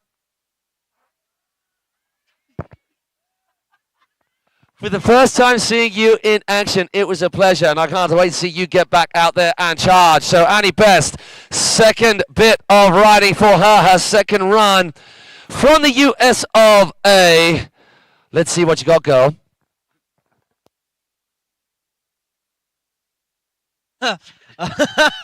JB, I'm sure you can appreciate the back of Annie Best's helmet. You won't. It's not the sort of phraseology you want to throw at us. Yeah, let's go, Annie. She's got the music pumping as well, just to get her well and truly in the zone of Wakeface here for the Embily Open. We're waiting for the judges to give our thumbs up. Should we pop back across the scores to see where we are at? So only going to start things off, as with all of our riders, exactly where the contest run starts. It is Kickertown. Coming right at you, Fatatisi Corner. Let's see what she got. She is going, oh no, you know what? She is happy with our kickers. So she's going to take the kicker hits from the very first run. And as it stands, Annie Best has got the biggest score with a 12.92 in Oh my word, that's what she was looking for. Locked in on that back lip, through and through the Henshaw. Backboard, 50-50. Front side 180 at the end of that. Now we click round corner 4, the start of Features Fairway, aka Section 3. I like that a lot. A beautiful ollie over, front board, and then pop in, a little pop into that, not just sliding around. Oh no, man, that's a shame, because the first half of that section was sick. Nonetheless, moving onwards and upwards, where we have Annie Best. Oh no! Oh, Annie! Sick. Yeah, girl. Amazing riding from that young lady. We appreciate all of that. So going for the roll to blind, just to up the ante in the creative section. She would have lost a little bit in the section number 3, the hack section, down the last straight before the drive tower. But I think possibly, look at this. Oh, that was beautiful. It was like she was on, I mean, say on rails. She was on a rail, but you know, it's a pretty woman quote. She turns like she's on rails. You know when you're driving a car, like it's locked in, like it can't budge. It's a work in progress. I thought we were in the nest here. I thought we were just spitballing. I thought we were blue sky thinking. Blue sky. So needs to whip that handle, tuck that handle a little bit tighter for that back roll to blind, which I'm sure she will do the next time of asking. We'll have to wait and see whether that will be in the LCQ or immediately through to the semi-finals. At present, we've got Courtney Angus doing it for Team Sweden, no stranger to the competition scene. Sonja Sorstam. I believe this was actually the young Ripper that pushed me and you to do a flip over at ESC, where we thought we saw Sonja doing it and we was like, oh my God. And we were being absolute wet lettuces about it. Oh, it's yeah. It's cool. True front flip. So front roll. Oh, no, a scarecrow. Love it. So needs to just get round that little bit. Oh, there we go. There we are. I think the girls have hit that feature better than any other riders today so far. It's sick. The way how creative they're getting on this rail as well, like we saw from Vanessa and Nicole using that creeper ledge. 450 out the end of that. fiddles. She goes rail to rail, front lip, and then backside 450. 50-50, front lip. So both ways she goes rail to rail, both right foot and left foot forwards. That's good crazy on her composition. toes. Yeah. Really, really nice. Now left foot forwards, toe side. Yeah, Do you know muscles that handle pass. It's hard to get a spin out And of the those handle bumps. escaped to the first time round as well. Gets the front flip. Nice work. Not quite getting all the pop that she could have asked for, but making it a clean landing. Hillside, front Yes. side 540. Dan Mills, as he likes to call it, the El Clasico. El Clasico. Front side 540. So you could see by the claim, by the fist pump from Sonia, and hey, when you just take that run that you know that you're after, you cannot help that involuntary yes movement of whatever sort it is. Sonia falling shy of the full run in her first run. So she needed the last few couple of sections to make it work. Now it'll be very interesting to see where that puts her, because at the moment we've got Courtney Angus out on top. We've got Annie Best in second place. Lisa Ballou in third. Sonia Sjöström in fourth. Now Sonia Sjöström did not get a section D score at all. And where did her section score relative to the others? So still a couple of points off, but I think there's going to be improvement there. It was locked in, section 2. It's always a tough call. And when we've seen this many riders throughout the day, it starts to get a bit frazzled. I know what you're thinking, looking at Courtney Angus, and no, she's not. You think she's messaging me? She's messaging me. She's messaging me right now. Oh, Carsten, I'm so sorry. Just caught red-handed. I'm on my phone. She's on my phone. That's awkward. Quick, Courtney, put your phone down. Put your phone down. We're not messaging each other. Yeah, we're watching Carsten, earmuffs, eye-muffs, whatever it is. So Courtney was, in fact, and this is cover-up central right now, she was just looking at the scores just to see where the riders were coming right before her, so she knows exactly what she's got to do. So Courtney Angus right now, she's safe. She can move through. Even if Lisa Ballou gets ahead of her, she'll move into second and she'll still qualify. Hi! We love to see a big old smile, as always, on Courtney Angus's face. Cheshire, like a Cheshire cat, grinning from ear to ear. Stalling that out. Toe side, back side 1, but just leaving it hanging there for a little bit. Front side 180. Oh, what? Carries on that rotation for a backside spin off the top. Wow, super sick hit from Courtney. Backside board slide. 50-50, backside 360 out the end of that. Very nice. And this is why she is the name that she is within Wake Park Riding. Happy with what she did on this section. Improvements galore on section 2. We'll wait to see whether there is enough improvement right now in the kicker section with her rounding that kicker section off. She's in our creative section, section 4, section D, however you want to term it. Has she done enough there? She's feeling like she has. Now she's just going to go for all-out improvement. Oh no, she's going to practice a little air trick right now. Gets herself back out to the corner. No slack line with arms getting pulled out of their sockets. Toe side, backside 5, we thinking? Yeah, girls. So that's an improvement all round. And I think that is going to continue to secure her place at the top in this round. With the caveat I'll throw in there of one more rider still left to go. Lisa Ballou, who at present situation is not qualified, but she's got a second run in hand. She know that was crazy how much tippity-tappity there was going on there. Tippity-tappity, skibbity-scabbity. Yeah, exactly. You get it. Oh, let's call it right, Matt. Catchphrase. Sozzle pants. Yeah. And Pants. every time you say feature fairway, as I like to call it, because you definitely came up with that phraseology first. Thanks for the appreciation and acknowledgement of that. But what I do appreciate is the sarcasm right there. All right, Lisa Ballou, let's sort this right out, young lady. Yeah, girl, day for it.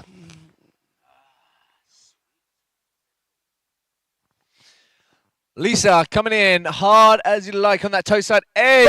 Boom! Matching There we go. Courtney's final kicker hit, where Lisa straight out That the gate. was her final kicker hit that she fell on, and she just I came out love of the that. blocks hard way 270. Yeah, beautiful, beautifully done. Now we click round corner 3. Oh, handle pass straight into that. Yeah, girl. Getting that handle pass and not seeing what's about to come up on you, even though you know it's going to come up on you real quick. Scary as. Oh, that's an improvement right we love there it. as We love well. that. Ollieing from the outside on that first rail as well, which the judges will love. Can she get across? And then like for like. My gosh, that is Mirroring. improvement. Yeah. Mirroring that. Opposites, oppo hits either way, just showing the judges how comfortable she is. Right and left foot forward. Doesn't need the Indy Tantra to blind play. It's safe, Lisa Ballou. Keep it safe right there as well. Now, she's already started up with the toe side, backside 5. She doesn't need to go crazy here. And she doesn't. Oh, no! That was my fault, wasn't it? God damn it, Matt. That's definitely my How fault. many times? Lisa Ballou needs to have a word with me right there. I'm so sorry, Lisa. But hey, wow, what a run. Yeah, straight out the gate, that toe back 5. That is a bolts trick to be going for. And once again, it's interesting to see how the weighting and the balance of each section. So we said this before, we'll say it again. We do repeat ourselves a lot. The kicker section, which is the first kicker hit and the second kicker hit, so to start and at the end of the run, you need 2 hits. It's like one hit is only 50. To count as one full section. One full section, and the full section is a quarter of the total possible score, so 25%. So half of that 25% is on each kicker, so you need both kicker hits to get your maximum potential score out of whatever you do. Having said that, toe back 5, straight out the gates, which is risky biscuits. Of course, and the judges will appreciate that, of course. Straight out the gate, going a big trick like that, and muscling her way around, getting their handle pass as well, landing like an absolute queen. Yas Queen.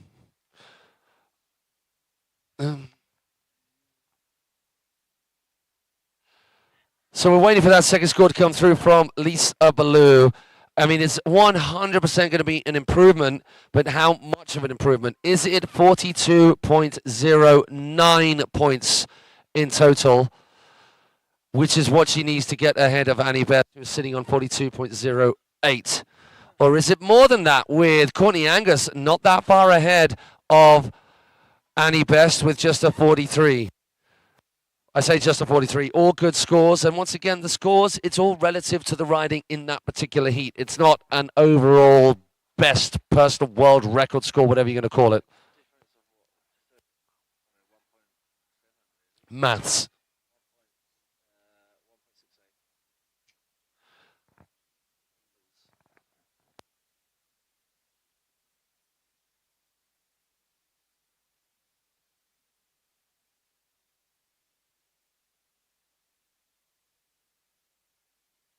Let's check out the...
is it?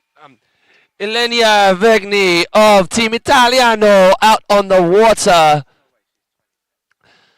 Charging in for, oh, go on. I love the aggressive spins. Just all tucked up and steezy as you like. Really blows my hair back, man. I swear down, the girls have been killing that Henshaw. Right, locking it in. Backside board slide to 50-50, backside 360 at the end of that incline rail. Now we come down. Features fairway. Which you like to call? That's right, frontside 360. That's right, I like to call it. That's right, thank you, Matt. 50-50, backside 50-50 rail-to-rail transfer. The harder way of getting that rail-to-rail transfer. Super doing it for Team Italy. Double-handed such a solid landing as well. Hard way 270, popping it back 272. Now right forwards for a last final kicker here. I don't care. Front side 540 to round things off. And lovely. That was run number 1, wasn't it? It was indeed. Well done for keeping track of proceedings. Yes. Lots of words, lots of riding. Hey, just before we move on to our next rider, that rider being Anastasia Sirova. Congratulations to Lisa Ballou with that final run, taking top spot. Concentrate. Lisa Ballou taking top spot and qualifying through after her. That was Courtney actually Angus. the first girl I think we've seen to be going blind into that transition. Not just the backside one, but she gets the frontside 360 in. Me, personally, I love Banks, so I can really appreciate how sick that hit was and so stoked to see it. Oh, like I can't. Is that what you're saying? Well, Matt, have you? I don't think you've ever actually... Oh, wow, is this happening? No, yes, we did. And how much have you taught on a camera, on a microphone, my little Padawan learner? Oh, I can't believe that. Wow. Woo! What? Okay, well, besides Milano, what? Milano. and Gabbana. Oh, right, our next rider. Anyway, Anastasia Sirova, we do digress. Yeah, the 540 El Clasica in honor of Dan Milstein, wherever you are, sir. Into the bump. Frontside 1 looks in that 50-50, comes off slightly to the outside, but a nice hit nonetheless with a big old step up from that bump. Ollie's up, gets that true back backflip. Up and over for a backlip. Excuses. And then gets a 270 at the end. Rail to rail. 450 off the end. 450 off the end of that. Then she goes to that kind of backside in, isn't it? The backside board slide over to backside board. The creative section. This is what we like. Just popping a little cheeky tail grab. Backside 1. Then the 540 from this young lady, Anastasia Sirova. Oh, the blind judge in there too. She went crazy in that section. That was sick. So it's going to be a late hard cut into the middle kicker on the right. 540, just tucking the knees to that last 180. Yes, we like it. I like it a lot. Yeah, so once again, congratulations to Lisa Ballou and Courtney Angus. Just watch the replay right now, that true backlip. And when we say true backlip, all the terminology for rail riding in wakeboarding, it comes straight from skate, and then obviously moved over to snowboard. But the reason we say a true backlip, because within skateboarding, you don't have a ride on to a handrail. You have to come to the side of that handrail, and when you're picking the tail up and over the board, up and over the rail, sorry, that's a true backlip. When you're turning the nose up and over the rail, that's a true board slide. And so if you're doing the ride on, if you're going up the safety, then while it is still a back lip or a front lip or whatever, it's not a true back lip because it's not as difficult, it's not as intense, and it's not the way in which these feature riding tricks, these rail riding tricks were originally named.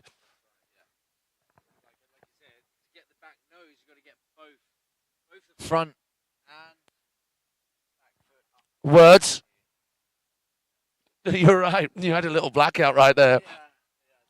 I think we need some, I mean, I know we've been drinking a lot of Red Bull, as you would, but I think we need some more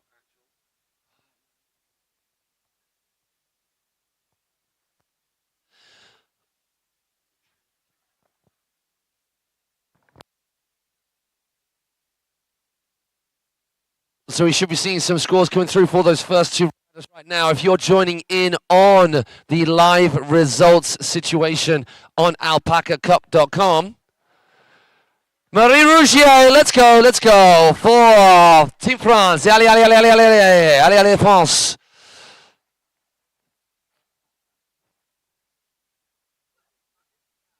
Gets the mute grab 540 to start things off. So we've been seeing amazing fives off all of our ladies. But Marie, the first one to actually get the grab in there as well. Then she goes front board, handle pass, down the feature in what is that back lip position. Lovely hop on from the outside of the 50-50 on the side of the pipe. Then into 50-50, into 3 out. Doesn't make the hop across from big pipe to skinny pipe, but hits the box. So there's an improvement there to be made in the second section. Can she get the triple fret? No, she does the ride out. So definitely a section she is going to have to work on, but I'd say that second section is a safe bet. Inside popper. Yeah, so tweets out. The front side hit with the indie grab, or the mute grab rather, and then turning it into a poke backside one for the second half of that trick. Then the rotation right the way through the wedge. Oh, so steezy. No grab needed. You're just locking one leg out straight and hucking that other leg up underneath your ear rolls. So a lot of style as we come to expect from former Plastic Playgrounds champion and a permanent fixture in the finals of all the biggest events. We're going to see this 180 on and then does that front 90. Oh, she goes safety, then to wall ride 50-50, then to 50-50 after that on the incline. And it is this particular section that wasn't as she wanted it, that section C.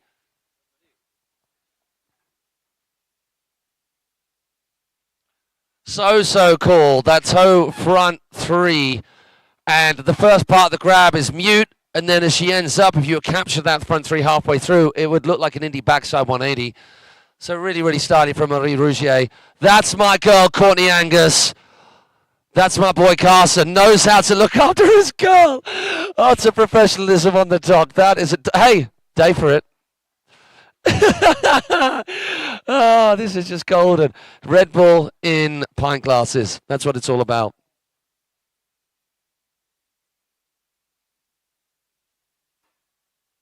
Julia Rick. The GOAT.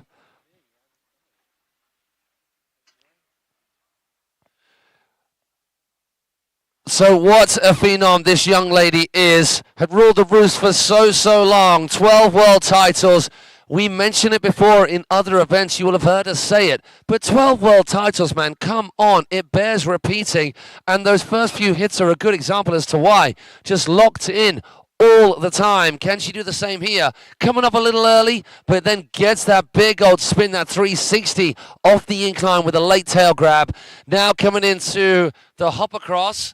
Gets the hop across with the pretzel 270 off that front lib. Julia Rick now setting up for the second of her transfers. Like oh my word, that is really tight. Such a good section. Some of the best we've seen on section 3 so far. Which way is she going to go right now? Oh, the front. So the laid out front with the late tail grab. Air tricks, we know she's rather canny at those, as exemplified right there. Could not have proven the point even better. 3-1-3. Right hand kicker hit. Backside 540. And just a great big OMG. Right, that. Oh my. Goody I knew that was coming. I just set yourself up. You just set me up. Oh, just put a fork. You hate yourself just, for that. I do. I really do. Put a fork in me. I'm done. I know you will.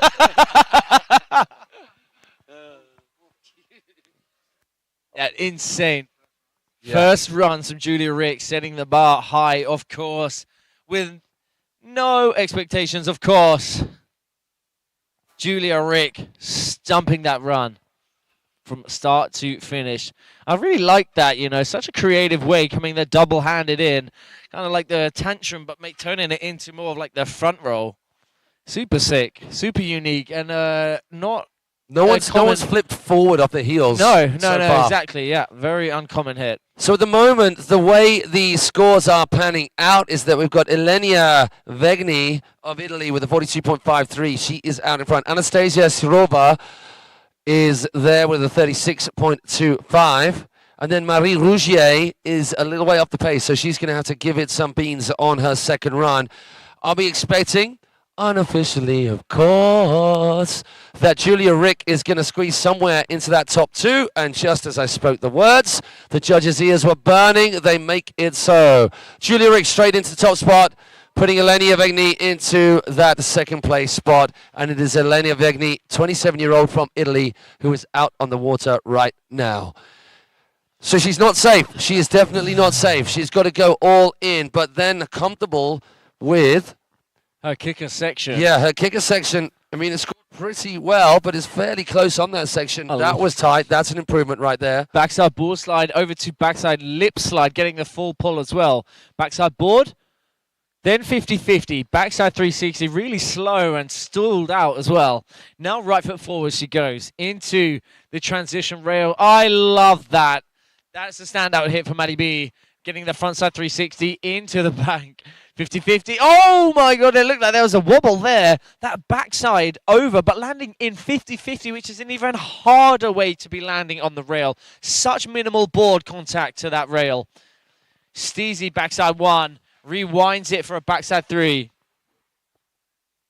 So it's really interesting looking at the individual scores for each section, and all our riders have got access to this as they stood on the dock. Great riding from young Elenia Vegni, choosing to keep her scores from particular sections as they were by not risking a fall at any point and focusing on the sections that she needed to improve upon, which I actually think she did. So great work from her. And then looking at the score, you can see what the judges value. So, for example, Marie Rougier, who had a really stylish creative section in terms of the grabs and the spins, the judges are looking for a little bit more intensity, a little bit more action. So Marie is going to be looking at those scores and coming up with a plan for that. Anastasia Sarova, she needs a little bit of that in section B and C as well. Oh, yeah, well, I say girls who run the world. The mallards there are just, I mean...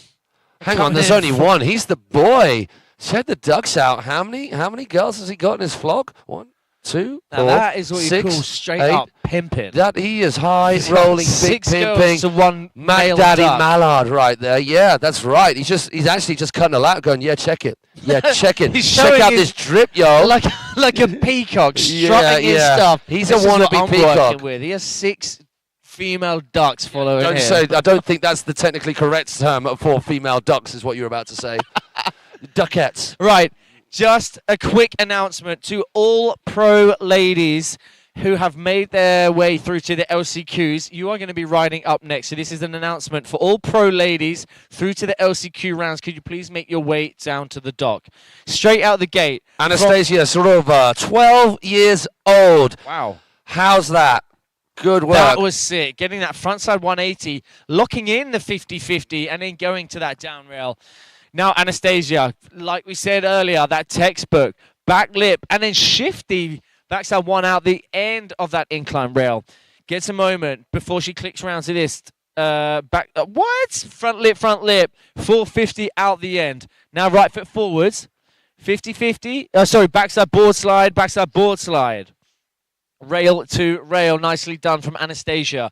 Now she comes round the motor tower, opting out. Sorry?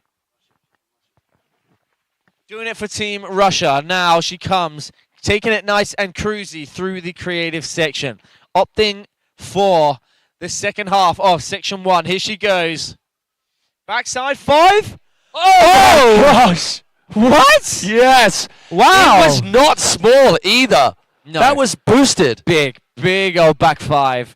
Amazing work from Anastasia. It's sick. Yannick Baton just nodding his head very emphatically right there. Agreeing. That counts. And acceptance. That, forget the rest of the results. That's worth all the gold in Christendom right there. Are you just stretching it out? Just giving it one of these ones. Getting there real deep like. Wow. Come on, everyone. Everyone on their feet. A deep lunge. Don't want to pull a hammy once you get up because I know you've all been lazy in the sun. Thank you. Just stretch it out. Oh my gosh. Thank you, Martin. We're going to blow the joining internet in. again. The electrics are going to pop with all this man action right here. I know you will.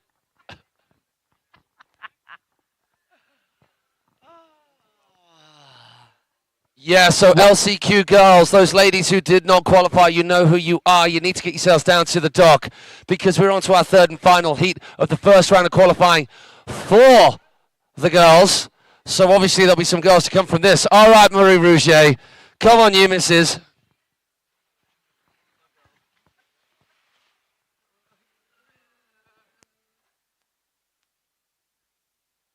Let's hear it. Marie Rouget coming in, doing it for Team France. I love that, getting in that mute grab. Heel side, front side, 540 out the end of that grab. Opting out of section 2. Marie has a chance to catch her breath, get herself mentally prepped for section So she's 3. looked at the score. Section 2, she's winning. So it's far and above the best out of all the riders in that section. It's here where Maria's got to lock it in. Yeah, there we go. Already an improvement, big time. She goes back lip, then into front board. Can she make the connection that she needs? Ah! So it's now. She's got to go all the guns blazing right now.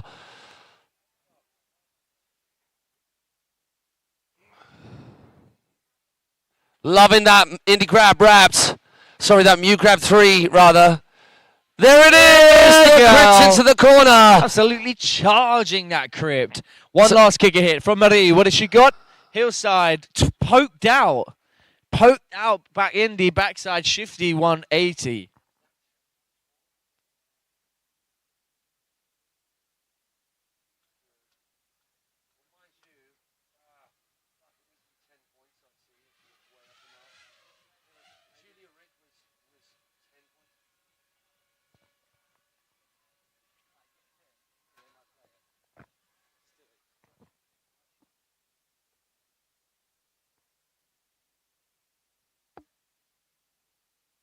Could just, if the cameraman could just clip to us for about 3 seconds.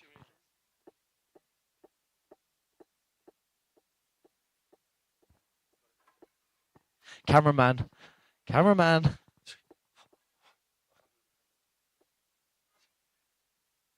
well, thanks for that. So a little bit of cabin fever setting in here for Sizzles. Yeah. Oh, no, you know what move we can make. You know our actual move. Oh. We never go left. Oh, no, we're right. Okay, we go left. Oh, you missed the goal. Oh, no, we're back. We're back. 3, 2, 1, left. Oh, no, I got confused by looking at the screen. Sorry. Wakeboarding. There's a great big huge event words, here. Embily Open, Italy, stuff, junk. Yeah, right. Job, professionalism. Here we are. Plumbing. I'll check. So this young lady, quite the phenom, she's out on top at the moment. Is she going to hold that place? I mean, she was last off the dock, so we're waiting for see scores to come through for Marie Rouget. And is it enough? Still those scores to come through. Julia Rick, she's safe regardless. Was Julia Rick's current standing. 48.33 in the hotspot of number 1. So Julia straight out the gate. Toeside backside 720 this time round. Now Julia coming into the bump.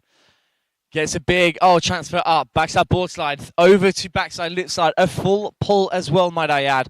Now we come outside in. Love it. Oh, yes. Love it. Love it, love it, love it. Like it a lot. That nose press, full pull. Yeah, that's a super tech. It's such a good way to see that nose press as well, because you get whether it's legit or not, and that was legit. Tail was up in the air for sure. Yeah, 100%. Now, Julia, more than happy with section number 3, and nicely dousing down those obstacles. I'd go, if I got already scored every section, just go right out and just ride through all the sections. Happy with that. Happy with that. Don't need to do anything with that. See you later, that section. In I go. In your face, rest of the field. So Julia just wants a little bit of kicker action. Just loving going skybound. Here we go. It's a heavy heel side hit. She was thinking about the rewind. Yes, she was. Yes, you were, you cheeky little monkey. Right, see who is on the chat. The weight of air. Hillside and toeside front 5 in 1 run. Marie List, that you. Yeah, she is absolutely killing it. Jason Stuckey tuning in. Can I see the other runs? Of course you can. They're all here right in front of you on the live stream. Just rewind it. So out of nowhere, I mean, unless we're missing a chat between you all, but the weight of air, Ulf has the sickest tootsie to the flats, but neither because Boat is... Okay, right. I almost read that out loud. He will always read what's on the teleprompter. But hey, can we just... I mean... A little bit of friendly banter, but just keep the language clean if you can on the chat. I almost read that out. Wow. Where is the live scoring? Great question. Hey, Graham Perez. Great question. Would you like to tell him, Maddie? Yes, if you just head over to www.alpacacup.com. Why are you talking like that? Why? I mean, I'm saying... No, that's what I asked you. Any chance? Any chance. Alpaca.com. No, it's alpacacup.com. And everything was there. It's actually a really awesome website that is just capturing everything that's going on at this event. Really easy to understand, really easy to navigate. That's alongside the Wake House website, which is the way in which Martin Onko and his team are just bringing together, just correlating all of it. It's not even on that shot anymore, you donut.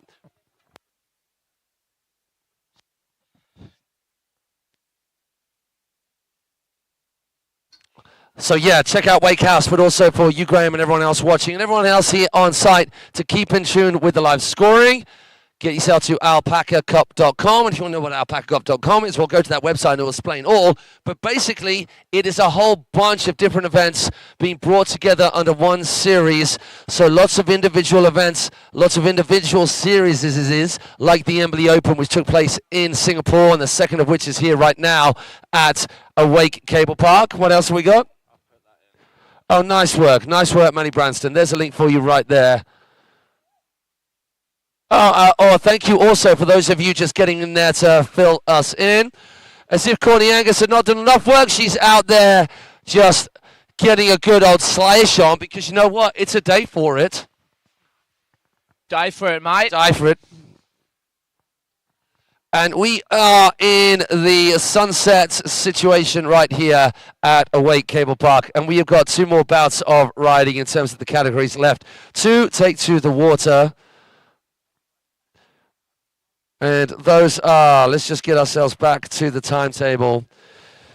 So the Open women, the pro women,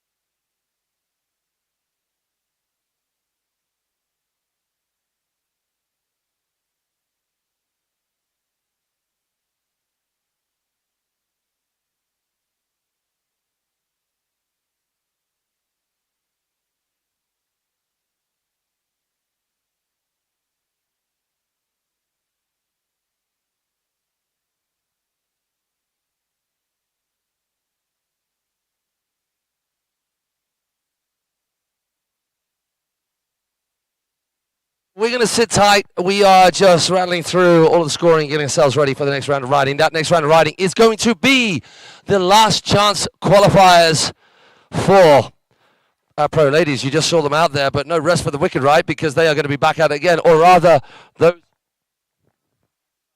riders who did not make it through. And we are looking at Sonia Sjostrom, Zoe Rolfi, Annie Best, and Julia Lupi. And if you go to the Pro Ladies Round 2, the LCQ page, you'll see that position number 2, position number 4, to be determined, I guess, to be decided. That's because we're waiting on the results to come through for that last heat, confirmations of. So we'll be there very shortly. Then after that, it is Pro Men Round 2. Wow, still a bunch of riding left to go. We have got... Sorry, guys, I am just talking it through as I work my way through the website as well. So we have got Pro Men Round 2, Pro Men. I scooted ahead an extra day. Okay, so it is Pro Men round 2, and we've got 3 heats of 4. So 2 runs each, exactly as we saw. So it's Pro Men round 2, and those who do not qualify out of those 3 heats will all get thrown into the pot of the LCQ. So that is going to be what an LCQ of, yeah, well, 6 riders, just 1 run each. So we'll finish that fairly swiftly, and we will get through this Pro Men round 2 as well. But starting things off in this Pro Men round 2, we have a lineup of Patrick Wojek, Alessandro D'Agostino, James Windsor, and Niels Ritzman. Wowie woowa. I'll say that's stacked, but every single one of the heats is going to be stacked so far. So you kind folk at home, thank you for joining us once again. We'll be back with you very shortly as we kick off the LCQs for our pro women. Sit tight.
We are away, people, so there's going to be a little bit of a whale wetting happening. Moist making, a lubricating. Is there? I hope there is, or else we're going to be getting straight on in to the action with our Pro Women's LCQ. No, there's going to be no whale wetting. We are all in. Sonia Storstrom just charging to start things off.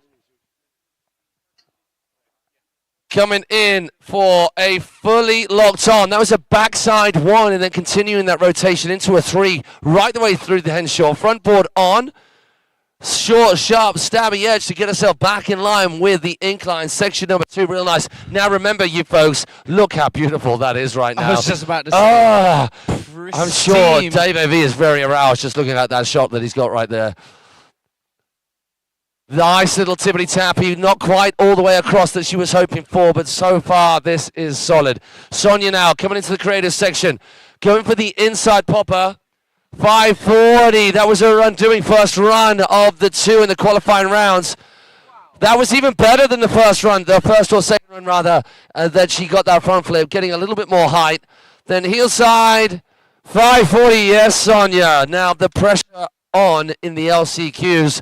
Not least because it's the last chance to get through, because you only have one run. You can't mess around with any amount of warm-up run to then add to it the second time.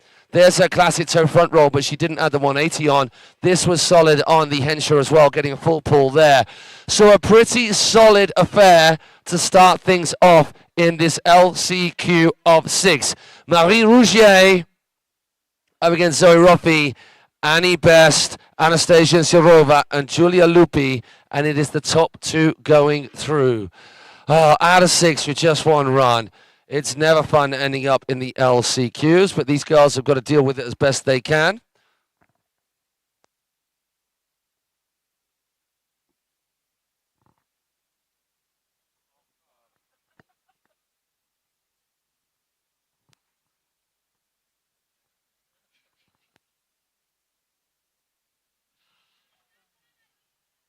So Team France about to take to the water.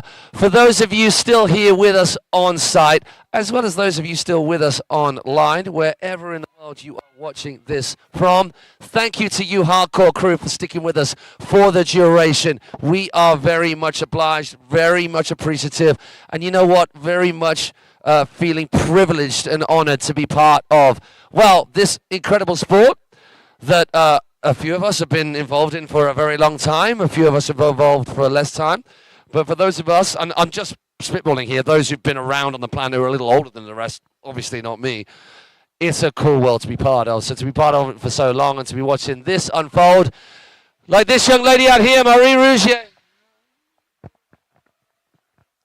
who's doing all she can along with all of these 6 girls in this Pro Women's LCQ.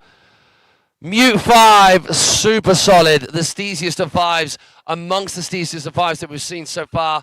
She gets the tippy-tappy. Oh, she got too much sideways momentum across that Henshaw to ride it out.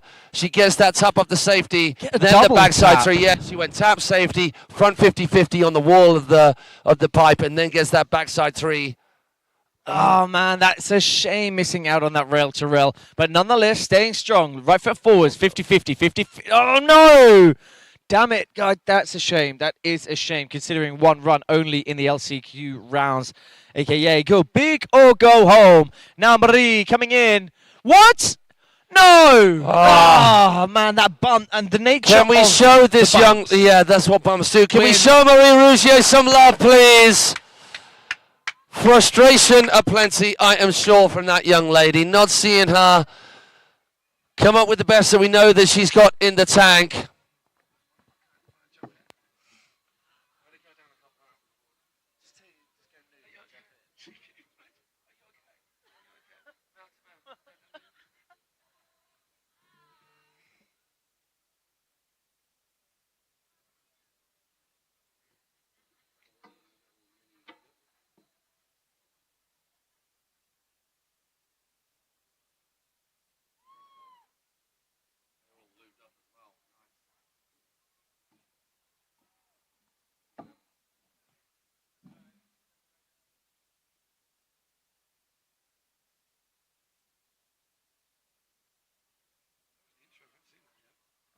So from Marie Rougier, France, to her fellow French woman, Zoe Ruffy is about to get it done, or she hopes. Ali, comes Zoe Ruffy, finding herself in this place that you just don't want to be as a rider. I mean, I would joke about taking the long way through and getting more bang for your buck, but taking the short way through has a lot of worth, not least in energy cells and stress levels. Oh, yeah, Zoe Ruffy backboard into 50-50, then into that backside rotation all the way down the third section. 50-50 on, gets pushed off, then the backside three, similar to what we saw from Marie Rougier. Now coming into this back straight. No chance to just hang about. She gets the front lip cross, then gets the pop off the end for that full pull on the first of section number 3. Now this, the testing. Oh my gosh. How did she get out of that? Absolute knuckling, but those knees managed to absorb it. Oh, she's going outside popper. Go on. Tantrum. Zoe Ruffy looking very comfortable. Front board, 270 out. Now it's going to be left foot forward. Moving across into this left big kicker. Backside three. Nice work, young lady. Stand up run. Stand up run. And you know what? In the LCQ rounds, I sometimes think that less is more. Getting the full lap in counts more than people who are trying to go all guns a-blazing and unfortunately take a crash like we just saw from Marie. When sometimes it's, you know, less is more. You know, get a full run in and then see how it matches. But you know what? That's kind of workable when you think about, well, I can just hop onto the side of this rail, or I can just hit that kicker, or this rail's not that long, or I can just do this basic air trick. But when you've got all of that plastic to play on, and the lineup needs to be so precise in some of these features where you've got the transfer, because you know that a hip jump is just not going to be enough. Having said that, some of these girls going for the transfer, or some of their riders going for the transfer, when you could just pop a meaty hip jump, or you could just do a back lip along the top of, say, the transition rail, or you could actually just jump up the creeper and just pop onto the last part of the rail. There are other options, but that is the minefield of feature riding that you just don't have in more traditional events. You just don't get with boat riding. It's very much more clear-cut. Feature hitting, so much more difficult to get your head round. Now, this young lady, super impressed by her riding, seeing it for the first time in the flesh. Annie Best from USA. She didn't do that before. Mute half cab roll straight at the blocks. Wow, nice work from Annie. Now right foot forward, she goes, I love that. Shifty, backside 180. So, shifty, backside 90. It's a good technique for not clipping your tail or your tip when you're doing the front lip or back lip. To get that back foot up and over. Missing out on the incline, but nonetheless, still a good hit she got on the Henshaw. Ollie's up. Big old Ollie up. No, get out. Yes. Come on, Annie. How on earth did she hold on to that? No idea. That was a heavy seat drop. See, this is what I'm saying. Opting out for the triple, but going for just a single rail to rail, or the double. Sorry, Matt's just having a moment. I think he just swallowed a fly, and it's amazing for me to watch. Annie Best, Matt's still having a hissy fit over here. Oh, getting the hard way 270 back lip. Any chance? It went in there real deep. Yeah, mute, steezy as you like. Front three. You're right, Matt. I'm saying the fly went in there real deep. Stand up run.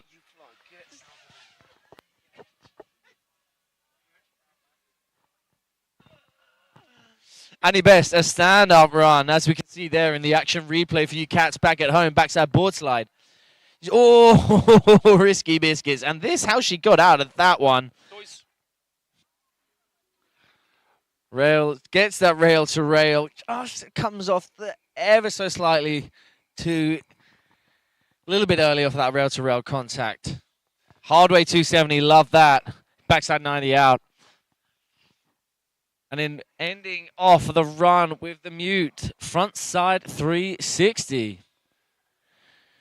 So I'm loving all of these comments and you guys properly joining in the strat. We've got Papa Stucky out there. Jason just joining the chat as well. Ashley van der Meer, get it, Annie. Shifty back lip, so steezy. It really, really was. Totally agree. JB just talking about Julia, who absolutely slayed. Reno talking about Anastasia.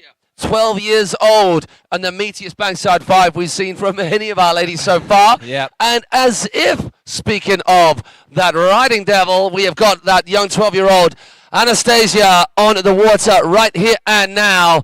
Are we going to get this young lady in the final? Well, maybe a little bit of support and love from you lot out there. That could happen. 540 out the blocks. Not forgetting you, Freddie Carter, of course, tuning Sorry, in. Freddie still. Carter. Don't He be like says, that. I'm here too, Matthew. I like that. I'm over here. Back lip from the 12-year-old. Oh, a little shifty. She back stalled it one. as well, like Yeah. poking the tail out, then whipping it back around 270. Backside board slide. Go on. 450 out Whoa. the end of that, getting the full pull as well. Working her way across now to this. Back Oh, pull, back my pull. word. Young Anastasia. I was about to do the old classicer, commentator's kiss of death, backside 1 right in there. Then the 540 getting super poppage right there. Heel side. Blind shot, Of no edge. Just a short, sharp, stabby edge and was super floaty. Is it going to be the backside 5? I think it's needed.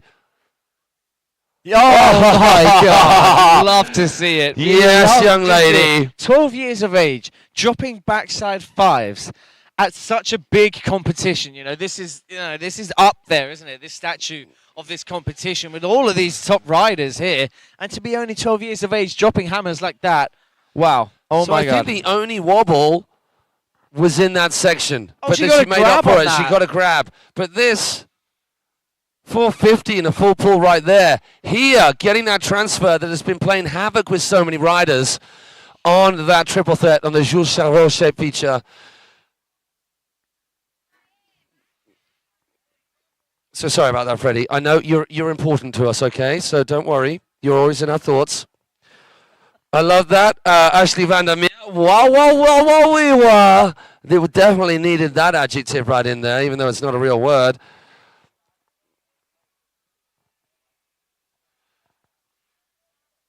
Giulia Lupi right now. Another of our youngsters, just 17 years old. Already killing it. Already making a name for ourselves. Yeah. Already on our radar after all of these events as being one of those girls that you just have to watch. Looking fairly casual, coming into her first right foot forward hit, goes down the middle. Nicely done. El Clasico, frontside 540 from Giulia Lupi, doing it for Team Poland. Outside, very similar to what we've seen earlier from Anastasia with a shifty backside, backside ball slide. 50-50 and then pops her backside 360 at the end of that one. Now right foot forwards as she comes across to the rail to rail. Yes, it is. Frontside lip slide. I like that a lot. Pop Now early. It's really hard to hop off early before a rail. Jinx. Jinx, private Jinx.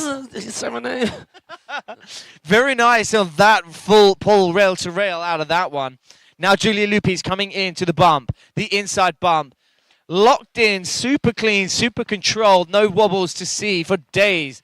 Back roll to blind. She knew she needed it, and that is what had to be done. And she delivered the goods. Giulia Lupi now, one last kicker hit. Toe side, opts out of the toe back 5, but gets the toe back 3 as well. and the grab as well. So a strong section 1 on both of those kickers. Frontside 5, and then the toe side, backside 360. So 2 opposite rotations and 2 different kickers as well. Ashley Vandermeer, yeah, sun is blinding on that back straight, so it is in right. Is it behind them? So luckily, it is not actually shining right at them. The glare you're seeing is well, actually, that's the glare they're feeling because it is actually directly at them. I was looking in the wrong place, so they're dealing with beautiful conditions, but they've just got to use the force a little bit to get through that particular section. All right, let's go to that live scoring and see where we are at. So at the moment, Sonja Sjöström out in front. It is going to be the top 2 qualifying out of all of this. Zoe Roffi is in that top 2 as it stands. Oh, Zoe Roffi is not in that top 2 just because Anastasia Sharova, the youngest girl in the competition, just pushed herself into top spots. How about that? With only one rider left to go, Anastasia Sharova, you are into the next round. And you know what? Well deserved. Oh my well gosh. Deserved. Oh my gosh, well deserved. Patrick Wojek. Out on the water. No, we might be waiting for the... Because usually the last score kind of highlights, See no? how good we look? Wow. You know what? I've often been referred to as a face carved by angels. I mean, is there any chance that actually anyone said that? Actually, do you know what? I just looked at the time. It's 8 o'clock, right? So how long have we been on the mic? We started at 9. A lot of words. A lot. A lot. We're getting close to the 12-hour mark. 11 hours going strong. And considering we've only had a couple of short breaks, I think, you know, you can justify the craziness and the looseness. And here we have confirmation that after that last run by Giulia Lupi, so we said that Anastasia just slipped in. We saw that live score come up right in front of our eyes. Giulia Lupi then was our last rider out, making the full house of 6. And last off the dock, Giulia Lupi has done it, squeezing herself into second place. So the Russian, the 12-year-old Anastasia Sorova making it through. Giulia Lupi making it through as well. Huge congratulations to them. And absolutely monumental commiserations to the rest of our ladies who will be done for the weekend for now. Sonia Sostrom, Zoe Rofi, Annie Best, and Marie Rougier. So sorry for your girls. We appreciate all that you threw down on the water, but now you get to kick back and relax. So there is a silver lining in there somewhere, although understandably you're probably not feeling it very much at the moment. Meanwhile, we've got the boys are back in town. The higher octaves have gone. Wow. Don't you wow me. I wow all over you, honestly. Get your hands...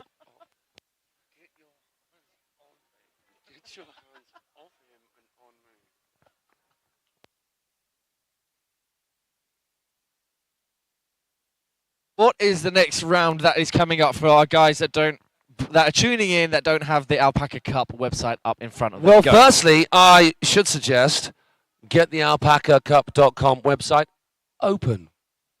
Because not only will it help you just stay dialed into all the scores as they happen, get you familiar with the way that this thing is being judged, if that blows your hair back, if that floats your boat, but also you'll find out a little bit more about what the Alpaca Cup is all about, which is a series of events dotted around the world that are coming together under one umbrella for an overall ranking situation at the end of the year. And of that series, Embily, as in the Embily card, the way to spend your cryptocurrency. Thank you to Alex, who we chatted to earlier on, who had a vision for something different in terms of the way that people can use their crypto, because at the moment, it's not that easy to spend that money as you would from your normal bank.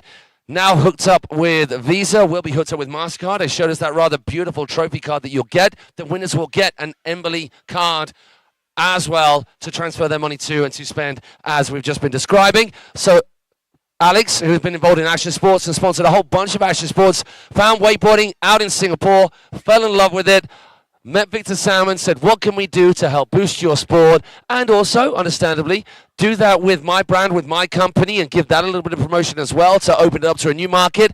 And we have the Embily Open created, of which this is the second stop, of which this cat, Patrick Wolyek, is doing all he can to find himself in the next round of riding for our pro man. Coming in hot for his very first trick in this first heat, toe side, backside 7. Now, we talked about the Pete 7.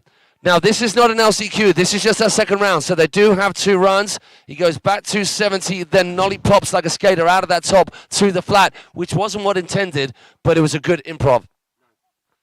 Back lip, comes off early, then goes 50-50 in the tantrum on that back straight. Now, coming in to I can't see a goddamn thing alley because the way that sun is shining, he goes... So that was not what he wanted, as you can see with the fake claim right there. It was going to be that back lip, front board into 270 out. And then it doesn't quite happen for him there either. So that particular section is not going to be the section that wins him the day.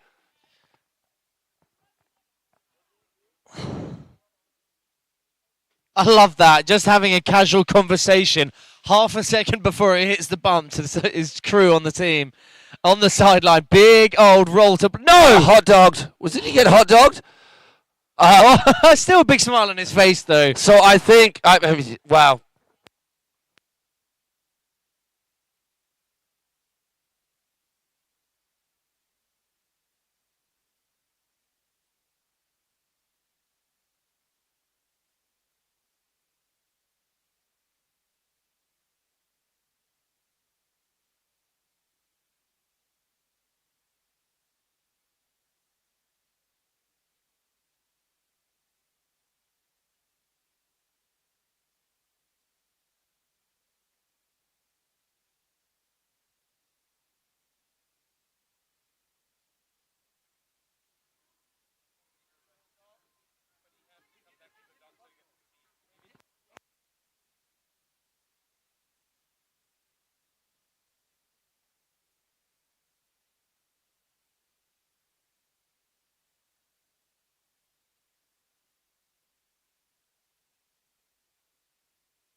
All right. We decided, yeah? Yeah. So for some reason, the speed was a little slow for you, Patrick. So full rerun, just get your butt down to the dock.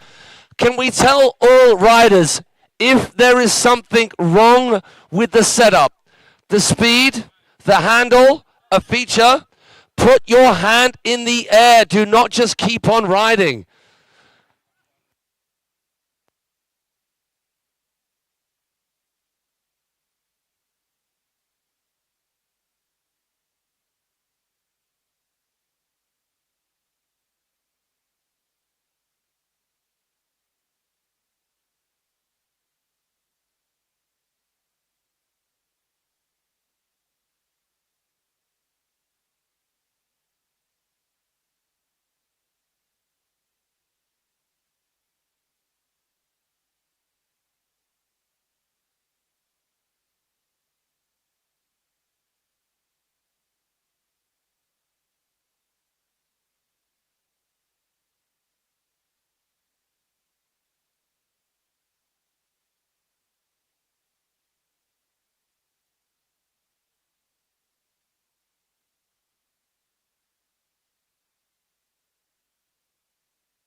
So Patrick Wojak is going to get himself a full rerun. The speed is not quite as it was.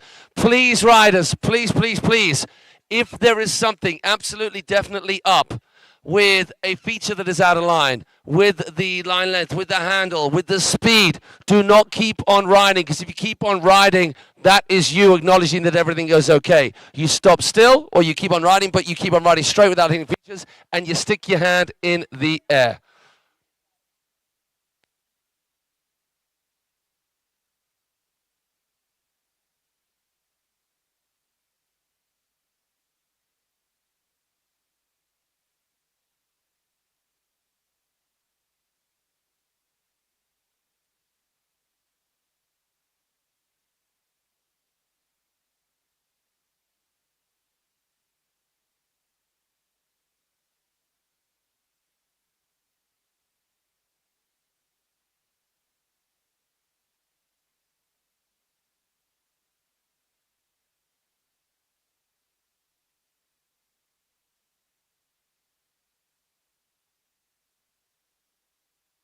Patrick Wojak, second crack at the whip for you, son. Let's make it happen.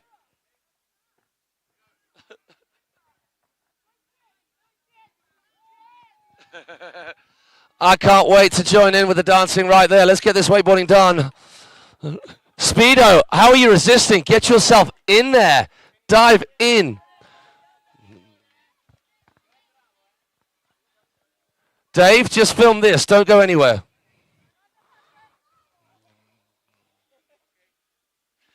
Here we go. Eyes on the water. Rider on. So don't stop dancing, but just keep on watching the wakeboarding. Patrick Wojak needing to give it some beans right here and now. So it was toe back 7 to start things off. Coming in one-handed. What's he got for us? Exactly the same. It was not quite as big, but pretty good. Yeah, gets that backside 270 then on the tail with a little bit of tippity-tappity. That was better. Hard way 270. Indy Tantrum, even bigger. Great combo in section 2. Now check this. Outside in, front board, Oh! full 450. Oh my gosh! And obviously getting that beautiful pop out of that front board. On the nose is... No way! Forget that. Have some of that, sir. Oh, all of the dangerous rail hits right there. Patrick coming in, toe side. Pete Rose. Booting! 40, so clean, so majestically done. Look at the height and so controlled. KGP locked in, final trick. Patrick Wojak doing all he can to put pressure on the rest of the volleys to follow. Toe back 7, there you go. So maybe maybe that wouldn't have happened with the speed at the right speed, but happy of the rerun right there. So our officials doing the right thing.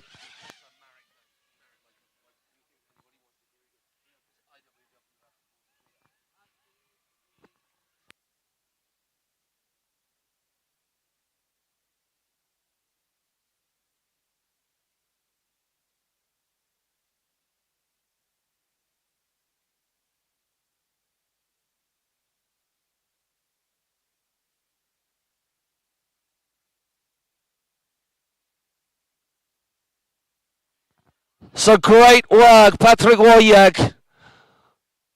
What a run from him. Absolutely stomping the bejesus out of that. You cats at home catching the replay just a little bit there. Now it's Alessandro D'Agostino, and what an impression he made on proceedings. And I do believe he was in one of the first heats where the party really got started with our promo when they got into it. Just 18 years old. Just 18 years old.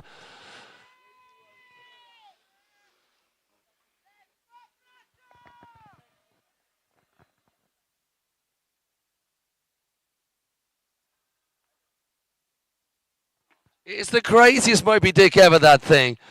Just done like nobody else. Oh, gets a little tap, then that hard way 270, then back the other way. It would actually have been easier for him to carry on the rotation, but he stops that rotation and rewinds. Hard way 270 again. Popping in for front board, then 450 out the back of that. That section is off the Richter. Can he keep this momentum going? Front board, 50-50, then 360 into the bank.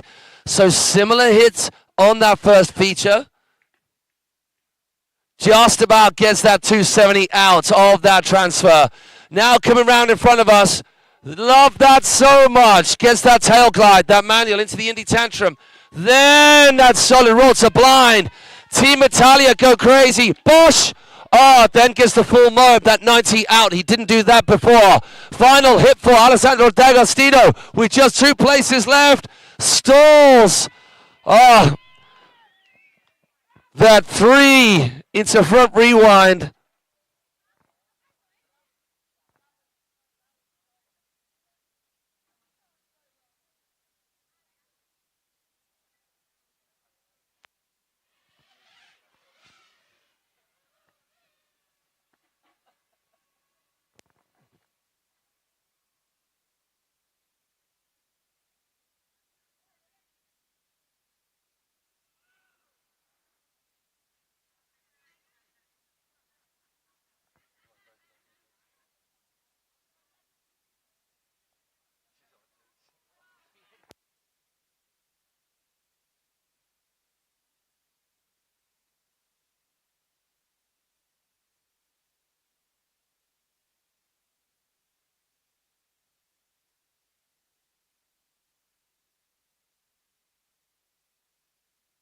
Damn, what an insane Daniel. run Yeah. from Alessandro D'Agostino.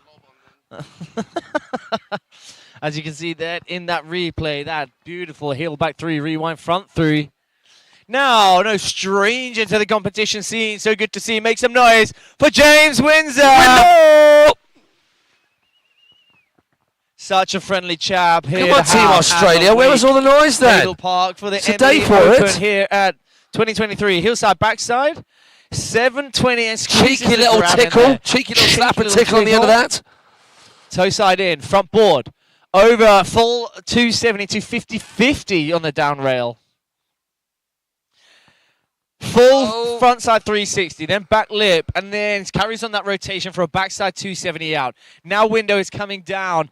Clicks past corner 4, front side 180 on, hard, it gets that backside over to back, back lip. 50-50, backs, he lands front That's board. so cool. And carries it on. switcheroos into Yeah, I that really switch like nose that. press. And now window coming into the volcano, such a sick bump. Boom! Every single time. Now check this out, is it going to be the front mobe? Yes, it is. boy. Gets the front mobe slash S mobe. Now right foot forwards, hillside, backside, 720, back-to-back 7. Boom, window. Boom, ting-a-ling-a-ding-dong. What does everyone think to that?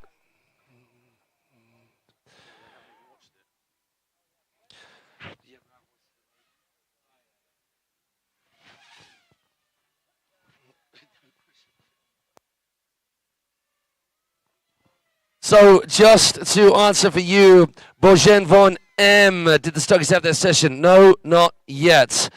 It's 4:20 a.m. in Australia, so any of you cats still awake in Australia, then fair play to you.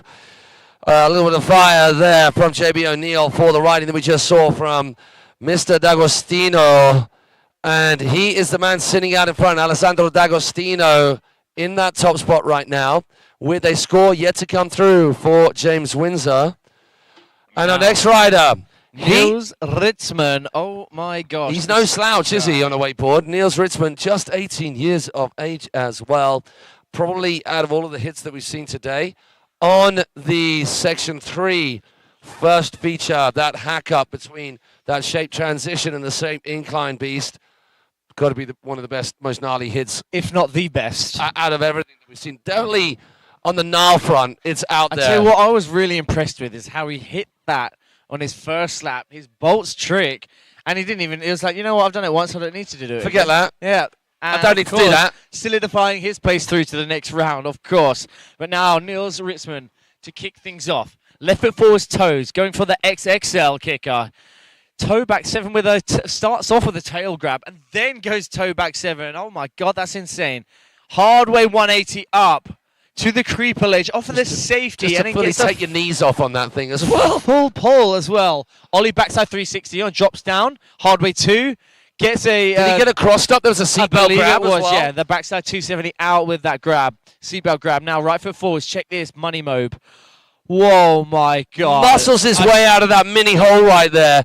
At 18 years old, this guy is a beast. He go full 360 onto that full 180 into switch 50-50 blind and hucks it back the other I way. just need to appreciate going rail to rail wrapped up in that backside one is insane. Tootsie! Serious boosticles Oh my right there. God, the German machine. Niels Ritzmann, 7. Oh, Oh, for God's sake, Niels, you are just so goddamn good. chill out, man. Toe side, backside 720. Now that. Upper row, just every which way, but loose it was not. Give it up for the German phenom, 18-year-old Niels Ritzmann. That's, I mean, let's just check the scores, because we're going to have a score there for Window right now.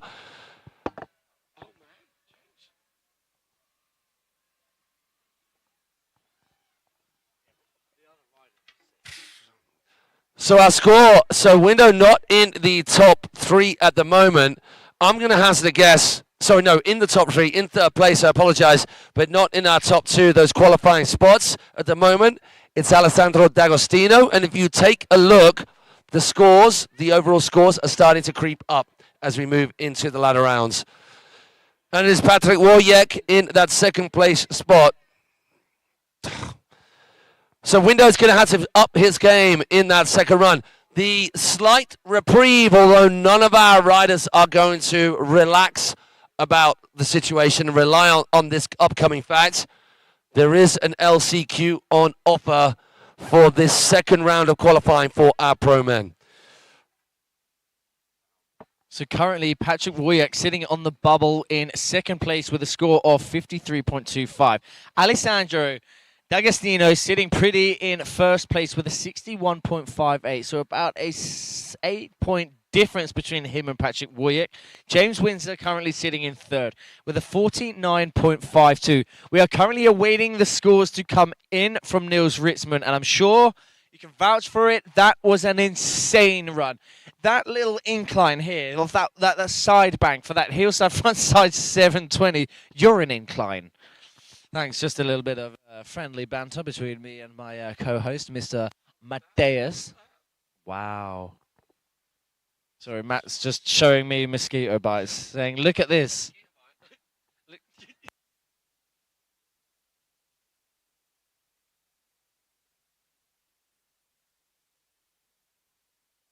Sorry, just a bit of mozzie spray. Go on, spray me. No spray, no lay. Go on. Work it. Work it. Beautiful. Thank you.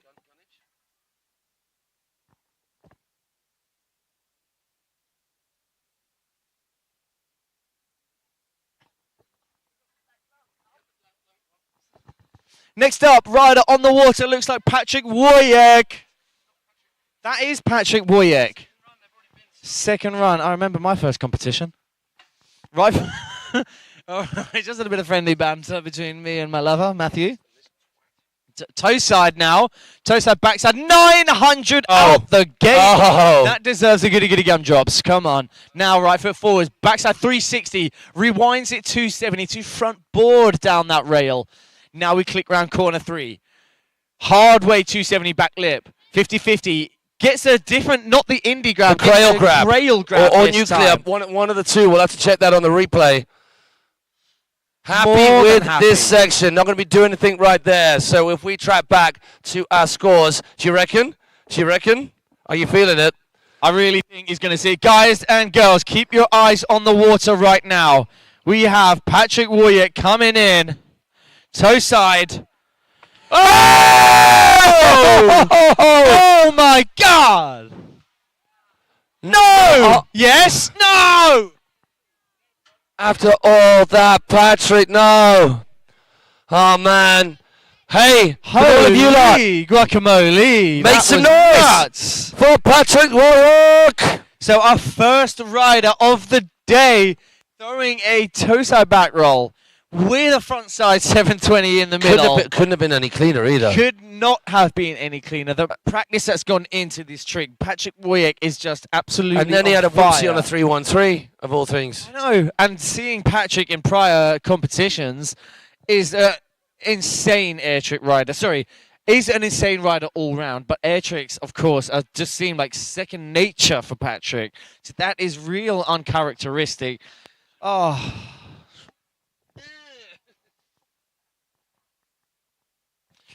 But, wow. Matt, what are the current scores, mate? Alexandro D'Agostino back out on the water.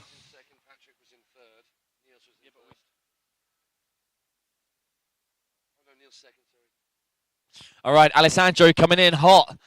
Heel back three. Gets that melon grab. Rewind front side three. Now he comes in front lip, back lip. Full pulling all the way from start to the finish of that Henshaw rail. Hard way 270. Full pull all the way to the... no way! Oh my God. Landing in back lip, buttering it up. Then 450 out the end of that incline. No, my God. It's Alexandro D'Agostino dropping hammers like it's nothing. Oh my God. Do you know what? I remember that happening in his second run earlier. Gets that insane hard way blind into the wall, but then kooks the second hit after that. So that's going to be a real shame. That's going to let him down in the sense that that section being both of those two obstacles combined. That is a bummer. But now one last final kicker hit. Heel side, backside. Oh my God, beautiful. Moby Dick 540. So Alessandro, he was already out in front on the kicker section. And it's that's going to squeeze him a little bit further ahead right there and now, which will up his overall score. Real shame, as you said, Maddie, that he couldn't pull it together in section C. Think there's going to be improvement in section B for sure, which once again, he was already out in front, which is why Alessandro is our top boy. And we have just got... well, we've got two riders left. So potentially Alessandro could get knocked out. Niels Ritzman, with his next run, could push Alessandro into second. James Windsor could push Alessandro further down as well. So, James, you have got something special to come up with right now. Sitting in fourth place, Team Australia about to give us some serious beans right now. See that strap just below the right knee. Little bit of tendonitis or something going on right there.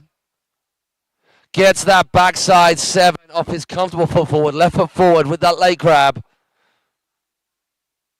That was better. That was seriously tight. Locked in. Front board, same way, 270 to 50-50. Better. 3. Even better. Full pull right there. So an improvement on that section for sure. Now we move in to the rail to rail. 450 out the end of that. Oh my God, window going all guns are blazing. Run number, nose press, down. What? Oh my God, that is such risky biscuits. That was improv right there. It was not what he was after. He's going to leave this section well alone. It's going to be something spicy for the kicker to round things off. What has Window got? So coming at you, Fatatisi corner. It's a late cut. It's something huge. He knew he had to do something special.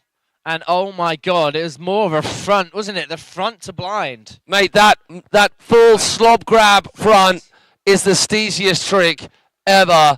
And just he hauled so much derriere at that. It was heel side slob front.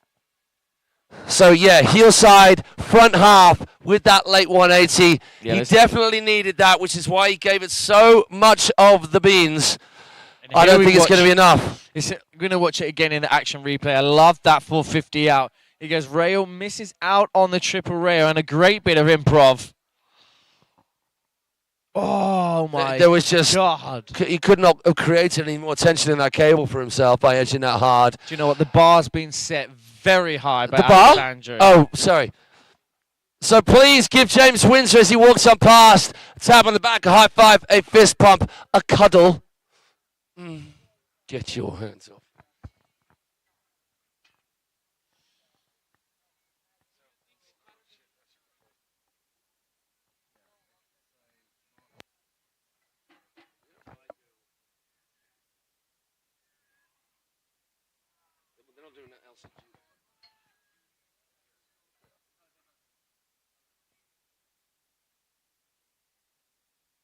Just to answer one of the, what was it, the Vink show online winning the semis. The semis are tomorrow, mate, so make sure you tune in. Make sure you tune in tomorrow. I'd like to play a game with everybody at home. Every time you hear one of us giggle, try and guess what's just been said. I mean, it'd be worrying, actually, if you could, because then that means you're in the same headspace as us, and that is a very worrying place to be. Yeah. Yeah. Oh, we got Jess Farley tuning in on the live stream, showing some love. Get it, window. LFG from Reno Henry. Who else have we got? Damn, Reno Henry tuning in. Nino, Ben Giovanni, and Crappe Sassa. No idea what that means. I hope it wasn't inappropriate. Now, Niels Ritzman back out on the water. What are the current standings, Matthew? So at the moment, we have Niels Ritzman in second. Alessandro D'Agostino in first place. So that back 5. Stalefish rewind back 1, but taking Niels out. So that is but Niels is through. So Niels knew he was safe, so he could give it all he could for a better seeding. Yeah, for a better seeding, which will help you out in the next round. James Windsor, giving him a better seeding place for the LCQ with that last run. That just nudged him into third place, but unfortunately out of the qualifying zones. That is frustrating for him. And there we are done. First heat, Pro Men, round 2 qualifying, done.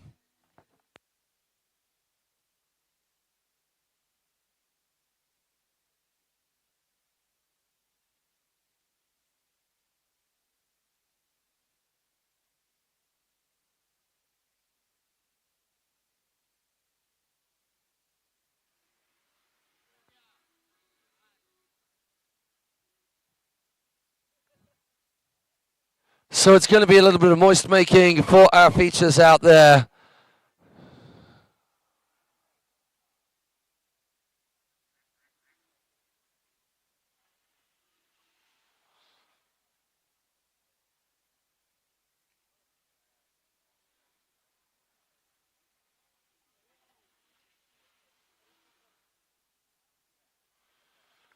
For our next round of Pro Man.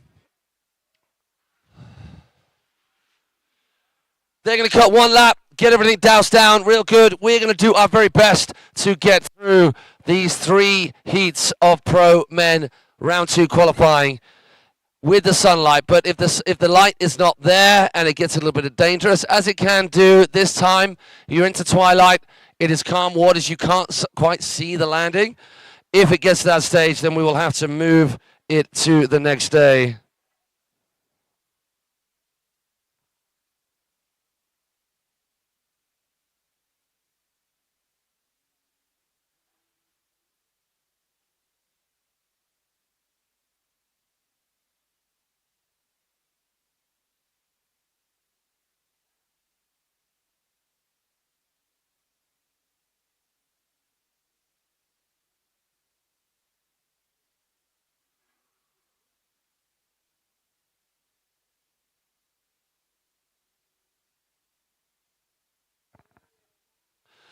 So Silva, Millback. about to take to the stage.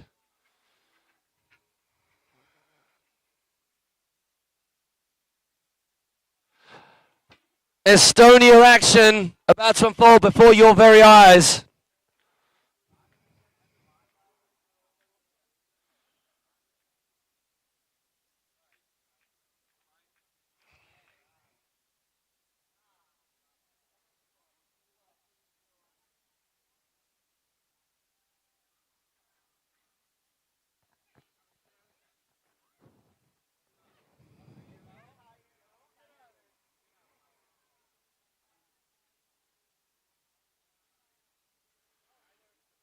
All right, Silva, what you got for us? Doing it for all of our Estonian crew, of which he is the only one represented right here and now. But if you're from Estonia and you're watching this, get behind this boy, drop us some shout-outs. Well, drop us a line, and we will give you the shout-outs. Oh, my word, that was huge. We saw it before. We're seeing it again. Our Monster 900 off his heels. Drops to the creeper. Oh, gets the full 360 from the creeper to the third section of the Henshaw. Front board, sorry, 270 on. Then goes the opposite way.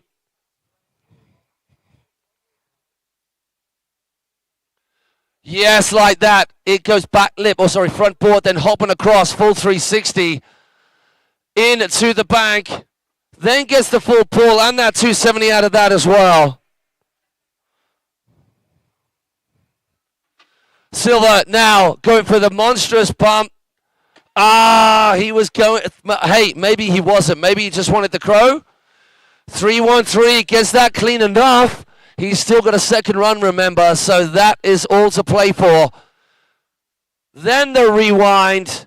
Ah, muscles his way through. The backside one grabbed into the 3 straight after.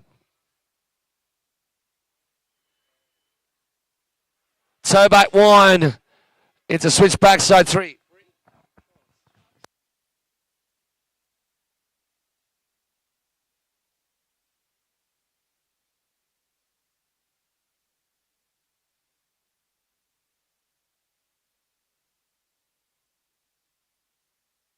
I think it's time, just a wee suggestion, and everyone's got a bit quiet after that little dance fest that there was on. Manu, I think we should turn the music up, seeing as we're getting into the twilight hours. Turn it up loud.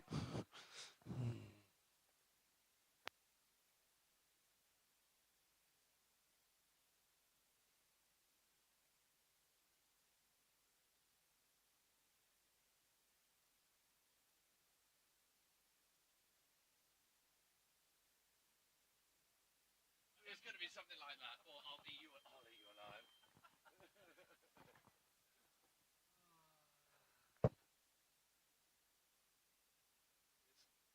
A while. He is mental. Eat you alive. Get your hands off me. Get your mouth on me. Man, I could have rode and still made the same range, mate. Come on, 12 hours. 11 hours is still worth the same money, though. That looks like Giacomo. That looks like Giacomo Farina. Giacomo Farina. What you got for us, son? So Silva Millpack with a stellar run. A little bit of wobble on a second kick hit. Toe back 7 for Giacomo. As he pops off, he goes on. Oh, no! Man. Disappearing into the distance, popping that handle over the back of the Henshaw hack.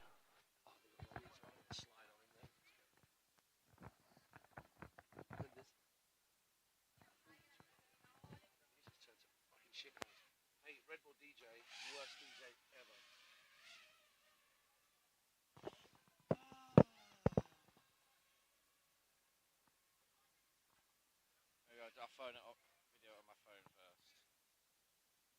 What we saying? 12 hours later, we are still here, and we are still ecstatic. Just look at that. The energy, the vibes. Energy, mucho schmutzig energy. That's right, thanks for tuning in, and make sure tomorrow... Riley Dillon, Team Canada, happening right now. Oh, sorry, he wants to launch himself. Riley charging as only Riley knows how to do with a super aggro, heel front 9. Oh, that craziest of tricks. That's one of our faves right there. Front blunt, just poking that nose up in the air, down to creeper, hard way 270. That's cool as well. He goes front board, then pulls it back the other way, seamlessly into the incline. Section 2 is something special. Then the little hoppy doodah. He goes up, he goes down, front board, 270 bagel out the same way. Now coming to this section, that monstrous hit full pull. Wrapping into the line, ready for this right before your very eyes. Riley Dillon with his very first outing in this round 2. KGB keeping it just to the 3. We know he's got a 5 in him. Gets that front to blind like an absolute machine that Riley Dillon is. One last hit to round off his section 1. Wow. Beautiful run. Wow, toe side, backside, 720. Mate, all of that was absolutely ridiculous. You cats at home, we're going to catch the replay once again, and we're going to embrace all the wondrousness. His 9, I mean, a smooth riding is great. Aggro riding is also cool. Look at that front blunt, then nollying out of that. Mary Jones and Kieran Owens.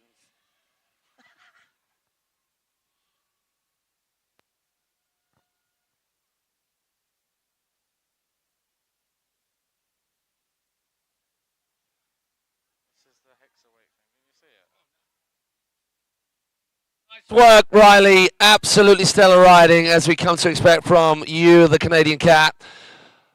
Pretty solid all the way through, as was emphasized, yet again, reinforced in that replay. But man, have you got some stiff competition.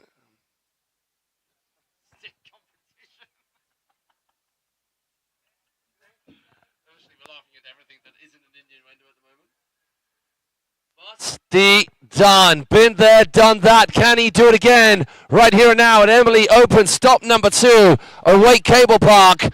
Rounding off our first day with our pro men. Heat number 2 of 3. We're going to be done very soon. Almost gets stuck again. It was KGB, or was it roll to blind? When he made the roll to blind, it might be KGB. That's crazy. On to the rail, then goes full 360, continuing that same way, then shifties back. Similar kind of action, rotating through, hops around, then goes back the other way on the pipe into a seamless hit of the incline. Gets the backside 2. How is he so consistent? Oh, consistent Colin out there. Now he went for the right foot forwards, back 2. Left foot forwards, back 2. Full pull, baby. Wow. FPB all the way to the end of that down rail. Busty Dunn doing Busty Dunn things as expected from the young shredder. I love that. Holds the stale fish. And the softest, gentlest landing. 3-1-5, Mr. Busty Dunn, the king of air tricks, getting it done. The Nickelodeon. Hillside, backside, 720. What? Wow. What?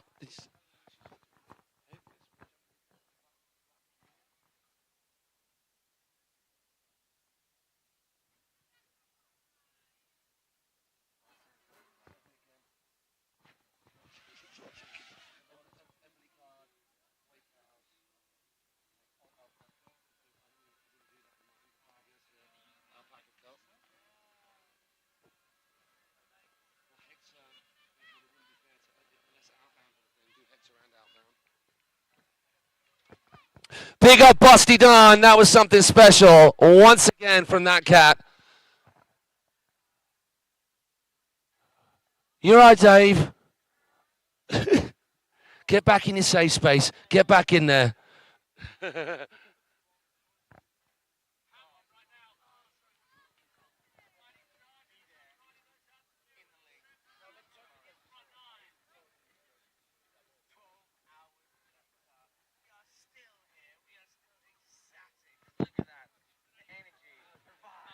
What's that, Carson? Just getting dished out free drinks? Honestly? What are we Scotch mist over here?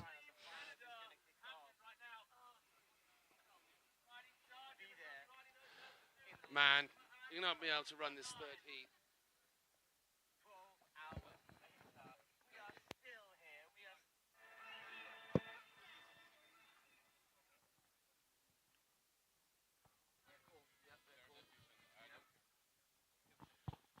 Next up, kicking things off, run number 2, we have Silver Millpack, young gun, 22 years of age, coming straight out of Estonia.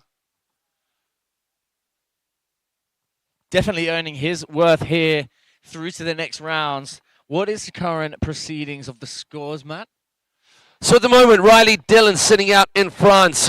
Silver Millpack second. Riley with a monster score. But Busty Dunn just squeezing himself ahead of Riley by 6 points. Riley Dillon in second. Silver Millpack and Giacomo Farina with a bit of work to do. Silver is that man on the water right now.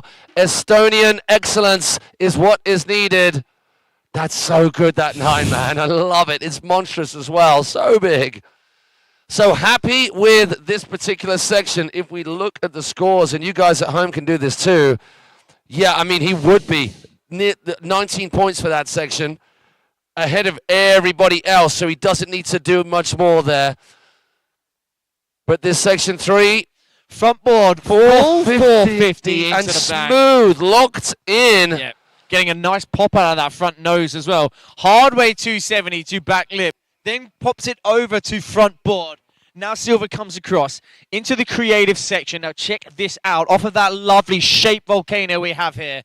No! No! Man, guys, let's make some noise for Silver Millpack, local Estonian rider. Absolutely insane. Insane riding. And then I'm not entirely sure with his current position. Well, so it's not going to be much of an improvement on... What about in Section C? Section C was already all right. So, I mean, there's no, obviously, score for Section... Yeah, it was a pretty hard crash on that toe. The Pete Rose 5 off of that toe side edge. So up next we have, that looks like Giacomo Farina getting himself prepped. Cheeky few stretches to get himself into the zone.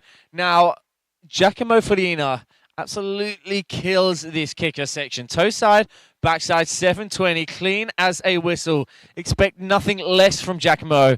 Now right foot forwards. Full backside 270, holding that frontside lip slide. I mean, that's where it came unstuck before, popping the handle, so he's already ahead of the game. This is beautiful. Back lip all the way through. Oh, with a full 50 out. Ooh. Risky biscuits going from the pipe straight into that incline. Back 2, rewind front 2 into the bank with a stalefish grab in there as well. Stays right foot forwards. 50-50, front 180 to 50-50. Oh, yeah, snake Stalled bite out, too. using the donkey, you know, the flat bit, and just getting a nice pop out of that as well. Now we move on to the creative section. Double grab, Crow Mobius. No crows to be seen. Oh, the corner God. right there. Backside 315 from Giacomo. Toe back. 5. It was meant to be the 7, surely it was. But will those other maneuvers be enough to squeeze him ahead of Riley Dillon? I mean, there was some magic in there. Absolutely for real there was, particularly in section number 3.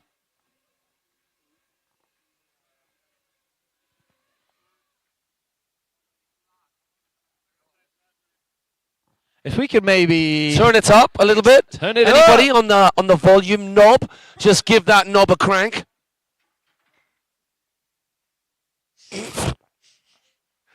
So play that game at home. Why did Maddie just laugh then? Oh, there's that song.